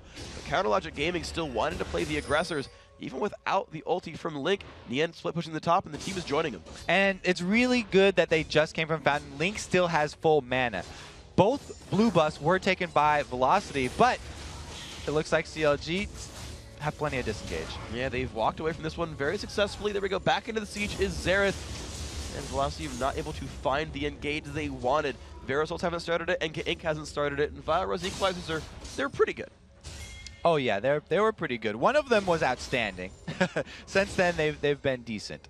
CLG though, they don't want this fight right now because Link didn't have his ultimate. Now it's back up. All they have to do is play their CLG game though. They're not a team that rushes into these things quickly. They have a very, very strong Shen right now. Nien Tanso can solo anyone on Velocity, so all they have to do is send Nien Tanso to a side lane, Stand United's available, the rest of CLG group up. This is textbook split pushing play with a global ultimate. And let's see if there's any response here from Chris or the rest of Velocity. I gotta assume it's gonna be Chris the one who has to deal with the split push heads up right there. You can see him in the lane right now. But the problem is we've seen this fight before. The Warmogs and Wit's End really have just taken a number to Chris right there, and Elise has not been able to win those battles. So I feel like what does Velocity do when they can't actually 1v1 the split push? Do they try to just gank the Shen and hope that works, or try to force 5v4s elsewhere? You would love to hard engage on a Xerath. That's already one of Xerath's weak points. But if they can actually force that and jump on him or double lift, then they'll take that 5 versus 4 and force Nien to Stand United in. The other option is going for a gank on that Shen, but look at the wards from CLG. They know that that is a possibility, and they've got a deep ward in by that blue buff area. So Nien Tanso, he's feeling pretty safe about his split push. He's going to be safe so far. You're seeing nothing really work against him. 3-0 into that champion. He's been able to duel Chris. He's been able to duel Vile Rose in the early game, and he's been able to duel, I should say, even 1v3 the enemy pack line in team fights. Not much has been stopping Nien so far in today. So Vile Rose is sweeping away some minions down here, but he's not the richest man right now. Honestly, a lot of hopes seem to rest on Velocity's Maple Street. 190 minions working its way towards a Phantom Dancer. Definitely, let's say, the richest man on his team. Yeah, Velocity, not only are they counting on Maple Street to put out the damage during that team fight, but they need a good chain of corruption. They have to land that CC because other than that, all they have is the slow from Rumble. They need to combo those two ultimates, Chains of Corruption plus that Rumble ulti, and then they have a good chance in the team fight. That's what it's going to rely on then. Maple Street, it's on you. Land the skill shots, land the auto attacks, And hope you don't die in the end in the process, because he's going to hunt for you in the back line. Chris, in the end, a battle in the top lane. Does good burst, of course. Remember that percent health damage. Chris is going to chunk him in the beginning of this. CLG are actually going fairly greedy here, and they're split pushing all 3 lanes. Chris is going to try to force back. There's the stun. Lands. You actually goes to the ignite. This could be an attempted kill here by Chris. The Spiderling's going to take the turret at the start here. Lands another Q. The shield comes out from Nien. I don't know if Chris has what it takes to follow up on this one. Lee Sin nearby. Oh, he does. Wow, Chris 1v1s Nien just straight up in the top lane. That's going to alleviate a lot of pressure. Yes, so about that fed Nien. Yeah, Chris does not care. Here's the Cataclysm Initiate. We have a 2v2 in the bottom lane as well, though Vile Rose gets knocked up in the meantime. Trying to run away from Link, and Big Fat LP is not quite in range of the augmented mage chains there. So Vile gonna successfully disengage from that one. And the pressure in the top lane, that might just give Velocity a turret here. That's something they needed. Great job by Chris right there, showing the experience in that top lane. The Wit's End, you actually need to get your auto attacks off to build up the extra magic resist. If you have Chris coming in with his burst damage before you've been stacking up that magic resist with your auto attacks, then it actually isn't as strong of a defensive item as you would think. And of course, in the rest of the map, though, oh, Chowster stole that one away. Was not expecting the piercing arrow coming across from Maple Street. So even though Maple didn't actually get the red buff, he at least kept it off of Double Lift. But I kind of want to talk about the fact that CLG, even though they lost that top lane matchup, were still fearless in the bottom. They still stole away the red buff. They were still pushing in the mid lane as well. These guys cannot be refrained right now. Yeah, they still have it going according to that CLG plan, where Double Lift is accumulating most of the gold. He's got 4 of the kills and most of the farm here. You can see with the Infinity Edge plus Bloodthirster, he's not even going attack speed. He's just going straight up damage, wants to hit like a truck. I've seen that build actually before today. I forget which 80 carry it was, but I saw the Bloodthirster eye edge come out, and guy hit pretty hard. So we're going to see Double Lift go for the early chunking in these team fights. Chris picks up the blue buff for himself. I've got to say, blue buff Elise going to be one of the more powerful ones there as well. And he's actually picked up the Riley's Crystal Scepter as chasing potential to start chasing down Nien. And it's going to be up to Chris to be able to get on Double Lift and stick to him. He needs that slow, and he needs the burst damage, because Double Lift is the main source here for CLG. As usual, they're going to be relying on him to get off as many auto attacks as possible throughout that team fight. Well, good luck, Chris, then. The hopes now seem to rest on you. And the engage comes in, actually. It's Big Fat LP alone in a 1v3, hoping the rest of his team shows up. There's the Shen ult as well. John is going to blow them back, but it's now in range of Fire Rose. Hook lands. That is going to be a very, very dead Rumble right here. However, the rest of Velocity are still taking down Baron. Yeah, they're trying to do it, and they're tanking it with the spiders here, but CLG have no idea. This is probably going to be a free, well, not a free Baron. They're going to be able to get the Baron. It was at the cost of Vile Rose's life. That's going to be worth it, though, as long as they don't take too much more time, because CLG are still pushing down the front door in a 5 versus 2. This mid turret's going down. So they actually also trade a turret. 1 kill, 1 turret, still a good trade for Baron. Velocity needed that one, because now, even though they're behind in gold, they regain control of the map, and they can make the next play here. They need to make something happen with this Baron buff, though. There is a window on their little power spike. And right now that window is about 3.5 minutes. They've got it on 4 people, which is pretty good. That's a pretty good amount. You'd like to have it on Vile Rose's Rumble, but unfortunately he did die trying to bait out the noble mid lane. Sacrifice. Pretty noble sacrifice. I think that's one of the times you say worth it in all chat. Yeah, there and then you everyone's go. like, yeah, you're right. That was well played. Good job, Vile. Yeah, and that's actually funny that Velocity pulled off the 2-man Baron against CLG, because CLG were one of the first teams to pull that sneaky strategy and go with the jungle plus top laner soloing Baron. And I have to point out duoing. I have to point out something. So depending on when this ward actually went down, I didn't actually see. There was a ward in this little small brush right in front of Baron.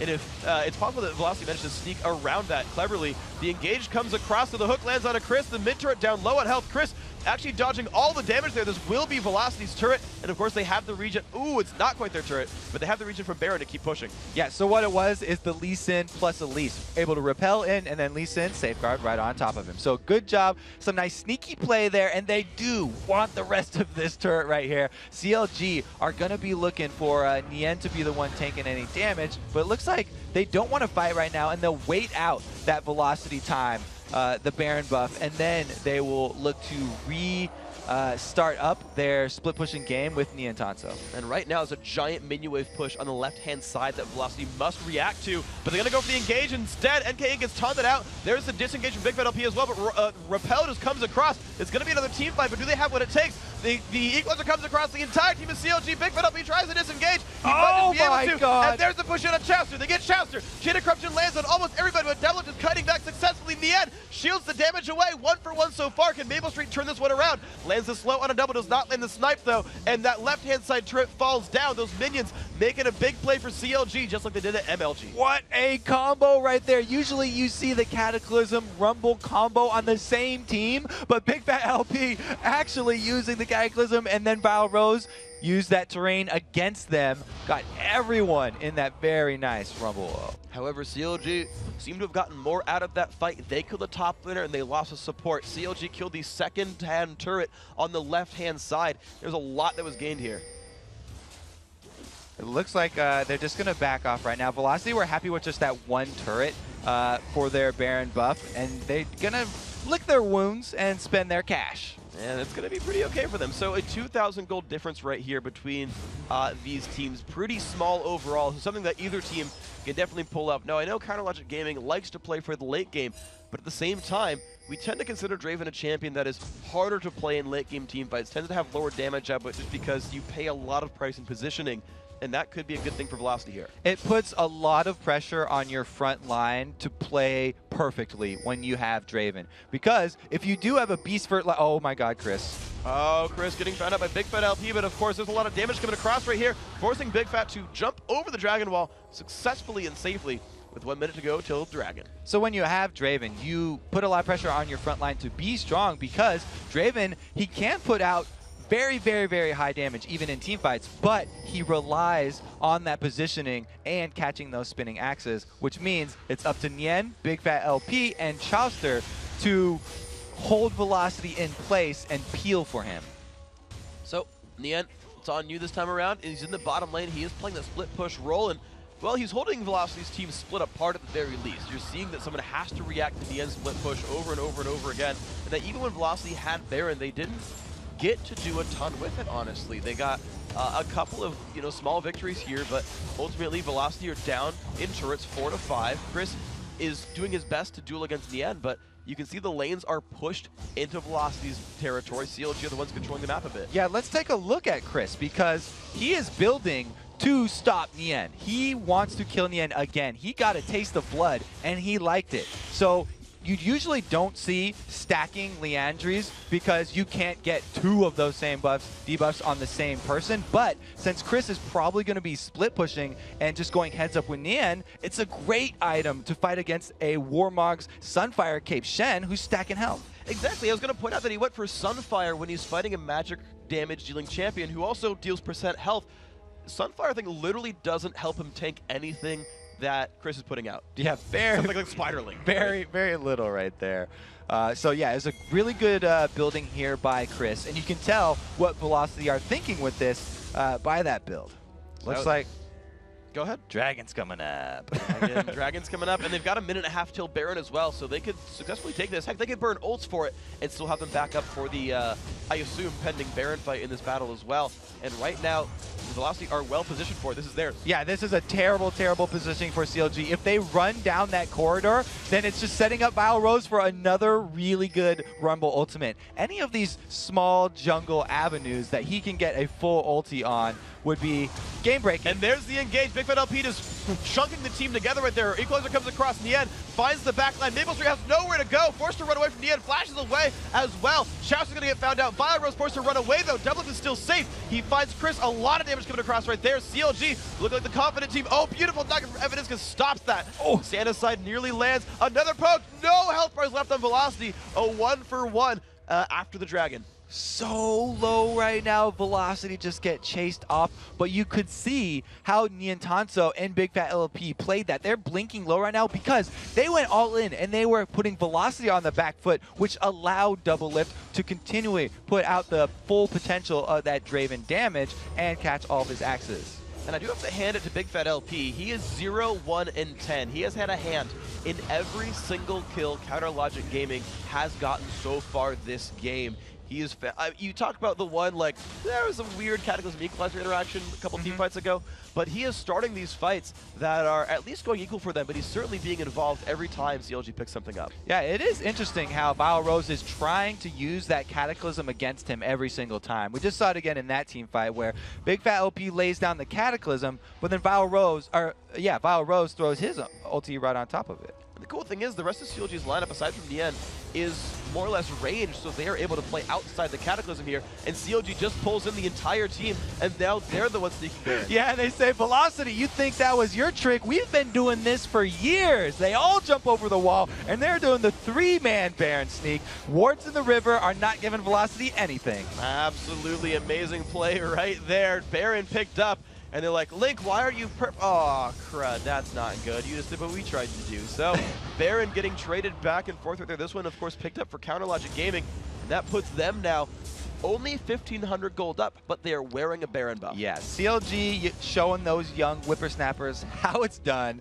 Double Lift does have to back off right here. A little bit overextended, but it looks like they are going to have 5 members with that Baron buff. So now it is going to be the split pushing strategy that they wanted to do all along. They had to delay it while Nien was not strong enough to take on Chris, but now all they need is a blue buff on Link, and they can siege up at the middle with 4 people while Nien Tatsu split pushes the bottom. Let's see where they go with this one, because Nien is pushing that bottom lane He's down. got 2 people on him. 2 people are showing up. Let's see if they can do it. NK tries to push forward. Nien rushing backwards. No slow from Maple Street. The Shadow Dash used. Nien is safe, and now they've got a power play 4v3 in the mid lane. So because CLG are trying to take advantage of all the time of this Baron, they haven't had time to ward up that red side jungle yet. So Nien split pushing a little bit blind right now, which is kind of dangerous, but CLG have been able to corral all of Velocity inside this middle area.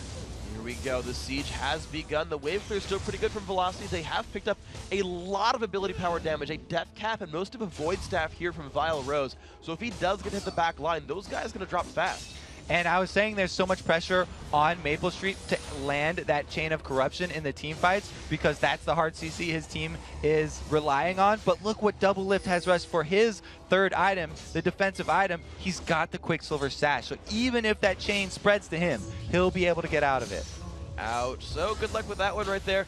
It might be hard to get rid of Double Lift, maybe too difficult indeed. Nien has pushed down that bottom secondary turret. The rest of CLG say, you know what, I want to get another turret out of this one. They're looking at the inhibitor right now. So they actually rotate down to join Nien, and they're going to keep Big Fat LP over in that middle. They're just trying to keep up the pressure on all sides now, and they're waiting for the poke to take effect because they have that regeneration from the Baron buff. And you're seeing, though, Velocity try to do the best they can to wave clear. The Janna Howling Gale is actually only rank 1. They do have a max piercing arrow there. And there we go. The poke comes across. Do they have the damage they need? The Janna Shield helping to stop Double from taking that one down.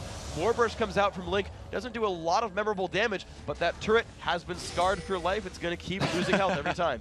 Yeah, the ultimate from Link was spread out in 3 different people there. So, you know, he didn't get concentrated damage on anyone. And the cooldown, he actually doesn't have a blue buff either, so it's going to be a little bit before that one comes back. Another WQ comes across. Double Lift still squeezing out these minions right here. Actually, a little bit of a catch there onto Nien. A lot of damage, bringing him down below half health. Of course, slowed by the Rileys as well. However, they might just be collapsing on Chris. Chris has to turn around. Chris, such a good answer for Nien right now because of that way that he built for soloing Nien and for dueling him. It's going to put CLG, it's going to put a lot more time here into the CLG push. Right now, let's see if Velocity can have an answer for this one. Viro's taking more damage. The team grouping up, trying to take this one down, but Big Fat LP has jumped in this one, gets a lantern though. He might try to get away from this one, can't quite do it. Is there going to be a fight out of this one? Still, the ult for Link is back up, and this turret still taking damage. NK8 goes for it. Can he push back Double? He does. Do they have the engage they need? Eagles comes across. Double getting 7,000 health worth of shield. But do they have the follow-up damage? They still don't. Double takes up the team. Double kill so far for Link. 3 kills picked up for CLG overall. They're crushing the team fight. Only Evidence is alive. That's what happens when your Lee Sin isn't perfectly smooth.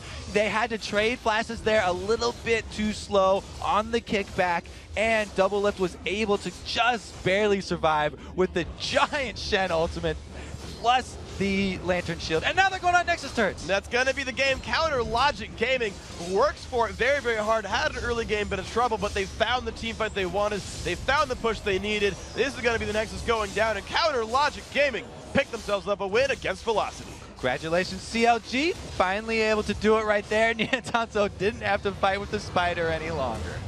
Good job, guys. Good job. You can see them smile from Doublelift.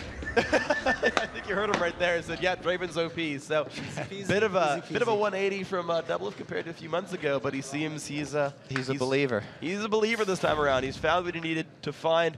He is now a member of the League of Draven. He's playing the same game as everyone else. Well, he barely stayed alive due to lifesteal in that last time there from Lee Sin. So very, very clutch plays and very, very well played team fight there from CLG. Yeah, CLG, great team fighting mechanics. It's always been one of their better traits, I would say, as a team, is getting into the team fights and performing them very, very well. You saw the amount of layered protection just given to Doublelift there, right? You talked about it. It was the barrier, the lantern shield, the Shen ult, and his health bar went down to about 300 and then almost filled back up just from shields. And then he lifestealed probably another full health bar worth of health. And you saw him get ripped apart by the Rumble Ultimate, hit really hard by Chris's Elise, nearly dropped down, and just there was enough layered defense that even Draven, who's hard to position, survived that onslaught. Well, we just heard in the interview earlier, CLG have a very annoying strategy where they pile shields on top of Doublelift, and we saw it in action there. The Thresh and the Shen saving his life. 7-0-2 Draven, 15,500 gold, more than anyone else in his team, let alone anyone in the game. Successful game from Doublelift. Now, guys, we've got to take a short break, but when we return, CLG's top laner Nien will join us to talk about their win. And then it's time for our final match of the day, Dignitas versus Vulcan. The North American LCS Summer Split will be right back after this.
can go in. We can go in. Okay, look, I'm gonna look for a taunt. I'm looking for a taunt. Okay, look at Maple. Look at Maple. They're all locked. They're locked up.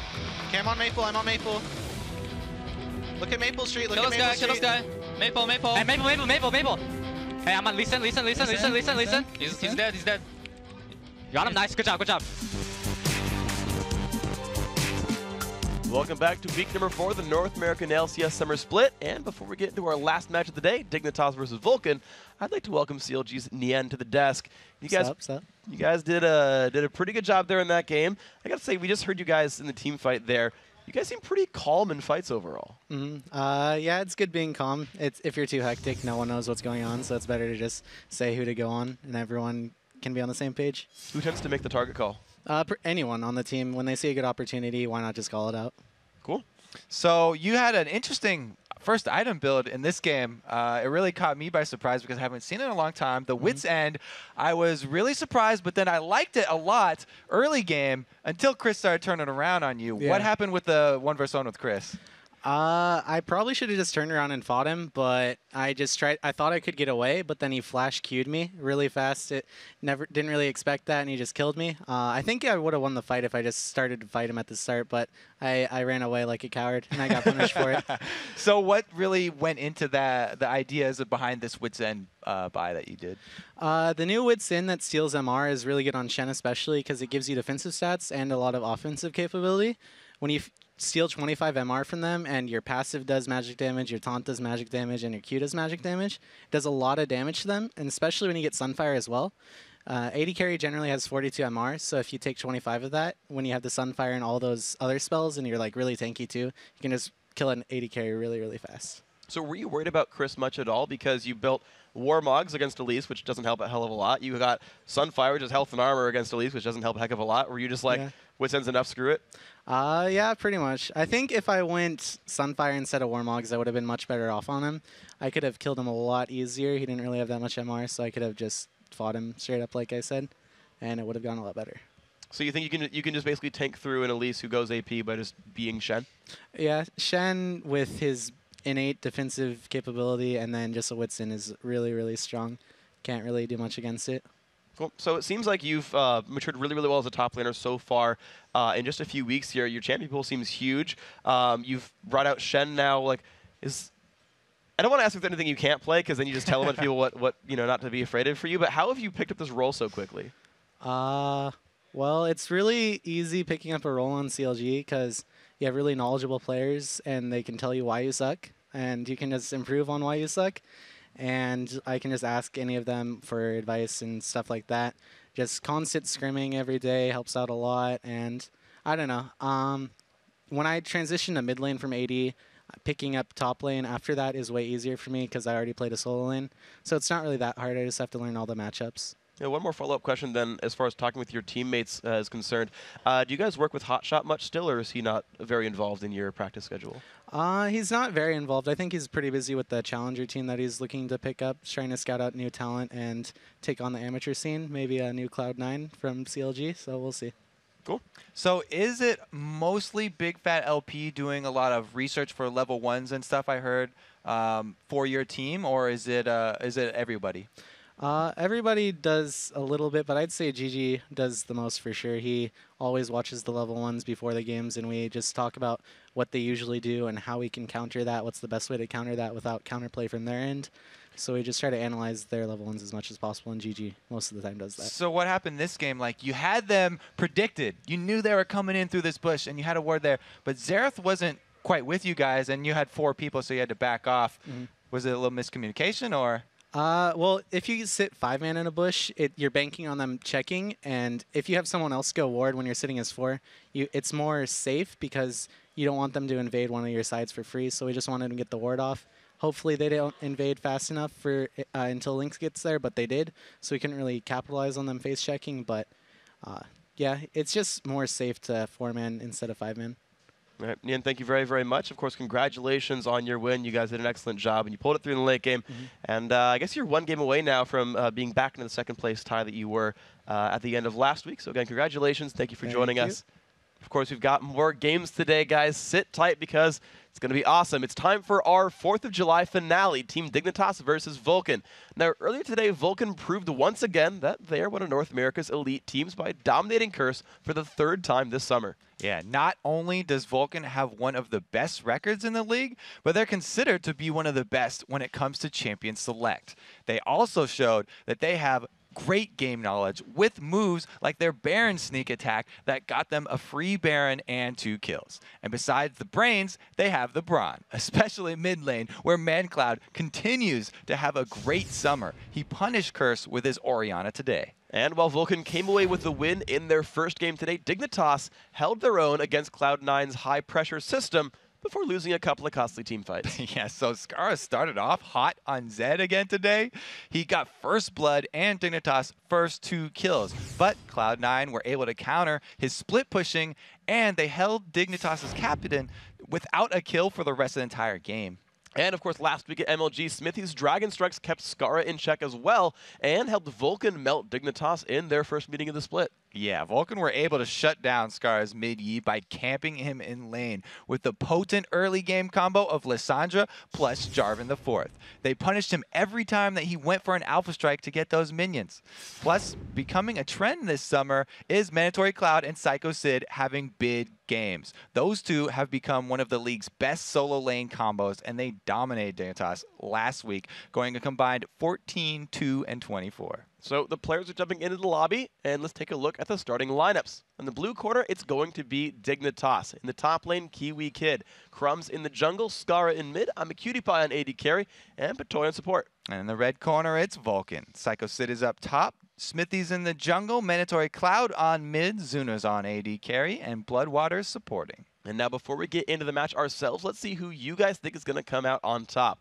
According to LOLesports.com, 59% of you think that Dignitas will win our finale. That's pretty close, actually. We've seen the top teams, the older teams, you know, getting really big fan votes before these happen, but Vulcan, people are realizing that Vulcan is a very, very strong team, and they're not taking them lightly. It's something we've really talked about, how they sort of quietly became the #2 team, that they kind of just try to get the job done, but they're not particularly flashy. I mean, they have amazing individual performances, but I think people would, like, sort of, if you just like asked, you know, who's going to be #2 in this split so far, very few people would have thought that Vulcan was a top 3, even despite their spring split finish. True, very, very true. Meanwhile, we have had Dignitas with a resurgence lately, so they've definitely got people back in their corner and rooting for them, especially all those Scarra fans out there. And they really proved a lot, you know, with the amazing performances, right? His Master Yi, his Zed throughout the last week, and this one as well. I mean, Cloud9, right? They've only lost twice. They're doing it very, very amazingly. And Dignitas had a really, really good run against them. And it's weird to say, like, you know, good job, you almost won. But it's sort of a reality here where there seems to be a big fight for 2 through 8, and #1 is pretty far away. And so using sort of Cloud as a measuring stick sometimes and saying, like, yeah, we nearly took him down, man, our early game pressure was there. That's kind of a good way to sort of grade yourselves and say, yeah, these guys still have what it takes. Yeah, and a key part of that is the adapted flexibility that they've had by switching Kiwi Kid back into mid lane on the champions that Scarra is weak with. So they've kind of shorn up that weakness where, you know, Scarra's limited champion pool mid was holding them back from some mid picks, and they've just basically overcome that by switching Kiwi Kid down there. It's a really, really good adaptation, and something we've seen sort of happen more and more through these teams overall is instead of having these dedicated top and mid laners, they've got dedicated solo laners. They've got guys who can play the champions and just say, you know, we'll put you guys where you need to be, but we want these 2 champs in our pool. We want these 2 champs in our team composition. Okay, well, you'll take this one, you'll take that one. We'll sort out the rest later. And what about that rotated keyboard from Kiwi Kid? That, to me, that shouts like back in the Counter-Strike days. That's how it happens. What do you think? It's good and adaptive. I mean, for me, being left-handed as well, it just kind of happens just the same. Like, for whatever reason, just my hands keep pushing it forward. Like, I've tried straightening a keyboard, and then by the end of the day, I'm like, it's tilted again. And then at some point, you're like, you know what, screw it. This is what happens. It apparently gets pushed out. That's natural for me. Yeah, he definitely does have background in multiple games, so he's a long-standing computer game veteran. Yes, exactly. Computer game veteran.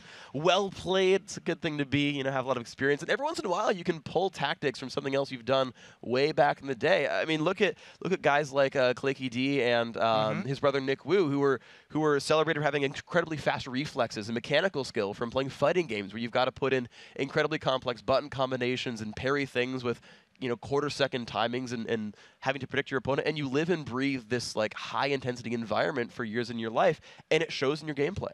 It really does. Having quick fingers goes a long way, and that's why, you know, some of the older players, I guess St. Vicious is most known for this, but he complains about not having quite the reaction speed of the younger guys. And it's funny to see it's weird to see that some of the veterans still make this happen though, right? You've got guys like Big Fat LP who just like grab everything like under the sun. Their smites are so incredibly good, despite being in the scene since beta in a lot of the cases. And I mean, these are two teams that really, I think, have that sort of that player pool, where Vulcan is a bit of a newer team. Their players have been around a very, very long time, and both these teams are really no strangers to competition. And so, I mean, we're physically older than they are in sort of real people years, but they've been playing as long as we have in general.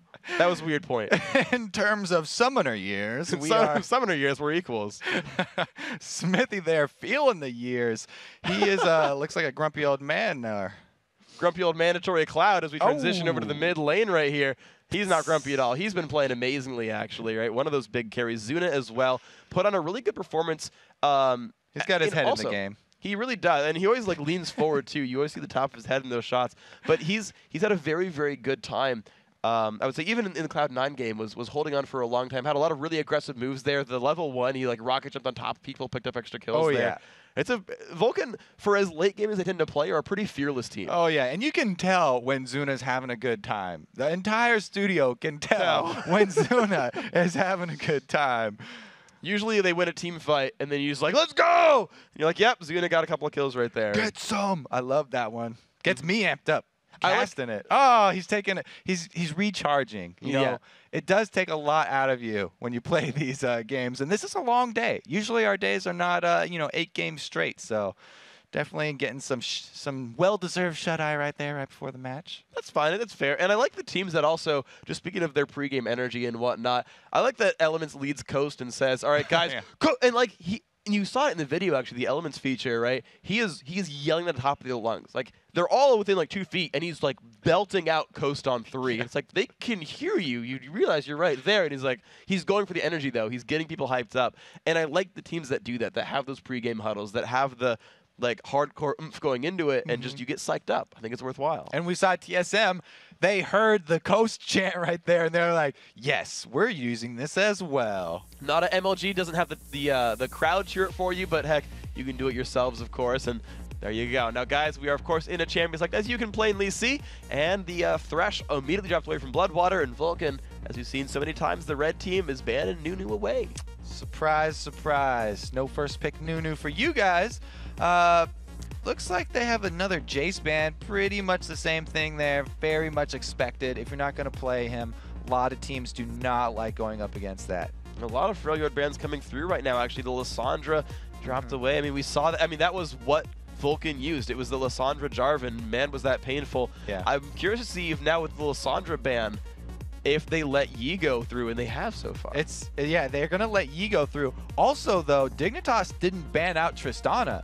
So Zuna's favorite AD carry there for that guaranteed endgame hyper carry is available, and it looks like we are going to see that flexibility we were talking about before, where Kiwi Kid comes in with that Twisted Fate to the mid lane. So that's going to be the strategy adaptation here for the Dignitas grouping. Of course, Vulcan getting some favorite picks of their own as well. They locked those in fast. The Shen and the Elise coming through. We've seen them a heck of a lot today, and they're just comfortable picks here. And at the same time, I mean, I'm a Cutie Pie and Patoy, that was the exact same champions they've picked against Cloud9. Yeah, and in that game, I was talking about the level 6 burst. It definitely didn't disappoint, because as soon as you have that crescendo to lock people in place, Graves can just unload on that target. And that's why we usually see one of those two in the bottom lane take an Ignite. This is one of the few duo lanes that actually run Ignite because they have so much burst potential, and they go for that level 6 kill. So let's see if they can get those damages out there and get the burst going. Early game power definitely here for the Graves, and not so much here for Vulcan if they do go for the Tristana. it is a team that likes to play for the late game. They've got the split push from the Shen to help make that happen. They've got Elise to scale through it as well. Zuna still liking that Tristana pickup here. The Meglin Gunner used for the late game carry. Yeah, and Yi still is up, but with already taking Twisted Fate, it's very hard for Twisted Fate to go to one of the long side lanes. So that pretty much guarantees that you're going to have a Twisted Fate middle, and the top laner is probably going to have to be someone who won't get camped so easily. Like we already saw that weakness in Master Yi. So let's see what they go for right here. The Zed was banned away, so it's a new pick here for Skara. It's been twice that they've run Zed with the Twisted Fate. They're looking at Diana right now. Skara definitely no stranger to that champion, but they need a jungler.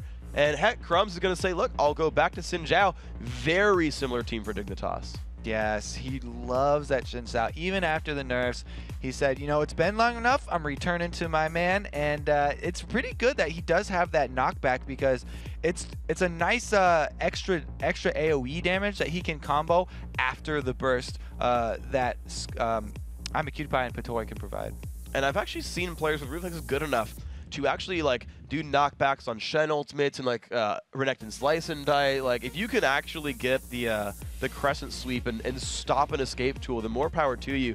The Crumbs is going to see if you can do it this game around. We talked about reflexes earlier on. It's more than just Smite. See if you can get the ults going. So it's really interesting how you can use that Crescent Streak too, because the person that you're attacking, your target, will get the debuff that they are the only one that won't be knocked away. So if you don't actually attack anyone, then you can knock back everybody and use it as a disengage, or you can single out one target to kill. And here we go, Vulcan going full late game. The Zuna on Tristana, the mandatory Cloud Rise, and Vulcan are hoping this game goes as CLG as possible, 40 minutes plus. As CLG as possible. Yeah, they've just got all the answers late game. We also saw earlier today Shen ultimates trumping the Twisted Fate ultimates coming in for ganks. Every time we had a Twisted Fate come in for the gank, Shen's shield was there to turn it back around, because not only does Shen arrive, but he also brings a big shield to the party. Yeah, and that's going to be a party that Vulcan might not want to have come in. More of a blanket party than a surprise party. And not the right kind of party you want. Now, of course, Dignitas making their way through the rest of champion. It works, it works. And so here we go, right? The burst competition is here. It's going to be up to Kiwi Kid, I think, to make a lot of early moves. And we're going to see how Skara does in, I want to say, kind of a junk lane, right? He's going to be chilling at the bottom side with Diana. And it's like, all right, Skara, just hold on. Do what you can. Kiwi Kid's going to make a bunch of moves, probably snowball Cutie Pie.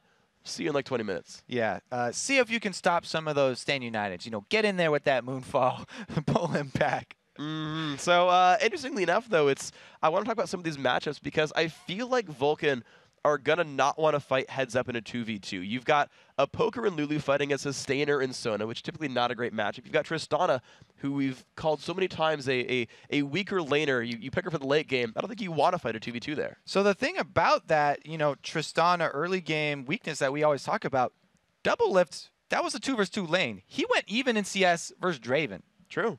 I mean, this might have been an overhyped thing, as you know, it's very rare for Double Lift to exaggerate. But never. But when never but sometimes he exaggerates. does. Never. I don't even believe you. I don't even think sometimes. He's a man true to his word. Here we go, guys. Into the game. Number 8 of the day. Freak and Kobe bringing you an awesome one. Dignitas here in the blue side, the bottom left, making their way out of the base. Vulcan in the top right. You know, Vulcan even matches their team colors right now. They've got those red logos. They've got the red background. And they're looking for the red buff. Vision for both teams. We have scouted each other out here, and we are inside the Dignitas jungle already. Look at this sneaky 3-man invade on the blue, though, to answer. And they've left a nice trail of wards behind them here. The Tribush warded out. So if Vulcan do take the bottom exit, Dignitas are going to know about it. And interestingly enough, they've got a ward so far down towards that double glow. We'll actually watch guys go towards lane. Vulcan will have an early read on who goes where for level 1. They did all just recall, though. So Vulcan going to get their vision down and get out of there. And they have safe, complete darkness on their own red buff. Now the question is, are Vulcan confident enough to walk into their own red? Because we just heard Nian talk about level 1s and say, you know, we split up Link basically to ward the bottom side to make sure they didn't invade somewhere else. But there is zero vision of Vulcan has no idea where there are any wards at all from Dignitas here. And this vision that they did get on the double golem's actually not going to come to anything because nobody's stopping it.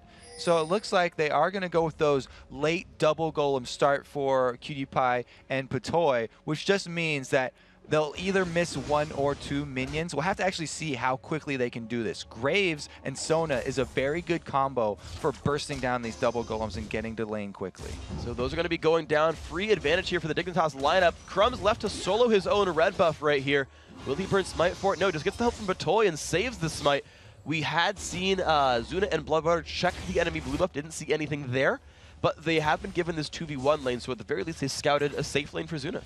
And down bottom, QtPie only missed experience from 1 minion, but he missed gold from 2 by doing those double golems. So if you're able to rush them down quickly, you can actually still pull that advantage off. And there we go, level 2 already. One of the earliest in the game. Smithy goes to try to stop this blue buff. Of course, you can see Crumbs and Scara trying to stop this one out. The jump goes in on a blood buff, but here comes Zuna and co. Exhaust onto Crumbs. Crumbs has already burned his flash away. They might not have the damage needed to kill him, but they have wrested control of the blue, so this blue crest will go to them. So Crumbs actually jumping in there and has to burn his summoner. That's going to be pretty big for his ganks because Xin Zhao needs that flash to gain any large amount of distance. It means something really good here for especially the mid lane, Mandatory Cloud. Since Mandatory Cloud started with that crystal, he doesn't have vision of the bottom side. He was only had the 1 ward that put there for him by Lulu. So he can just hug that ward and he'll be completely safe.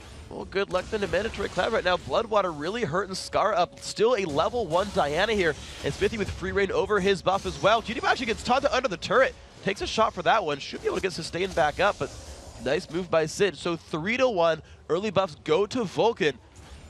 The early level 1 plays end up paying off. Vulcan to an early lead here. And look at this level 2 Crumbs. He's getting, well, we're going to have the Spider invade around. We'll see if Crumbs actually, he is going to go try and support that top. So Smithy's going to have vision here. And he lands a Cocoon. Lands a Cocoon, goes for the extra burst as well. Does a good bit of damage, dropping Crumbs below half HP. And look, this Vulcan has a surround on Scara's turret. They're bringing the Spider Queen back up there as well, but they're running out of minions very, very quickly. Scara's shield will time out, and they're now proxying the minion wave. This is going to be a lot of turret pressure. Vulcan can just stay in between these 2 turrets. They have nothing to worry about since they can see all the other members of Dignitas, and they can just zone Crumbs off of that turret for Scar to CS there. Looks like they jump in on Crumbs right now. A lot of slows on him. The burst coming across. Do they have what it takes? Yes, they do. First blood goes to Zuna, and Scar is still trapped. Crumbs wanted to get some sort of evacuation there for Scara, but he stuck around too long and he didn't have flash, so Vulcan make him pay for it. Great job right there. They did burn the flash, but totally worth it. Got the first blood, and they can continue to sit behind the tower if they want to. But look at this move from Scara. He just proxied the next minion wave coming in, so Vulcan have to run all the way back around. Scara taking it up just enough there. Has his abilities back from cooldown. Scar kind of reset that campus turret and himself alive. KiwiKid doing a nice job there in that mid lane, pushing Mandatory Cloud back off. But look at this dual lane though. Dignitas have taken the first turret at 5 minutes because there was no jungle support down there. So basically it's a first blood traded for a turret, which is a bit of a lead. Oh, the stun lands. Goodbye, KiwiKid. Nice try on the juke. Already had burned his flash. So now 2 kills for a turret so far in this game. Nice try on the juke, but Smithy did exactly what you're supposed to do. He auto-attacked using his red buff while closing distance and just letting KiwiKid juke. The more you juke, the less distance you're going to gain, and he does land the very easy Cocoon, not waiting until he's right next to him. So 2 kills traded for a turret, and we see we have equal gold as a result. Psycho Sid in the back near his own turret trying to last hit, only has 10 so far. Scara though, he's up to 21 from his efforts in proxying some of those minions, so he's having a much better time early game. Crumbs showing up to defend this turret. So far so good, but the turret's down about 500 health. This could be going down soon. Yeah, even though the first turret went to Dignitas, Vulcan can answer very soon as long as QtPie does not get up there, because they were able to kill Crumbs and it went to Zuna, so he's got a red buff. Not only can he spam that E on you, his explosive shot's going to tick down on you, and the red buff is going to be doing true damage. And with that turret going down, Zuna will get a quick advantage here, but to point something out, he's only up 50 gold on QtPie right now, because with all that pressure going for the turret damage, Zuna did miss out on about 13 minions compared to his opponent. So oddly enough, the first blood is sort of negated by some of those minion kills. The minions definitely in the advantage of QtPie, but Psycho Sid over here has a nice wave, and he can farm up till he gets level 6. Stan United's going to be in the game very soon here, and that gives Vulcan a really nice upper hand in the next skirmish that happens. Oh, Kiwi Kid gets hit. Oh, a bunch of damage there. Card going to get locked, but will... Oh, yep, Smithy's going to go for it. ManCloud gets the kill credit, though. Ignite making that one happen. Good job here to Vulcan. They've turned this one 3-0 so far with a 1,000 gold lead. Smithy showing why the jungle Elise is so popular. His presence has been ridiculous, making plays all over the map. He's the one getting all of these kills and getting the early advantage for Vulcan. Yeah, his presence has really just opened up the kills. His little gifts to his team. He's got assists the entire way through. So, ManCloud, I mean, 2-0 at the start. How scary is it to be like, okay, Rise is a late game carry, so if we can end it before late game, we're good.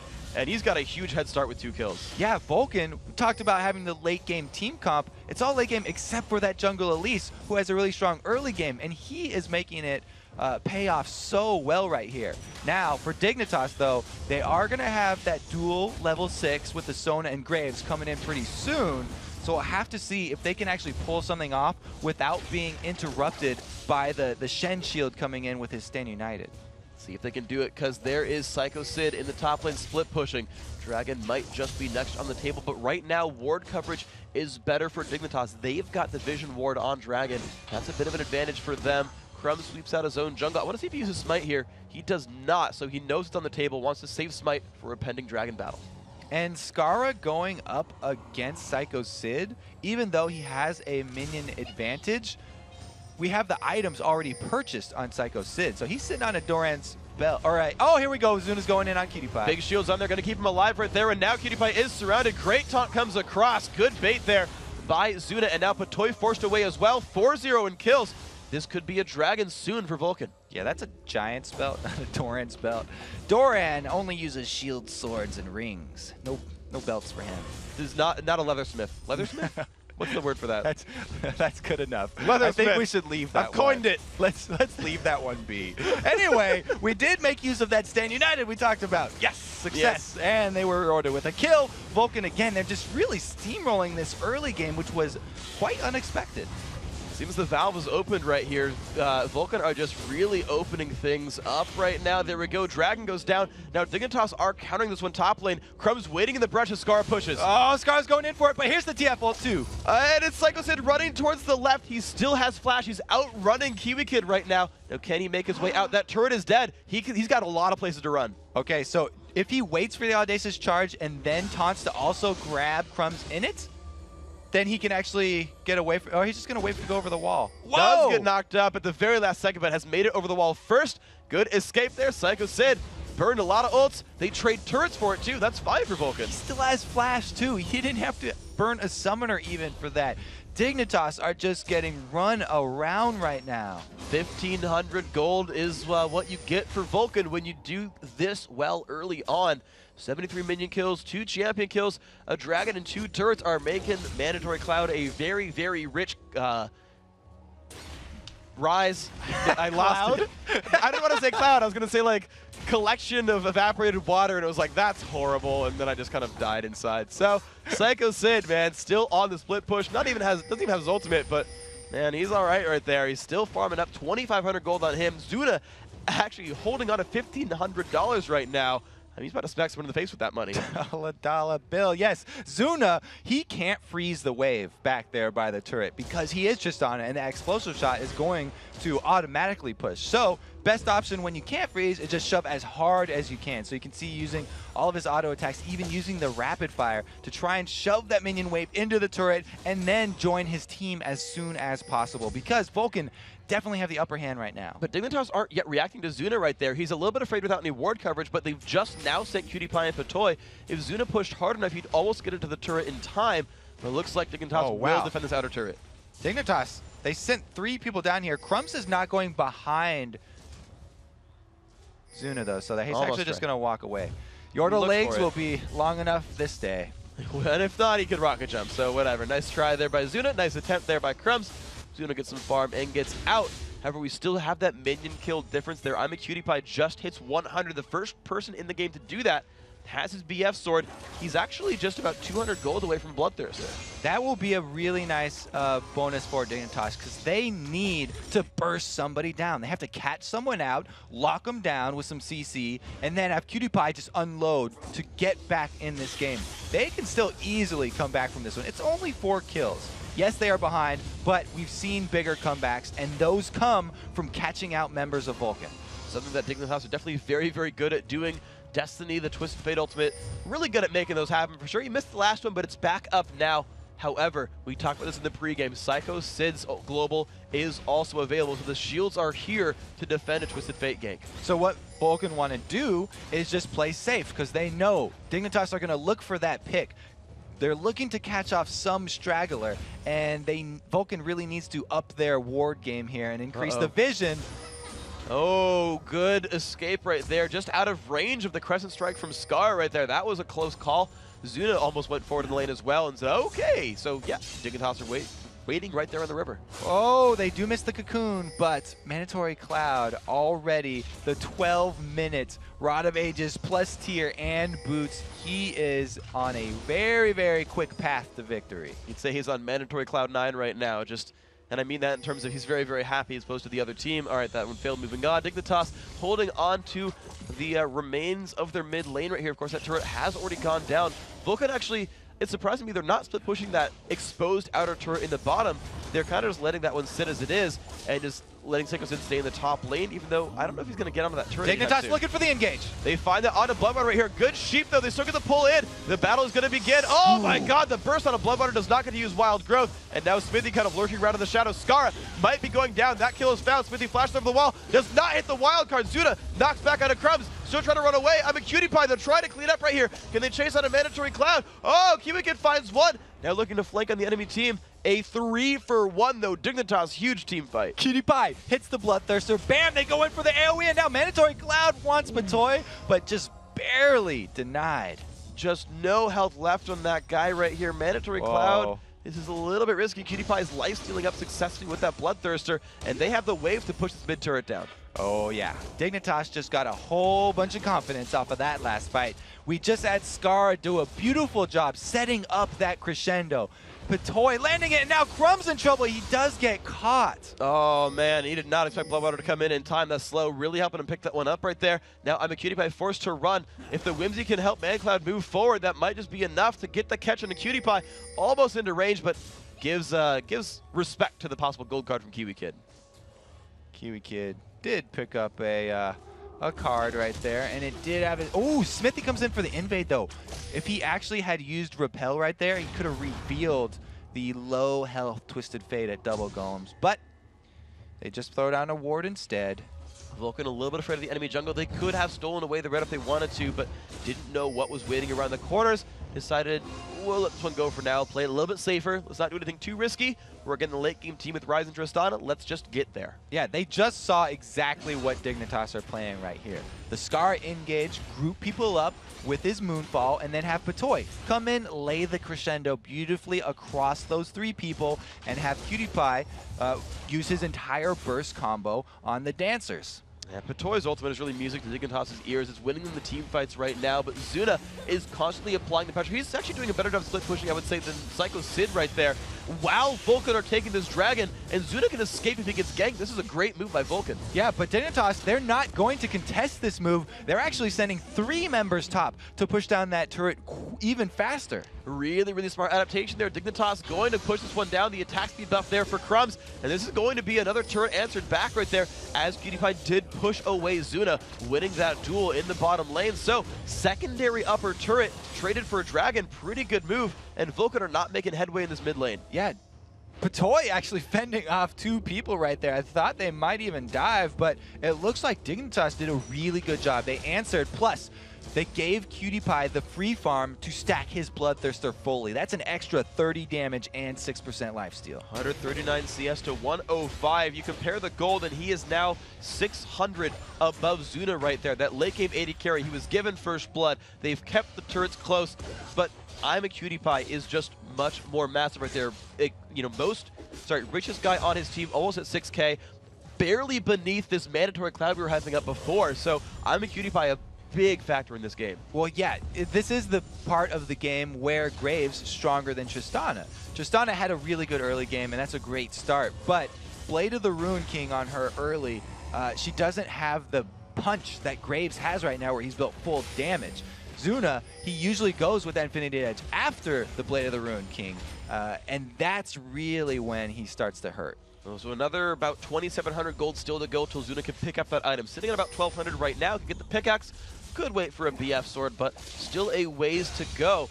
Now, Dragon's got a little bit of time left to go on this one. Dragon's going to be at 2130, so a good long way until a major objective is there that might give Vulcan enough time to get a couple more items collected and regroup for that next team fight. It's really Dignitas that want to group up here because we saw it before. They want to make use of the AoE kits that their champions have.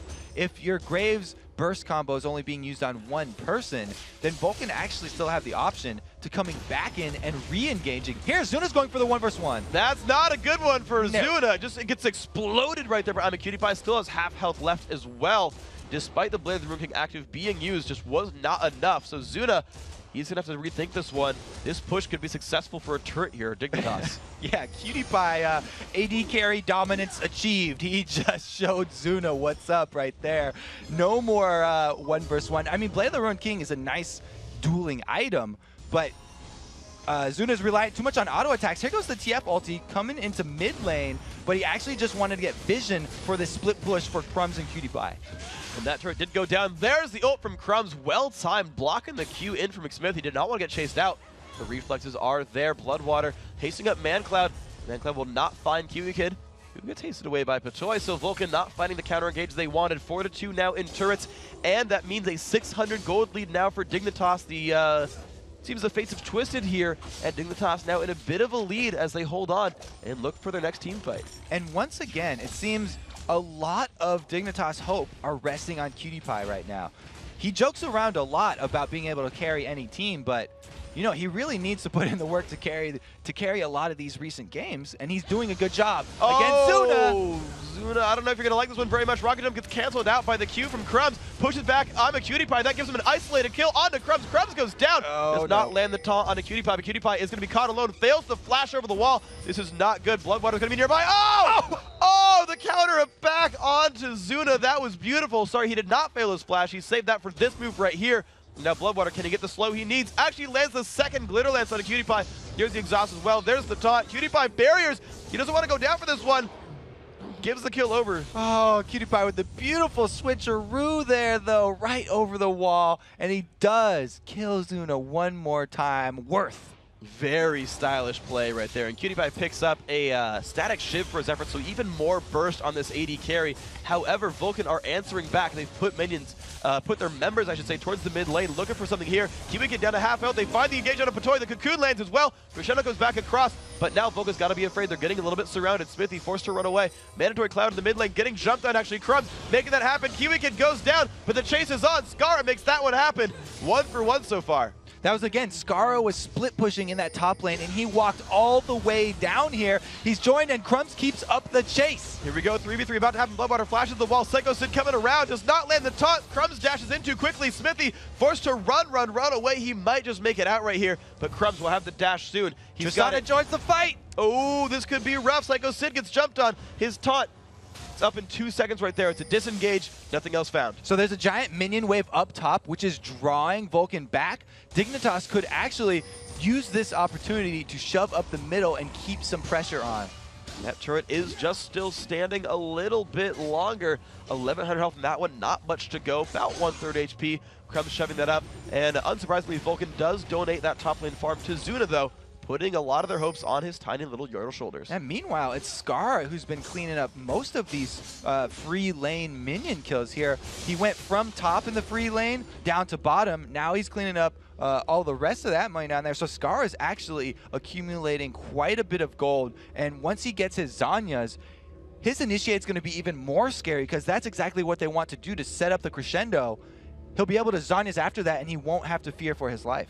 And Scar's about 900 gold away from that mark. He's got the Seekers. He's sitting on about 1,200 gold right now. It's 2,100 from this point to finish that combined. He's even sacrificed upgrading his boots for this. He knows that's the next item coming into play for himself. And do you think Dignitas will wait for that? Because the thing is, Dragon's coming up in 30 seconds, and that's going to be a big thing to look for both these teams. Well, they actually need to grab that Dragon. The gold right now so even. Dignitas can make use. Oh no, they don't have their AoE ultimates available. I mean, that was a really nice play there by Cutie Pie, but the collateral damage plus the crescendo down right now would mean that if Dignitas challenged that Dragon, it'd be a bluff.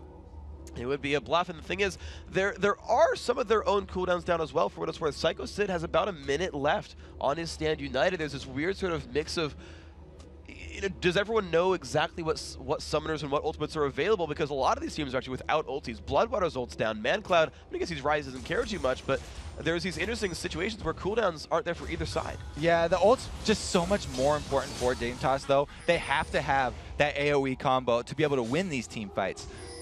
Not having Stand United isn't the biggest of deals, because if Shen is already there, then he's doing his job. He's going to be the tank in the front. He's going to try and land a good taunt, and if he can get to the back line, then they don't actually need that shield from Stand United. So here we go. Skara recalls back to base. Make sure he's nice and healthy right here. Doesn't seem to have picked up too much, though. Not even a blue elixir and whatnot, so he's just going to make sure his health and mana is full. The ward's getting swept out a little bit here by Dignitas, but looks like they're getting ready to contest for a Dragon, but Vulcan's already started it out right there, down below half health. Yeah, Dignitas don't even want to try for this one. You can see Scar was already heading top lane. So without that combo, they don't feel confident enough to fight Vulcan. Now that is the third Dragon then here picked up by this Vulcan squad. They are succeeding in keeping their gold up. They're up 3 kills. They're up, I think, 3 Dragons to 0 at this point. They're only down that 1 turret in the TF passive, so the gold has remained close, but Dragon control is a lot of what gave TSM the win over Velocity earlier today. And Dignitas, again, they've got a giant minion wave that pushed all the way to the inhibitor turret, but weren't really able to make use of that pressure up in the bottom side, and they just kind of sat in the shadows, and Zuna got some more free farm. And that's not a good thing to deal with, really. Let me look at Zuna and Mandatory Cloud, right? 4-1 and 1 on Rise, 3-3 and 1 on that Tristana, 150 minion kills plus a piece. They're both sitting on an average of 8,000 gold here, so the items are getting completed. Zuna only about 700-800 gold away from finishing that Infinity Edge, that big power spike he desperately wants. Mandatory Cloud similarly looking at a finished Abyssal Scepter when he gets back to base. He's sitting on a bunch of money as well. We could see the gank onto Sid, though. If Sid continually solo pushes like that, then Twisted Fate is actually a really good champion for attacking that global presence in Shen. If you can teleport in with Twisted Fate to someone who's already laning against Shen, then that's a very, very viable strategy of shutting down those Shen split pushes. He's looking for it right there. You can see Psycho Sid is remaining up there, finally keeping up minion kills. 137, not the highest. Had a bit of trouble early in the laning phase, but sitting on that Sunfire is finally getting the push happening right there. Scar, though, waiting for him in the brush. This could be an attempt on his life. There we go. Kiwi's halfway up the river, and he does get it there in time. He gets the taunt off on a Scar, but the gold card lands. A lot of bursts coming across. Psycho Sid not liking a lot of this right here. Low, low, low on health. One more attack comes in. Scar picks up the kill. Great gank. That's how you play a global fight there. You go after the Shen because he's not going to be able to stand united himself and have 2 ninjas appear. Great job there by Dignitas, and they're taking advantage by Cutie Pie, again, shoving solo versus Zuna. And after he already heads up killed Zuna twice, Zuna does not want to fight Cutie Pie. Seems to really not want to, so waiting still on the Infinity Edge right there. Crumbs about to face check a bunch of damage. There's the damage there, but knocks the team back, but he's been cocooned. Will the rest of the burst come through? It's going to be close. The Hex comes in. There's the Elise Repel. Mandatory Cloud picks up a kill. 5-1 on that champion. Cutie Pie still on the right-hand side, though. The Bush ganks have been able to turn around so many games. You could tell Crumbs hesitating. He had a feeling someone was in that Bush, but he finally got a little too impatient and stepped too close. So now Dignitas putting on the brakes a little bit. They finally did take out that middle turret right there. That was actually Patoy just saying, I've got a minion wave, I'm a Sona, I'm going to just throw some cords at it, and then we're good to go. But now the rest of the base, I feel like it's going to be hard for Dig to push in. Secondary turrets are very hard to kill, and, you know, without, I mean, heck, they're at a gold deficit. Dignitas pushing more advantages is going to be hard for them, I feel. Yeah, it is. As the game goes on, it just gets harder and harder for Dignitas. They have to repeatedly pull off moves like the one a couple minutes ago where they caught out Sid. They need to catch one more person off and then turn that into an objective. See, it's great if you kill Sid, but if you don't take anything after killing him, then it's not going to get you back in this game. So Sid still has his own ultimate available. We have just 12 seconds left on Kiwi Kids, so those will basically just be up and available. So these teams able to move around the map right now. Ooh. Sid did make that adaptation we saw before, got the Wits End, wants to duel some magic damage dealers, and he's going actually for the bottom lane to deal with I'm a Cutie Pie. Well, he does have, Sunfire Cape and Dorian's Shield too. But Mandatory Clouds, this time's the target. He does get Shen ulti, but that's 3 people. There we go, 3 versus 2, a beautiful knockback as well. Man Cloud has nowhere to go. That's 1 kill picked up. Now Patoy shows up. Psycho Sid's got nowhere to go. Wild Goat comes in, fails the flash. A lot of crowd control on him. 2 kills for nothing. That could be Baron for Dignitas. Boom, we say they need to catch someone out, and they catch someone out again. Great job by Dignitas. They're getting right back in this one. Cutie Pie is going to be able to take down this inhibitor turret. And yeah, and if Zuna is sent to defend, it's going to be no pressure for the Baron as well. Dignitas sweeping out the wards right now. Cutie Pie lurking around. Zuna being sent over here. Let's see if he can win this duel. Has the Infinity Edge this time around. Is going to look for the fight right here. Puts the explosive shot down. And there's the fight. The burst comes across on both sides. Zuna, can you chase him down? Pops the ult. Rocket jumps forward. Does he have the damage? The flash comes out. Zuna gets the kill right there. And Baron, though, being attempted. It's Psycho Sid. Sorry, it's Smithy falling down. Dignitas pick one up. Oh, Crumbs got so low from the Baron, though, that they can't finish it. So they just traded kills right there. Good solo this time by Zuna. Now we reach the point with the Infinity Edge and the extra free auto attacks that he got because Cutie Pie was targeting the turret, that he can actually win the duel. Overall, a 3-for-1 trade for Dignitas overall. That puts them now 800 gold in the lead. These guys are trading these minor gold leads back and forth, back and forth, back and forth. The next Dragon up in 40 seconds right now. Sid will not have his ult for it, but Kiwi Kid will soon. Very rough right there. Dignitas had the window, a little bit indecisive. If Cutie Pie had not wasted 2 of those free auto attacks that Zuna got on him, and he probably could have come out on top. But that's just such a close decision. They really, really wanted that inhibitor turret.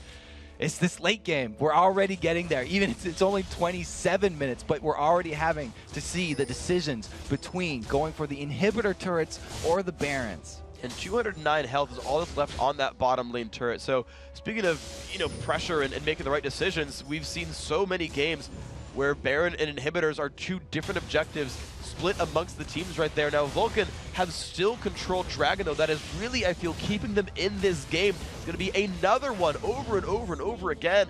Dragon being more than 10% of Vulcan's gold at this point. The Dragons definitely have been the story here, similar to the Cloud9 games. They've timed them so well. And Cloud9 even said that Vulcan are a team that's most similar to them, especially in champion picks. So interesting to see both of them focus very much on that Dragon. This time, Psycho Sid up there in the top split pushing does throw down a few pings on this Dignitas gank that's coming at him again. Yeah, the TF ult goes in. They're looking for that top limit there. Psycho Sid not in a good place. Does he have the escapes he needs? I don't really think so. Down below, half HP, still trying to run. Does not have flash. Gold card lands, shields it, but the engage is there. Kill picked up, but the mid lane is getting shoved down by Vulcan. It's going to be Dignitas having to make a decision right now. The fight comes in. They fight him a Cutie Pie. Cutie Pie, the crescendo comes in from Patoy. Is it going to be enough? Cutie Pie falls over. There's 1 kill picked up. The top lane still getting pushed out. Patoy chased down inside of his base. The inhibitor is going to be going down to this top lane. Vulcan are behind in structures right now. So this is dead even. They trade 1 for 1, and they're going to trade inhibitor for inhibitor. This is going to be the inhib indeed falling, and Dignitas actually having to walk out of the base to recall because minions would stop them here. 12 to 11 right there. 80 carry versus top laner falls off. Dignitas recall. And oh, this game just got crazy. Now everybody's eyes turned towards Baron. Dignitas were well aware that Vulcan could make the rotation up there, so they recalled to base as quickly as possible and now need to make a beeline back up there. There's no vision. They're doing it. The Shendel comes by as well. It doesn't help make sure they DPS in time. They have the tanks. Zuna has Rapid Fire and a Blade of the Ruin King. This is theirs. Vulcan not only traded inhibitors, but took an uncontested Baron. That is huge. A 2,300 gold lead. That team's got to get out. Dignitas just a little bit too slow right there. They come up the river However, they're going to find a terrible, terrible surprise. The Baron is gone. It is gone. So Dignitas go, "Oof, that was rough." And they had people in the top lane. They, like, I guess they had no minions left anymore, but that was weird. They didn't want to go for the base race at all. They said, okay, we'll play defense, but you know, they didn't keep anyone nearby the Baron pit. I feel like they were in the top jungle. They could have waited around for the team. Yeah, no ward coverage too meant that Vulcan had an easy time because they had oracles, so they knew no vision from Dignitas, and they just went to go rush that Baron. So now we return again. Dignitas have to pull some sort of pick, and there are actually only 4 members in this bush. Vulcan are coming in as 5 with Baron.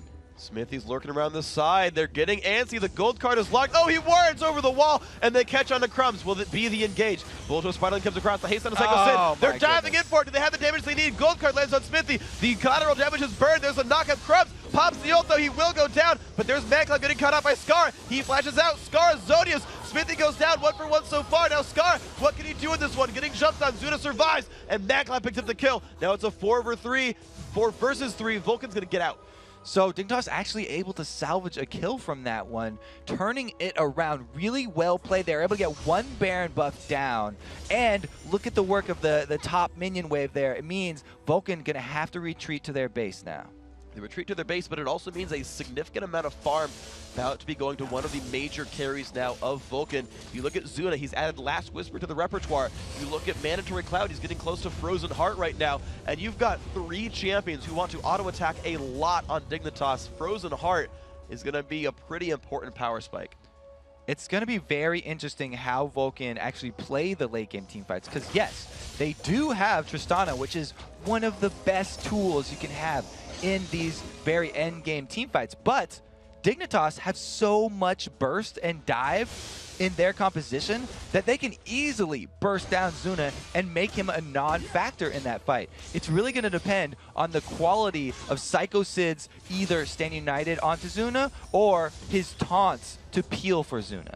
And Zuna's a player who has a lot of confidence in his own abilities. Back in the playoffs, he picked Kog'Maw into Nocturne Shen and said, yes, I can outplay them. I can dodge the shadow dashes. I'll be fine there. And actually did so. Played an unsafe carry against the dive comp and survived that one. Zuna has been making, I mean, he's always been confident in his abilities. He's tried to just dual Kiwi Kid, or sorry, I'm a Cutie Pie many times this game. More recently, he's been successful. So Zuna's going to be like, bring it on. Yeah, it's really going to come back down to the landed crescendo. If Dignitas are again able to get off the combo onto 3 or more members of Vulcan, then they can still take this and they can easily, you know, take down even a composition as late game oriented as this Vulcan team. And here they go, Vulcan towards the bottom lane. Now their Baron buff will time out right around the time Dragon comes back up. They've got about 45 seconds left to push this bottom lane. Madcloud going to take this turret out. Looks like they will backdoor this successfully, or at least start making headway. Dignitas are a little bit slower to defend. We have Kiwi Kid recalling all the way to base right now. So they are going to make their last stand at the inhibitor turret and not chase down Vulcan into their own jungle. Vulcan already have the vision advantage with that Oracles and the pre-warding. The red steel comes across, the Baron buff timing out just in a few seconds, and now 20 seconds until Dragon. They ping their own blue buff. Vulcan making sure they take everything from the map right now, that they are successful in controlling this game, playing to the late game, have a 4,000 gold lead right here, so certainly they've been making the right moves in the last few minutes, and with the buffs being taken up, now the question is, do they take their Dragon again, or are they afraid of Dignitas stopping them there? Vulcan would definitely love to return to that Dragon area because Dignitas are still scared. They don't have vision of their own jungle because of that Oracles that Bloodwater was walking around the red side. Dignitas, every bush they check, they have to be very scared and they have to prep it with an ability or a ward placement. So you can see Vulcan feel confident enough to even just 2-man this Dragon without smite. Beautifully done right here. That is theirs, and there's no chance of stealing, no global ultimates. That at least deal damage to things on their own right, so good pickup. And now they go back towards the mid lane. Zuna did take some of that top lane farm before giving it back over to Psycho Sid. Sid doing a little bit better in his itemization. Looks like he's going towards Randuin's Omen now, trying to take up I'm a Cutie Pie or Crumbs. Yeah, that was really the effect of the fog of war. That vision denial meant that Dignitas could not even step close to contest that one. And now they really need to bunch back up and try and funnel Vulcan into their base so they can actually land that, you know, game-making crescendo. And look at Psycho Sid right now. He's waiting in the top lane in the brush, saying, I think Dignitas is looking to make a play on me. We've seen that TF ult, the Skara gank so many times with that top lane being exposed that he is afraid, saying, we can control this late game. I don't want to get caught out. When we see Dignitas, I'll make a move and push out. Well, look at how many wards are inside Dignitas jungle here for Vulcan. They've just got that thing peppered with wards. So Dignitas, it's going to be so hard for them to make another one of those pick-off plays where they snag somebody. But it looks like if you're going to do it, you want to go up the lane where Vulcan don't have wards, and they might even make a move on Zuna. They might. These guys are lurking around. Psycho Sid going to split push towards the bottom. And it looks like if you want to assault a lane, you've got to pepper the jungle above it with wards. And that's what they've done right here. So, Smithy going for Rise! Oh, they go in. Mandatory Cloud takes the stand united early on. Vulcan do not want to risk any team fight. The flash cocoon is flashed away. Dignitas going to survive that one. Zuna rejoining the team. 5v5 about to start in this mid lane. That's actually a really good trade for Dignitas right there. No giant shield is going to come into play now. They'll gladly trade that TF ulti for the Shen ulti. There we go. The trades have come across. The cooldown's a little bit better for Dignitas, and here we go. Crumbs still sticking with the team. They know there's no more movement abilities available, so they're all sticking together pretty hard right now. Zuna almost recalls back. No, it's still this mid lane push right here. Of course, there's no turret defending that inhibitor. This is the best place for Vulcan to push, but Baron's up in 5 seconds. Yeah, and Dignitas, they would have taken the fight in the jungle while Vulcan were all bunched up in the small corridors, but they didn't have any vision. If they can get those wards back down and regain control of at least their side of the map, then the potential is there for that team fight to break out. Well, Vulcan take a little bit of time to sweep out to their own base and buy some new items. There's a lot of completed stuff coming in here now. The Phantom Dance are done for Zuna, and Dignitas now have ward control. They're lurking around the Baron area, and they are not well spotted. Just now a ward comes across, and they say, okay, Dignitas, you're not going for Baron, we're okay. Vulcan are looking for a little move right here. And Tristana now has 703 range, so it's going to be very hard to catch Tristana even in the end of that crescendo because she stands so far back. There's the initiate. They knock everybody back right there. Crumbs diving in. Mancloud taking a bunch of pain, puts the shield down. Crescendo across. Crumbs goes down. Zuna, it's on him to kite backward. He has done this successfully. Skara on the Zodias gets jumped on, explodes right there. 2-for-0 for Vulcan, and now they push on. Crescendo did not hit Zuna right there, so they had the 4-item Tristana firing away from the back line. Cocoon lands, and here comes the jump in on a Kiwi. Gets so much damage coming across. Can they find the last few attacks? A flash forward for Zuna makes that one happen. 3-for-0, and now comes the push in towards the base.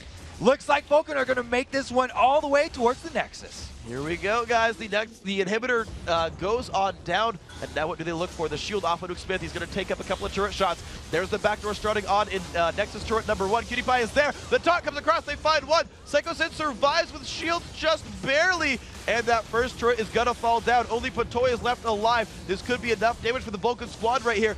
5 seconds left on Crumbs. Turret number 2 still falling down, taking a lot of damage from it though. Can Patoy stop them? I don't know if it's quite going to happen. On the Nexus now, Crumbs is alive. Scar in 8 seconds. The shield comes out from Psycho Sid. The initiation comes in. Crumbs, can you do it? The knockback from Zuna. One more shot, and there it is. Vulcan takes the win. Ooh, endgame Tristana, endgame Rise. Good job by Vulcan, well deserved. Dignitas though with some very, very crisp plays. Very good moves from these guys. The gank constantly from Kiwi Kid, just hunting down the split pusher. They got Mandatory Cloud, they got Psycho Sid, they got him over and over again. Unfortunately, the final team fights though, they got outscaled. That Tristana, that Rise, we said it, and it happened. They deserve their number 2 spot. Vulcan here showed up once again that they should not be underestimated by anybody in the league. They are in sole control of that number 2 spot. We've had so many ties. Ties for 2nd, ties for 3rd, ties for 4th. We've now got a sole 1st place and a sole 2nd place now in Vulcan. And this is not, I think, a standing that people would have expected coming into the split.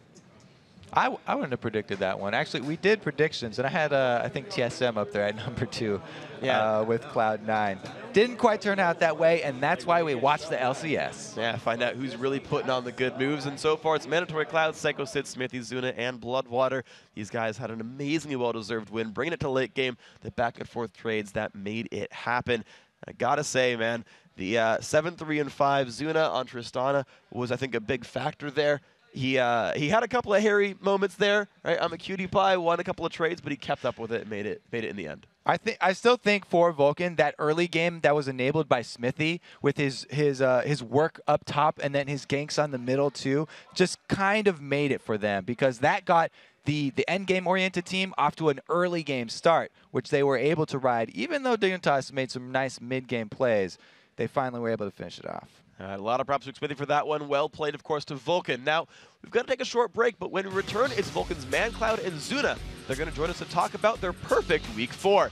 Then we're going to break down the biggest plays of the day and lock down the summer standings. This 4th of July edition of the North American LCS will be right back, so stick around.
Hey everyone, welcome back to the North American LCS Summer Split. We got a few more things to go before we can all get out of here and be pyromaniacs on this awesome 4th of July day.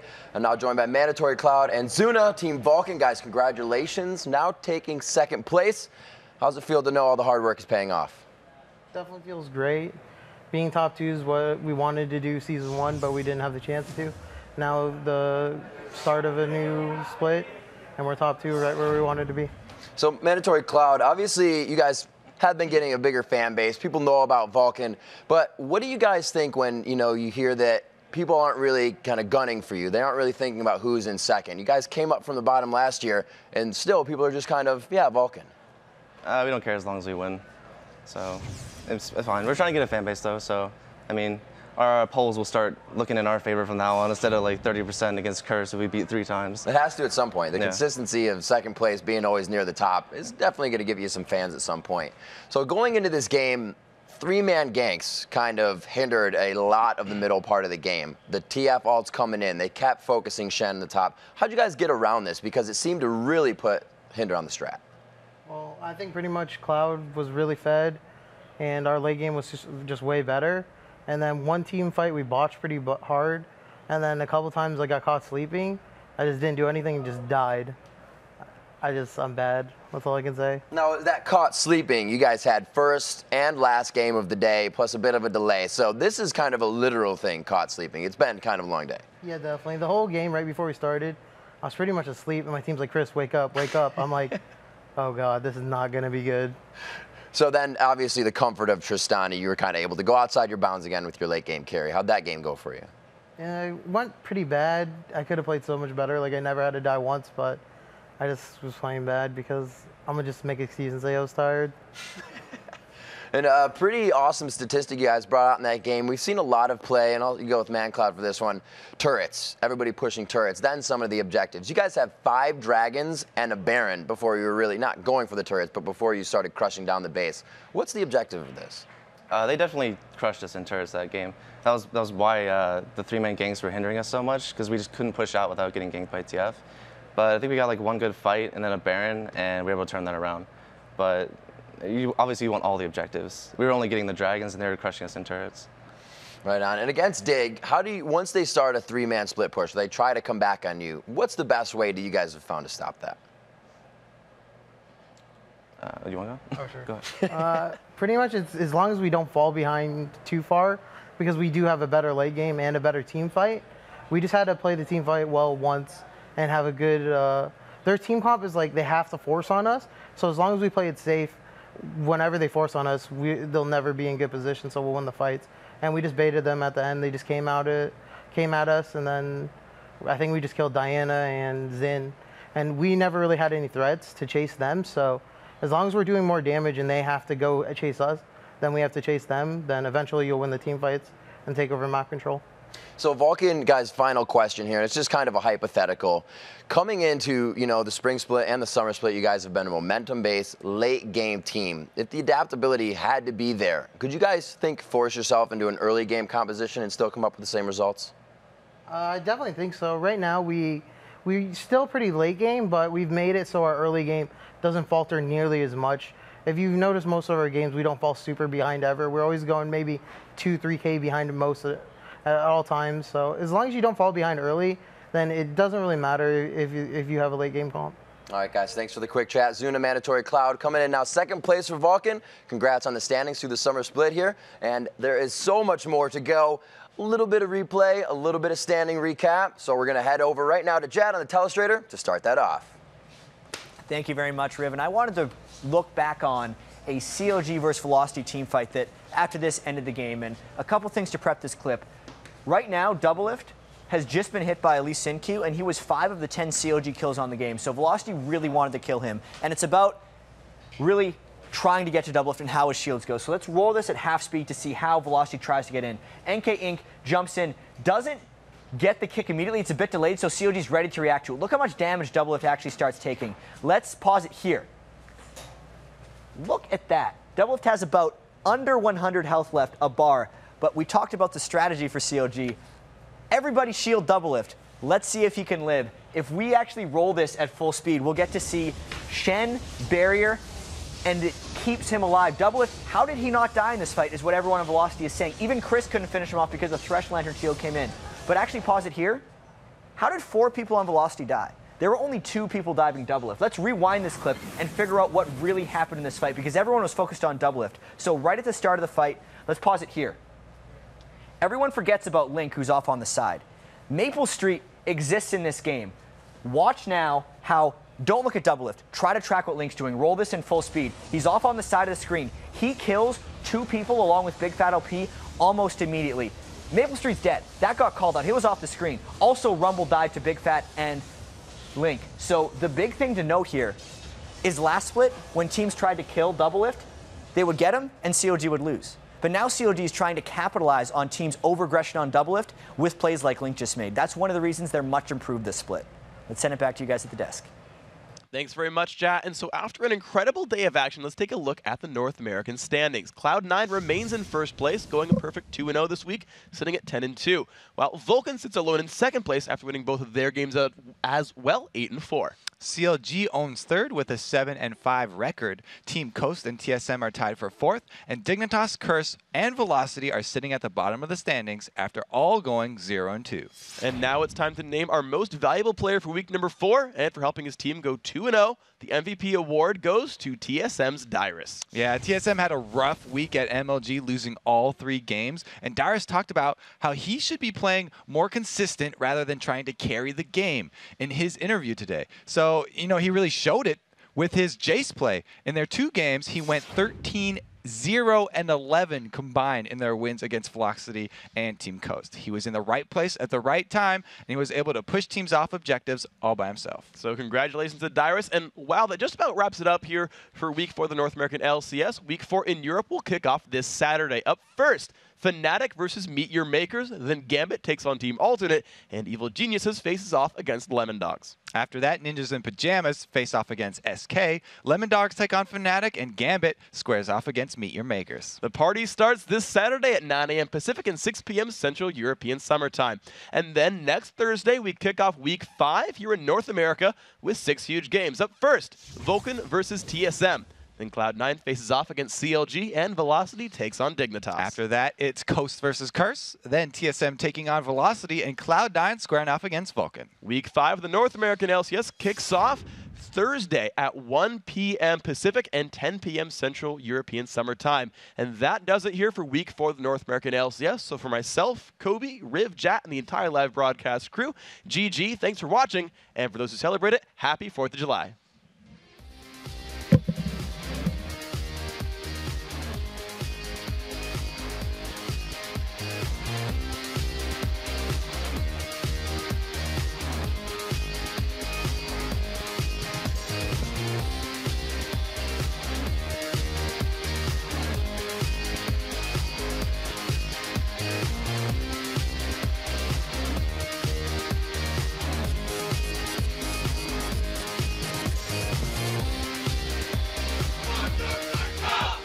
Hey, get Back double, up. get Double, double, get double, double! double.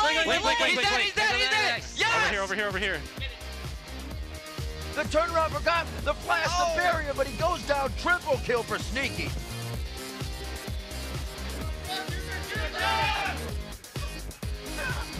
That's me and Sim. There may go down. Dyrus to come in and lay down the hammer. I'm back. He's there, finish! I got him. Help everyone else. They're all dead. We don't even deserve, dude. We don't even deserve to cheer, dude. Our game was so bad, dude. I don't even want to.